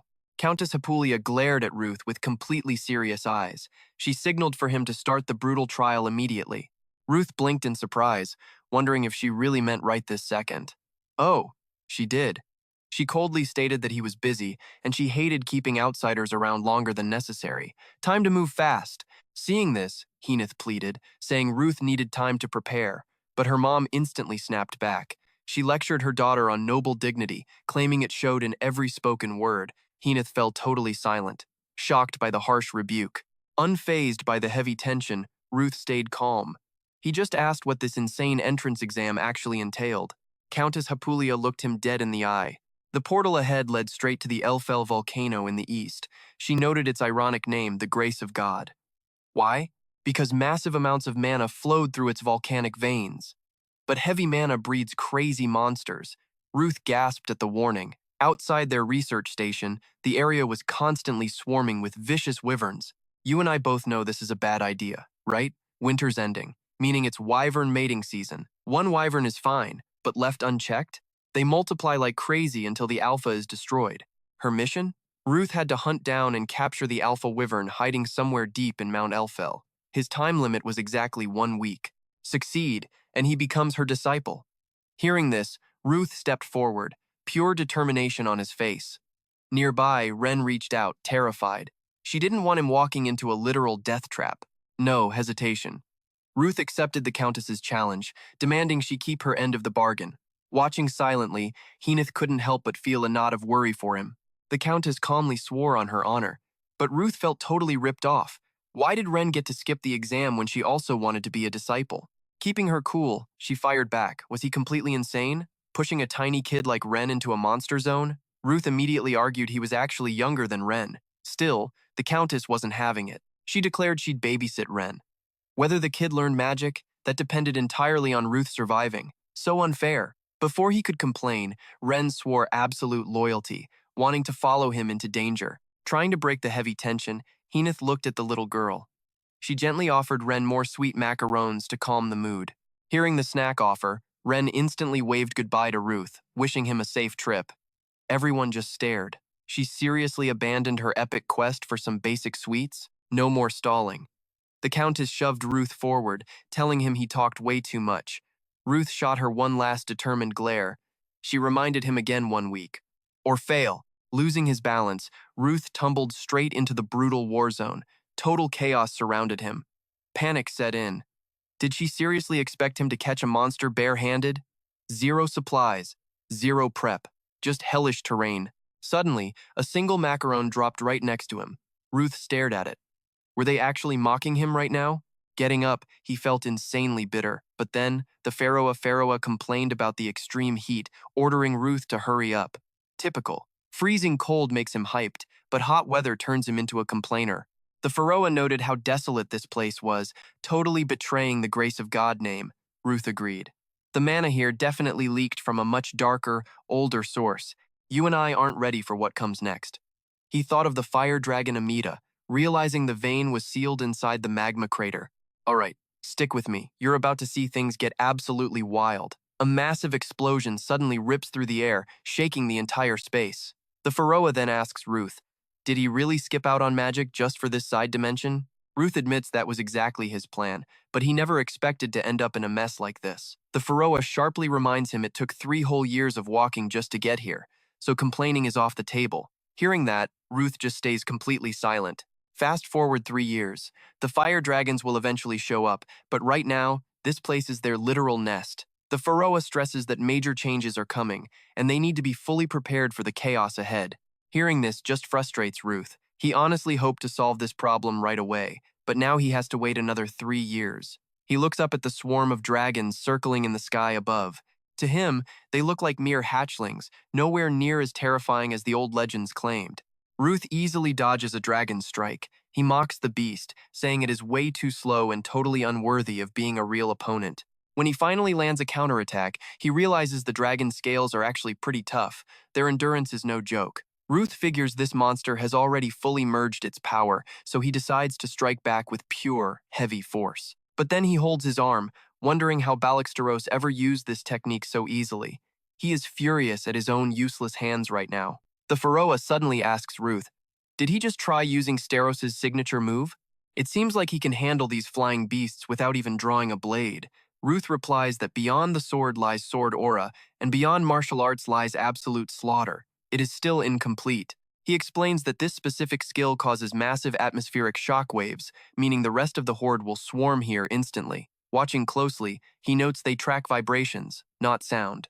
A cold smirk crosses his face as the alpha dragon approaches. He is completely hyped for the brutal battle about to kick off. The alpha dives down aggressively, its massive wings violently beating the air and whipping up intense gales. Seeing this, Ruth casually wonders if it is using magic simply because it is the leader. Suddenly, he remembers a girl once telling him something important. She said if you cannot fly, why bother fighting a sky dragon? And if you cannot use magic, you should stick to fighting earth dragons instead. Looking back, Ruth realizes that he actually knows how to fly now, but he has zero reason to play by her rules. Saying that, he readies his weapon. The blade catches the light as he grips the hilt with absolute deadly determination. Now pay close attention here, because this is where he snaps. You guys are dead, he roars. Ruth charges right into the middle of the horde, unleashing a furious storm of punches and kicks. The glowing sword in his hand slices straight through the air, echoing with loud, heavy clashes every time it strikes their rock-hard scales. Meanwhile, the scene shifts over to Countess Harpulia's massive castle. Henith Harpulia thinks to himself that if his mother somehow offended the little girl, he will gladly step up and apologize for her. But the girl actually feels completely at ease. Just yesterday, the Countess gave her a grand tour of the entire kingdom and treated her to an absolute feast, showing her genuine, undeniable kindness. 2 hours earlier, the Countess told her that in the Harpulia family, you must always look truly noble. Your clothes must be fully buttoned up, and your room has to be kept flawlessly neat. Now, let us go take a tour around the kingdom. Remembering those exact words, Henith Harpulia secretly thinks she didn't actually mean that. His mother just cannot resist anything cute. Henith Harpulia then wonders aloud if Ren originally wanted to go with Ruth earlier. Hearing this, Ren just stays silent, completely avoiding the question. Eventually, little Ren admits it is true, but right now, she would only drag him down. Her voice drips with heavy insecurity, feeling totally incapable of keeping up with Ruth's massive strides. The little girl looks up at Henith Harpulia with endless curiosity. Her mind is packed with questions, wondering if Ruth has literally always been this insanely powerful from the start. Her eyes practically sparkle with pure admiration, deeply desperate to understand the true source of Ruth's strength. Henith Harpulia thinks back to their past memories. He realizes that guy was always a little unhinged, even during the entrance ceremony. He literally started a huge brawl with the student council president, caught the attention of 4 scary seniors, and even managed to snap a poor girl's wrist in half. Hearing this wild story, Ren asks in shock, whose wrist did he actually break? Heenith Harpulia sighs, replying that it is a really long story, but there was a girl named Leon in his class. Little Ren's anger instantly radiates outward, stirring up the air like a powerful, unseen tidal wave. She is so furious that intense, absolute outrage bubbles up deep inside her. She cannot help but think, how could any human being be that cold-hearted? She honestly just wants to track Ruth down right now and give him a serious beating. Hearing her vent, Heenith Harpulia quietly thinks to himself, how did this suddenly turn into a massive gossip session? Heenith Harpulia hesitates, looking a little conflicted, like he has something super important to share but cannot find the right words. Heenith Harpulia looks at the little girl and gently tells her not to worry too much. That guy is strong enough to wipe out 10,000 sky dragons. It is just that he stubbornly refuses to admit it. Heenith Harpulia continues, saying anyone who sees him would immediately think of a fearless, unstoppable warrior, right? Meanwhile, back in the heat of the intense battle, the Pharaoh glances at Ruth and asks, is that a brand new weapon? I know what you are thinking, and yes, it gets crazier. Ruth replies, it is the Storm Spear, an ancient weapon that controls the weather, and honestly, he always dreamed of wielding it in his past life. Ruth points out that ancient weapons already drain an insane amount of mana, but this Storm Spear is on a whole other level of greedy. Using it burns through so much energy that he literally cannot just swing it around casually. The Pharaoh looks at Ruth, half mocking and half pitying him. He bluntly points out that Ruth fully understood the weapon's crazy power cost, yet still recklessly charged into a chaotic battle with flying dragons anyway. Looking exactly like an innocent kid testing out a shiny new toy for the first time, Ruth just laughs. His face is beaming with pure confidence and raw excitement, totally convinced that his flashy move was undeniably cool. With absolute passion burning in his eyes, Ruth declares that no matter someone's physical age, a fiery, youthful soul full of passion always lives inside them. His words carry such heavy confidence and sheer determination, it feels like he is awakening a massive, hidden energy buried deep within himself. He truly believes that possessing such an epic weapon comes with rules. His duty is not just to casually use it, but to explore and unlock absolutely every single limit it has. It does not matter if the enemy in front of him is strong or pathetically weak. Ruth says all this while resting the massive weapon on his shoulder, completely underestimating its raw power. Suddenly, unable to handle the crushing weight, he collapses to the ground. The weapon slams violently into the dirt, echoing with a huge, deafening thud. Seeing him totally wipe out, the Pharaoh asks in a panic, why did you drop like that? Is something seriously wrong? Sweating bullets, Ruth gasps for air. He awkwardly admits his mana is completely empty, and he has zero energy left. While grilling meat over a crackling fire, the delicious scent filling the air, Ruth casually admits he was totally right. As a tier 4, he is just not strong enough yet. Eating a piece of perfectly roasted, mouth-watering dragon meat, Ruth listens to the Pharaoh complain. He asks, did you really test out an ancient weapon just because it looked cool? The Pharaoh also makes sure to remind him that burning through mana clearly drained his intelligence, too. But just look at the wild way he is aggressively tearing into that awful, stinking dragon meat. Ruth tosses the dragon bone aside, clearly annoyed by the Pharaoh's loud nagging. He fires back that he at least has enough strength to walk now, since the food restored some of his mental energy. Deep down, Ruth secretly feels frustrated. Not only is he too weak to properly wield the Storm Spear, but he has also been hopelessly stuck behind the wall of reaching Tier 5 for way too long. Even though his combat skills are highly sharpened, it feels like it is still not enough for a real breakthrough. He knows he has to evolve. He needs to find a solid way to rapidly grow his power, but the harsh reality is never that easy. The Pharaoh then asks Ruth if he is preparing to enter the spirit realm. Nodding to confirm, Ruth says yes. After all, it is going to take a good while for his empty mana pool to fully recharge anyway. He feels like he has definitely trained on the outside long enough by now. So, it is finally time to venture inside and hunt for something far more valuable for his ongoing journey. He completely understands that tons of brutal challenges await him inside, but he is fully ready to face them head on. Time has flown by so incredibly fast. He suddenly realizes, has it really been almost a whole year? This massive shift leaves him completely amazed, but also wildly curious about what exactly is waiting ahead. He thinks to himself that right now, maintaining his consciousness is not the painful struggle it used to be. His overall confidence and sharp focus have massively leveled up. He genuinely wonders if the inner spirit world perfectly mirrors the physical reality of the outside world. He remembers completely leaving the physical dimension behind just to step into this magical domain, but then he simply shrugs it off. Honestly, none of that even matters right now. The only thing left to do is keep moving forward. He takes a step. Every single stride pulls him deeper into this lush, magical space.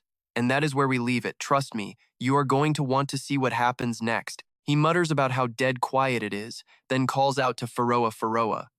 Since Vanna made a pact with him in her past life, he has to be here, right? Rude shouts Faroa's name at the top of his lungs, expecting that familiar connection. His voice just echoes through the dead space, but absolutely nobody answers back. Total silence. All right, let's jump right in. Rude realizes his connection to the Faroa is totally gone. If spirits were allowed here, they would definitely sense their masters. Suddenly, a massive wooden door appears. He freezes. It is carved with weird symbols. Stick with me, because this gets wild. The faint blue light around him seems to blend right into those patterns, creating this crazy mystical vibe. Rude reaches out and touches the door. A warm feeling spreads from the wood straight into his hand. He is completely stunned and incredibly curious now. He wonders where this thing actually leads. But he knows there is only one way to find out what is waiting on the other side. He pulls it open and steps right through, but Rude instantly drops into a massive, bottomless abyss. He completely loses his footing, tumbling wildly through the empty air, absolute panic taking over his mind. When Rude finally hits the ground, a sharp pain shoots through his entire body, making him scream. Rude is furious and super annoyed. Then he suddenly realizes his sword is completely gone. Pure anxiety and confusion creep into his mind. Without his weapon, he has no idea what kind of crazy danger he might face next. Still angry about the door dropping him off a cliff, he suddenly spots a massive library down below. He sees rows of straight bookshelves, looking like they have been sitting there for ages. Rude walks straight into the library. Dead silence surrounds him. He steps up to a shelf and pulls open an old book, and instantly, text flashes right before his eyes. These are his actual memories from when he was 6 years old. Rude is absolutely stunned, wondering if this is magic as his past floods his brain. Every single vivid scene plays out like a slow-motion movie, and he cannot look away. Rude sees himself right in the middle of his childhood memories, a place where all those pure, totally carefree emotions are just exploding in his mind. He realizes these are definitely his memories from his past life, every single vivid moment rushing back with insane, unbelievable clarity. Stepping further in, Ruud sees this place is impossibly huge. It feels like he just wandered straight into a massive kingdom of memories. Gentle light shines down from the floating lamps hanging high above. Now, watch closely, because this is exactly where it gets crazy. A totally different colored shelf catches his eye right away. It stands out perfectly, labeled with a crystal-clear title, The 24-Year-Old Memories of Leon Kier. Completely shocked, Ruud walks up and opens it. The pages flutter open on their own. Inside are super vivid images, showing exact moments from Leon's life. Ruud sees Leon, a young girl, screaming in total frustration that she cannot hear anything. It shows pure anger and absolutely crushing loneliness. She felt completely and utterly abandoned, especially when Ruud just stood there, totally ignoring her feelings. This memory makes Ruud clearly see the extreme pain Leon had to endure. It is a harsh reminder of the understanding she was desperately begging for. Astonished by these flashing images, Ruud yells out, asking what the heck is happening. He simply cannot believe his eyes as he witnesses the young girl's raw emotions and intense pain in every single vivid moment. Clenching his fists, his eyes full of confusion and fierce resolve, he asks what this means. He has no idea why Leon's private memories are showing up right here. He feels like he is standing right in the middle of a massive mystery, way bigger than himself. One by one, he spots the 20-year-old memories of Hennis Harpoonla, the 26-year-old memories of Steroze, and the 23-year-old memories of Lenia Selkit. He is totally stunned. Why are the memories of his past life comrades showing up here? This leaves him completely confused, making him question the real connection between his old friends and this mysterious space he is trapped in. He wonders if there is something special waiting for him inside these memories. This is a secret library hidden deep within the blue heaven, a place where absolutely all memories and emotions are perfectly preserved. Assuming his link to the inner world and his master's soul is totally cut off, this must be his own personal space, a zone meant for him to explore and face his deepest memories. It is where past and present crash together, ready to unlock insane secrets. Ruud realizes that the memories of all his past life comrades are stored right here in this hidden library. If this space was actually forged straight from a successor's consciousness, Rude totally gets why his own past memories are here. But the massive, glaring question remains, why on earth are everyone else's memories showing up right alongside his? Suddenly, a random noise totally interrupts Rude's thoughts. He mutters that things are already messy enough without someone bothering him. Rude is super annoyed. He has no clue who just dared to ruin the dead silence. He looks around, his sharp eyes scanning every single corner of the library. He swears that if he catches them, they are dead meat. Rude is boiling with determination, refusing to let an intruder escape. He sprints toward the sound, but when he gets there, he just sees a sword. You saw that too, right?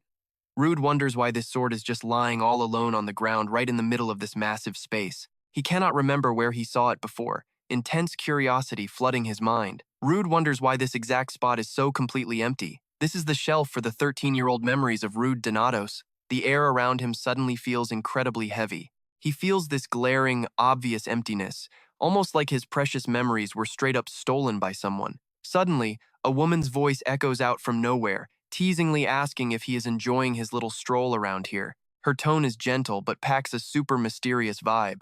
Rude immediately snaps his head toward the sound. She says it is a pleasure to meet him, the 9th successor. Her voice is soft, but it hides some serious, absolute power. Completely lost, Rude turns to glare at her, his eyes full of pure suspicion and confusion. They stare at each other in dead silence. Rude's gaze is razor-sharp but skeptical, while the girl stays perfectly calm. She has this light smile on her lips, totally prepared for this. The girl smoothly introduces herself as Steroze Avro, the 6th successor of the Heavenly Void Art. Her voice is incredibly sweet, yet packed with absolute, undeniable authority. Rude just coldly brushes off Steroze Avro's grand introduction, totally surprising her with his completely unimpressed, careless expression. Furious, she snaps back, loudly declaring that she is a brilliant professor, a radiant golden rose that absolutely everyone should know. Steroze is not just some random name, she is a literal symbol of pure power and ultimate knowledge throughout the entire history of the successors. Rude calmly replies that he actually saw Steroze Avro in the history books. She is the senior to the immortal heavenly sword, Anbrecht. That fact makes him visibly excited.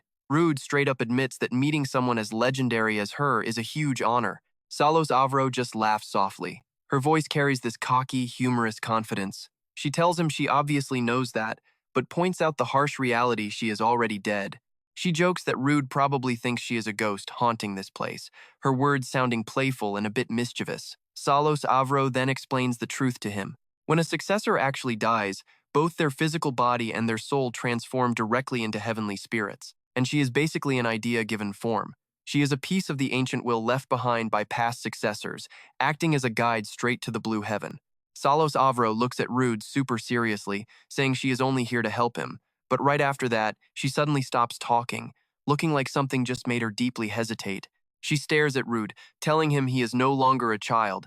She stresses that something big happened outside and he needs to pay close attention. He introduces himself as Ruth Denatos, immediately asking Steroze Avro where the heck they are currently trapped. He explains how he completely lost connection with his inner world and his master. At the same time, he demands to know if they are actually inside the blue heaven right now. Steroze just smiles, her eyes sparkling with deep knowledge. She confirms Ruud lost his connection because they are currently inside the inner core. This is the exact place storing the memories and consciousness of past successors, wrapped in a hazy, magical space like a light mist. Ruud is completely shocked hearing Steroze call this the inner core. His entire mind is instantly shaken by this crazy truth. Steroze explains that the blue heaven is split into 8 parts, representing different sides of the inner world, including the outer and inner core. It has subspaces and imaginary spaces that form layers for successors to explore. Trust me, you and I are about to see this universe expand like crazy. Let us dive right back into the madness together. She tells Rut he just reached the 4th floor, the outer layer where memories and concepts mix. But right above them is the 5th floor, the inner core. That is where a person's mind and soul finally touch the absolute deepest parts of their true self. She explains that the physical body, consciousness, and the soul all combine to create a living being. And deep inside that soul lies all the hidden data about a person's spirit. Only the soul of a true successor can enter this place. The connection between their souls and Rut's soul has been completely sealed off. To put it simply, this entire space is exclusive to the successor. It is a private sanctuary where their memories and concepts are permanently stored and explored. Seeing his confused face, Salat drops a huge detail. From now until he literally rebuilds this space, it will safely store every single one of his memories. This place is his very own blue heaven. But Rut immediately asks a smart question. If this is his personal blue heaven, why are other people's memories floating around in here? He just cannot stop wondering why totally foreign memories are taking up space inside his own private zone. Salot admits those extra memories might just be outside interference, but since she is only a mental projection, she cannot be completely sure. She looks straight at Rut and mentions that his special friend might actually have the answers. She picks up his sword. Her eyes practically glow as she stares at it, calling it a truly fascinating weapon. Rut just watches her in total confusion. Salot angrily points out the sword's terrible temper, claiming it wouldn't tell her anything even if it knew. Rut takes the sword back, thinking to himself, since when do swords have tempers? Can a piece of metal actually feel emotions? Salot keeps pushing, openly doubting how Root even manages to wield a weapon like this. Rut explains that this is the heaven-defying sword, Dymas. It was passed down straight from his ancestors. Then he asks Salot how she doesn't already know that, pure surprise and curiosity completely taking over his expression. Salot admits she has never once heard of a sword named Damus. But despite that, it seems she has finally fulfilled her basic duty here.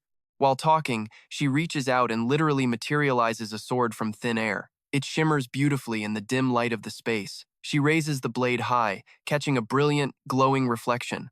Salot looks dead into Rut's eyes and tells him to raise his weapon. He needs to prove he is actually worthy of entering the 5th floor. Her tone is absolutely dead serious. This is clearly not just a simple test of physical strength. It is a trial of his raw willpower and absolute determination for the long journey ahead. Salot explains the harsh truth. Every single predecessor before him, including his own master, had to survive this exact same trial just to get past the massive wall of the 5th floor. Now pay close attention. Things are about to get crazy. Salot tells him to swing with everything he has. If his blade even touches her, he passes. Her eyes flash with intense encouragement. The heavy tension in the air completely skyrockets as Rut braces himself for the most important test of his life. Rut figures there had to be a catch to clearing the 5th floor. He realizes Salot is definitely not going to let him land a hit easily.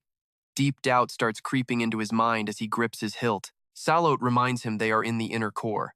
So even if his physical body is completely dead outside, she stresses that he still has to give it his absolute all to survive this. It sounds like a deadly warning. Suddenly, Salot blitzes right at him with blinding speed. Her eyes lock on, flashing a super creepy smile. She actually mocks him out loud, saying he is already totally doomed. Rut is totally stunned by the insane speed and power of her strike. It feels way beyond anything he ever faced while using his own legendary sword. Even though he mentally prepared himself, Salot's surprise/still lands a direct hit. A massive wave of pure agony instantly explodes through his entire body. Salot just smiles. She looks incredibly satisfied and praises him, claiming she would have chopped his head clean off if he hadn't dodged slightly. Rut is absolutely furious. His eyes go wide with challenge as he screams out, asking if she seriously tried to kill him. Salot casually agrees, adding that this is just tradition. Back when she was alive, she literally died over 1,000 times trying to pass this exact same wall. Opportunities are rare, so she tells him to stop overthinking. Just attack with everything and treat it like extreme training. She knows he probably feels terrified about hurting a senior, but she promises that after he brutally dies 2 or 3 times, that fear will completely vanish. Rut grips his sword again. He realizes that without Pharaoh, he absolutely cannot use any magic right now. His only weapon is the heaven-defying sword. Just like she said, his only option left is to strike using every single drop of mana in his body. Left with 0 alternatives, Rut decides to go all out. He turns back to Salot with fierce determination, loudly declaring that there is no way he will let her defeat him this easily. Pure resolve burns in his eyes. Rut feels the immense power radiating from his legendary sword. Knowing this is his one shot to prove himself, he shifts into a fighting stance, completely ready for the incoming clash. Salot laughs out loud, her eyes sparkling with pure amusement. She praises the beauty of youth, loving how it brings so much raw strength and fiery passion. A blinding beam of light suddenly surrounds Salot, radiating from her body like an absolute symbol of divine power. She tells Rut that, of course, to break this wall, he needs to unleash everything he possesses. Hearing her demand literally everything he has, a huge wave of panic instantly hits him. He cannot help but question if his current power is actually enough to survive this trial. Heavy anxiety and dark doubts start creeping deep into his mind.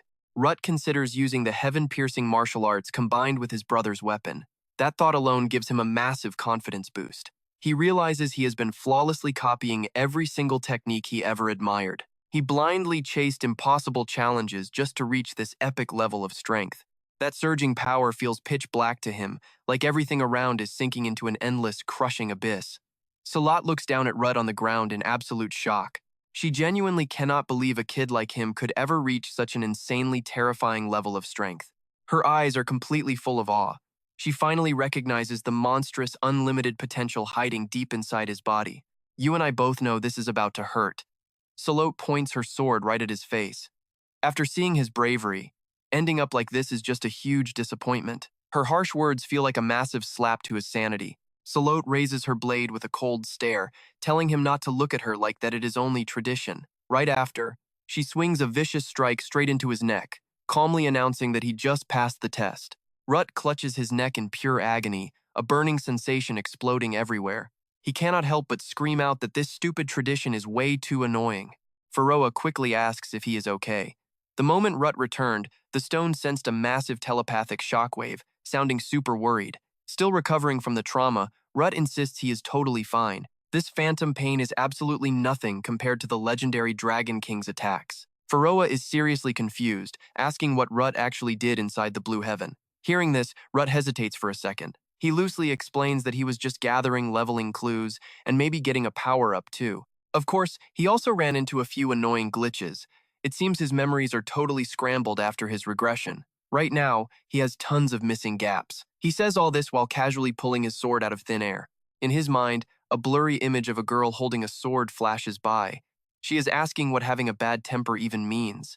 Because the memory is so incredibly hazy, he cannot really remember the full picture at all. Rut turns back to the magic stone. He mentions that Salat, the sixth successor, claimed she never saw this weapon before.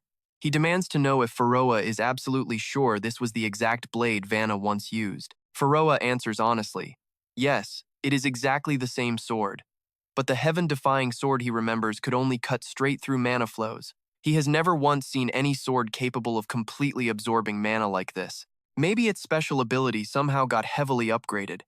There is a huge chance Vanna secretly sealed something extremely powerful inside this sword without telling anyone.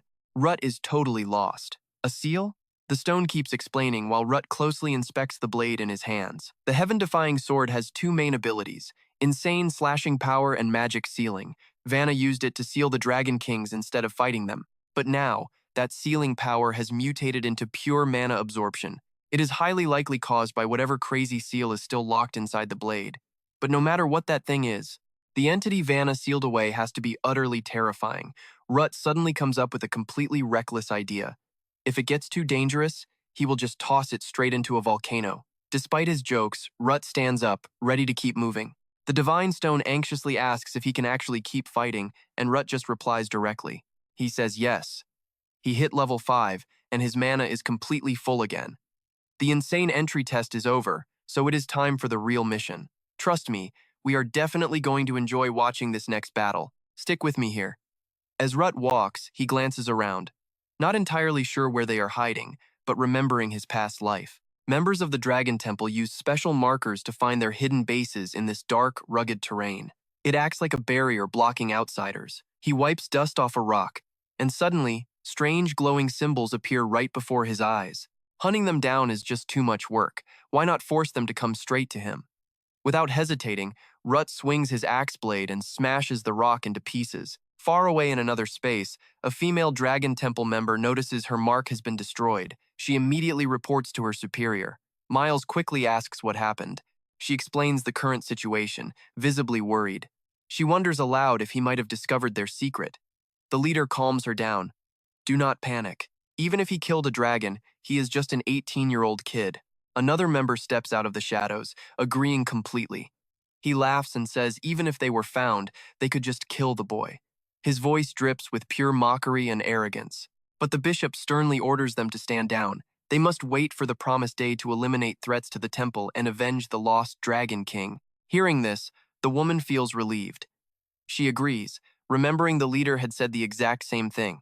Clasping her hands in prayer, She whispers that they must guide their poor, misguided children toward the light. Right in the middle of their talk, a sharp voice cuts through the noise. It is the bishop. The woman greets her warmly, calling it an absolute honor. She admits they were discussing the future warrior's whereabouts. The bishop instantly gets interested. What kind of person is he? She is genuinely curious about what that arrogant brat is thinking right now.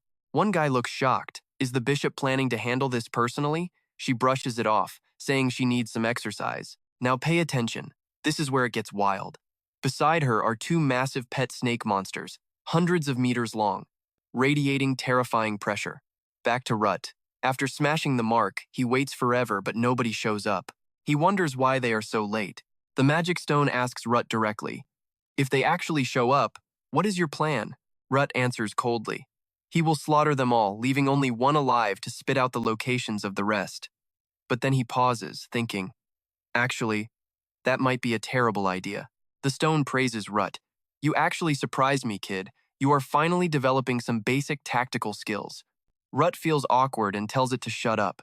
Waiting way too long, Rut falls into deep thought. In his previous life, he fought the Dragon Tribe's followers countless times. The stone hits him with another question. What matters most in a fight? Rut jokes around.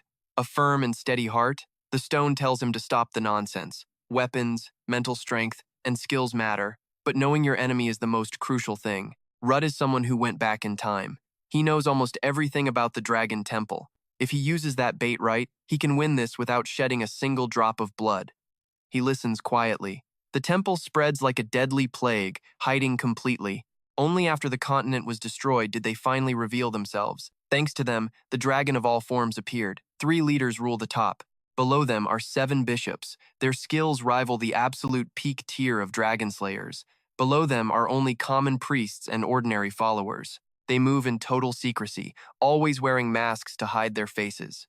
Most do not even know each other's names. It is a system of absolute, strict obedience to the top. Rut needs Ferrer. He already told him everything, and now it is the elf branch's bishop who matters. He really needs that raw power. Ferrer asks if Root really wants to use his power. Even at level 5, you do not have nearly enough mana to pull this off. Ferrer has upgraded his sword into the Frozen Blade Levantia, maximizing ice magic. That name is enough.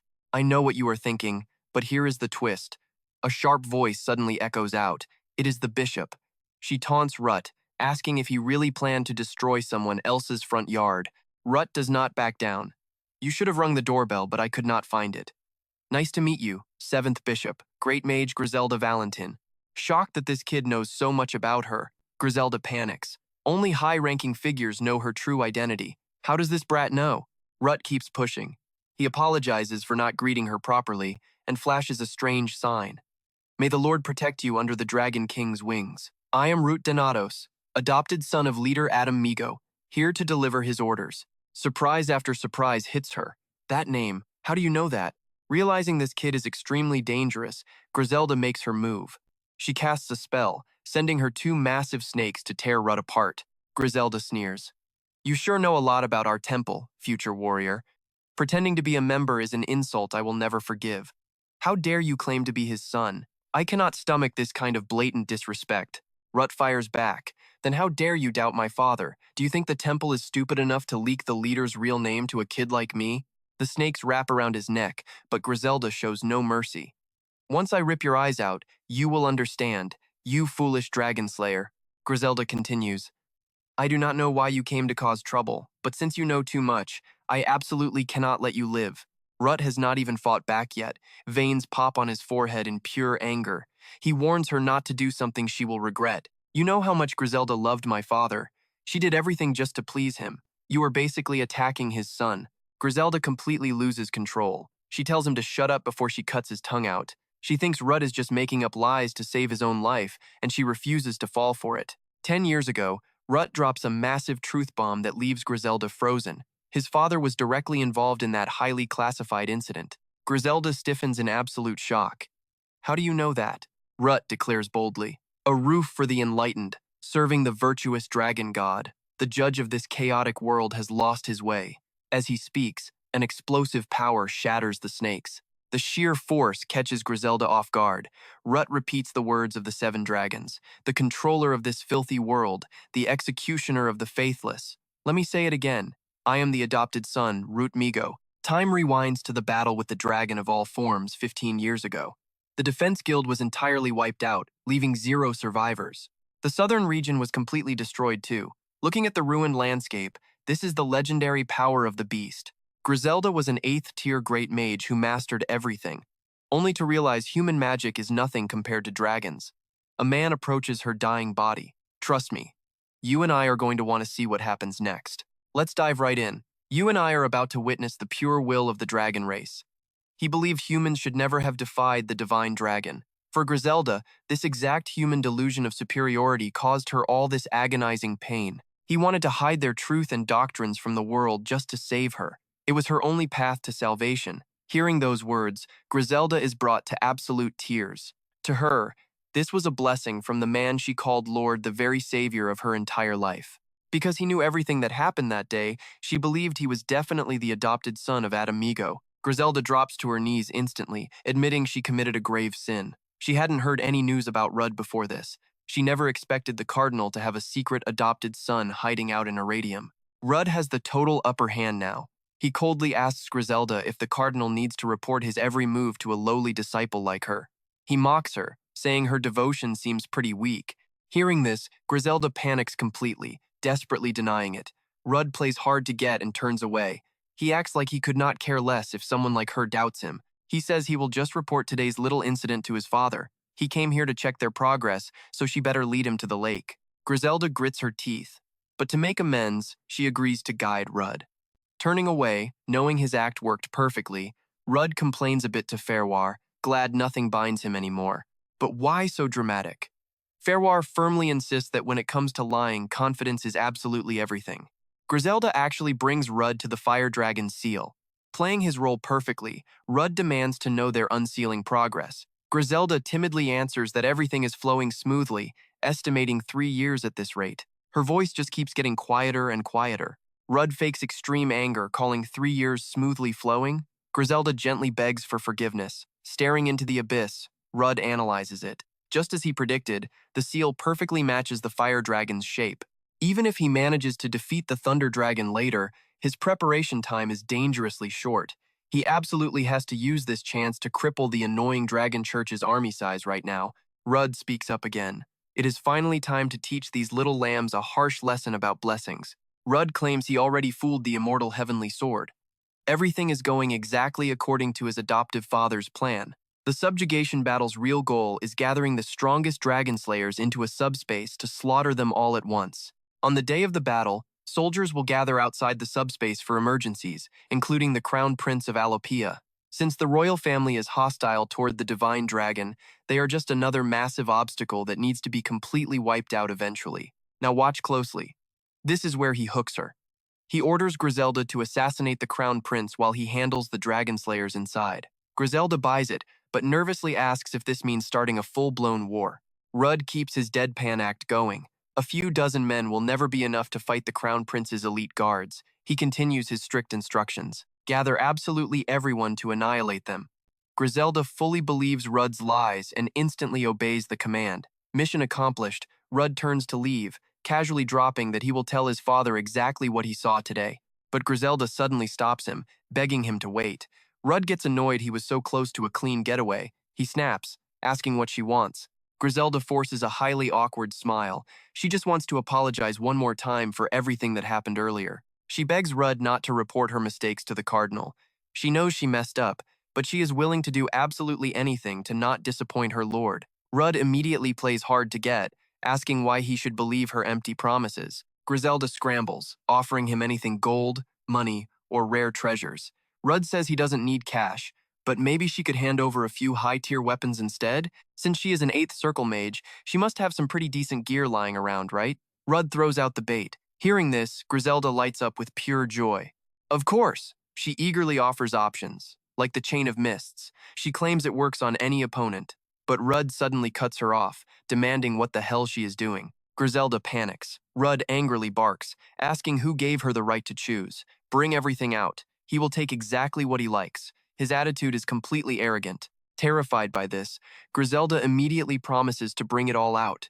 A massive pile of legendary weapons flies out. Rudd coldly asks if that is really everything. Crying inside over her precious gear, Griselda swears it is. But Rudd is not done yet. He spots the item Griselda is holding and aggressively demands she hand it over. I know what you are thinking. This is pure extortion. It is the Black Wings. Griselda hesitates, begging him to take absolutely anything but the mana amplifier. It isn't even meant for swordsmen. Without it, her magic efficiency plummets. Griselda hugs the weapon tightly. Rudd loses his patience. He brings up his adoptive father again as a massive threat. He says his father gave him this title so young because he could not stand looking at failures like them. Honestly, what have they achieved besides undoing seals? What happened to killing the 10,000-form dragon? What were they doing when the immortal heavenly sword slew that dragon? He claims he would have let it slide for just one weapon, but she refuses. Does she think giving it to him is just a massive waste? Every single word from Rudd strikes like lightning, leaving Griselda completely speechless. Fairwar feels a bit helpless, warning Rudd he is overacting so much his true evil personality is showing. Rudd just laughs it off. So what? She already gave him everything anyway. Walking away and enjoying his stolen loot, Rudd tells Griselda to open the portal so he can finally leave the seal behind. Rudd casually strolls back, having completely hit the jackpot today. Fairwar agrees, noting how insanely happy he looks. Rudd just can't wait to see their faces when they finally realize every single thing was a lie. Rudd notices Fairwar's appearance has changed a bit. The spirit admits that revealing his true original form definitely had some sort of lasting effect on Rudd's perception. Since spirits take shape based on their contractors' experiences, Fairwar's massive, majestic form must have left a huge impression. Rudd looks confused. Sure, maybe that's true, but to him, the spirit just looks way rounder now. Fairwar jumps up in rage rounder. Is his brain totally fried? Rudd ignores him and gets back to business. If the plan works, the Dragon Church Zealots will attack Farama during the Thunder Dragon battle. The Crown Prince's royal guards are definitely strong, but they severely lack the numbers. Rudd guesses it is finally time to call in his own crazy squad. Fairwar gets annoyed those maniacs again. Meanwhile, Rudd's friends are out searching for him. Hanish is absolutely furious since it is the middle of Leon's exams. Lion snaps back, asking who even forced her to tag along and complain. But Steroze is not in any rush at all. He has trained his monstrous muscles so much that boiling lava just feels like a relaxing hot spring to him now. Linnea bursts into laughter seriously, then jump in and stay there forever. Sensing someone approaching, Rudd knows they arrived insanely fast. This is exactly why he hates dealing with geniuses. The whole squad is incredibly overjoyed to finally spot Rudd. They found him at last, and honestly, their timing could not be any more flawless. Rudd wants to help in the subjugation battle. That is why he returned to the Harpulia mansion with his squad. He officially became a tower disciple to study magic here. Working tirelessly with his incredibly loud teammates, a whole month instantly flies by. The Thunder Dragon subjugation battle finally arrives at its grand opening ceremony. A man observes the massive scale, completely impressed. It seems they want the entire continent to witness this epic showdown. Lord Harpulia does not deny it. And honestly, you and I are going to want to see this. It is the second legendary dragon appearance. The 10,000-form dragon incident 10 years ago was pure tragedy. Let's jump right in. The leader is just an 18-year-old kid. How do you even hide massive news like that?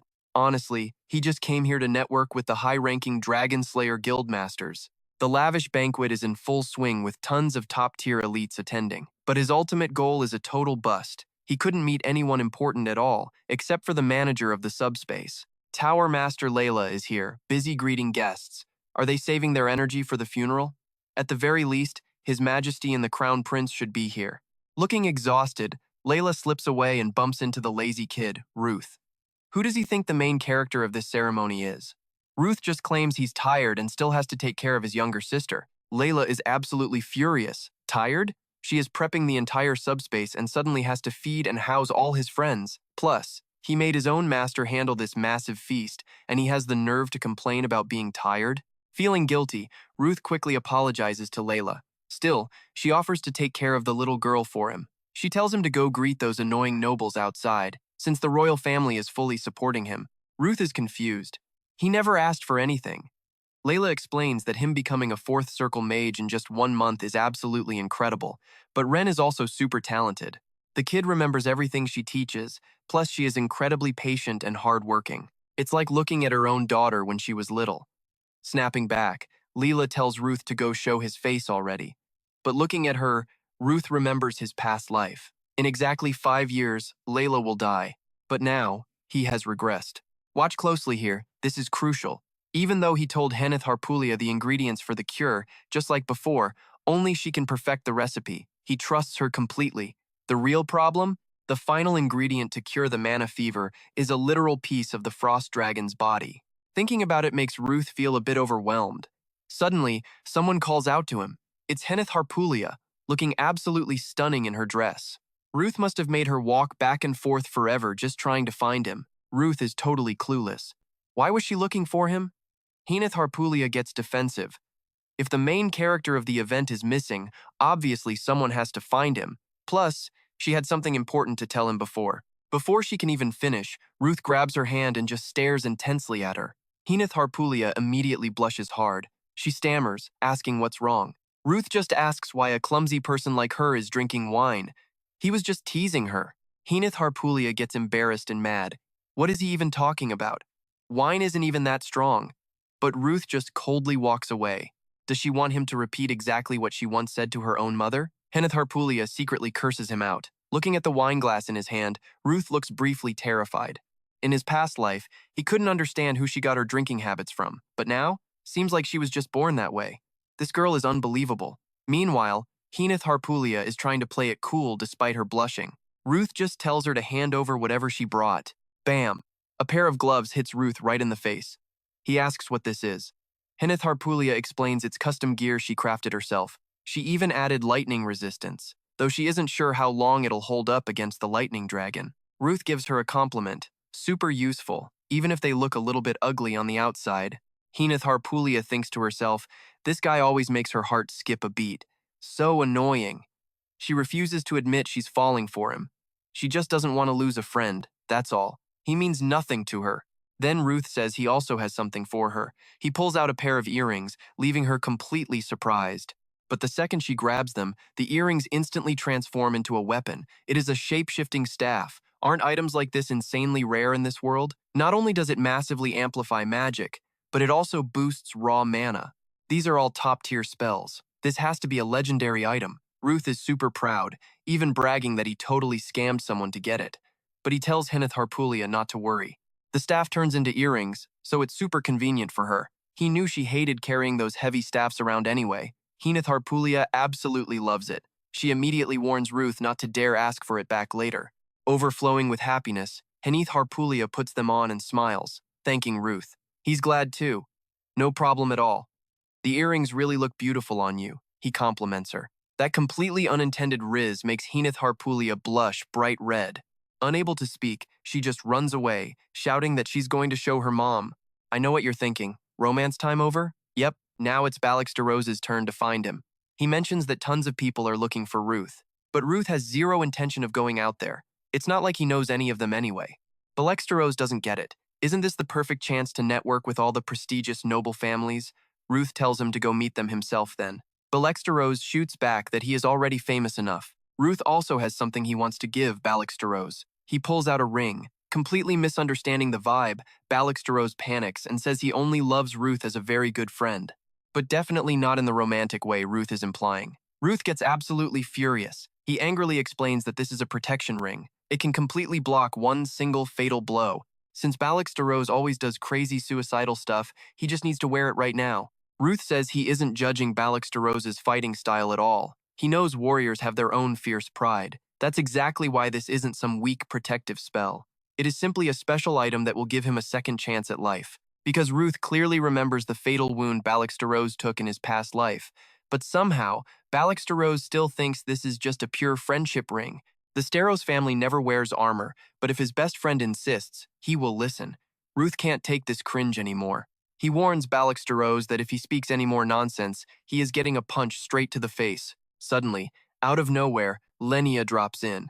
Acting like she is in a soap opera, she dramatically announces she will never accept this marriage. Ruth is utterly speechless. Lenia keeps the dramatic act going. She boldly declares that if the two of them insist on getting married, she is taking her body back. Ruth is so done. What the hell is she even talking about? Meanwhile, Steroze seriously explains that it is just a symbol of their platonic friendship. It just shows how much Ruth cares about him. Ruth snaps. It is not like that, you absolute idiot. Oh, so that's it. Just as she thought, there's no way Ruth would ever date a meathead like him. Oh, right.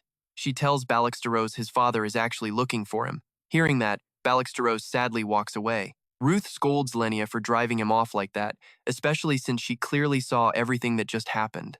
Lenia just smiles. How did he know she was watching? Stealth is her specialty, after all. Ruth replies that he could literally smell her scent. Lenia teases him, asking if he's a dog. He growls back. Definitely not, Lenia pats Ruth's head. Of course not. Ruth isn't a puppy, he's just a little hedgehog. So cute, what the heck is she doing? Since he's being so good, Lenia says she brought a gift for him too. She pulls out a beautiful necklace, leaving Ruth completely confused. Wait, isn't that a spirit stone? Lenia explains that it is. It's normally a vessel for spirits, but right now it's totally empty, so it's basically just a pretty rock. So is this like some kind of protective charm? Ruth asks. No, but who knows? What if you end up dying in this upcoming battle? Lenia says she doesn't want them to be separated like that. So if he dies, he can just turn into a spirit and live inside this stone. That way, they can live happily ever after together. Seeing Lenia's deadpan expression, Ruth is genuinely terrified. She bursts out laughing. Look at that pitiful face. Of course, she was only joking around, but Ruth tries to decline the gift. He knows this stone is incredibly important to her. She's surprised. Did her father tell him about it? Ruth confirms he did. Actually, in his past life, she told him herself. This necklace is a precious keepsake left behind by her late mother, but Lenia really wants him to have it. It's fine, just take it. It's her choice to make. An image of Lenia from his past life flashes in his mind. After handing it to Ruth, she said it was time for her to step out of her peaceful little garden. Even in this life, Lenia is still so beautiful. She smiles and asks if she can request one tiny favor from him. Ruth asks her what she wants. She knows Ruth respects her as an elder, but she wants to be a completely reliable friend to him, just like Henneth Harpulia, Steroze, and Leon are. So what do you and I make of this? Ruth is a bit confused. Hasn't she always been a reliable friend? But Lenia wants even more than that. She just wants to drop the formalities and talk to him casually. Is that too hard to understand? Will he let her? Let's jump into the madness. Lenia looks so excited. Ruth agrees having a nice relaxed chat is not really a big deal.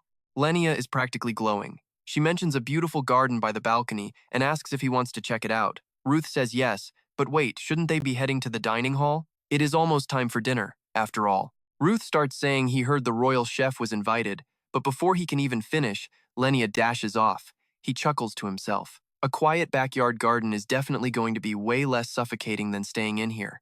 Out by the balcony garden, Ruth takes a stroll looking for Lenia. He spots the fully blooming flowers and praises them, though he knows they have to be artificial to bloom in this crazy weather. Why waste money and magic when they would just bloom on their own anyway? Suddenly, boom! Leon drops from the upper floor without a single word, landing straight into Ruth's arms. She finally arrived. Completely caught off guard, Ruth freezes up in shock. Leon just smirks and asks, "You were waiting for me, right? Were you looking all over for me?" Ruth acts totally cold, immediately dropping her right onto the ground. She lands with a painful thud. Leon gets annoyed. Why drop her like that? Classic awkward comedy right there. As the dark night falls in the garden, Ruth steps much closer to Leon, but she just keeps teasing him relentlessly. "So, you really were looking for me, weren't you?" Ruth frowns, annoyed. "Stop speaking nonsense. He actually has something very important to tell her right now. When tomorrow's subjugation begins, the Dragon Society will infiltrate the subspace." Leon is completely shocked. The Dragon Society?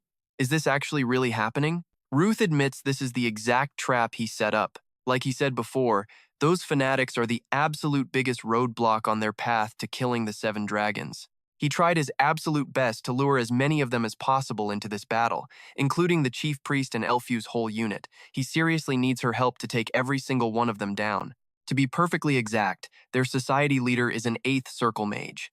Even with 7 mighty dragon slayers from the Royal Knights gathering to defend this place, this fight is still going to be incredibly brutal. Now, pay close attention here. Ruth keeps explaining she needs to protect the other kids until the squad arrives. But before he finishes, Leon cuts him off. Why her? Ruth is slightly confused.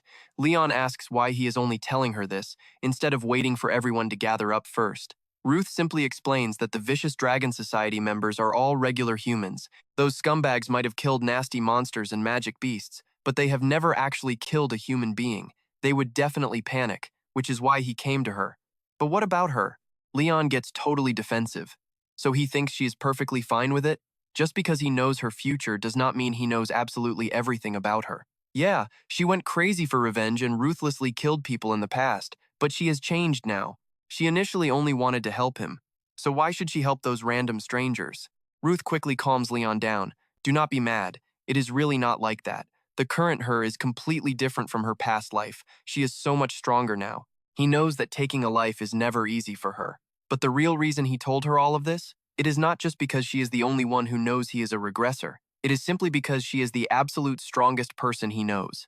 She can crush absolutely any enemy in her path to protect the people she truly cares about. Leon swats Ruth's hand away, calling him a completely selfish jerk.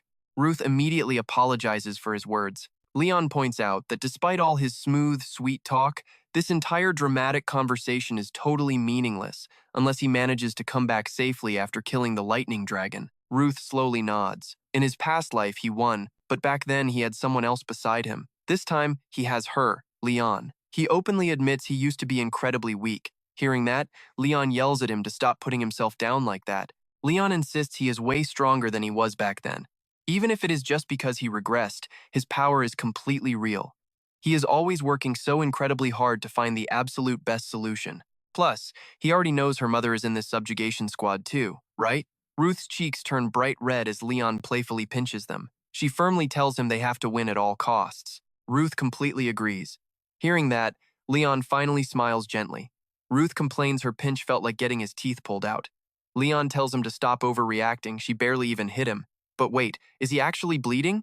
Over in the subspace, the mages and soldiers are completely geared up for battle. Gathered in the hall, someone openly wonders why they are not throwing a proper deployment ceremony for this. You and I both know the royals have done enough here. Hennick totally sympathizes with them. They let the squad use this space and even held that dumb kickoff event just to avoid public criticism. The royals have to do all that so citizens won't complain.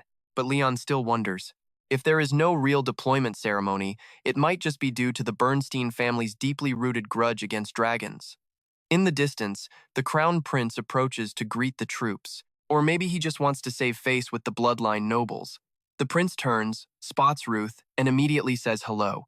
Ruth politely replies. The prince confidently declares that today is the day Ruth becomes a true warrior, but Ruth quickly denies it, saying he does not deserve that title at all.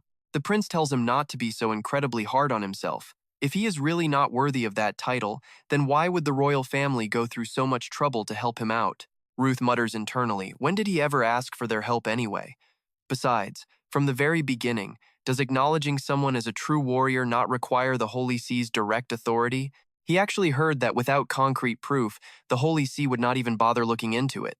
The prince looks confused. Is he talking about the stigma? The sacred holy mark given by Agnes, the god of light, to the very first recognized warrior. That divine power of light can instantly revive a dying person. The prince is totally surprised that even Ruth believes in such ancient myths. Ruth asks, isn't the Church of Agnes the empire's official state religion? The prince just waves it off. Religion is simply just religion. Right now, what this world desperately needs is not the holy power of light, but the true, raw strength of humanity. He firmly declares this is an era where a dragon-killing sword matters way more than healing a simple wound. He really thought Ruth agreed with him. Honestly, Ruth is getting pretty annoyed by this prince's arrogant attitude. Sure, he totally agrees with that, but being officially recognized as a warrior is a completely different story. The prince gently reassures him, do not worry. If this dragon hunt succeeds, he will personally talk to the Holy See to get him recognized. Ruth sighs internally. Suddenly, a loud horn blasts, signaling that it is finally time. The prince tells him to survive, because that is the only way they will ever meet again. Layla stands ready in the subspace. She loudly announces she is opening the massive gate to the inner dimension, which is linked to Alopea's magic current and strictly uses mana to sustain itself. She seriously warns them it is basically permanent, unless she, the main caster, actually dies. The absolute only way to lift this massive barrier is the complete and utter death of the lightning dragon. In short, zero chance of retreat. You will get absolutely no outside backup at all until this subjugation raid is a total success. Honestly, this dangerous place feels way more like a solid barrier than a mere seal. Layla finishes her speech, leaving absolutely everyone tense and gripping their weapons. If their entire army gets completely wiped out and the lightning dragon reaches the inner dimension's core, it is totally over. No matter how massive the magic current's mana is, if the space's overall durability drops too low, it absolutely will not be able to hold up for long. And if the inner dimension completely collapses, she does not even need to say it. Everyone knows exactly what kind of disaster happens next. For the last time, the entire army marches forward, heavily carrying the anxious hopes of those left behind. Echoes of voices loudly ring out everywhere. Stay safe, Ruth. Master, please come back alive. Hey, Ruth, if you die, I will seriously kill you myself. Captain, we have to win. Along with countless other wild cheers, the squad steps into the inner dimension, totally locked in and ready. Ruth warns them all it is incredibly close now, and deeply focuses his mind. It is finally time to hunt. Liana summons a glowing blue cube artifact and hurls it straight into the sky. The signal erupts, expanding into a massive, blinding flash. Everyone stares up at the signal, their eyes mixing genuine fear with sheer determination. Flashback to exactly 2 weeks ago. During the subjugation planning meeting, Ruth proposed a wildly dangerous strategy to fight against the lightning dragon, leaving Adeline completely shocked and caught off guard by the bold idea. He explains he accidentally found a diary from one of Vanna's comrades. It details their expeditions and exactly how they originally sealed the lightning dragon. And that is where we leave it, trust me. You are going to want to see what happens next. Alright, let's jump in. Roderick is absolutely stunned. A diary written by Vanna's comrade? Selling this would make a massive fortune. But off-topic chatter gets shut down fast. Rut keeps going. As they already know, among the 7 legendary dragons, including full and half dragons, only one holds a special power. The lightning dragon is the only one that can actually change its shape. This beast is arrogant, vicious, and incredibly smart. If it ever realizes it is losing, it will definitely shift its form and run away. So, to make absolutely sure it drops its guard, Rut starts sketching out a complex tactical magic array. This exact formation is what they will use today. Feeling the massive tremors, the lightning dragon finally awakens from a 700-year slumber. Who dared to disturb his sleep? His massive body is covered in razor-sharp spikes. Its glowing eyes lock onto Rut, just a lowly, foolish human in its eyes. It demands his name. But Rut stands completely fearless. His name means absolutely nothing right now. He looks straight up and casually declares he came here today to help the beast. Spotting the blade in Rut's hand, the beast pauses. It recognizes that raw mana and scent. It perfectly matches Vanna. The mighty dragon wonders, is this kid the successor? The lightning dragon bursts into massive laughter. How amusing. Vanna never seemed human, but he absolutely was. To think the man who locked him away for 7 whole centuries left him with such pathetic, rotting garbage. The legendary beast looks down, mocking him. Does this incredibly weak human child honestly believe he can do a single thing against a dragon? It claims a single breath would completely wipe him out. It decides to teach this arrogant kid a brutal lesson about knowing his place. He vows to totally obliterate the city and spread pure terror across the human lands. He is the ultimate disaster, the mighty bringer of complete destruction, the lightning dragon, Hama. Hama's raw pressure forces Rut right to his knees. His body violently trembles just hearing that voice. Damn it, this is the dragon's signature mental attack. It directly blasts an overwhelming wave of pure threat and primal fear straight into the opponent's spirit. Now pay close attention here. Everyone can break free easily, but they must stay careful because the mental drain is huge. Their very first goal? Completely shatter that damn dragon's magic shield. Back at their strategy meeting, Rut explained that Hama's magic shield is lightning-based and incredibly tough. However, things change when it unleashes a massive area of effect attack. It works entirely differently from a standard, focused lightning strike attack. The Breath of Death is actually much easier to block. Why? Because it blasts out raw mana spread over a wide area instead of targeting one single person. His teammates listen closely. Rut adds, if it realizes it is fighting an entire squad right from the start, it will absolutely use its overwhelmingly powerful focused lightning strikes. But if it truly believes it is only fighting one single person, the arrogant beast will definitely drop its guard down. And that solo target is Rut. Hama actually praises the kid for holding out this long, but arrogantly declares it ends right now. With that, Hama unleashes a terrifying blast of raw power from its giant jaws. This is exactly the deadly breath attack Rut predicted. Captain Rut screams out, "This is the moment!" Aben instantly activates his Moonshadow technique. While this skill is active, every single team member entirely vanishes, perfectly hiding right inside Rut's own shadow. The second the monster fires its breath, their master plan officially starts. Catching the signal, Aben executes his move. Right behind him, the witch Liana immediately steps up to handle all the heavy defense against that incoming death breath. Honestly, with her insane magic skills, she alone can easily block those devastating attacks. She acts fast. While Liana brilliantly blocks the deadly breath, Anne jumps in for his crucial task. He fiercely thrusts his sword straight into that massive surge of power. As he strikes, he desperately prays to his master to help him crack the dragon's impenetrable magic shield wide open. The two epic forces clash violently. But really, they just need to create one tiny gap. Enough space for a single arrow to pierce straight through. Roderick stands fully prepared, raising his bow to aim right at that tiny gap. Hitting the cracked shield with an arrow from his heavenly bow is guaranteed to trigger an absolutely massive explosion. I know what you are thinking. Did it work?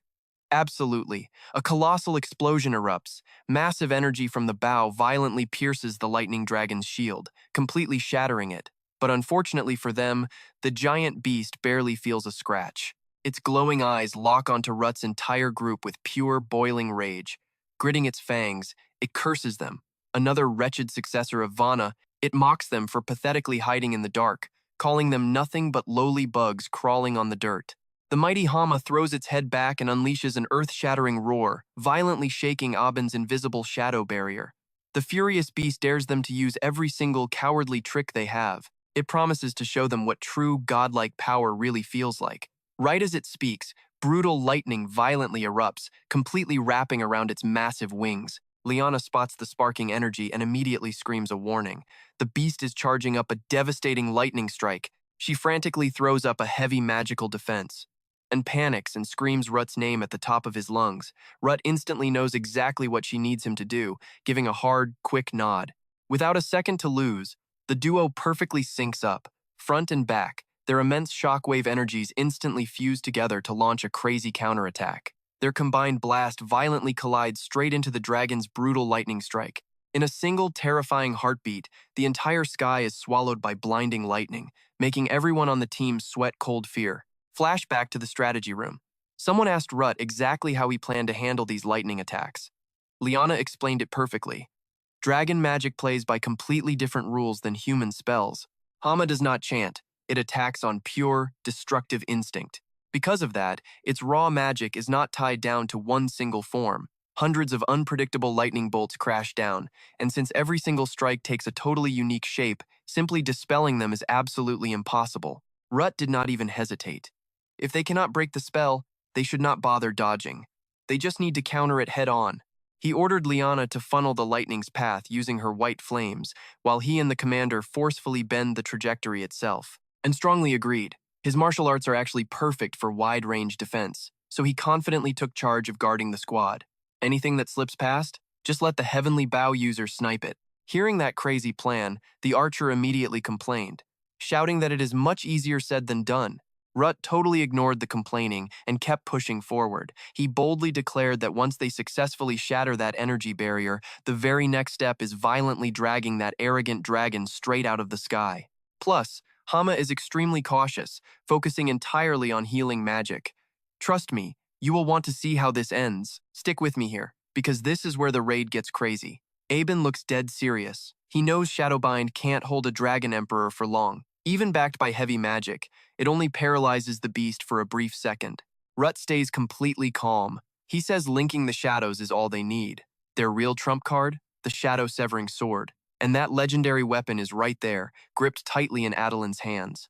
The shadow-severing sword isn't just an ordinary skill, it uses pure darkness to slice a target's very essence into absolute pieces. Back in the raging battlefield, everyone executes the plan flawlessly. Aben finally connects his shadow to Adeline. She's been purely playing defense this entire time, but now it's her turn to strike. She's honestly stunned that Ruth researched everything so deeply beforehand. He built a perfect strategy that maximizes everyone's unique traits. A kid who is only 18 years old shouldn't have this kind of terrifying tactical judgment. But the mission comes first. Adeline doesn't hesitate for a single second. She unleashes the shadow-severing sword. A massive beam of pitch-black energy shoots straight toward the Thunder Dragon, violently piercing right through its giant wing. The Thunder Dragon roars in absolute agony, screaming at the insects who dared to hurt it. Adeline doesn't flinch. She grips her sword and charges straight in. But deep down, her mind is racing. This completely insane plan is working perfectly. Just who exactly is Ruth? Pushing those doubts aside, the team syncs up perfectly to take down this massive beast. Ruth blasts forward, charging right in with his long spear firmly in hand. Liana casts powerful support magic, letting them close the distance on the Thunder Dragon flawlessly, step by step. Hama, pierced by the spear, explodes into a furious rage. How dare they use mere metal against him? He roars that he'll tear them apart and burn them to absolute ashes. He won't let these disgusting humans escape alive. But right in the middle of its tantrum, the beast suddenly realizes someone is missing from the ground.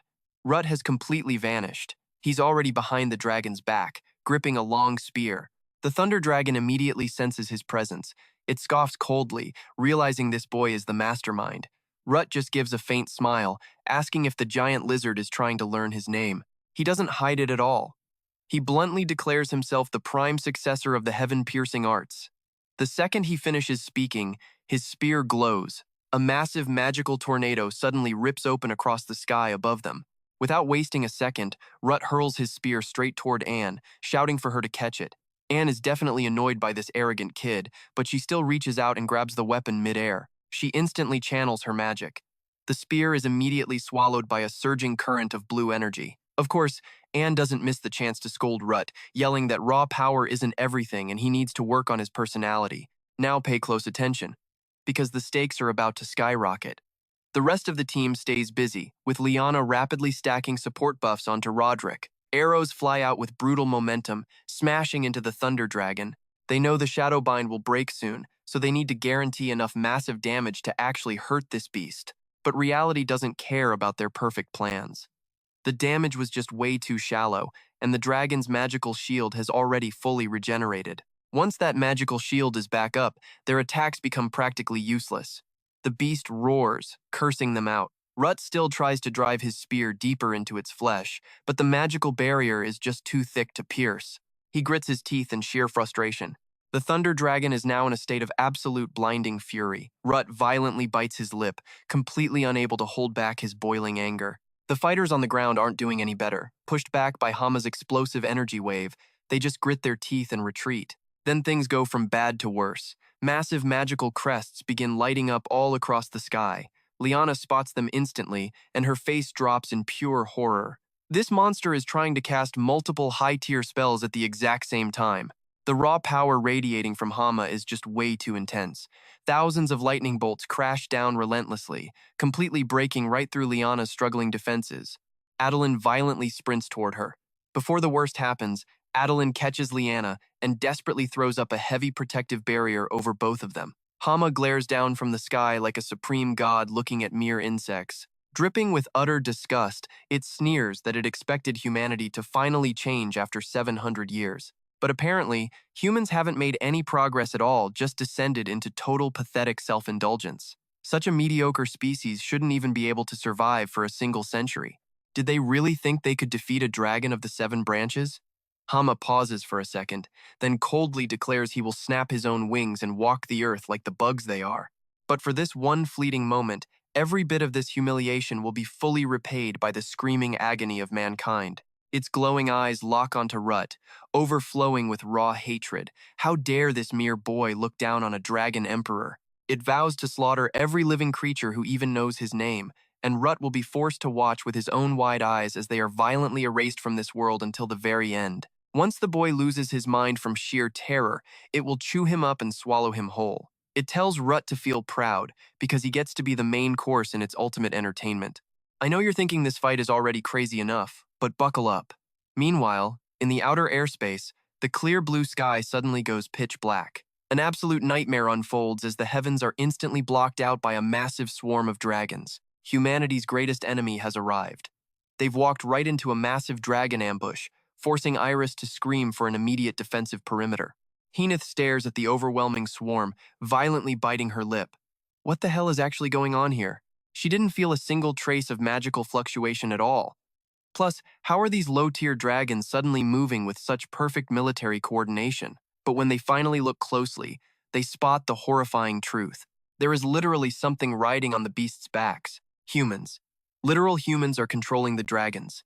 A masked woman flashes a mocking smile from above, casually greeting the poor little lambs and His Royal Highness, the Crown Prince of Alpia. The Crown Prince narrows his eyes, grinding his teeth as he calls her out for using mind control magic. He demands to know her identity. The woman casually replies that the dragon cult follows the merciful Dragon Emperor to bring salvation to the underground world. The prince raises an eyebrow in disgust. So this dragon cult of hers is just that pathetic secret society of absolute idiots, serving a giant lizard. She shoots back that his kind isn't much better. Honestly, the world would be a much brighter place if arrogant people like him simply ceased to exist. She playfully warns him to watch his mouth, mocking that those are incredibly vulgar final words to leave behind in a royal family member's formal will.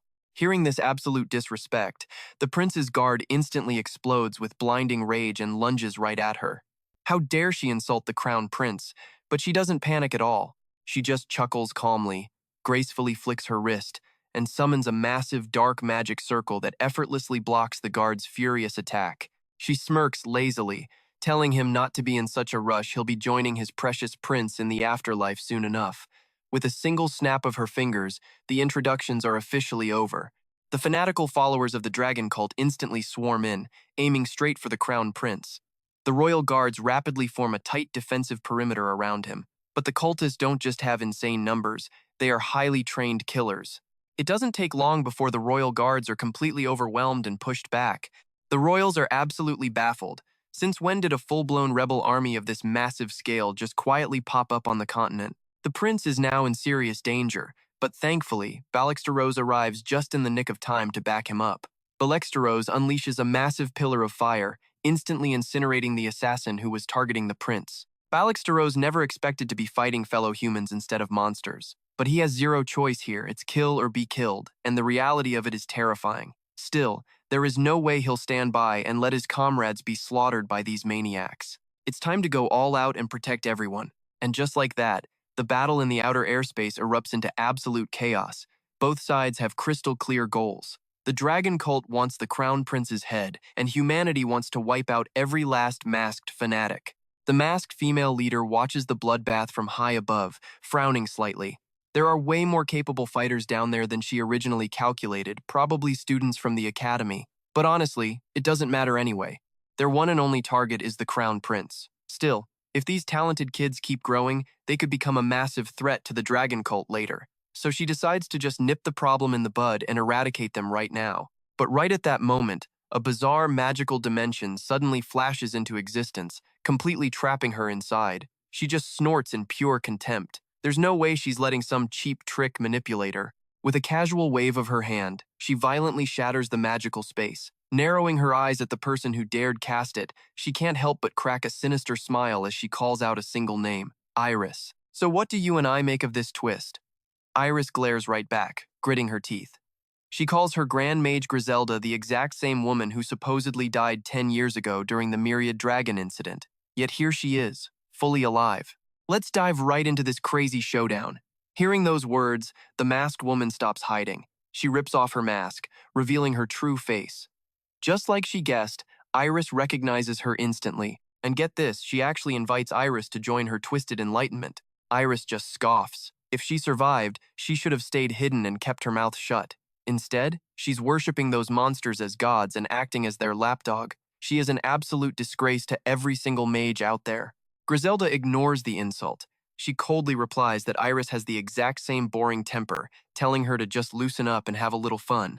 As Iris's former senior at the Magic Academy, she decides to test exactly how much she has improved. With that said, the staff in her hand starts spinning, instantly shattering Iris's magic circles into pieces. But then she notices there are 7 whole magic circles. Iris is going all out, yet against her black star, it is basically just dust. She mocks Iris, saying if she had not played house with that stupid family, she could have become a truly great mage. Iris desperately blocks the black star. Gritting her teeth, she furiously asks what she means by stupid family. But right at that exact second, a sudden mutation happens, completely terrifying Griselda. A massive, blazing pillar of fire suddenly blasts her from behind. Startled, she frantically throws up a defensive barrier to protect herself, but the relentless flames just keep crashing into her. Overlapping different destructive spells together like this is insane. Even the smallest mistake could instantly kill the caster. What kind of absolute lunatic uses magic like this? Forgetting about Iris, she puts all her power into surviving this explosive magical blast. When she finally spots the caster, her eyes widen in pure shock. It is actually just another little Hapulia rat, but how on earth could a mere kid pull off something that incredibly dangerous? Realizing this, she suddenly notices the staff in Henith Harpulia's hands and gets even more horrified. How did she get her hands on that? Suddenly figuring something out, she lets out a cold, sharp laugh. Very clever. She was completely fooled, and the dragon cult was exposed. Now that she realizes this whole setup is a trap, her absolute first priority is destroying this subspace immediately. Now watch closely, this is where it gets wild. The black star in her hand flares up again, summoning weird, glowing patterns. Griselda's face totally changes, her voice dripping with pure murderous intent as she says it is a pleasure to meet them again. But today, she is going to slaughter every single person standing here. The second she says that, she thrusts her staff straight at Henith Harpulia. Moving fast, Iris yanks Henith Harpulia aside and throws up a powerful magical defense barrier. The space flashes instantly. Standing on a watchtower, Riso scoffs coldly, fully convinced the woman is going to lose. At the exact same time, deep inside a dark, completely deserted forest, Lenia and Ren suddenly pop out of nowhere. Lenia quickly covers Ren's mouth to keep her from making a sound. She calmly guesses the kid is trying to chase down Griselda. Furious, Ren shoves her hand away, looking absolutely livid. Biting her lip aggressively, tears pooling in her eyes, the girl demands to know why Lenia keeps interfering. She wants her revenge. That foul woman is the one who completely destroyed her entire tribe and her beloved family. Her own mother died at that monster's hands. She has to pay for everything she did. Now that she is trying to steal the rest of her precious things, Ren is determined to end her life right here.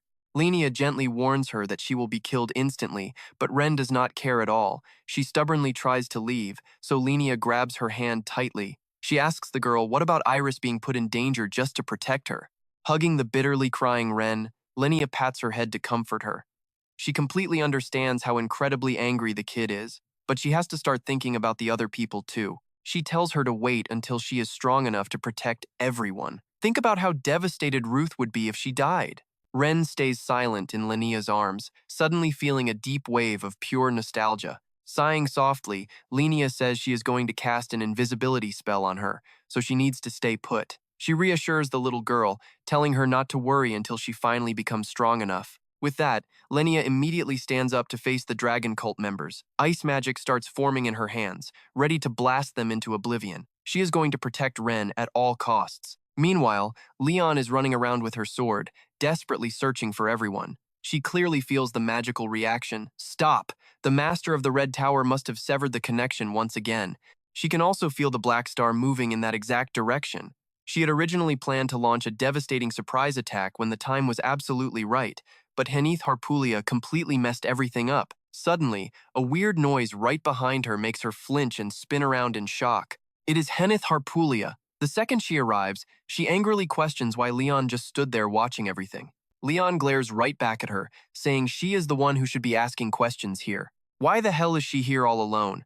Henith Harpulia stammers, struggling to come up with a good excuse. Leon guesses that her mother must have just abandoned her. Hearing that, the look on Henith Harpulia's face instantly drops. Seeing her pathetic expression, Leon completely figures it out. She is just a useless burden who can't do anything. Honestly, this entire disastrous mess is purely because of her absolute carelessness. Instead of wasting time arguing right here, she really needs to go out and find her mother. You and I both know that hit a nerve. Henith Harpulia instantly loses her temper. But right before she can scream back, a blinding sword flash streaks right past her face, stabbing straight into the space behind her. When she finally looks back, Leon's blade is already shoved straight through a dragon cult member's throat. Hot, Fresh blood splatters violently all across Henith Harpulia's face. In the blink of an eye, even more cultists completely surround them. Leon scoffs coldly. These guys are seriously experts at wasting her time. Meanwhile, Henith Harpulia is totally frozen in absolute shock from what just happened, completely speechless. The fresh blood on her face is still warm. The blood of someone who was just alive. She needs to move and stop standing there like an idiot, but these are actual human beings. How is she supposed to just strike them down so easily? While she is totally paralyzed by fear, Leon is already busy brutally slaughtering the enemy cultists. Henith Harpulia clearly knows she will die if she does not fight back, but she honestly just cannot bring herself to do it. By this time, Leon finishes wiping out the group and sees her still just standing there. Losing her patience, Leon walks over and slaps her right in the face. Furious, she yells at her to focus before she gets herself killed. Didn't she run in here all confident? How could she not prepare for something like this? If she is just going to drag Leon down, Henith Harpulia needs to go back home. Absolutely pathetic. Henith Harpulia looks completely miserable after being yelled at. Clenching her fists in pure rage, she finally snaps and actually punches Leon right back in the face. Leon is completely caught off guard by the sudden strike. She scoffs coldly, telling Henith Harpulia to stop complaining, and asks how she even dared to hit her like that. Henith Harpulia yells back, asking who she thinks she is to slap her and call her pathetic. Does she really look that pathetic? Does she think everyone is just a punching bag? Even though Henith Harpulia is grateful for the help, that advice was just completely uncalled for. Stop looking down on people just to feel superior. She will handle her own problems. Leon just stares blankly at Henith Harpulia for a long moment, not even mad, just totally surprised by her fiery reaction. She mutters that a slap would have been fine, so why use a closed fist? Henith Harpulia just scoffs coldly, telling her to stop whining because she knows Leon didn't even feel it. Henith Harpulia knows she is pathetic. She doesn't even know if she has improved at all this year. She knows she isn't as strong as Leon, and taking a life won't get easier just because of a wake-up slap. But even so, if Leon can do it, then she can do it too. After saying that, she instantly vanishes right out of Leon's line of sight. Completely freaked out by this sudden move, Leon frantically dashes after her. Meanwhile, in another part of the dimension, Iris is still fighting a grueling battle against Griselda. Griselda raises an eyebrow, genuinely shocked that Iris is actually holding out this long. Griselda demands to know where Iris is hiding her daughter. She needs to get her wings back, and she still needs to kill Iris and that lying bastard. She has a lot of work to do. Iris glares fiercely right back at her. She knows she is completely running out of stamina against such an insanely terrifying opponent. Maintaining the magic circle connected to the subspace is draining her mana extremely fast. The real question is whether she can even manage to block this next deadly attack. While she is panicking, a mysterious voice suddenly yells at her to dodge. Startled, she throws herself to the side just as Griselda's magic obliterates the spot she was standing on. Who does that voice belong to? Trust me, you and I are definitely going to want to see what happens next. Let us dive right in. Griselda notices this is just some weak wind spirit. Whatever, time to say goodbye to her little junior. Without missing a beat, she points her black crystal straight at Iris. A deadly beam of dark magic shoots right toward her, carrying absolute killing intent. Boom! A massive explosion shakes everything around them. Someone actually stepped in and took the deadly hit for Iris. She looks up. It is Henith. Griselda scoffs at the sight, her eyes full of disgust. Trying to block her attack like that? Just plain stupid. But she never saw what was coming from behind. Out of nowhere, Leon appears right at her back and delivers a vicious slashing strike. Griselda grinds her teeth in pure agony as dark blood entirely soaks her injured shoulder. Leon gives her absolutely zero time to breathe, unleashing an overwhelming storm of sword aura attacks. Panicking, Griselda quickly throws up a magical energy shield, cursing furiously at them for being such pathetic losers.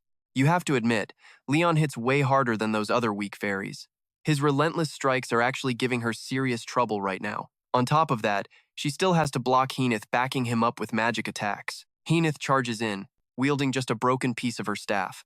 Getting hit from both sides by this fiercely aggressive duo, Griselda is constantly being pushed into a really bad spot. After defending for so long, she is completely losing ground. Suddenly, she lets out a massive scream. In the blink of an eye, her black crystal violently explodes. Iris watches this unfold, her expression turning dead serious. The spell of an 8-circle mage is considered grand magic. Griselda does not stop there. Screaming out the word Akana, black magical spikes start multiplying rapidly all around her body. Henith stares in absolute panic. Her own mana is completely blocked off. That high-level spell just completely shut down her magical energy flow. Watch closely, because the danger is not over. A massive snake head suddenly lunges straight at Heenith, terrifying her. She barely dodges the beastly strike. Thankfully, Leon shows up just in time, brutally slashing his sword right into the giant serpent. Right then, Griselda literally emerges from inside the snake head. She narrows her eyes at Leon, coldly demanding to know who she really is, calling her a powerful monster. Leon has zero patience for this villainous trash talk. Leon tells her to go look in a mirror, then aggressively swings her sword down again. But the blade cannot even reach Griselda. Her magical shields are stacked layer upon layer, utterly unbreakable, forcefully throwing Leon backward. Griselda glares at the three of them, her voice dripping with pure arrogance.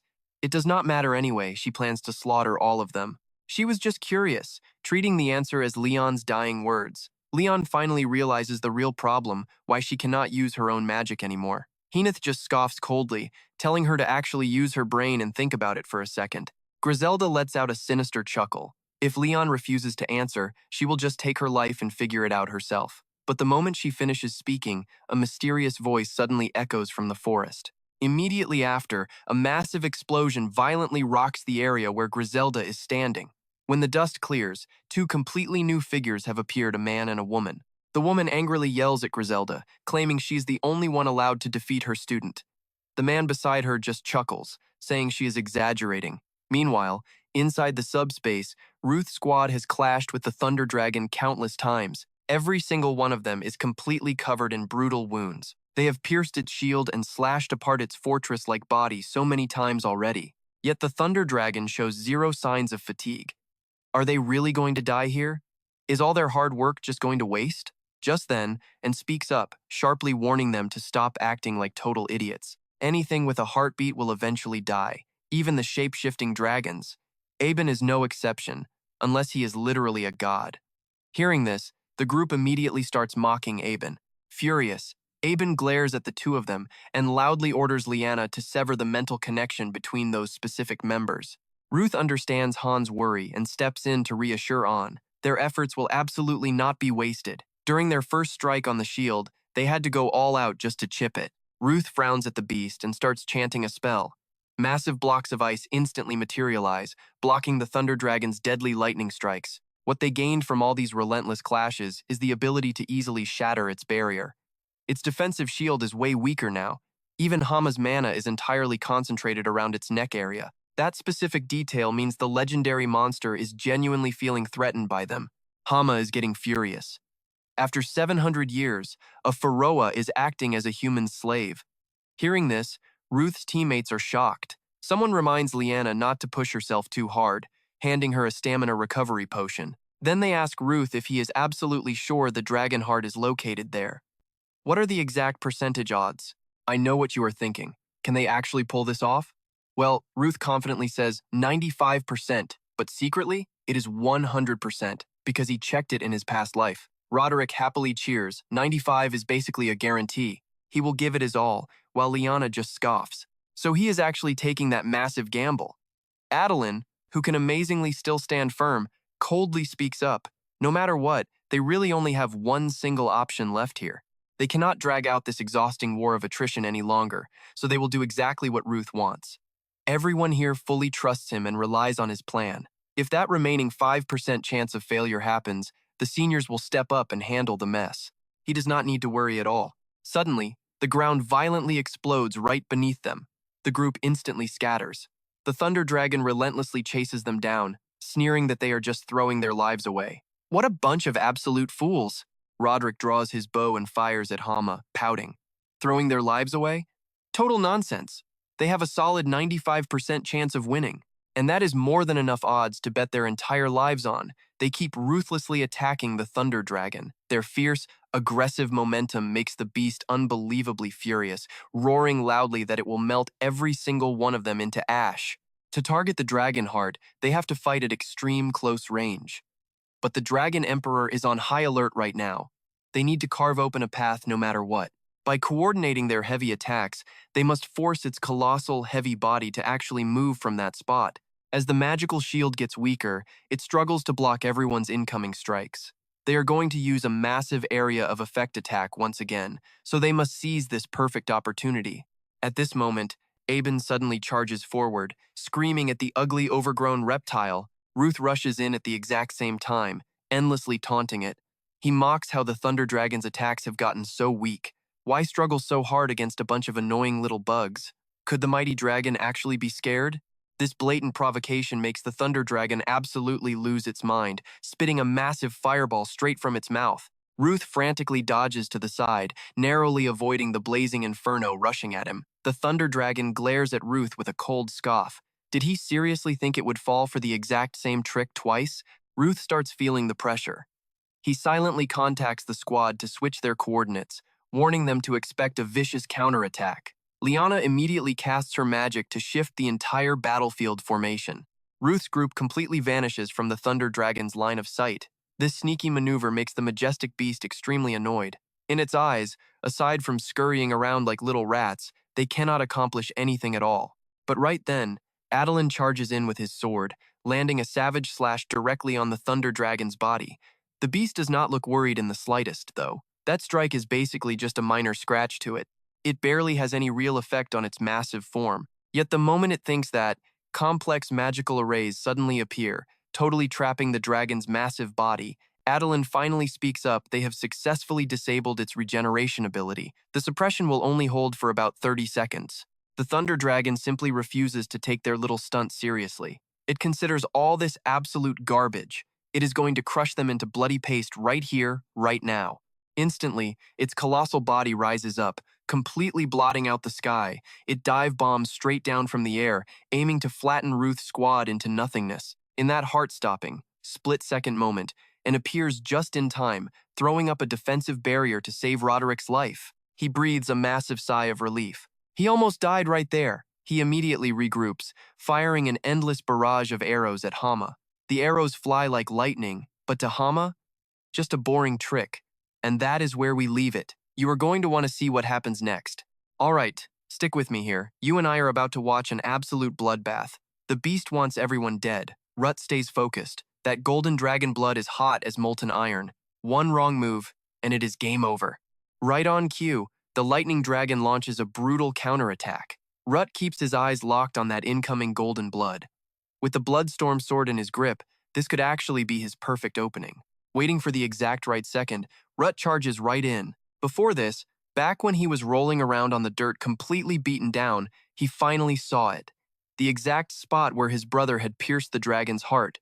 This heart is the absolute core of the Dragon Emperor's power, way different from normal dragons. The massive heart fueling the Dragon Emperor's giant body is actually weirdly similar to a human heart. And the craziest part? The lightning dragon's actual core is located right inside its neck. Whoever created these dragons honestly had an insane sense of style. But right now, there is no time to admire it.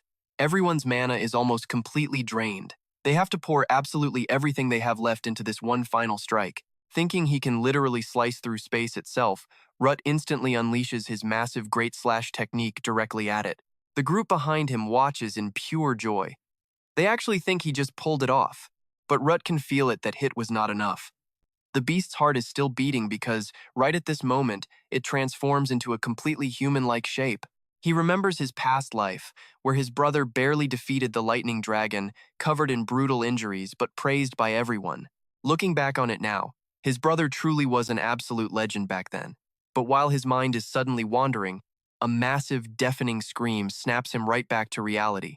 He realizes he just made a massive mistake. The lightning dragon is already thrusting a lightning-infused sword right at him. Rut has zero time to defend before the blade pierces right towards his heart. Seeing this horrible scene, everyone completely panics. Rut falls helplessly through the air, crashing hard into the ground. Adolin rushes over to catch him. The lightning dragon roars in pure rage, furious that these humans actually forced him into this form. For the past 700 years, these weaklings only knew how to copy magic. But humans have definitely grown stronger. Hama admits he was way too arrogant. Saying this, he instantly unleashes a massive lightning strike and grits her teeth to block it, but she just cannot stop this overwhelming attack. At the exact same time, Aben creates a star circle to protect them from Hama's brutal assault. But Hama is not about to make the same mistake twice. He glares at Aben's black hand, letting out a cold, arrogant snort. calling him filthy. In the blink of an eye, he slashes forward, and Aben's hand is instantly chopped, clean off. Now you and I need to pay close attention, because this is where everything falls apart.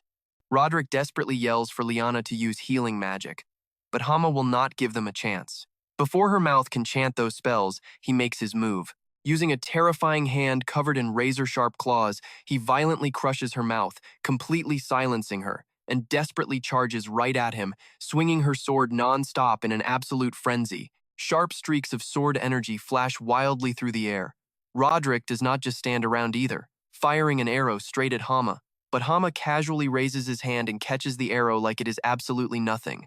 Hama lets out a freezing laugh, his eyes full of pure arrogance. Without another word, he jams his sword straight into Roderick's eye, sending fresh blood spraying everywhere. Right now, Hama looks like an absolute demon. He slowly steps toward Ruth's group, his voice dripping with pure killing intent. To show respect to these humans who made it this far, he promises to end their lives the human way, and that includes ignoring the rules of combat, and bites her lip, grinding her teeth as she curses his absolute nerve. But Hama really does not care. He ruthlessly fires lightning blasts at Anne and the unconscious Rut lying nearby. Adeline holds the boy in her arms, totally panicking as blood just keeps pouring out. His heart took a direct hit from the lightning. She desperately decides to transfer her own mana to heal him. Without hesitating, she pushes mana right into Rut's chest. A second later, Rut suddenly coughs hard, spitting up a huge mouthful of fresh blood. Adeline screams his name in pure horror, but there is zero response. She realizes with absolute dread that she only made his heart beat faster. What on earth is she supposed to do now to save him? Meanwhile, the vicious fight between Anne and Hama is still raging on, but Anne gets completely blasted away. Hama's sword pierces right into her chest as he coldly mocks their totally useless struggle. Squinting at her, he flashes a mocking smile and asks if his combat arts are stronger than hers, and violently bites her lip, refusing to admit defeat. The moves he is using are a crazy combination of sword techniques she has never seen or even heard of. He must have mastered them through 700 years of brutal combat experience. Flipping the sword in his hand, Hama coldly tells her to sit tight while he finishes off the rest. Since she is special, he promises to let her enjoy her death very slowly. Saying this, he slowly walks toward Adeline. She is the very last one left, the person who sliced off his leg. You are probably thinking the same thing I am right now. This guy is twisted. Taking her leg was not enough. Now he wants her hands. Adeline screams at him to back off, wildly swinging her blade at him. But Adeline's sword strikes are a complete, chaotic mess right now. Hama sees right through her instantly, his eyes full of absolute disgust. Hearing his insults, Adeline's face fills with shock. He saw through absolutely everything. Seeing her completely stunned expression, Hama gets even more insanely smug. He admits that her endless combo attacks really are a tricky, unpredictable sword technique, but he totally looks down on it. While she is completely off guard, he fires a massive lightning strike right at her. She instantly takes a critical hit. Finishing his final move, Hama's eyes are full of pure triumph. Bugs belong in the dirt, he mocks. It is all completely useless. Just give up. Adeline spent her entire life mastering the sword, only to meet her end at his hands. She lets out a weak laugh, calling him way too arrogant. Spending her entire life just to kill one dragon was a bit of an exaggeration. Without missing a beat, she thrusts her sword straight at Hama's neck. This totally catches him off guard.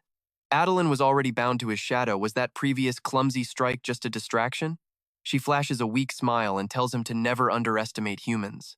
In a flash of pure fury, Hama brings his lightning crash down again. He violently chokes Adeline, grinding his teeth as he demands to know why she keeps rushing to her death when she already knows exactly how this ends. This is exactly why humans are all equally stupid in his eyes, and he refuses to let Adeline die a simple, easy death. Meanwhile, deep inside the unconscious Rut's mind, his brother's voice suddenly echoes in the darkness. He warmly tells Rut not to worry, that everything will be just fine. But Rut coldly pushes his brother's spirit away. He is not going to give up that easily. That is right, he will never die in a place like this. These inner voices completely awaken the unconscious boy, and his arm twitches. Standing nearby, Hama seems to sense this massive shift. He immediately snaps his head over in pure shock. Just as expected, Rut is wide awake. Not only that, he actually stands right up, muttering some totally confusing words about how the so-called hero woke up looking completely pathetic. He lets out a small, quiet laugh, whispering that his brother looked absolutely miserable. Then he suddenly stops talking as a bizarre, glowing arrow shape magically appears right on his arm. Seeing this, Hema is completely frozen in absolute terror. Rut calmly wipes the fresh blood off his face and coldly states that this power suits him way better than it ever suited his brother. Rut! Rut! Pharaoh's voice suddenly rings out in his head. Are you okay? Our connection got completely cut off, covered in brutal wounds, Rut answers. I am fine. You do not need to yell. My head is killing me. Right in front of him, the lightning dragon is still choking Commander Adeline. The beast glares over at Rut, trying to process this insane power. Thinking it is impossible, he tosses Adeline to the ground. Impossible! He screams in rage, instantly charging straight at Rut. He cannot let this kid live for another second. Hama's vicious slash explodes with massive storm-level energy. He lunges forward and brutally chops Rut's arm right off. But right after the strike, Hama notices something incredibly weird. So that is exactly how it is, Rut casually says out loud, as his severed arm, dripping with fresh red blood, starts rapidly regenerating. That light is all wrong. It is the exact same power from 700 years ago. This makes zero sense. How could a completely ordinary human possibly have this? So what do you and I take from this? The real fight is just beginning. Hama stares at him, absolutely stunned by the healing speed. He asks if Ruth is actually Vanna's reincarnation. And right then, a mysterious new sword appears. Gripping his sword tight, he drops into a battle stance and snaps back. How many times are you gonna ask me? I already told you no. Let's dive right in. He realizes he's taking his brother's place as a long blue arrow mark suddenly burns onto his hand. That right there, the absolute mark of a hero. His brother had this exact same miracle representing 5 different elements. But here is the catch. It does not just hand you endless power. Instead, it literally drains your own mana to fuel its massive magic. His brother's image flashes in his memory, raising his hand high with the glowing mark and 6 magnificent wings. But this insane power only lasts for exactly 5 minutes. Once those elements completely fade away, the mark will disappear forever. He has to finish this fight before time runs out. I have no time to play around with you. I am in a hurry.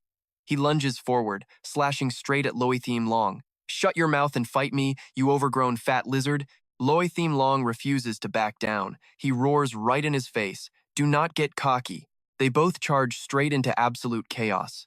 Every single sword strike and claw clash triggers massive explosions, filling the air with thick, blinding dust. Loithim Long throws heavy blows while relentlessly mocking him. Vanna is already dead. That massive monster is gone. Just because you have that shiny mark does not mean you are any stronger. Pushing harder off his feet, he moves with blinding speed. In his past life, he fought against lightning itself, so he absolutely has to predict the flow of this battle. But suddenly, Ruth's eyes lock in with pure determination. A confident smirk crosses his face. No more guessing. I am going to break right through the front. Loithim Long becomes absolutely furious right now, fiercely baring its razor-sharp fangs. Its wild hair shoots straight up into the air, while its glaring eyes glow a terrifying, pure yellow. Ruth just smiles coldly and ruthlessly taunts him. Why is the highly respected Fire Dragon King sloppy imitating pathetic humans? Have you already completely lost your own soul? Hearing this, the beast screams in a blinding rage. Shut your mouth! He flies straight at Ruth, unleashing another flurry of those bizarre blue and yellow lightning slashes. Ruth quickly raises his sword to block, still not dropping the disrespect. Are you scared because you can't even feel my aura? Is this real swordplay or just a dance? The beast goes completely insane from the mockery, charging his power to the absolute max. He instantly starts casting heavy magic, summoning 2 massive blue magic circles crackling with wild blue and yellow lightning. While casting, he thinks to himself, I need to keep my distance. I already wasted so much of my dragon heart's power on that useless trash. Now watch closely. The dragon realizes he cannot let Ruth get any closer because it is way too dangerous, even though he desperately wants to tear him apart. Right at this exact moment, his powerful magic tears open a glowing spatial portal. The dragon prepares to fly right through it and make a quick escape, but suddenly, out of nowhere, someone viciously slashes him right across the back. The beast cannot even react in time, and his face instantly twists in pure absolute panic. His magic flickers. The one who just slashed him is Anne, stepping up to mock him. Running away from a mere human? Anne stands there looking absolutely furious. His eyes are burning with pure determination, even though his body is covered in bloody wounds. Loithim Long genuinely thought he already killed that entire squad. Seeing Anne alive leaves him completely stunned. He screams at the sky in rage. "You absolute bastard! Just what do you think you are doing?" One by one, two guildmasters get back up. They saved a powerful healing skill specifically in case he transformed. Then, the other two guildmasters completely heal up and immediately prepare to launch their assault. This is an incredibly brutal fight, but they pushed him to his absolute limit. As long as we do not give up, we will win. Then, gripping his sword, Ruth charges straight in to strike Loithim Long. The beast screams, "Stay away from me!" Instantly, he spews a massive wave of flames from his mouth. A gigantic fireball erupts, twisting with violent lightning that completely engulfs Ruth. The dragon desperately warns him, "I told you to stay back." Those flames literally scorch Ruth alive. His flesh burns away, exposing his bare bones. But he does not flinch for a single second. He immediately counters, driving his sword right into the monster. That single brutal strike makes the beast scream out in agonizing pain. That heavy slash cuts directly into his actual heart. The dragon's heart violently cracks. He shrieks in absolute terror. "No, no, no!" His agonizing screams echo everywhere as thick dragon scales suddenly cover his arms. His massive tail and terrifying wings violently rip right out of his body. He shifts from his human form back into a colossal dragon with 4 giant wings and a wildly thrashing tail. Seeing this, Ruth coldly asks, "Transforming again?" The beast has lost his mind. He is frantically trying to shatter the barrier to escape. "Open! Open up! Break this magic barrier right now!" He furiously roars, slamming his massive head straight into the glowing shield. "Why won't it break? It is just a simple barrier. I have so much magic." He uses every ounce of his insane strength to smash the shield, but nothing works. Damn it. Trapped inside, the beast thinks to himself, "Fire Dragon, you must be incredibly stupid to let these pathetic humans use you." Suddenly, a heavy chain tightly wraps around the beast's giant clawed foot. That chain belongs to Ruth. He is violently pulling the beast back down, trapping him completely. Ruth laughs with pure disgust. "Exactly where do you think you are going, you total bastard?" We both saw this coming. Completely trapped and terrified, the beast frantically begs, "No, no, I do not want to die. You people know nothing." The beast keeps desperately defending himself. "I am the savior of this chaotic world. I am a wise being." Hearing this garbage, Ruth gets absolutely furious and viciously screams at him to shut his mouth. Instantly, Ruth's intense mana forms a massive, glowing energy hand that brutally crushes the dragon's neck. The beast shrieks in agonizing pain as Ruth violently roars, "This world absolutely does not need trash like you."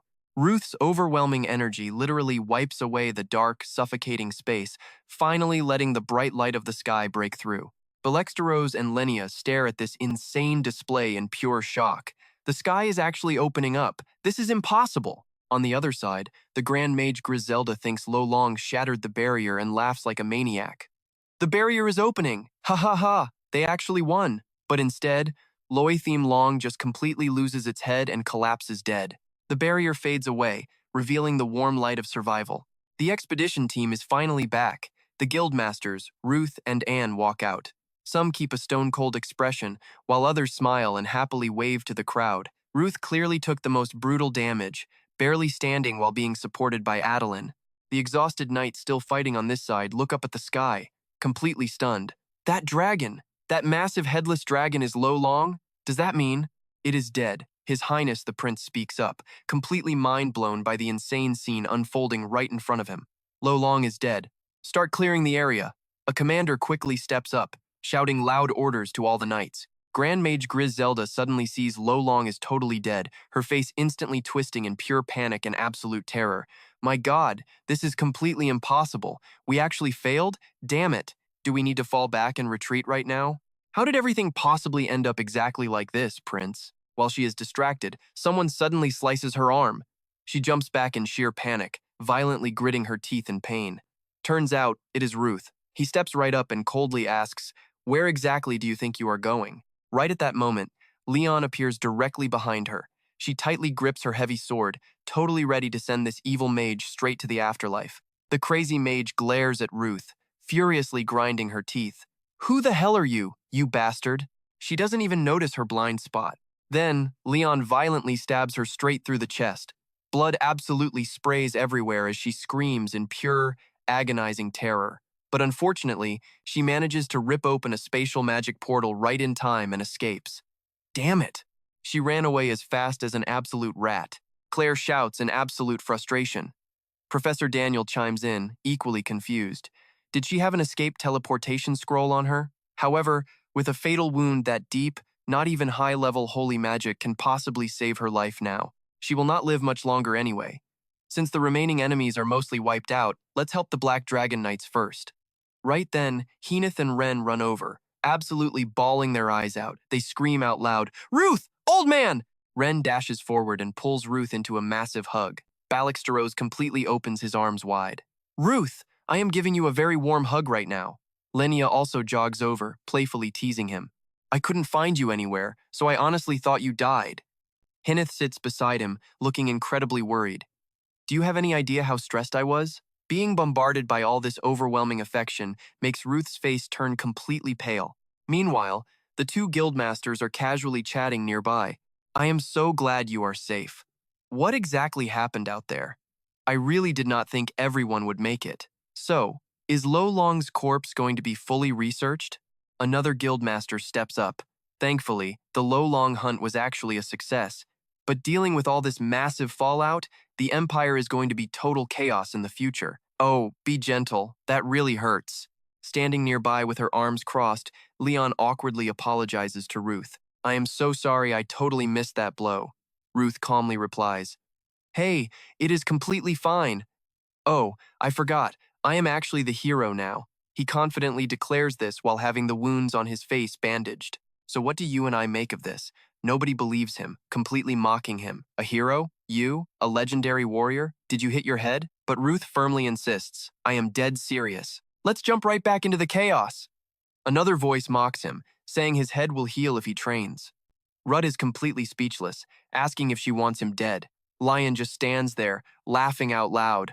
4 people, Jen, Steroze, Lenya, and Heenith Harpulia, are totally surrounding him to bandage up his nasty wounds.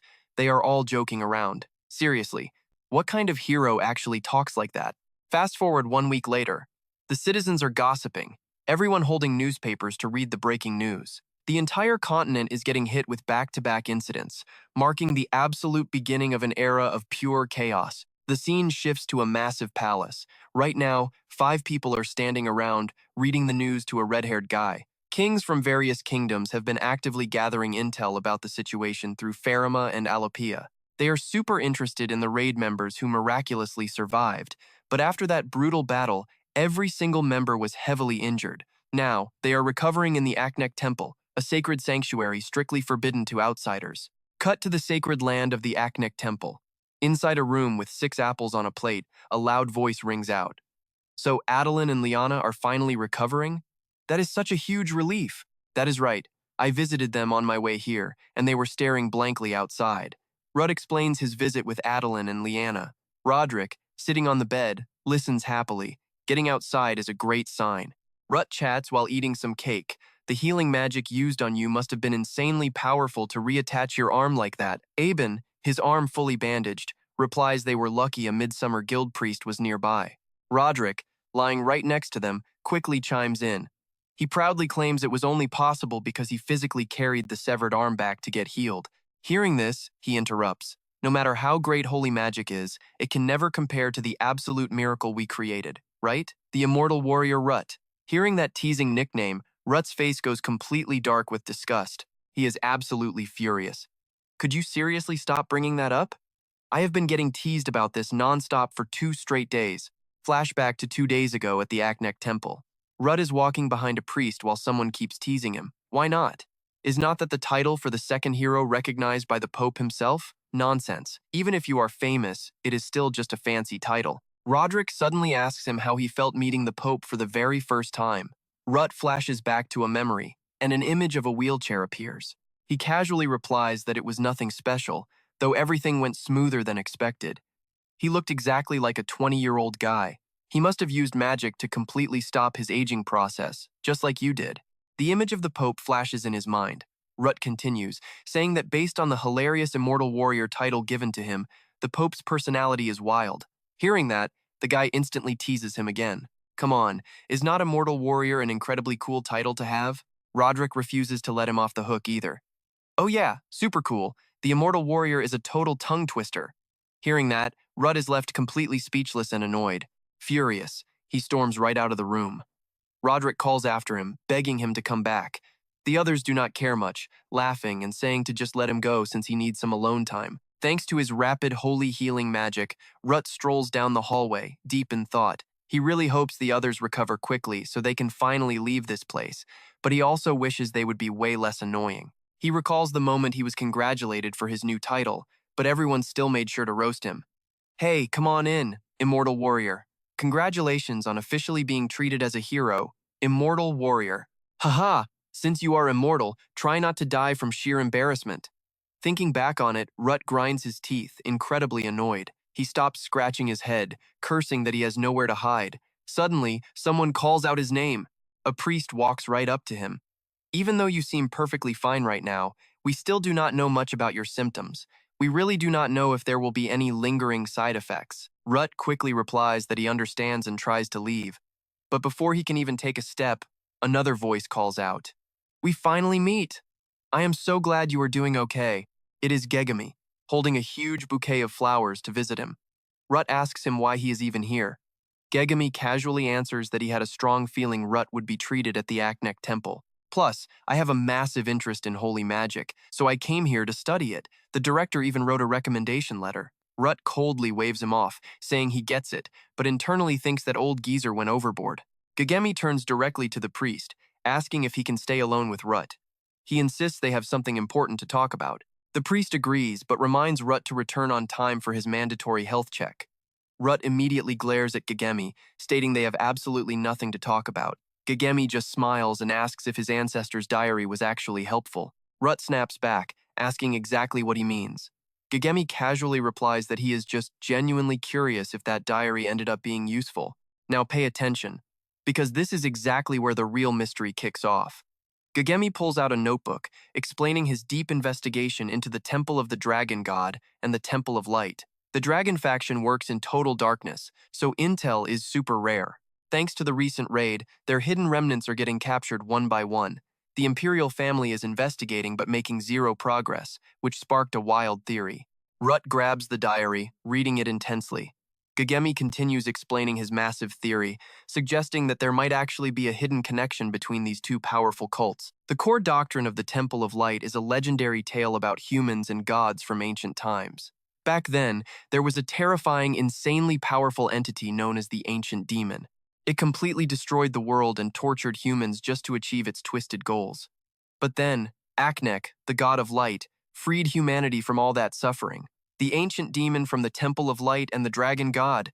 Do you really not think they are secretly connected? Furthermore, the Temple of the Dragon God has way deeper roots than anyone imagined, especially given its sheer scale. There is absolutely a connection to the Temple of Light, a massive cult that spread across the entire continent. I am just wondering about this connection. Rutt holds up the diary and sarcastically mocks Gegami. So, to sum it all up, you basically found absolutely nothing, right? Gegami quickly scrambles to explain. Hold on, there is actually one more thing here. I know what you are thinking, but let this sink in. The Temple of Light is equally bizarre. Gegami hands Rutt a letter, asking if he noticed the weird aura from that priest earlier. You mean that other priest? Rutt asks while reading the letter, which holds the guy's hidden info. Exactly. His name is Marvin Butthold.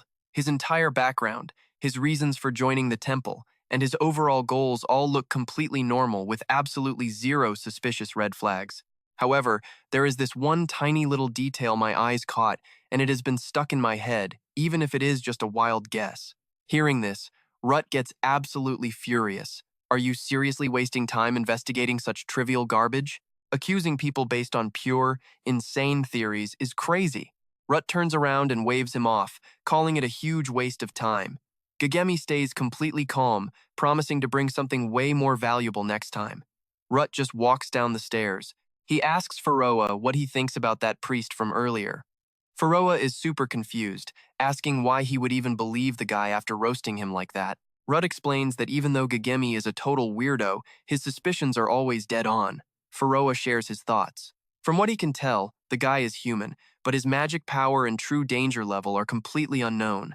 Because of all those hidden details, humans definitely understand these things better than I do. Rutt grumbles, so you basically know nothing. You should have just said that. Meanwhile, Ren has been waiting for him. Hey, old man, where have you been? Everyone is looking for you. The little girl points straight into the room, complaining that the white-haired girl ate all the cake inside. Hearing that, Leon immediately snaps back to defend herself. Hey, stop lying. I only ate one piece. Meanwhile, Steroze is doing crunches on the floor, with Lenya and Heneth Harpulia right behind him. Everyone is just waiting for him. Seeing them, Rut immediately turns his back.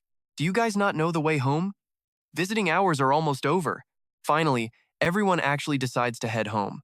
Steroze waves his hand goodbye, while Lion says she has to go visit her mom and will see him tomorrow. Lenya mentions having a dinner date, and Ren cheerfully waves goodbye to the grumpy old man too. Rudd is still completely fuming, asking if they think his room is a public park. Heneth Harpulia tells him to relax since they were just worried about him. He just shoos her away too.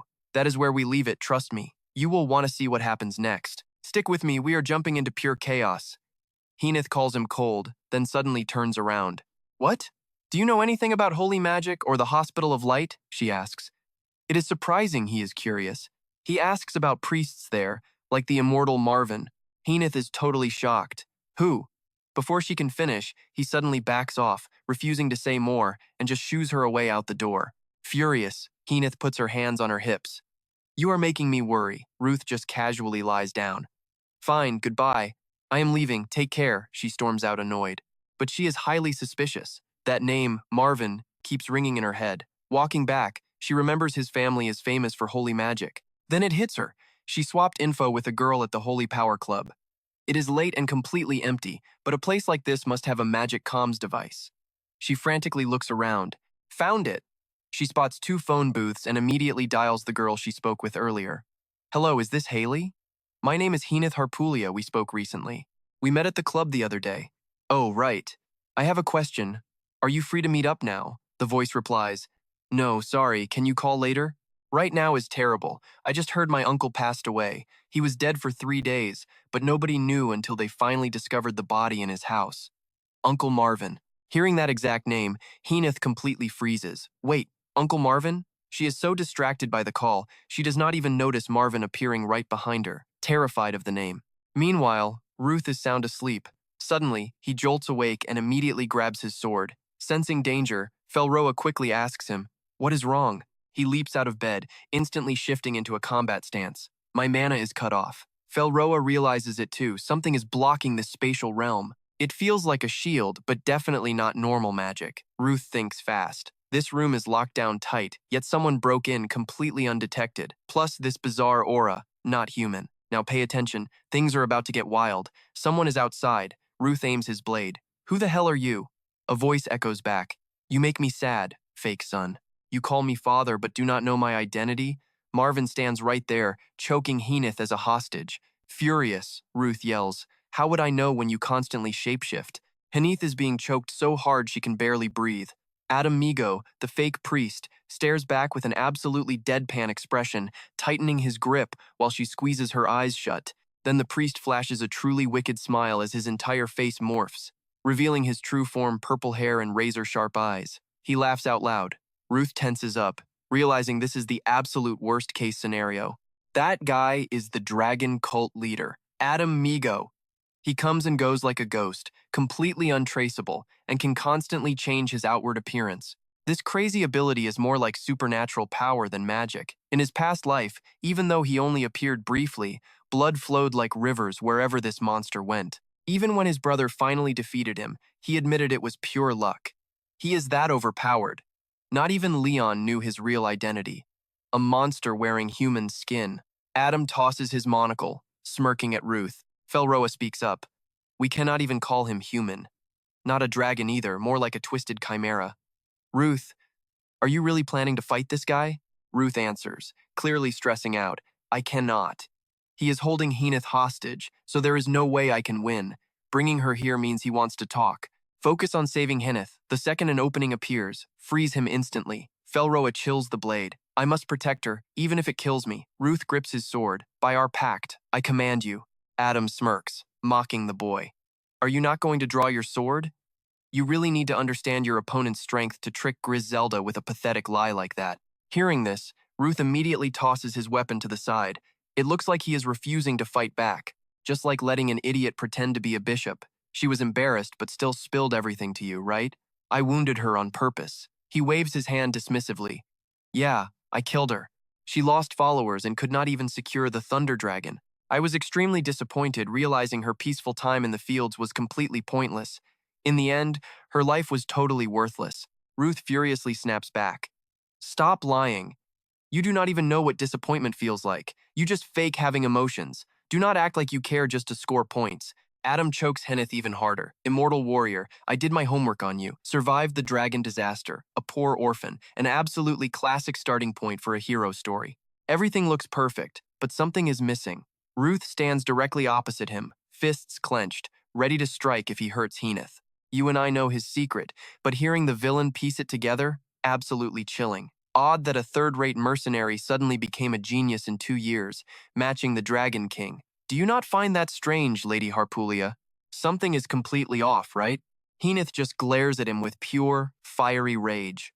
Clenching her fists, she yells, Die! Henneth spins around, blasting him with fire magic. He drops her, letting her fall forward. Completely unbothered, he mocks her, acting calm while secretly chanting Dark Wings.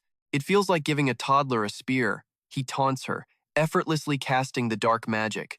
I will return the favor. He launches a lethal attack right at Henneth. She is absolutely terrified, falling and completely defenseless. Ruth instantly dashes in, taking Adam's brutal hit to protect her. He screams for Felroa. Henneth hits the floor hard, crying out in pain. But luckily, Felroa threw up a barrier just in time to shield her. Adam speaks up. I see you truly are a hero, but your stigmata has not healed yet. He reaches down. That massive strike just sliced off Ruth's stigmata arm. Adam picks it up, judging him. Risking your life and losing a whole arm. Is this lady really that important? Tossing her aside would definitely boost your own chances of surviving. Safe inside the barrier, Henneth furiously curses at him. You absolute bastard. Meanwhile, Ruth clutches his bleeding stump without an ounce of fear. Cut the crap. Get to the point. I know I am your target. Adam drops the act completely. Fair enough. You are right. How did you expose me? How did you know the clues about the disaster? Ruth smirks coldly. Your grandfather told me. Adam just gives a gentle smile, then unleashes a strike that slices off Ruth's other arm.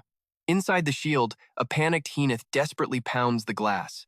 Adam questions him again. How did you find the Thunder Dragon's seal?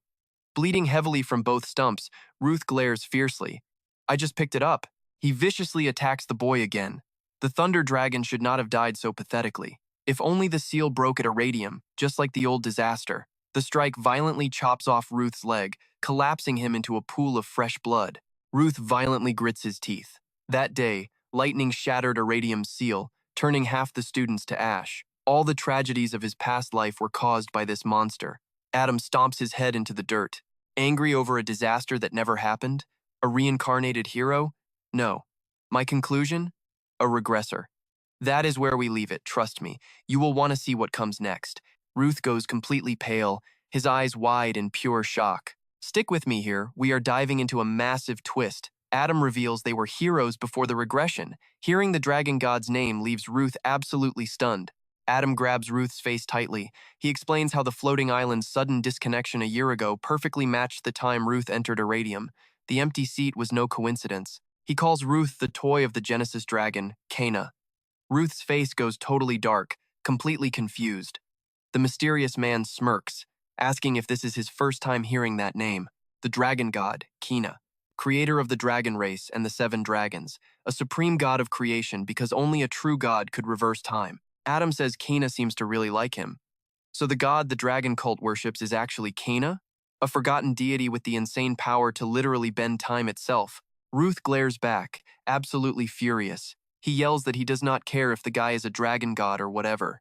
He vows to kill him. Adam just smirks with pure disgust. He mocks the immortal warrior, saying he cannot do anything with that busted leg. Sadly, since Ruth is Cana's precious toy, Adam cannot just kill him here. He taps Ruth's head with a harsh warning. His curiosity is satisfied. He tells Ruth to take it easy next time, since him dying would be super annoying. Then, he walks away. Ruth can only grit his teeth, enduring the pain. Suddenly, he coughs up a mouthful of blood. With a bloody, defiant smirk, he promises to kill him next time. Adam just chuckles lightly. Ruth's vision starts fading to black. his heavy eyes closing as he watches Adam's blurry figure slowly walk away into the shadows. He completely passes out, Adam's voice echoing good luck in his mind. The next day at the temple, heavily guarded knights stand watch before a knock sounds. Professor Daniel enters Anne's room, asking if the guards left. Anne is furious. Why on earth are they forcing a sick patient into a 3-day investigation? It is totally insane. Daniel points out how weird it is that an attack happened right after he became a hero, fresh off the lightning dragon fight. Security in the area was incredibly tight, meaning this was clearly no ordinary assassin. Based on the whispers, they are secretly running a massive internal purge while hiding everything from the public media. After all, a hero's honor is everything. This assassin could seriously ruin the Royal Guard's image. Changing the subject, and quickly asks how young Ruth is holding up. Daniel replies that thanks to the High Priest's incredible healing magic, the kid has finally woken up. Since he got the stigmata, he just needs his mana to recover. Oddly enough, Ruth is totally calm while everyone else is panicking, and immediately suspects the dragon cult. Who else could launch an attack without leaving a single trace behind? Even though Ruth was already injured, the attackers actually managed to completely overwhelm a recognized hero. Now pay close attention. Things are escalating. They basically declared war on us, meaning another attack could drop at any second. We have zero time to waste. Daniel agrees, worrying the next dragon might break its seal way faster than expected. And then asks if young Ruth said anything out of the ordinary. Daniel admits they could not talk much because the Black Wolf captain barged in to interrogate him. Anne gets super annoyed, hoping that arrogant jerk does not start a war. Cut to another room where someone is screaming in pure disbelief. Ruth snaps back, yelling at the guy to clean his ears. He swears he was just sleeping deeply during the attack. The annoying Captain Levin sits there, aggressively interrogating him about the doubled security. No, tripled security. Plus, royal knights were deployed by order of the king and crown prince. Levin demands to know how an assassin just sneaked in and out unnoticed. Ruth furiously fires back. Why are you crying to me about your totally useless guards when I am the actual victim here? Did your precious knights even lose a single fingernail? Not at all. Then Levin points out that the attacker disguised himself as a priest. Ruth mocks him for yelling at an intern who could not catch the spy. A guard outside sweats nervously. Furious, Levin jumps up, claiming Ruth does not understand the situation's gravity. If rumors of this assassin leak out, the entire cult will panic. Plus, the king and crown prince, who actually view kids like Ruth as true heroes, will become absolute laughingstocks. Levin accuses Ruth of dragging the royal name through the mud with his stupidity. He mocks him for claiming to be the hero who killed the lightning dragon. He sneers that Ruth cannot even protect himself. He assumes the guildmaster did all the heavy lifting while this country bumpkin mercenary shamelessly stole all the glory. Ruth's face hardens. He sarcastically asks if Levin rented the room next door just to be an annoying pest. Seeing red, Levin charges forward to punch the arrogant brat. A knight rushes in to stop him, but I know what you are thinking. Levin totally underestimates him, and an injured Ruth easily blocks the incoming attack. Levin grinds his teeth in pure rage. Blocked it? Refusing to back down, he vows to show off a captain's true power. He screams that the stigmata means nothing and charges again. Levin lands a dirty hit right on Ruth's eye, drawing blood. Wiping it away, Ruth glares murderously. Landing the hit makes Levin extremely arrogant. He mocks Ruth, claiming a weakling like him could never. Bam! A sudden brutal strike slams right into Levin's neck. The impact sends Levin flying backward. The guard screams for his captain while Ruth slowly stands up. His face is terrifyingly tense. You dare use elemental skills on a sick patient? Fine. I was already in a terrible mood. Everything from here on is pure self-defense. The night watches in absolute horror. A royal guard captain sent flying with a single blow? If this gets out, the king will explode, and the Black Wolf squad is totally finished. Bowing frantically, the knight begs Ruth to calm down. He stammers that his captain just got way too emotional in the heat of the moment. Ruth immediately snaps back. Are you blind? That bastard actively aimed for my eye. That is a literally fatal blow against an injured patient. Do you understand me? Levin is completely slumped against the broken wall. Seeing things escalate, the terrified guard drops to his knees, begging to do anything to keep Ruth quiet. He desperately pleads for him not to tell the king. Have mercy. He rambles about how people at the top ignore the little guys, insisting the captain just lost control. Meanwhile, Levin is out cold from one punch.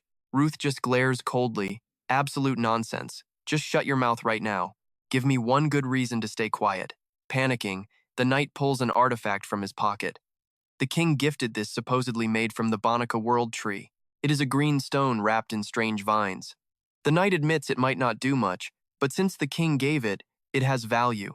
That's where we leave it. Trust me, you won't want to miss what happens next. Let us jump right back in. Ruth thinks for a second, then agrees. Fine, I will let this slide. Leave that thing here and take this guy away. The knight is absolutely thrilled. He helps Levin up and carries him outside. We will take our leave now. The door clicks shut. Ruth immediately grabs the mysterious stone from earlier. Who would have thought I would find it here? Faroa firmly confirms it. I can guarantee it. This thing is actually made from a branch of the world tree itself. They must be totally insane to use the divine tree holding the entire world together as a deadly weapon. Ruth remembers something. Yeah, well, in my past life, the one who used this was a complete lunatic too. Faroa asks him in pure shock.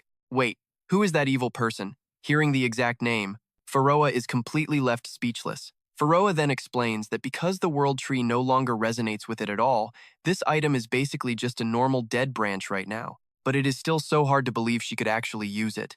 Truly my amazing daughter. Suddenly, there is a loud knock on the door. Ruth instantly gets annoyed. Seriously, what is it this time? He angrily opens the door. Which absolute bastard is it? Ruth! A shaky voice calls out to him. How did you get in here? Visiting the central zone is strictly forbidden. Turns out the visitor is Henith, and she looks incredibly sad. I was called here for the investigation. I did not get a single scratch, but I was still deeply involved, so I heard you finally woke up, and I just wanted to see you one more time. Because of me, you. Henith clenches both of her hands together tightly, looking absolutely anxious. Ruth keeps his same cold attitude as always. What are you even talking about out of nowhere? Henith slowly opens her hand, revealing there is something hidden inside. She looks down sadly. I want to return this to you as well. I do not deserve to have it. I am leaving now, so please rest well. Ruth suddenly grabs Henith by the wrist. Follow me. She calls out his name but gets dragged along anyway. Let me be totally clear here. This whole thing is neither my fault nor yours. We both survived, and we are healthy. That is more than enough. There is absolutely zero need to feel guilty about it. Right now, the two are outside in the courtyard talking. Even hearing his reassuring words, Henith still feels incredibly guilty. But you almost died. Ruth awkwardly scratches his head in response. Ah, no, that was honestly just a reminder that I still have a very long way to go. Oh, did you cut your hair? Ruth tries changing the subject fast, but it completely fails.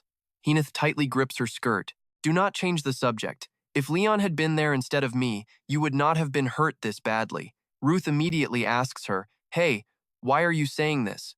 Henith explains herself. You know, I really tried my absolute best out there. While you were gone, I trained so hard I constantly suffered mana depletion, and at night I only dared to sleep 10 hours. Now pay close attention, this is where the emotional floodgates break. The rest of the time, I stayed in the lab. I swung my blade until the handle literally fell apart. But no matter how hard I try, I am just a useless burden to you. She remembers her past, trying to run as fast as possible. Every single time I feel like I am finally catching up, you just slip further away. I was so wrong. All this time I have just been pretending to stand on your level, when in reality, I am only dragging you down. I do not deserve these black wings you gave me. I am unbearably pathetic and completely useless. Honestly, would it not be so much better if I just did not exist? Ruth instantly cuts her off. So what if you hold us back? Even if I chop off the limb you are dragging down, it will just grow back anyway. Besides, I am literally an immortal warrior. Henith angrily yells, Stop joking around, I am being completely serious. Ruth quickly comforts her. Good grief, I am perfectly fine. It is okay if you hold me back. I completely accept that. Besides, absolutely nobody is ever born perfect, and nobody stays perfect until the day they die. Everyone has their own unique timeline, and everyone goes through a weak, totally pathetic phase, you understand? Look, what I am really trying to say here is that you are an incredibly valuable person to me. Sure, you can never become another Balak or a second Lenia Hylion, but at the same time, Henith slowly tears up hearing Ruth's words. Nobody else could ever become you, either, and I am absolutely certain that I will still need you in the future. Hearing this, Henith cries endlessly, tightly biting her lip. Ruth stands up and continues. So please, stop thinking about all those useless things. You just need to keep trying your absolute best, exactly like you are doing right now. Just keep investing your effort until you finally see the results. I am exactly the same way. If you finally understand, then stop crying and head back inside. Ruth turns away, leaving Heenith still sitting there. Then, Heenith suddenly speaks up. Can I hold you back just one more time? Ruth does not understand what she means and quickly turns his head back. Yeah, you. Heenith suddenly falls completely silent. Ruth has to ask again. What was that? I like you, Ruth Denatos. The two stand there gazing at each other while leaves and flower petals fall beautifully. Quite the romantic scene. But wait, Leon is already standing hidden right behind the bushes. She heard their entire conversation. She stays completely silent, looking incredibly thoughtful and deeply heartbroken. You and I both know this is a huge turning point. I like you. Heenith cries while confessing her true feelings. She turns to look at him, but Ruth just stands perfectly still, totally speechless. Ha ha! Heenith suddenly laughs, while Leon, still hiding in the back, slowly lowers her head. Heenith laughs while frantically wiping her tears away. I always thought that crying while confessing your feelings was the absolute worst thing a person could possibly do. Who would have ever thought I would be the exact one doing it today? Terrible timing, right? But honestly, I do not expect a clear answer from you at all. It is just, my heart really needed to say it out loud. Ruth just stands there, thinking for a moment as he stares at the sitting Heenith. She has finally stopped crying. Giving a soft smile, she says, I am sorry. Ruth starts walking toward her, awkwardly scratching his head, but Heenith quickly stops him. I already told you, there is absolutely no need to give me an answer right now. Seriously, I do not even expect you to accept my confession. When it comes to delicate matters like this, you really lack tact. But that is exactly why I want to know. Hiding in the back, Leon is also nervously waiting to hear Ruth's answer. Ruth just awkwardly scratches his head again. Heenith straight up asks him, Are you rejecting me because of Leon? Ruth hesitates for a second. Well, about that. Then he glances over.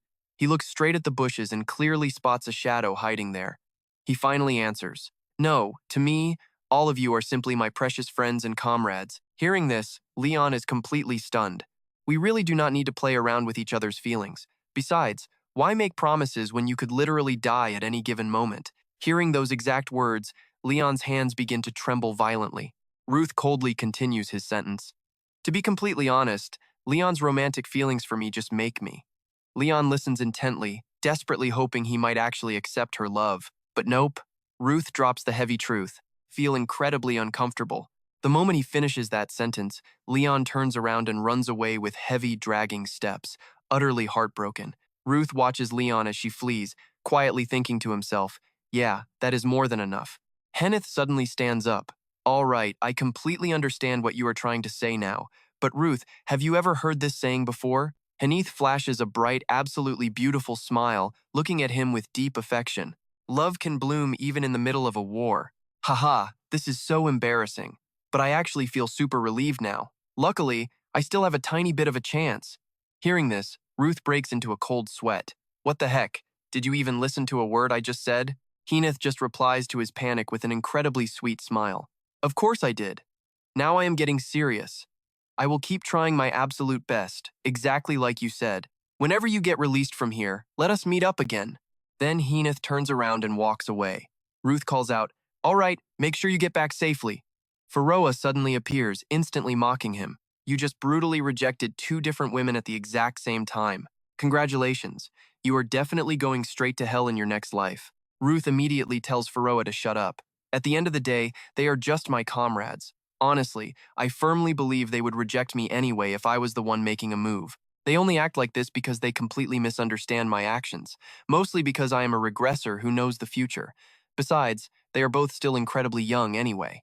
Faroa instantly argues right back. Even if you regressed, this current timeline is still your reality.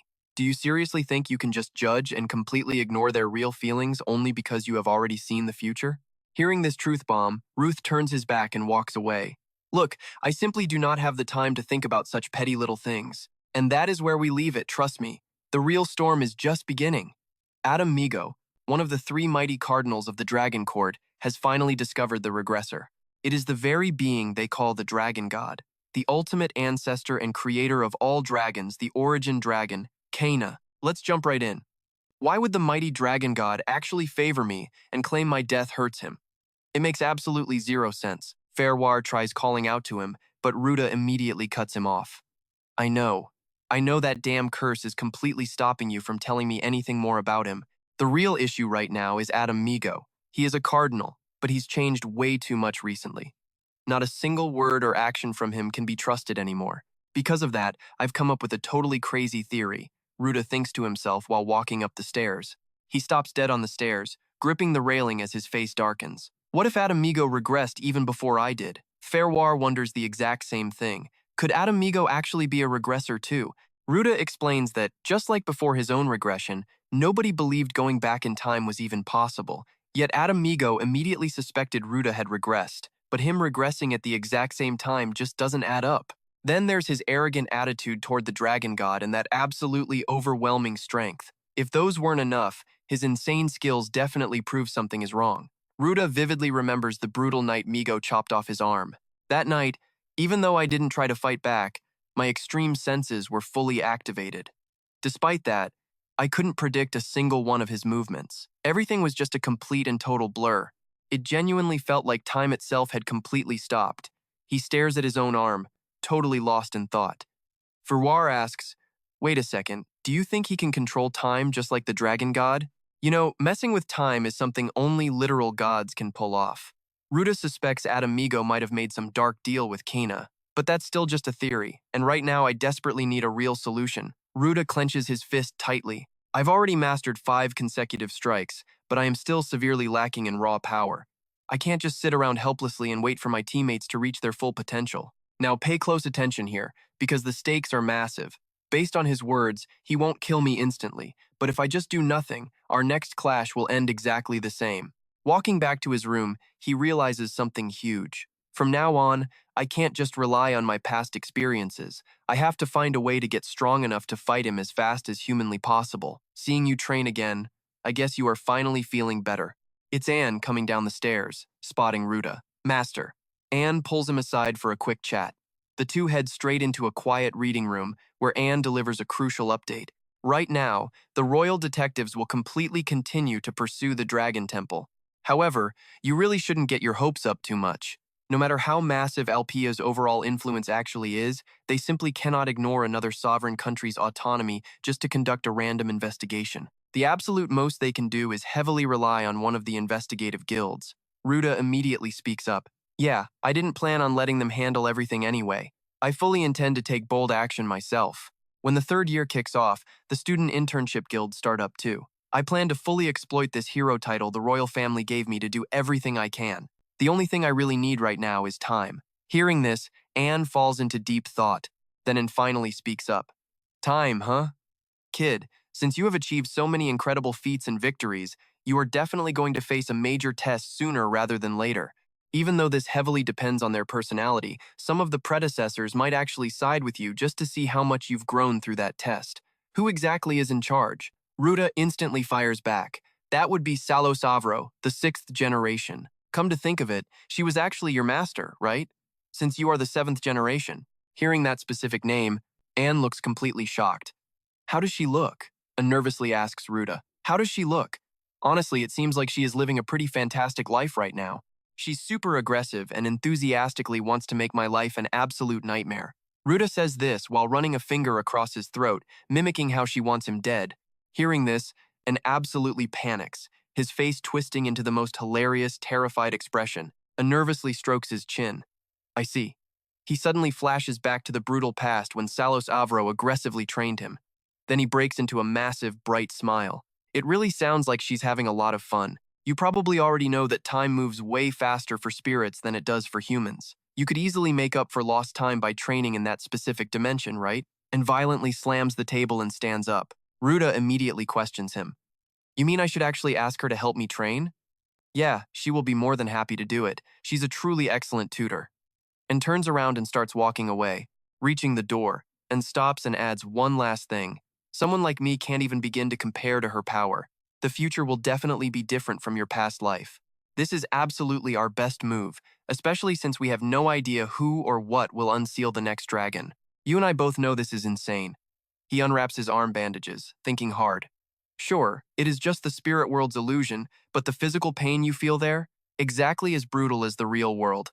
Real combat is going to help me way more than basic training, and it saves a massive amount of time too. My very next goal is 6 consecutive strikes, the exact same level Professor Daniel reached. He forcefully grips his arm bandaged tightly. Let's see. He completely rips the remaining bandages off his arm. Getting killed about 365 times should probably do the trick. He rolls up his sleeve as the ancient mark, and his raw mana instantly erupt outward. Cut to Ruta trading epic blows with the 6th master. It is an insanely even fight, both flexing their unique strengths. She easily dodges his rapid attacks with terrifying speed, but Ruta doesn't hesitate, diving straight down from above and thrusting his blade right at her. But the 6th master effortlessly blocks his lethal blade yet again. The intense, high-speed battle finally comes to a dramatic end. Somehow, Ruta stays completely composed despite facing absolutely heart-shattering pain. He has literally been stabbed straight through his heart by her sword, yet he just smiles, casually admitting he shouldn't rely too heavily on any single ultimate move. The 6th master chuckles, but even for intense training, is staying up here in the heavenly realm this long okay? I honestly do not mind fighting you again, but aren't you still an apprentice at your guild? Ruta violently channels his inner energy and rips the huge sword completely out of his own body. He calmly tells her he is finished with all his work, so she really doesn't need to worry. The 6th master helps him stand up. To her, it feels like just yesterday he suddenly barged into the heavenly realm demanding a brutal fight. She affectionately pats his head, genuinely proud of how insanely fast he keeps improving every single day, even if it breaks her heart to kill such a cute junior hundreds of times. Ruta, totally annoyed, forcefully pushes her hand away. He just got stabbed straight through the heart today, so he desperately needs a moment of absolute peace. She pulls her hand back. Hey now, that is just my teaching style. Even though it hurts me, I will kindly tear you apart while gently encouraging you. Ruta scratches his head. Honestly, I've been super curious about something. How did a legend like the 6th master actually die? Looking at your spirit, you don't seem that old, and nobody could ever match your absolute peak strength. She absolutely beams with pure joy. After a whole year, Ruta is finally asking about something other than how to ruthlessly murder her. The 6th master proudly puts hands on her hips. Since today is such a huge milestone, I'll finally tell you the real story. Back then, she took a mission to exterminate draconians up in northern Moharan. In those days, people usually crossed the Great Mountain Range. Thanks to her god-tier skills, she finished the job instantly. But on her way back home, she stumbled upon a massive dungeon. The 6th master was absolutely thrilled. She charged right inside, convinced it was some ancient mythical treasure vault. The area was swarming with draconians, making it insanely dangerous, so nobody ever went there. But shocker, it wasn't a dungeon at all. It was just a hidden tunnel. A secret shortcut straight through the massive mountain range, leading right to the snowy plains where the draconians lived. Hearing this, Ruta instantly pieces it together. Those draconians literally carved a tunnel straight through the mountains. The 6th master thought the exact same thing. Knowing this was terrible news, she immediately tried to turn back. Unfortunately, her luck completely ran out, and the vicious draconian pursuers successfully ambushed her. That day's bloody battle was incredibly intense. Then, the real nightmare showed up, the ruthless leader of the draconians. He was so unbelievably overpowered that, for the very first time in her life, she realized she absolutely could not win. So, in that desperate moment, her only choice was to completely collapse the entire tunnel. If that passage had stayed open, an absolute catastrophe would have wiped everyone out, and that is exactly how she died. The official records actually state she retired, meaning and fully honored her final dying wish. After finishing up, she proudly praises her own epic story. But Ruta suddenly cuts in, bluntly asking if she ever actually wanted to get brutal revenge. The 6th master stays quiet for a second before bringing up An, her precious disciple. By now, he's basically Ruta's grandmaster. She raised him back when he was just a clueless, crying little kid with a constantly running nose. Ruta pictures his master An. The 6th master smiles softly. That boy is just too incredibly kind. If I demanded revenge, how far do you and I think he would actually go to get it? We'll find out next time. I don't want his whole life ruined, plus he can never refuse my requests. Ruth calls him totally selfish. Master Luke just laughs out loud. Your life is yours to decide. Next time, try to actually kill her. All right, let's dive back in. Master Luke asks if his curiosity is finally satisfied. Ruth just turns his back, thanking the master for the absolute truth. Suddenly, Luke calls his name one last time. He warns him not to waste his entire life on revenge just because he's gotten used to death. Hearing this, Ruth doesn't even look back. He simply says he will keep those words in mind and walks away. But to Ruth, the ones left behind are the ones making the real choices. Back in his room, Faroa immediately questions why he took so long today. He actually trained for 4 whole hours. His entire body aches like crazy, but right before he can finally relax, he gets an unexpected visitor. Adeline drops off mission details, apologizing for assigning work the second he returns. But dragons around the Liban kingdom are causing absolute chaos. It's a total disaster, especially since it's not even their breeding season. She looks genuinely sad, knowing Ruth's apprenticeship is ending so soon. Adeline practically begs him to stay with the Dragon Slayers until year 4. But Ruth firmly refuses. He already made a solid promise to Abens. This new mission sends Ruth straight to the desert, his very first time going there. Technically, the wasteland sits in the extreme west of the Lian kingdom, but absolutely nobody considers it actual kingdom territory. It's a barren wasteland with only Seminu City holding drifters, refugees, bandits, monsters, and dragons. Ruth suddenly remembers something. Leon actually lived in this brutal desert before the Dragon Slayers took her in. Ruth accepts the job but insists on going totally solo to explore the desert freely. Adeline agrees since his mentor Thompson got sick after the last run. Then, she hits him with a painfully accurate question. Has he really not made up with Leon yet? Ruth completely freezes up, while Adeline just gives a knowing smile. She tells him not to overthink it. They'll meet tomorrow before he leaves. Ruth flashes back to a year ago. Ever since Heneth Harpulia confessed, Leon has completely ignored his existence, making the entire team awkwardly tiptoe around them both. She knew Ruth was there and what he said. Everything went exactly according to his calculations, but flat-out rejecting her was honestly a bit harsh. He never expected the silent treatment for a whole year. Honestly, Ruth figured this was easier than dealing with messy feelings. Suddenly, Leon walks in and spots him. She always timed her schedule perfectly to avoid him, yet somehow bumped into him today. Leon immediately turns to leave. Seeing this, Ruth chases after her, begging her to stop ignoring him. Leon halts, claiming she isn't ignoring him, she's just super busy. Talk later. Watch closely here, because his patience absolutely snaps. Damn it. He's way too annoyed right now to just wait around. Ruth stares at Leon, apologizing for rejecting her so bluntly. But it's been months. If she won't even speak to him, how can they fix this? The whole Dragon Slayer squad is walking on eggshells because of their drama. He doesn't expect fake friendliness, but they literally have to communicate to fight together. She literally promised to help him, join the guild, and be his teammate, but now she's completely breaking her word. Leon coldly brushes him off.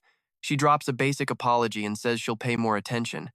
Hearing that ice-cold response, Ruth is completely speechless. Finally, he just tells her to rest and stop overthinking. His apprenticeship ends soon anyway, so she only has to endure this a little longer. Ruth desperately wants to say more, but he hesitates. In the end, he just walks right past her, quietly dropping 2 simple words, "Take care." Leon lowers her head. Staying completely silent, she just stands there, watching him walk away. Look who's talking. The next day arrives fast. Ruth officially hits the extreme western desert, swearing even a literal volcano wouldn't feel this miserably hot. According to the map, the hidden shelter should be right around here, but he's been searching forever with absolutely zero luck. Faroa snaps at him to hand over the map. They seriously cannot waste time out here just because this directionally challenged idiot is completely lost. But Ruth stubbornly insists he's right.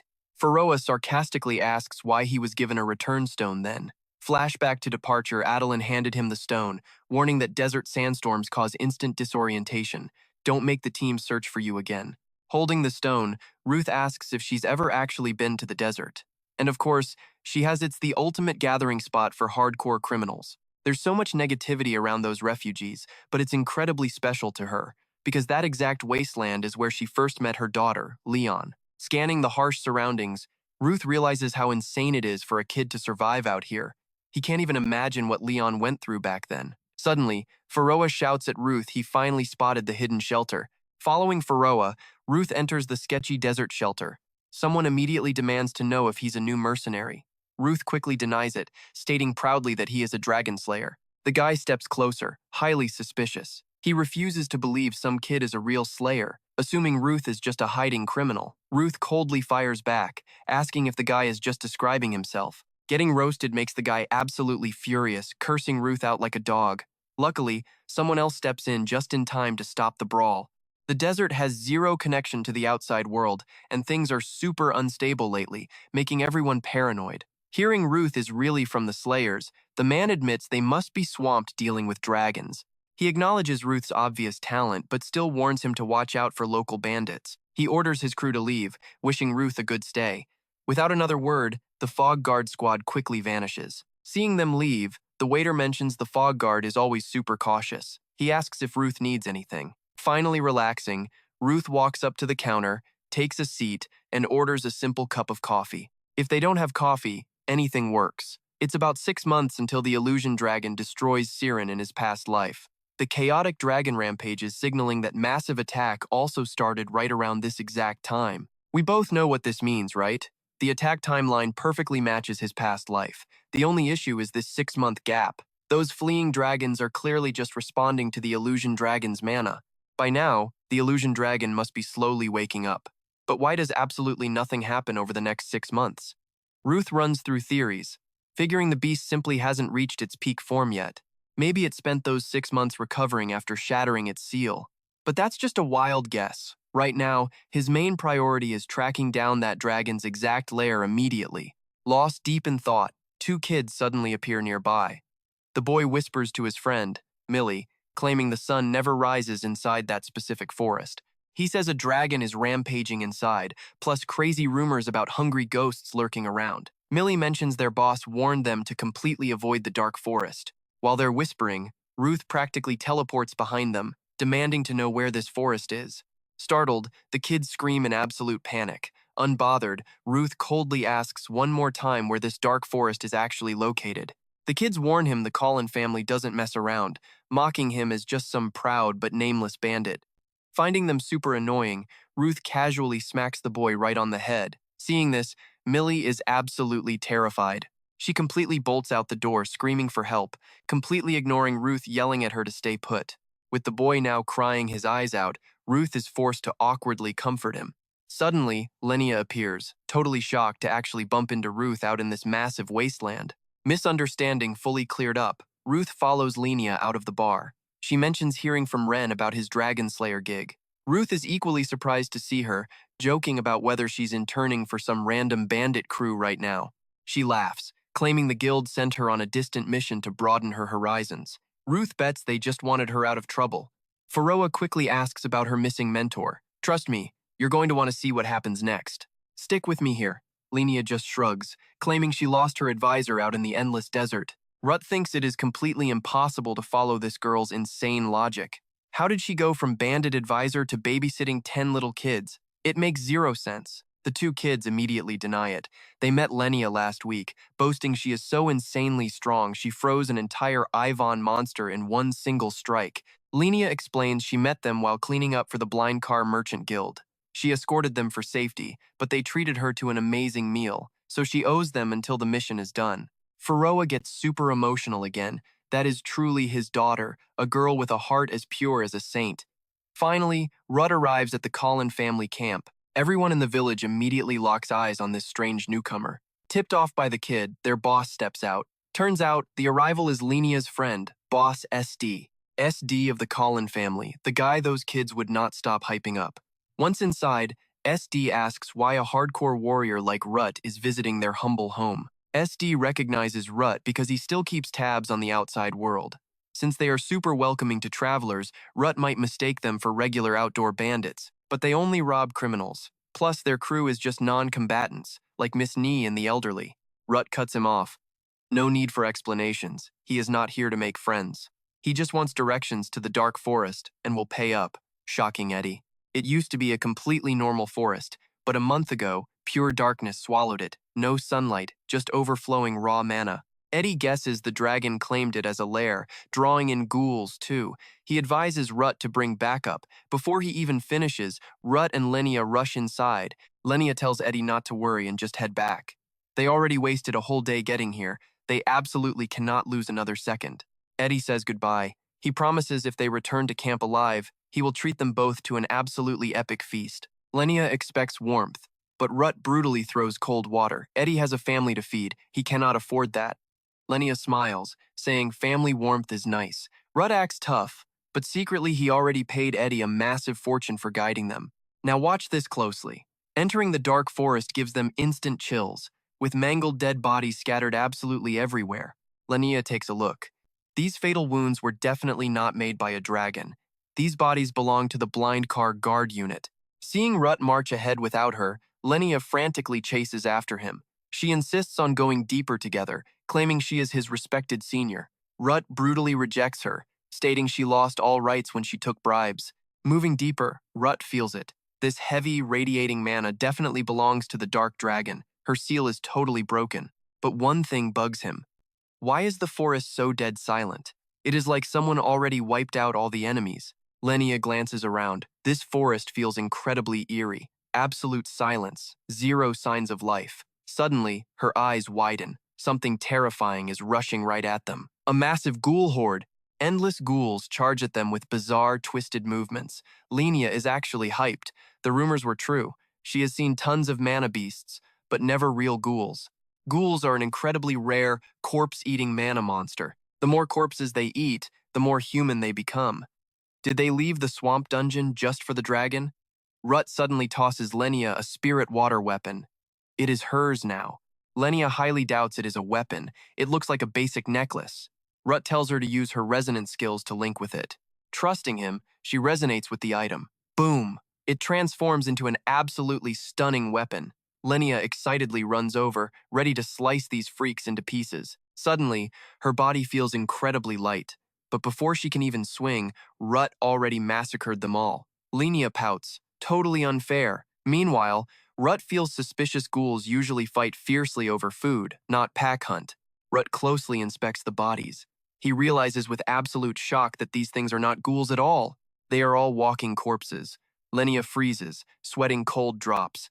Gripping her weapon, she asks if dark mages made these zombie puppets. Is someone using forbidden magic to trap souls in dead bodies? Ruth puts it together. This is a puppet master's work. That creepy feeling of being watched since they entered the woods? It was these dead eyes all along. I know what you are thinking, fight time, right? Nope. Ruth figures out the enemy and tells Lenia to turn back. She is completely stunned, wondering why they are retreating already. Ruth tosses her Siren's return orb with the coordinates. She can warp back safely. From here on out, he is going in totally solo. Lenia instantly rejects the idea. She refuses to leave. Ruth gives it to her straight. She is just dead weight here, so stop being stubborn and get out. Lenia snaps. She already said she is not leaving. She glares at him, absolutely furious. Does he really think he is invincible just because he is alone? That tragic disaster a year ago. Did he forget the promise they made? Steroze, Leon, Heneth Harpulia too. Why do you think we trained so incredibly hard for you? When will we finally be ready? If you die alone, everything we did means absolutely nothing. Ruth cuts her off. She has never faced a true dragon's power. Everyone barely survived fighting a single priest from the dragon temple. She is nowhere near ready for a real dragon. Lenia asks if this puppet master is that exact same priest. If that is true, she definitely will not leave. Suddenly, a mangled corpse speaks. It mocks them, saying kids these days act right at home wherever they go. Then it lunges forward, violently threatening to rip them apart. Before it can even finish, Ruth instantly stabs it.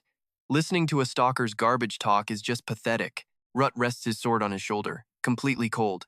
You love stalking us? Stop hiding behind dead meat and step out. The voice chuckles, admiring that Ruth truly matches his vicious rumors. It calls him Lenia's cruel boy. Ruth is surprised but quickly realizes this is merely Ada's corpse, not the real mastermind. The true mastermind is the furious dark mage, the guy who ripped out their souls to hide in these husks. The second bishop of the Dragon Temple, Puppet Master Onverito. The villain is actually stunned. Ruth guessed it. He figures the previous owner of this pathetic body simply talked way too much about her own business. He never expected such an arrogant fool to hold a bishop title equal to his own. Still, only he could find a creative use for this utterly useless corpse. Ruth just sneers. Both him and the corpse's owner are pure trash, a rotten worm eating bodies from the inside. That is where we leave it, trust me. The real fight is next. All right, stick with me here. Riddle is feeling way too confident. He has no clue what wind dragged our duo into this dark forest, but he considers it an absolute win. A rare opportunity he isn't letting go. He instantly unleashes his power with a wild shout. His goal? Turning a fallen hero's body into his personal puppet. Ruth yells out to Lenia, and she instantly gets the plan. He realizes Adam Beagle never told anyone about his regression. It's weird that he kept it a secret, but hey, it gives Ruth a massive advantage right now. In his past life, killing a guy like Riddle was incredibly annoying since he doesn't have a fixed physical body, but it's almost too perfect that he chose this exact forest for his secret lair. If he came here to break the Black Dragon seal just like Grigelda did, it means the dragon doesn't need that half-year resting period. So who is the one who actually needs it? Following that logic, it proves the Black Dragon hasn't fully woken up yet. One thing is absolute, Ruth's sudden appearance completely wrecked Riddle's master plan. He leaps high into the air and drops down with insane speed. Just by showing up, he guarantees this scheme is falling apart. He smashes straight down into the magic array the villain carefully set up. He's here to destroy everything.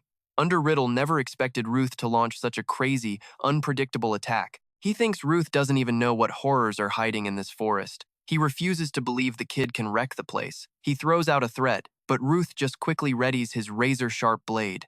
While the villain is entirely focused on dealing with Ruth, Lenia drops from above for a brutal sneak attack.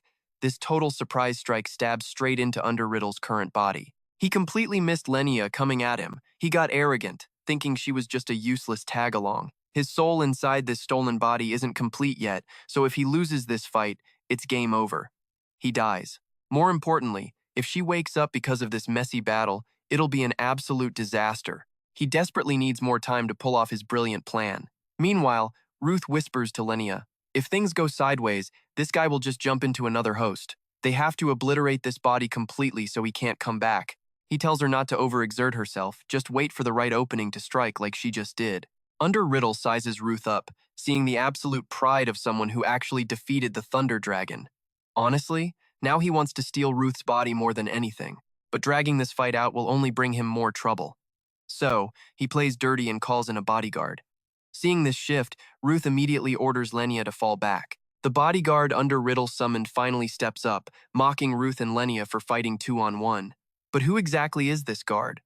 Just looking at them makes all the color drain from Ruth's face. Now pay attention, because this reveal is insane. Sixth Master? Why are you protecting a guy like Riddle? Ruth asks. And why is there a massive scar across her face? The guard just steps closer, demanding he fight. A direct clash between two powerful inheritors. Not letting Ruth wonder for long, the villain gloats. He reveals this is the body of the forgotten hero, Sanlos Avro. It is the absolute perfect vessel for a bodyguard, his most treasured collection piece. Ruth is shaking with pure fury. He cannot accept that the Sixth Master's body is being degraded like this. The villain is genuinely surprised. Ruth recognized a woman who's been dead for over 100 years. But it makes sense inheritors of the Heavenly Void art share a deep bond. Boiling with rage, Ruth marches forward, demanding to know where he got her body. He easily blocks Ruth's attack, casually noting that all Heavenly Void inheritors possess this heavenly spirit energy. Then, with zero effort, he knocks Ruth's sword right out of his hands. He viciously closes the distance on Ruth. He taunts that the person who gave him this corpse already severed its connection to the heavenly spirit. There's nothing he can do, because fixing that severed link is considered incredibly dangerous. While these two are locked in heavy combat, Lenia quickly sprints straight toward Riddle. His twisted bodyguard won't stop talking. The villain absolutely loves seeing Ruth's devastated reaction, as he realizes that dead heroes, kings from different races, and great archmages are just being used as mindless puppets. He stares at the mark on Ruth's right arm, wondering if he can inherit that power once he steals the kid's body. Ruth doesn't back down for a second. He just glares and tells him to go ahead and try, if he can. Ruth looks incredibly badass, calling him pathetic, miserable trash. But the villain is too excited, rambling about how a high-quality corpse requires way less modification. And of course, the original soul of this body has already passed on to the Azure Heaven. Since he had to tear off a piece of his own soul to fill the empty space, he's forced to rely on pure skills instead of the body's natural mana. However, he can perfectly recreate the devastating ultimate techniques left behind in the body's muscle memory. Take Slash, for example, a terrifying move that completely disrupts an opponent's sword path using only the absolute minimum amount of force. He laughs like a maniac. This vessel can flawlessly execute the Sixth Master's legendary sword arts with total ease. Even better, since it's just a puppet, he isn't held back by any of the living body's natural physical limits. Right now, he's actually way stronger than the Sixth Master was when she was alive. He proudly brags that this is the absolute peak of his long soul transfer research. Ruth just scoffs. Perfect my ass, he thinks with pure disgust. Hearing that, the villain unleashes an incredibly powerful and flashy ultimate move. But Ruth blocks it effortlessly. He mocks him, pointing out he couldn't even reach the sixth stage of the technique. At the exact same time, Lenia is locked in a desperate struggle with Riddle. He taunts that she lasted longer than expected, but unlike Ruth, she's just useless in her own special way. We've all seen this kind of desperation, right? Lenia's binding spell is about to wear off, and she's out of options. She decides to risk absolutely everything on one final gamble. Back at the academy, Ruth and Leon told her it wasn't actual magic. They said to just imagine it as a mathematical formula inside a phantom body, just swing and strike. Remembering this, Lenia takes a breath and swings her blade high. Even though her stance is miles away from being perfect, she truly believes she can pull it off. But Riddle just casually kicks the magic circle, easily sending Lenia flying through the air. He laughs, saying he knows she's completely drained of mana. Why would a spirit mage recklessly charge at him with a scythe anyway? Does she actually have a death wish? He casually strolls up to her. No matter how flawed his current body is, crushing Lenia is an absolute joke to him. He tells her she'd be better off hiding somewhere, waiting for a knight in shining armor to save her. But Lenia refuses to take his insults. Only a despicable coward like him would mock someone like this. Pushing through the pain, she forcefully slashes her blade right into his body before he can react. Yet, he just casually pulls the weapon out. A pathetic strike like that does zero damage to him. He initially thought she was just a unique spirit mage, but looking closer, he realizes those striking glass-colored eyes are incredibly rare. He starts wondering out loud if she might actually be a half-blood. Digging into the body's memories, everything finally clicks for him. He honestly never expected that someone like Ellie Selkett would actually end up having a daughter. He deeply analyzes her features, guessing who she's mixed with. Definitely not an elf, since she lacks the pointy ears. Honestly, she looks like a carbon copy of Ellie. Lenia tries to steady her breathing, ignoring his absurd mind games as best she can. She needs to stall for time to recover her strength, so she pretends to be shocked, asking how he knows her mother's name. He flashes a dangerous, twisted smile. Ellie Selkett was my student. This drops a massive bomb on Lenia. She refuses to believe a word he's saying. He just stares intently at her, adding that he only taught her his soul magic in exchange for something else. He admits he used to wonder what a spirit mage would even do with that kind of dark magic, but now it makes sense. No matter how strong the bloodline, looking exactly like Ellie is unnatural. It's almost like she ripped out her own soul and cloned it. Lenia simply cannot handle hearing these vile words about her mother anymore. Heavy tears finally begin spilling from her eyes. Then he hits her with the ultimate shock she is nothing but Ellie's puppet. Suddenly, a blinding flash of light erupts in the sky. It's the explosive clash between Ruth and the bodyguard, and that's where we leave it, trust me. You're not ready for what happens next. Let's dive right into this epic showdown. Ruth stays completely cold, not a single trace of fear on his face. He easily splits the sky itself, pushing the Guardian all the way back. Riddle sprints out of the magic circle like a hurricane. He desperately rushes forward to stop what is happening, screaming the word no over and over again. Ruth stays totally calm. He thinks it is foolish to stop an attack with your own physical body, but the Guardian still refuses to give up, dragging himself step by agonizing step toward Ruth. He screams at the top of his lungs. You ruined absolutely everything. The grand plan I spent my entire life building is completely destroyed. Just half a year, only 6 months were left. In just 6 more months, the original soul inside that body would have been permanently pushed into unconsciousness, and I could have finally become the absolute supreme existence of this entire world. I researched this for hundreds of years. I completely crushed my own physical body and eagerly tore my own soul to pieces for this. I tried so hard to delay her awakening process, but you managed to ruin it all.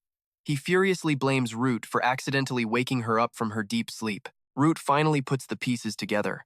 This crazy guy was literally trying to steal a Dragon King's body. Suddenly, Ruth remembers his past life, flashing back to when Leon strictly told him to stop following her. Leon ordered him to return to his teammates, claiming the Black Dragon was currently weak enough for her to defeat alone.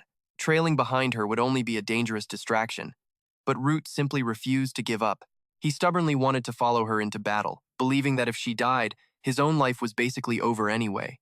Leon warned him to know his place. If he ended up dying, absolutely everything would lose its meaning, and the timeline would go completely off track.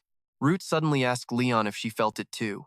She admitted her mana tracking could not even pinpoint the Black Dragon anymore, and Ruth's teammates were on the edge of complete exhaustion.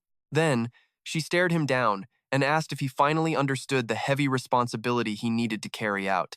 Root casually nodded, pretending he fully understood her words and would obey. Yet, he immediately played dumb, jokingly twisting it to mean that Leon just desperately wanted his amazing help. Completely speechless, Leon just let him do whatever he wanted. Thinking back to that exact moment makes Root wonder if he should have been stricter. Honestly, the sheer intensity of the Black Dragon's radiating mana actually made him feel physically sick. Sure, he is way stronger now than he used to be, but honestly, the raw mana intensity here is on a totally different level compared to his past life. Root has not even directly clashed with her yet, but her magical energy already massively outclasses the Thunder Dragon by a ridiculous margin. Plus, Linnea is running entirely on empty. If the Black Dragon showed up just by herself, Linnea could not hold out at all. Not to mention, Root has already drained himself by spamming high-level difficult techniques twice today. You have to pay the ultimate price for destroying my life's work. Do not even dream of escaping my powerful grip. I will painfully tear you to pieces, even if it costs me hundreds of consumed souls. Root does not flinch at all. He snaps right back.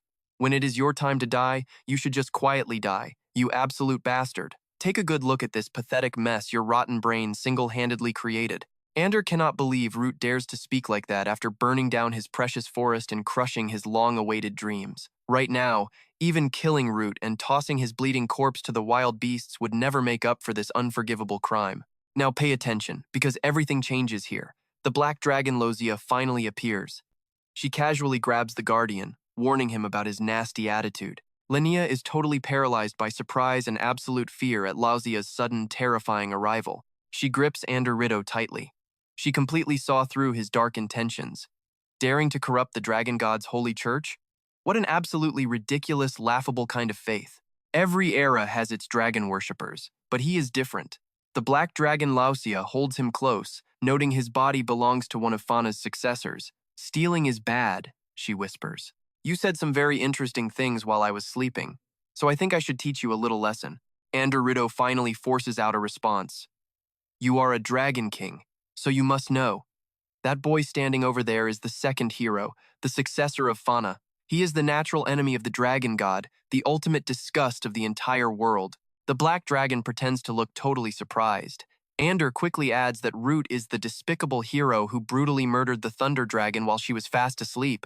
He stares at her with deep anxiety. He is the very first target we absolutely must destroy for the Dragon God's sake. He wasted a massive amount of mana fighting me, so you can easily finish him off right now. Only the two of us truly understand the massive danger he constantly represents. But the Black Dragon literally could not care less. She gently kisses his cheek, whispering that bad boys need to be punished first. And right then, Root witnesses her absolutely terrifying, world-shaking power firsthand. With just one effortless motion, she sends Anderito flying so hard, he completely vanishes from sight. His sword is still lying there, but his body is nowhere to be found. Just a massive, deep crater carved directly into the earth. After effortlessly wiping out Anderito, she takes slow steps toward Root. Now, she is going to deal with him. She tilts her head and casually asks what his name is. Root thinks to himself, Dragon Breath is a terribly devastating attack of absolute destruction, but normally it is still not enough to instantly vaporize a strong fighter. Did she intentionally adjust her power level to perfectly obliterate anyone with the wild idea of hijacking her physical body? He does not feel a single drop of killing intent from her. Something is definitely weird here. The attitude and expressions of a mind-controlled monster are completely different from what he is staring at right now compared to his past life. Let's pause for a second, because this hits hard. If Anderito successfully stole her body in the past life, then the dragon they fought and killed back then was actually being fully controlled by him. So does that mean this right here is the real, authentic Black Dragon? Root finally figures it out. Seeing his silence, she hilariously assumes he must be mute. Such a handsome face, but what a total shame. Root calculates his options fast. Linnea is currently using stealth magic, and he feels zero hostility from the dragon. They might actually be able to use this exact moment to safely escape. So, he decides to play completely dumb and stall for precious time. When she finally hears his name, she genuinely smiles with heavy praise. She claims she can deeply feel a veteran's soul inside Root's body, one that has experienced countless grand adventures. It suits her taste perfectly. Because of that, she politely asks him to share one of those absolutely amazing memories with her right now. The black dragon steps closer, but Root instantly shoves her back with his drawn sword. He demands she stop acting so overly excited since this is literally their very first time meeting. Seeing his rejection, she actually aggressively pouts. She assumes Root is just super anxious, secretly terrified she might murder him on the spot, but she promises she will never do that. Lausia points directly at the hiding Linnea, stating that if she really wanted to kill him, she would have done it instantly. Root glares right back at her. Even if you are a dragon king, a literal god of disaster, I will absolutely never believe a single word you say. Hearing this bold rejection, she confidently replies that controlling the human population through massive disasters is simply the grand duty the dragon god assigned them. However, not every single dragon acts exactly the same. Lausia swears she is not deeply foolish like that meathead thunder dragon. At the very least, she genuinely loves humanity and absolutely hates hurting people. She just wants everyone to experience beautiful, perfect dreams and keep feeling that burning desire to live. As for her, she desperately wants to drown forever in that endless ocean of wonderful fantasies. Doing that would make both her and Root incredibly happy. She tries to tempt him into joining her beautiful dream forever. But Root is not falling for that cheap trick. He pushes her far away, telling her to get lost, and vows to kill her to fix this broken mess. Hearing his death threat, Lausia just calmly smiles. She warns him it would be best not to challenge her right now. Raising her hand high, she notes that population control quotas do not always need to be perfectly met right away. Right now, she does not want to take too many lives. Smiling nicely, she gives Root a generous 2-month warning.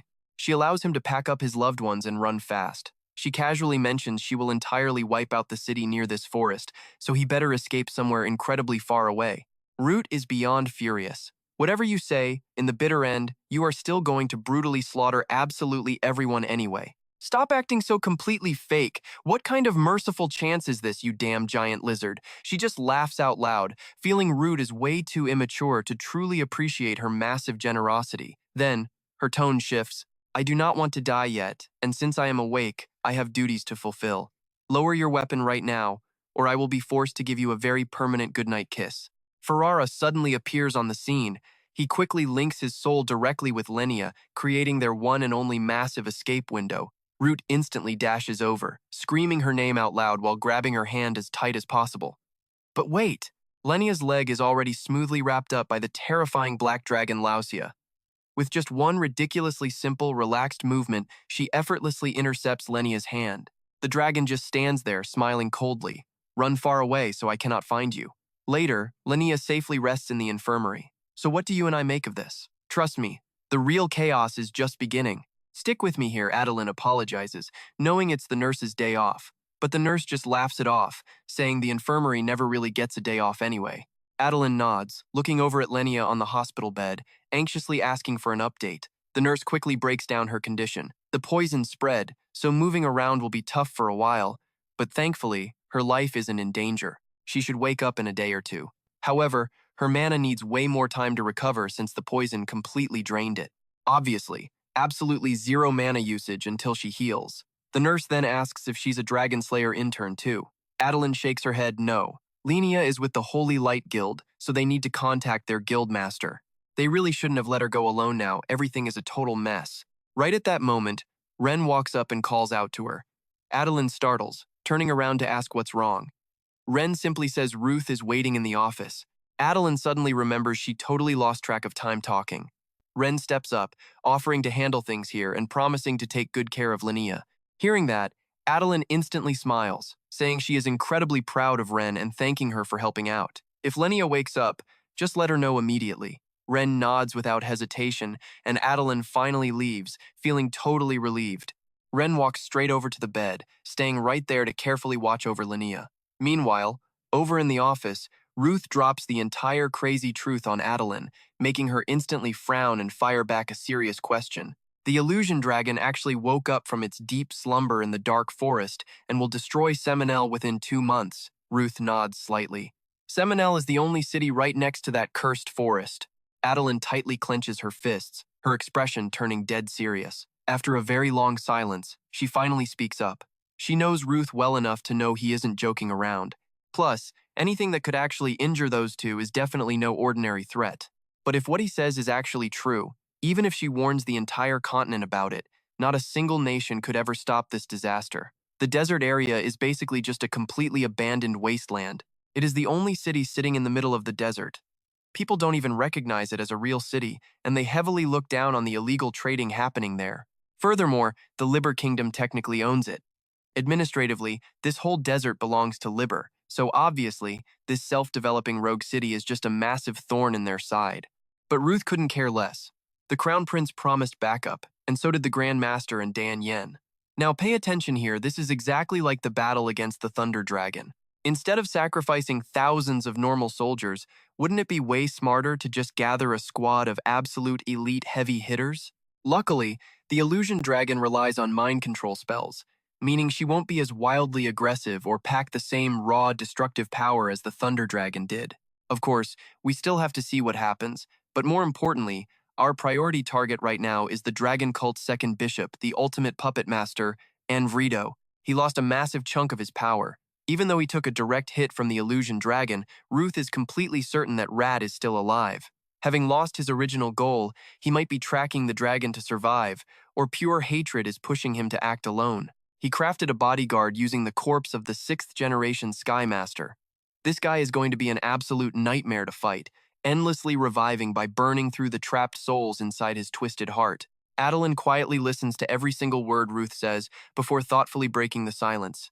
She desperately wants to ask why he clashed with the cult and met the Illusion Dragon out in the desert, but keeping her promise, she stays completely silent. After all, she swore to blindly trust whatever he told her. Still, Adeline needs Ruth to answer one last burning question.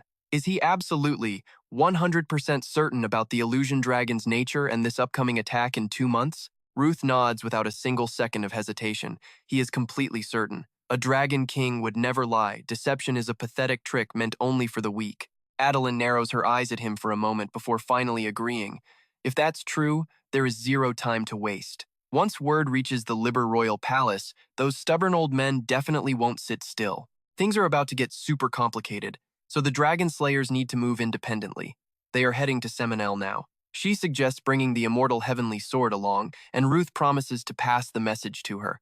After talking, they walk out together. Adeline suddenly remembers something and asks if he should take a quick rest first, since Ren is super worried about him. They could always leave tomorrow, giving her a bit more time to properly monitor Lenia's condition. But Ruth just shakes his head, claiming he is perfectly fine. Things are escalating way faster than expected, no more delays. We cut to a massive, snow-covered forest, where a tiny girl is huddled down on one side until a clear, beautiful voice suddenly rings out. The voice softly asks the little girl why she's hiding out here. Following the sound, a woman looking just like the girl appears with a warm, gentle smile.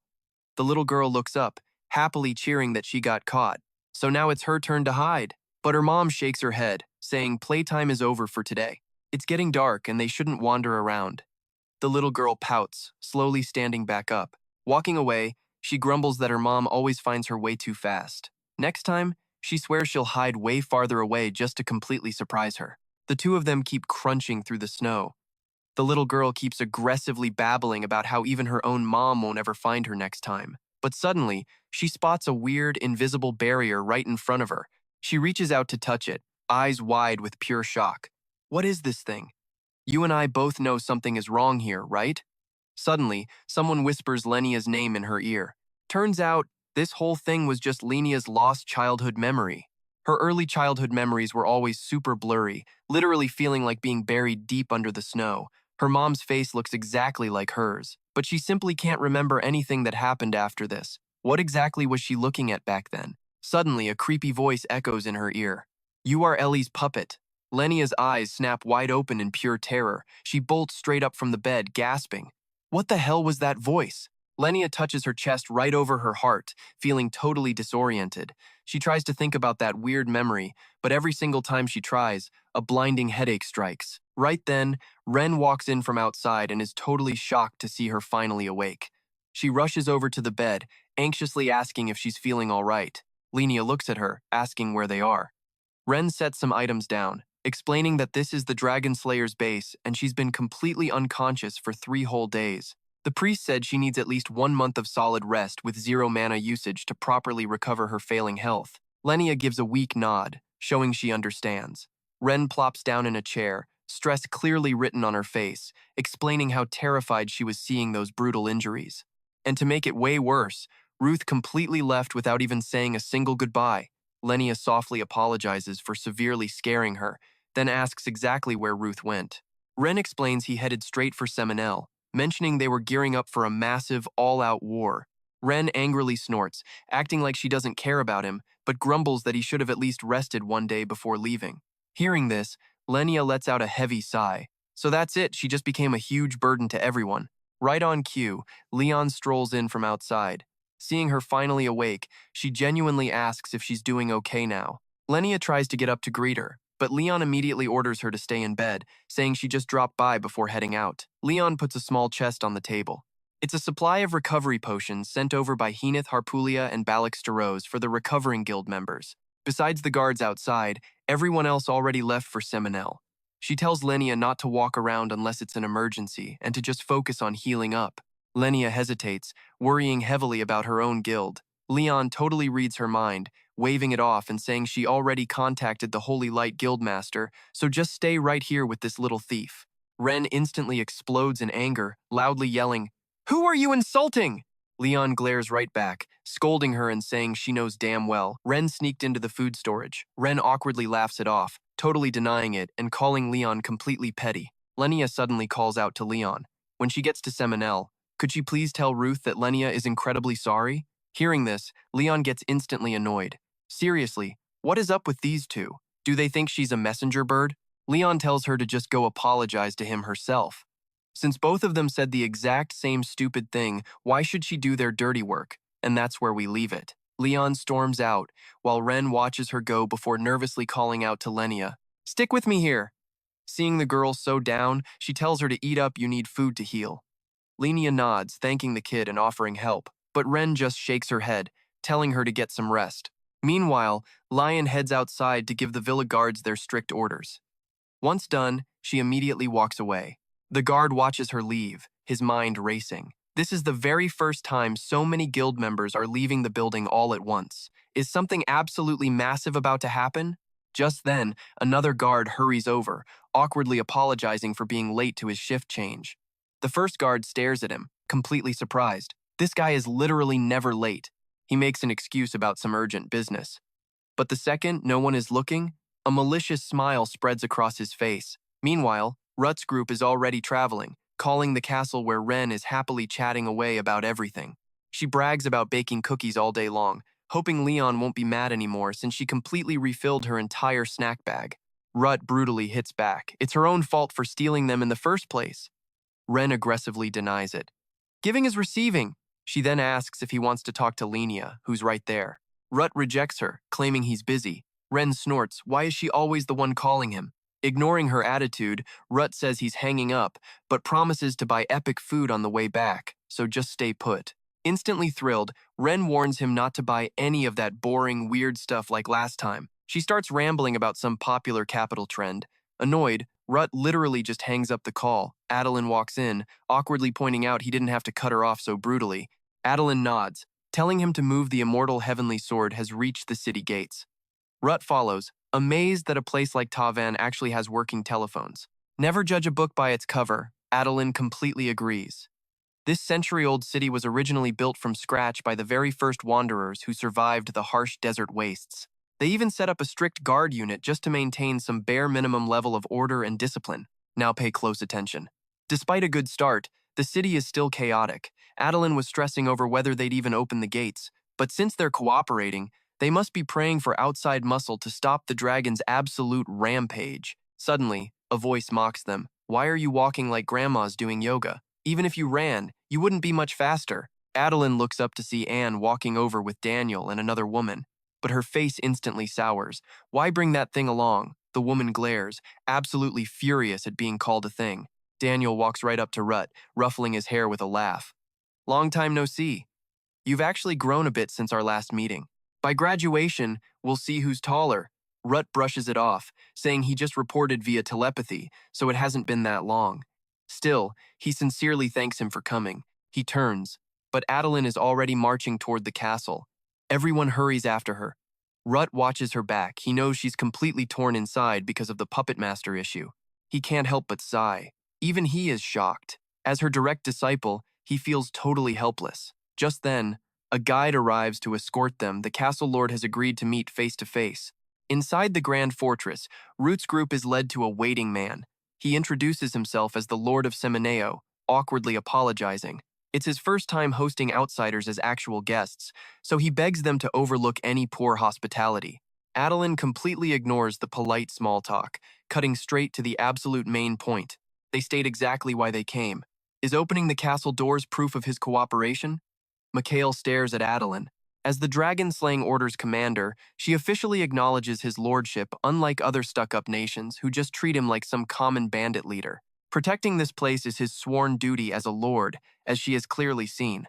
The outer villages are completely abandoned. Thanks to the massive spike in dragon and monster attacks, every single survivor had to migrate inside the city walls. Luckily, Semeneo has enough magic stone mines to barely hold on. But those dragons? They are endlessly launching brutal strikes from the northern forest, targeting this exact spot. Casualties are off the charts.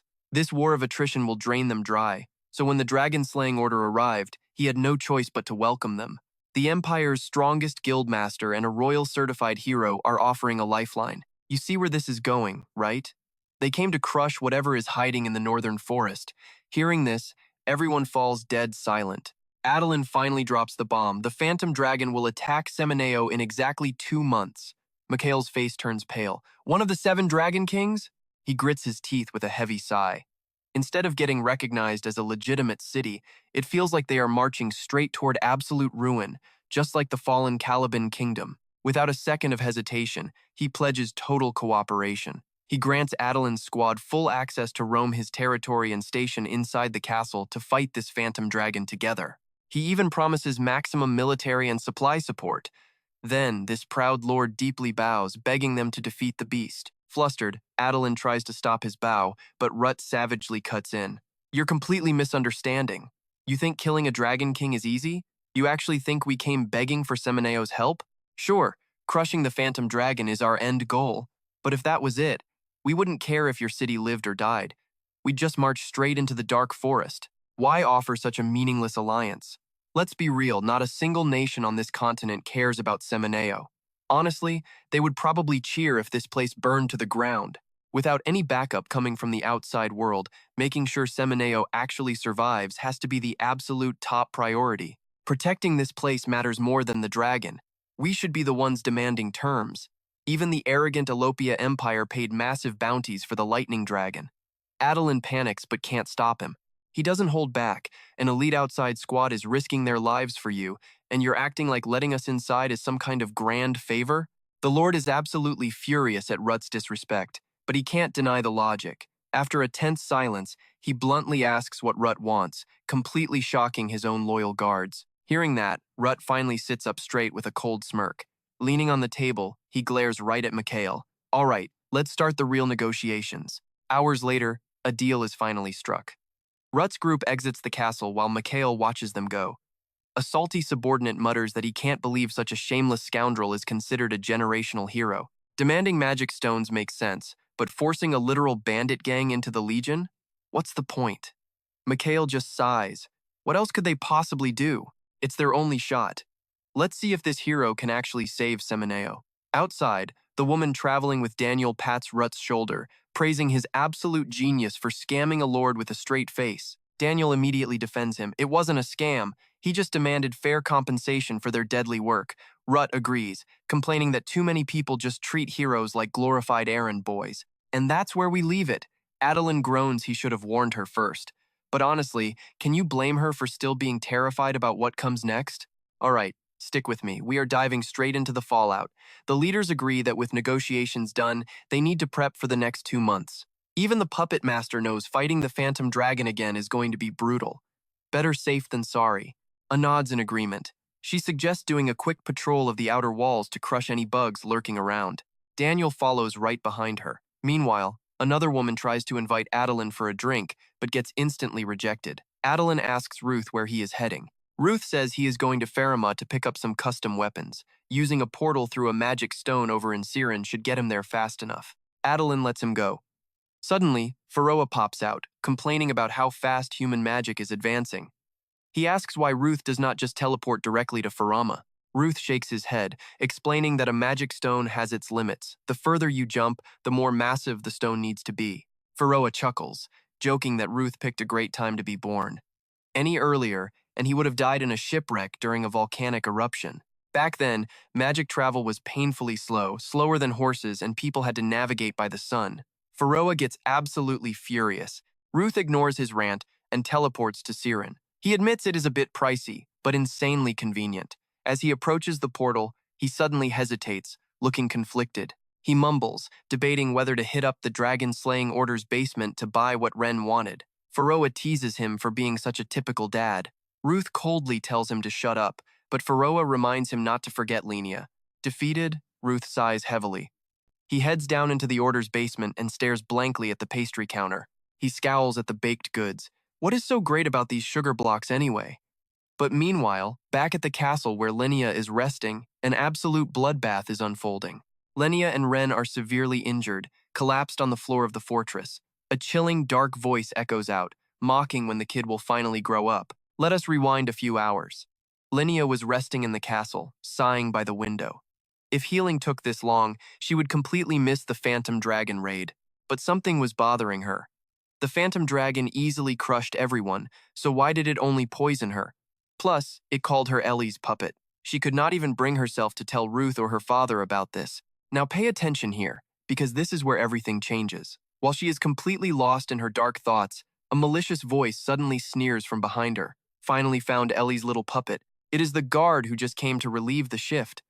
But now, he looks like a total demon, dripping with blood and dragging a corpse. He laughs, claiming he smelled her. He smelled the exact mana the Phantom Dragon injected into Lenia's ankle. He asks if she knows how long he was buried under that crushing mana. Lenia turns around in pure shock. He glares like a madman, claiming he could track that scent across the ocean. He tells her to come quietly. Lenia realizes with horror this is Oliver Rideau. Is he here to kill her? He smirks coldly. Only partly true. His heart is screaming to watch her break as payback for the puppets she destroyed. Since she stole a piece of Ellie Selket's soul, she is a prime target. A puppet of the Great Spirit is insanely valuable. Did she really think he would travel this far and sneak past Loxia just for nothing? His eyes flash with absolute murderous intent. First come, first serve for the abandoned puppet, he snarls, instantly launching a brutal attack at Lenia. But Ren appears just in time, tackling her to the floor. Boom! A massive explosion shatters the window, sending both Lenia and Ren flying outside. Lenia screams for the girl to run, but Ren tells her to hold on tight. Using mana would just rip her wounds open. Hitting the ground, Ren asks if she can stand they need to run, but Oliver is already there, blocking their escape. Furious, he swings his sword straight at Ren. Caught completely off guard, the little girl takes a devastating slash blood, soaking her back instantly. Oliver grinds his teeth, sneering at the lowly elf who dared to interfere. Lenia watches in horror as Ren collapses. She desperately rushes over, begging him not to hurt the kid, silently praying for any spirit to answer her. Oliver scoffs, telling her to shut her mouth. This is all her and Ruth's fault. You and I know villains hate losing face, right? Well, Oliver is furious. Even injured by the Phantom Dragon, a puppet master like him should never be touched by a brat. It is an absolute insult. Despite her fatal wounds, Ren glares up and calls him total scum. If you feel so humiliated, why not just kill yourself? She spits. Hearing this, Oliver completely loses his mind. You want to die? Gladly. He ruthlessly drives his sword down. Then, he marches over to Lenia, violently grabs her by the hair and yanks her up, his face twisted with pure hatred. He does not care if she is as useful as Griselda anymore. She is going to pay for insulting him.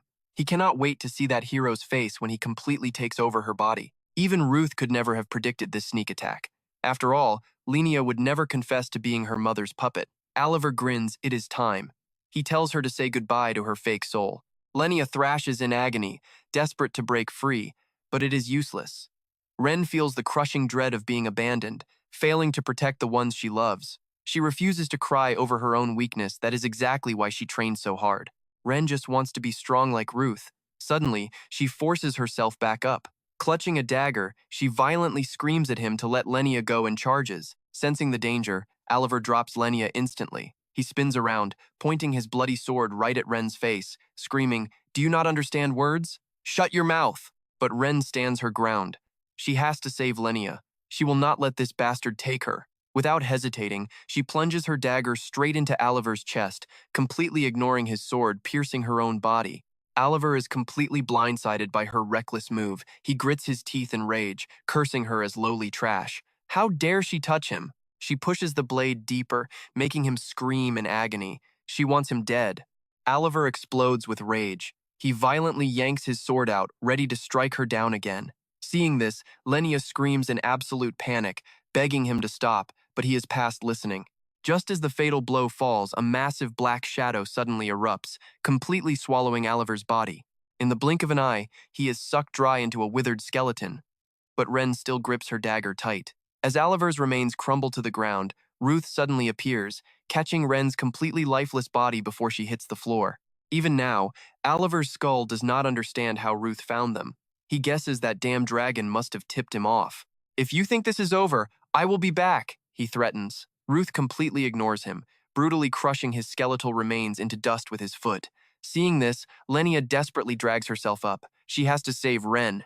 Pharoah manifests too, looking grimly at Ren in Ruth's arms. After a long silence, he speaks. Her soul is damaged. Right now, no magic or medicine in the world can heal this body. Ruth stares down at the tiny, broken body in his hands, completely lost in dark thoughts. How did it go so wrong? Why did Oliver hunt Lenia instead of him? What did he miss? It is all his fault for leaving Lenia alone. He never should have brought Ren into this absolute nightmare to begin with. The guilt is eating him alive right now. Lenia crawls over, begging him to use the spirit stone she gave him. Ruth hesitates, but she insists they must try everything. And that is where we leave it, trust me. You are going to want to see what happens next. Stick with me here. Lenia uses the spirit stone she gave Ruth earlier to stop Ren's soul from returning to the spirit world. Time is running out. Pharoah sees her plan and immediately steps in. He knows she and Ruth are hurting, but this goes entirely against the laws of nature. She can't break a massive taboo just because she refuses to accept Ren's fate. Plus, her own condition is terrible right now. But Lenia? She does not care. As the daughter of the Pharoah, she can use the spirit path between worlds without the rogue mana tearing her apart. With the spirit stone, she might actually retrieve Ren's soul. She just has to try. Ruth frowns at her. So she wants to become a full spirit to walk that path? If she gets lost, she will never come back. Plus, the flow of time there is completely different. Before he can finish, Lenia cuts him off. She knows. But family stays together no matter what. Ruth hesitates, looking right at her, and asks if she is truly confident about this. Lenia looks up at him, then glances back at Pharoah. She begs him to just trust her. Seeing her absolute resolve, Pharoah can only sigh. If this is what they both want, he will do everything to help. He opens a spatial gate for Lenia, warning her to return immediately if her soul starts slipping away. Lenia nods. She promises to bring Ren back. She tells Ruth not to worry because she will return fast. She asks him to punish that bastard for the two of them and apologizes for not being able to fight by his side. Right after that, she and Ren step directly into the spirit dimension. Ruth watches their figures fade away, whispering quietly. 1 month later, Lenia, who entered the spirit path to find Ren's soul, occasionally sends short messages through Pharoah. Luckily, the search for the soul fragment seems to be going really well. Still, even Pharoah has no idea how long this search will take. Meanwhile, Oliver has completely vanished, clearly saving his strength for the massive war ahead. Dragons and magical beasts are multiplying fast thanks to the illusion dragon's mana. Besides that, nothing else is moving forward. With an attack on Seminel predicted in under a month, Ruth's group has to focus entirely on preparing with what they have. All they can do now is trust Lenia and wait for her safe return. Now watch what happens next. Ruth heads to the Hammer Crafting Guild. Guildmaster Vanderma instantly teases him, saying Hafulia's rude disciple is finally here. Ruth demanded he finish the weapon on time, so why did he take so long to visit? Ruth pouts, saying he was busy. Where is the item he asked him to make? Vanderma does not hand it over, demanding the money first. Hearing this, Pharoah chimes in. This is exactly why dwarves are called fools who only care about gold and steel. Ruth sighs, telling Pharoah to act his status. As Pharoah, he should not mock other races. He quickly hands Vanderma the payment. The dwarf checks the bag and complains. Half a bag? This little bit of gold is nowhere near enough. But the second he actually opens it up, His eyes go wide in absolute shock. It is not gold. It is packed with magic stones. Ruth ignores his reaction, calmly asking if that is enough. That amount should be worth over 500 ribble. Yet Vanderma shakes his head. Not enough. Considering the materials, Ruth owes him closer to 1 million ribble. Crafting a weapon from a Dragon King is no joke. Ruth sighs, telling him to take that for now. The rest will come later. Vanderma refuses, suggesting a trade instead. He wants to examine the sword on Ruth's side. Ruth frowns. The heaven-defying sword? No problem. But he warns the dwarf not to touch it, since it drains a massive amount of mana. Saying that, he hands the blade over. Vanderma takes it, carefully inspecting the heaven-defying sword. But the weapon immediately starts shaking wildly. He guesses it is completely rejecting him. He cannot help but marvel at it, a magic sword with actual consciousness. This weapon absolutely has to be from the Golden Age. Ruth is surprised. He thinks about it, then corrects him. Humans call it the Age of Gods, a dark era ruled by ancient evil gods. Rumor says all legendary weapons were forged back then. Obviously, this sword is one of those ancient weapons. But there is more. This blade is actually a seal locking something away. The mana absorption? Probably just a side effect of whatever is trapped inside. Vanderma asks if Ruth knows what that thing is. Ruth shakes his head, saying he never really thought about it. He just felt it was a little suspicious. Vanderma thinks for a second, then speaks up. The sword's mana absorption is exactly like the myriad-shaped dragon's power. Maybe just a fraction of it. But did Ruth pierce that dragon's heart with this exact blade? You and I both know where this is going. Ruth goes completely silent. The dwarf continues. That strike was the trigger. That is exactly why the sword now rejects absolutely everyone except him. As soon as he says that, Ruth suddenly remembers his brother. He never mentioned this in his past life. But it seems he could freely use the myriad-shaped dragon's mana absorption power back then. That means the entity inside the heaven-defying sword existed in his previous life too. Did it awaken when it touched the dragon's heart?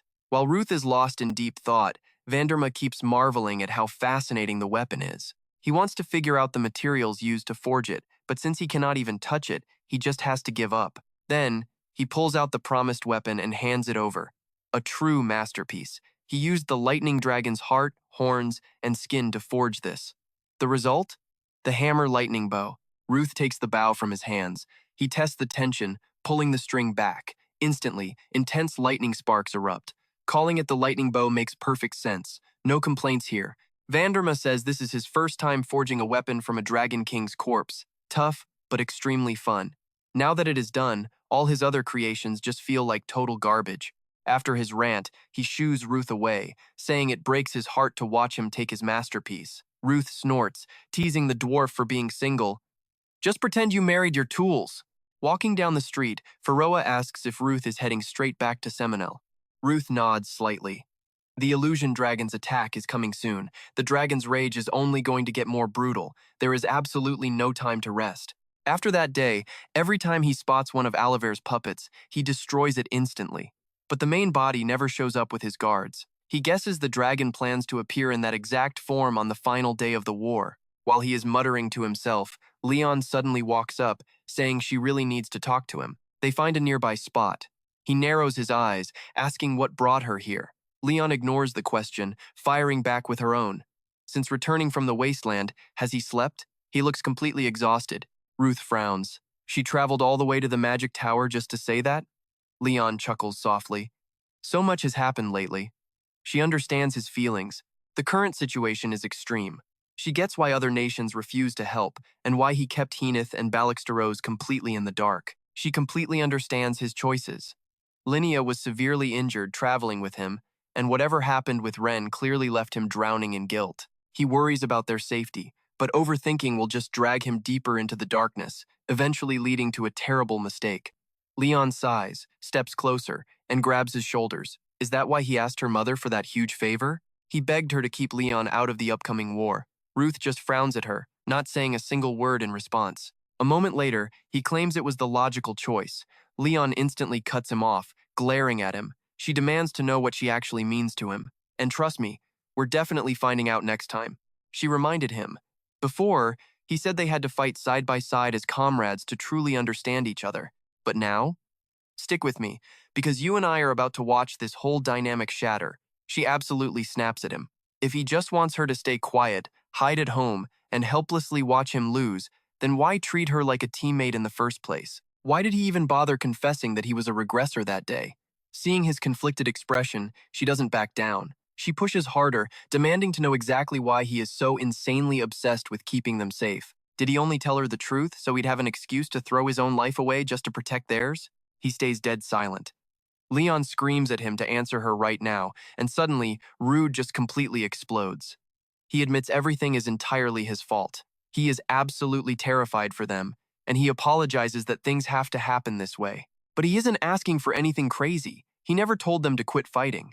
All he asked was for them to stay somewhere safe until they were strong enough, just so he wouldn't have to worry about his friends dying out there on the brutal battlefield, sweating, bleeding, and shedding tears over and over again, just to drop dead before actually achieving a single thing. What is the point of that? Rude curses out loud in pure, helpless frustration. Clearly, being nice wasn't getting through to them. They are still way too weak. If they don't want to lose their lives, they need to shut up and hide. Hearing this, Leon gets so furious she actually laughs. She looks him dead in the eye and asks if he's just scared. He looks back, totally confused. Her voice drops ice cold. He's terrified they'll all die and his tragic past will repeat itself. That horrible feeling of standing there helpless, watching the people you love get critically injured, bleeding out in despair while you can't do a single thing. That crushing guilt of lacking the skills to actually help. Rude has absolutely no idea how many times he made his own friends feel that exact same way. Leon glares right through him, demanding an answer. Now that he is the one forced to experience that helpless terror, he's scared. Isn't that right? Leon pats his shoulder, helplessly admitting that yes, she's still flawed, she's weak and immature, because she isn't the legendary Leon Kayer who sacrificed her life to save him. She isn't just some idealized image living inside his traumatized head. He is still completely trapped inside that past. And with that said, Leon punches him straight in the face to wake him up. Here is where she totally flips the script. Watch closely. She fiercely screams at him. Whatever her past life was like doesn't matter, because the real Leon Kayer is standing right in front of him. She isn't just a byproduct of someone's power. This is her actual life. She warns him she won't tolerate this attitude anymore. Stop judging them. Stop trying to boss everyone around. Whether she joins this brutal battle or not is 100% her own choice. If he wants to stay locked in the past, he can go right ahead. But she is moving toward the future. Without another word, she turns and walks away. Rude touches his bruised cheek with a heavy sigh. Did she secretly train her fists or something? He clicks his tongue. Yeah, that definitely hurt. Suddenly, Pharoah pops out, pointing out that she's way stronger than he realized. Rude just gives a quiet nod. He knows. He knows perfectly well they've leveled up insanely over the past year. If they keep growing and hit their absolute peak, they will completely surpass their past life selves by a mile. But unfortunately, right now, they just aren't there yet. Rude lets out a helpless sigh. He never really expected Leon to just stay quiet and follow orders anyway. He has no right to judge, but honestly, not a single one of them knows how to follow instructions. Past or present, they've always been exactly like this. Meanwhile, right after leaving Rude behind, Leon slowly walks away, staring down at her heavily bruised hands. She falls deep into conflicted thought. Absolutely nothing is going the way she wanted. Not a single damn thing. Over in the dark forest, suffocating shadows swallow the withered, dead trees. Suddenly, an agonizing scream rips through the total silence. It's Oliver. He sits up from inside a coffin, boiling with absolute rage. He can barely even heal his own body anymore. He has to hurry before the Dragon Emperor destroys everything. He wants to personally tear Rude apart, using all the dark hatred he's gathered over the years. It's a complete chaotic mess. Oliver stockpiled all those souls for a major emergency, but it's still not enough. With more time, he could have used other dark methods. But time's up. Still, for a little revenge, this pathetic form will have to do. The moment he says that, his body violently shifts into a terrifying new form. Oliver creeps into a massive flower field deep inside the dark forest. He smirks. It is time, Your Majesty. He drops to his knees on the dirt, bowing with pure reverence. He whispers that she will soon bless the ignorant fools with death. So, he offers up his humble body to Her Majesty, Lauzia. The master he serves is the legendary illusion dragon, Lauzia. Right now, she's actually chilling in a human form, just casually sitting there, reading a book and sipping some tea. Oliver is completely stunned. Hearing him arrive, Lauzia looks up, her eyes narrowing with obvious annoyance. It's him again. But she has to admit, The timing is right. A lever eagerly reports the entire situation. The undead legion is standing by for her command, along with countless other dark servants. The massive invasion of Seminel is slowly beginning right now. At this, Oliver's eyes practically glow with madness. If Lausia allows it, he wants to clear the entire path to the city as his ultimate atonement. He'd happily wipe a whole city off the map for her. Lausia just scoffs, her voice dripping with cold sarcasm, so dedicated. Moving faster than a blink, Lausia instantly appears right in his face. She raises an eyebrow, mocking him. Did she ever ask him to do that? Did she give an order? Oliver instantly freezes, trembling so hard he can't even speak. Seeing his total panic, Lausia gently pats his head and chuckles. She tells him not to be so scared, it was just a little joke. Honestly, she couldn't care less. Whoever wants to run for their lives should probably run right now. I know what you're thinking. A monster saving humans? Let that sink in. She doesn't actually want to destroy that human city. The endless, chaotic ideas born from human desires are just too entertaining. She absolutely loves the wild stories created by their complex emotions. Lausia gently brushes a flower petal, but her tone suddenly drops into something deeply sinister. Unfortunately, dragons are born to be absolute natural disasters. Her divine, predestined role in this entire world easily overrides her own personal hobbies. A terrifying, unbreakable curse forces her to inflict horrific pain onto the very humans she cherishes so much. She knows she will never be truly free until she completely shatters that vicious chain binding her. She pauses for a second, then finally orders Oliver to just do whatever he wants. She is in no rush at all. Hearing this, Oliver's eyes widen with twisted joy as he accepts the command. Jackpot. Secretly, he's smug as hell. The grand prelude to destruction will be his very own personal revenge. Meanwhile, Seminel City has plunged into total chaos. The second defense line is completely collapsing, and a brutal, all-out war between dragons and humans has erupted. Adeline and Daniel's crew are fighting back hard, but they can't hold the line much longer. Adeline desperately calls for backup. 3 massive flocks of dragons are diving straight toward them. Daniel shouts that the immortal heavenly sword is incoming, telling her to just focus on the ground targets. Nearby, Key feels her muscles screaming in pain. She's literally fighting dragons with her bare hands. She doesn't know what to do next, but her gut is telling her something is very wrong.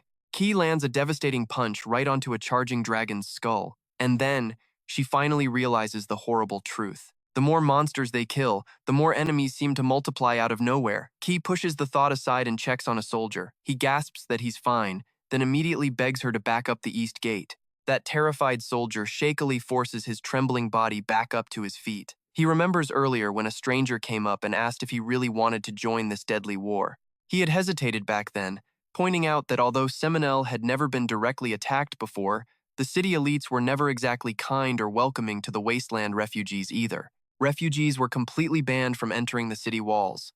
So why on earth should he risk his neck for them? The stranger looked him in the eye and said this was a golden opportunity for his entire family. A once-in-a-lifetime chance for a band of wasteland refugees to finally earn the right to live freely inside the city. Seminel doesn't accept outsiders. So, as long as he has breath in his lungs, he has to keep fighting. That guy told him to fight right where the city's rich citizens could clearly see him. He had to prove his ultimate worth. And right now, he is doing exactly that, bravely striking down every beast in his path. At that exact moment, up on the massive city walls, Lord Getz is watching the entire bloody battlefield unfold. His loyal subordinate nervously begs him to step back, saying it's way too dangerous. He's practically begging his boss to stay hidden, but Lord Getz firmly shakes his head. Citizens and outsiders alike are bleeding together to save this city. A true lord can't just cower behind walls. And that's where we leave it, trust me. You and I are going to want to see this next clash. All right, stick with me. Here we are dropping right into pure chaos. The Dragon Slayers are fighting on all fronts, barely holding off an endless wave. Suddenly, the sky turns pitch black. An absolute horror drops down on everyone. Darkness falls. Countless dragons are flying straight toward them. The real war starts right now. Daniel stands to the side, watching the sky, and says they are finally making their move. Ruth sees it too. He draws his sword, coldly stating this battle came way earlier than the illusion dragon promised. Luckily, they listen to the immortal heavenly sword. Daniel nods in agreement. The Puppet Master's main attack force has to be hidden out there somewhere. Ruth pauses, guessing that Coward is hiding as far away as possible within his magic range, rather than lurking close by. This guy is not just your average coward. He is totally sure of this. In his past life, Oliver only showed up when necessary, enjoying the bloody show from a distance, the absolute most annoying bishop out there. But get this, no matter how skilled he is, controlling all these massive monsters by himself is completely impossible. He hides objects around the battlefield to maintain magic and survey the chaos. Anne chimes in, meaning he has to show up if they destroy them. Suddenly, Claire holds up a giant skull. Is this it? She smugly says her favorite student already found one. This little pet of hers seriously has a great eye for things. Leon turns to look up at Ruth, staying completely silent. Claire notices the awkward vibe and asks if they are fighting. Both instantly deny it in unison. Now is not the time for drama. Anne steps in, saying if they do this right, they will not have to fight the entire horde. Glancing at everyone, she smirks. The warm-up is over, time for the real fight. This is the moment to push forward and wipe them out. Immediately, the whole group charges straight into the war zone. The massive shockwave they cause leaves the soldiers behind absolutely stunned, instantly dropping a swarm of incoming dragons. It feels like watching two massive waves crash together.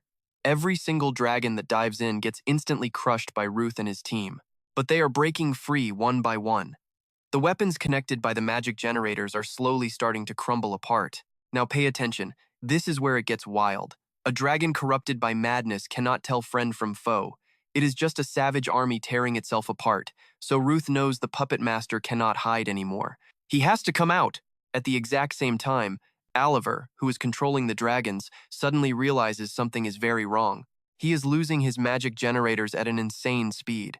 He just cannot believe Ruth and his crew actually found their hiding spots. There is no way they have a mage with that kind of skill. His magic network will collapse soon. If that happens before taking the castle, everything falls into total chaos. He has to go create brand new generators right now. Oliver definitely did not want to join this battle so early, but he has no choice left. If they can track the generators, they can trace his coordinates too. He knows they are busy hunting the devices, so he decides to strike first. Right after that, Oliver steps straight into the magic array, constantly muttering dark incantations under his breath. But suddenly, boom, Oliver gets violently pierced by an arrow and blasted by lightning.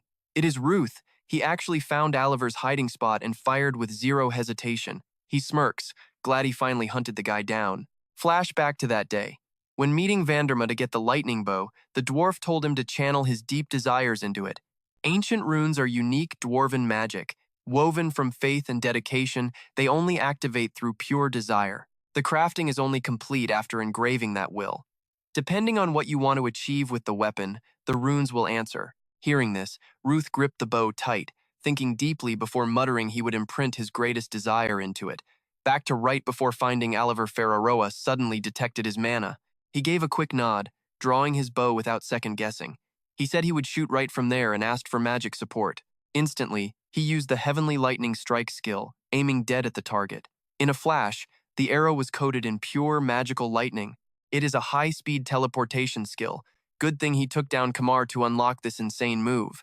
Because of that, his shot locked perfectly onto Oliver. Jumping back to the present, Oliver is absolutely terrified by the ambush. Seeing his attacker makes him even more shocked. You saw that too, right? Oliver is totally stunned. He never expected Ruth to use tracking magic. How could this kid just tear through space in such a short time? While he is busy doubting reality, Ruth fires another lightning-infused arrow straight at him. Seeing this devastating attack, Oliver finally realizes this is the Thunder Dragon's power. Now he is absolutely certain this is the Thunder Dragon's strength. It leaves traces of space-tearing magic, instantly swapping coordinates with the target, meaning Ruth calculated and executed a top-tier technique in seconds. That is just completely absurd. Recognizing the move, Oliver smugly draws his sword. A grand opening, sure, but why come alone? Ruth ignores him entirely, endlessly raining down more arrows. Down below, Oliver uses magic to throw up a massive defensive wall. He throws his head back and laughs, mocking that the hero title is too big for Ruth, the brat who ruined his plans twice. Hearing this, Ruth just scoffs coldly. Total nonsense. Do you ask a trash can for permission before you burn all the garbage inside it? Dodging Ruth's wild attacks, Oliver furiously curses him out as a bastard. He mocks Ruth for shooting blindly. Oliver spent almost 100 years understanding the Illusion Dragon's mana. He knows better than anyone how much mana it takes just to use a fraction of a Dragon King's skill, especially for a human who has not even lived half a century. No matter how strong the lightning is, this power is literally designed to destroy the body. Even if his own body gets ruined, Oliver can always just shove a brand new soul into it. That is why he arrogantly taunts Ruth to keep shooting. Ruth's arrogant body will burn to ash before Oliver even uses 10% of his soul power. But Ruth stays completely unfazed, chuckling as he keeps firing his bow. Now the guy is actually scared. Look how much he is talking. He should just admit he is jealous. Plus, he lets him know he never fights alone. Right as he says that, the immortal heavenly sword and Daniel appear from behind. Without a word, they ruthlessly slash down, blowing the entire area to pieces. Daniel sheathes his massive sword, totally amazed. He casually mentions that this is their very first time using the lightning element for a preemptive strike. His whole body is aching. Anne looks at Ruth, telling him to hurry up and go. They will handle everything here as planned.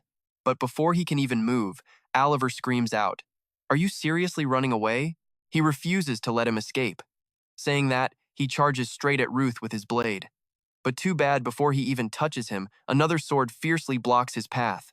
Anne appears in a flash to block his way. She coldly says she searched half a lifetime, scouring every mountain without finding a single trace. She glares fiercely at Oliver. This is all because of him. Finishing her words, Anne attacks instantly. Her fierce sword tornadoes slash down mercilessly, making Oliver scream out in pain.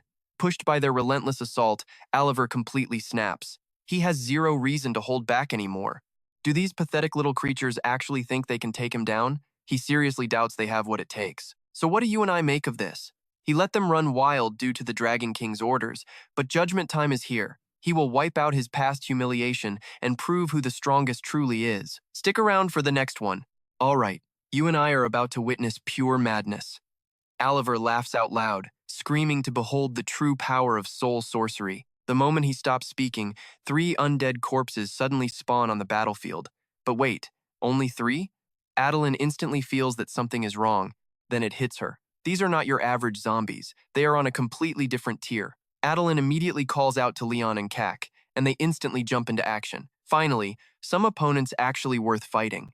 Leon charges straight at a corpse, wielding the absolute peak spear techniques of a former national leader. Meanwhile, Adeline clashes with a swordsman whose skills are way ahead of his time. The last one?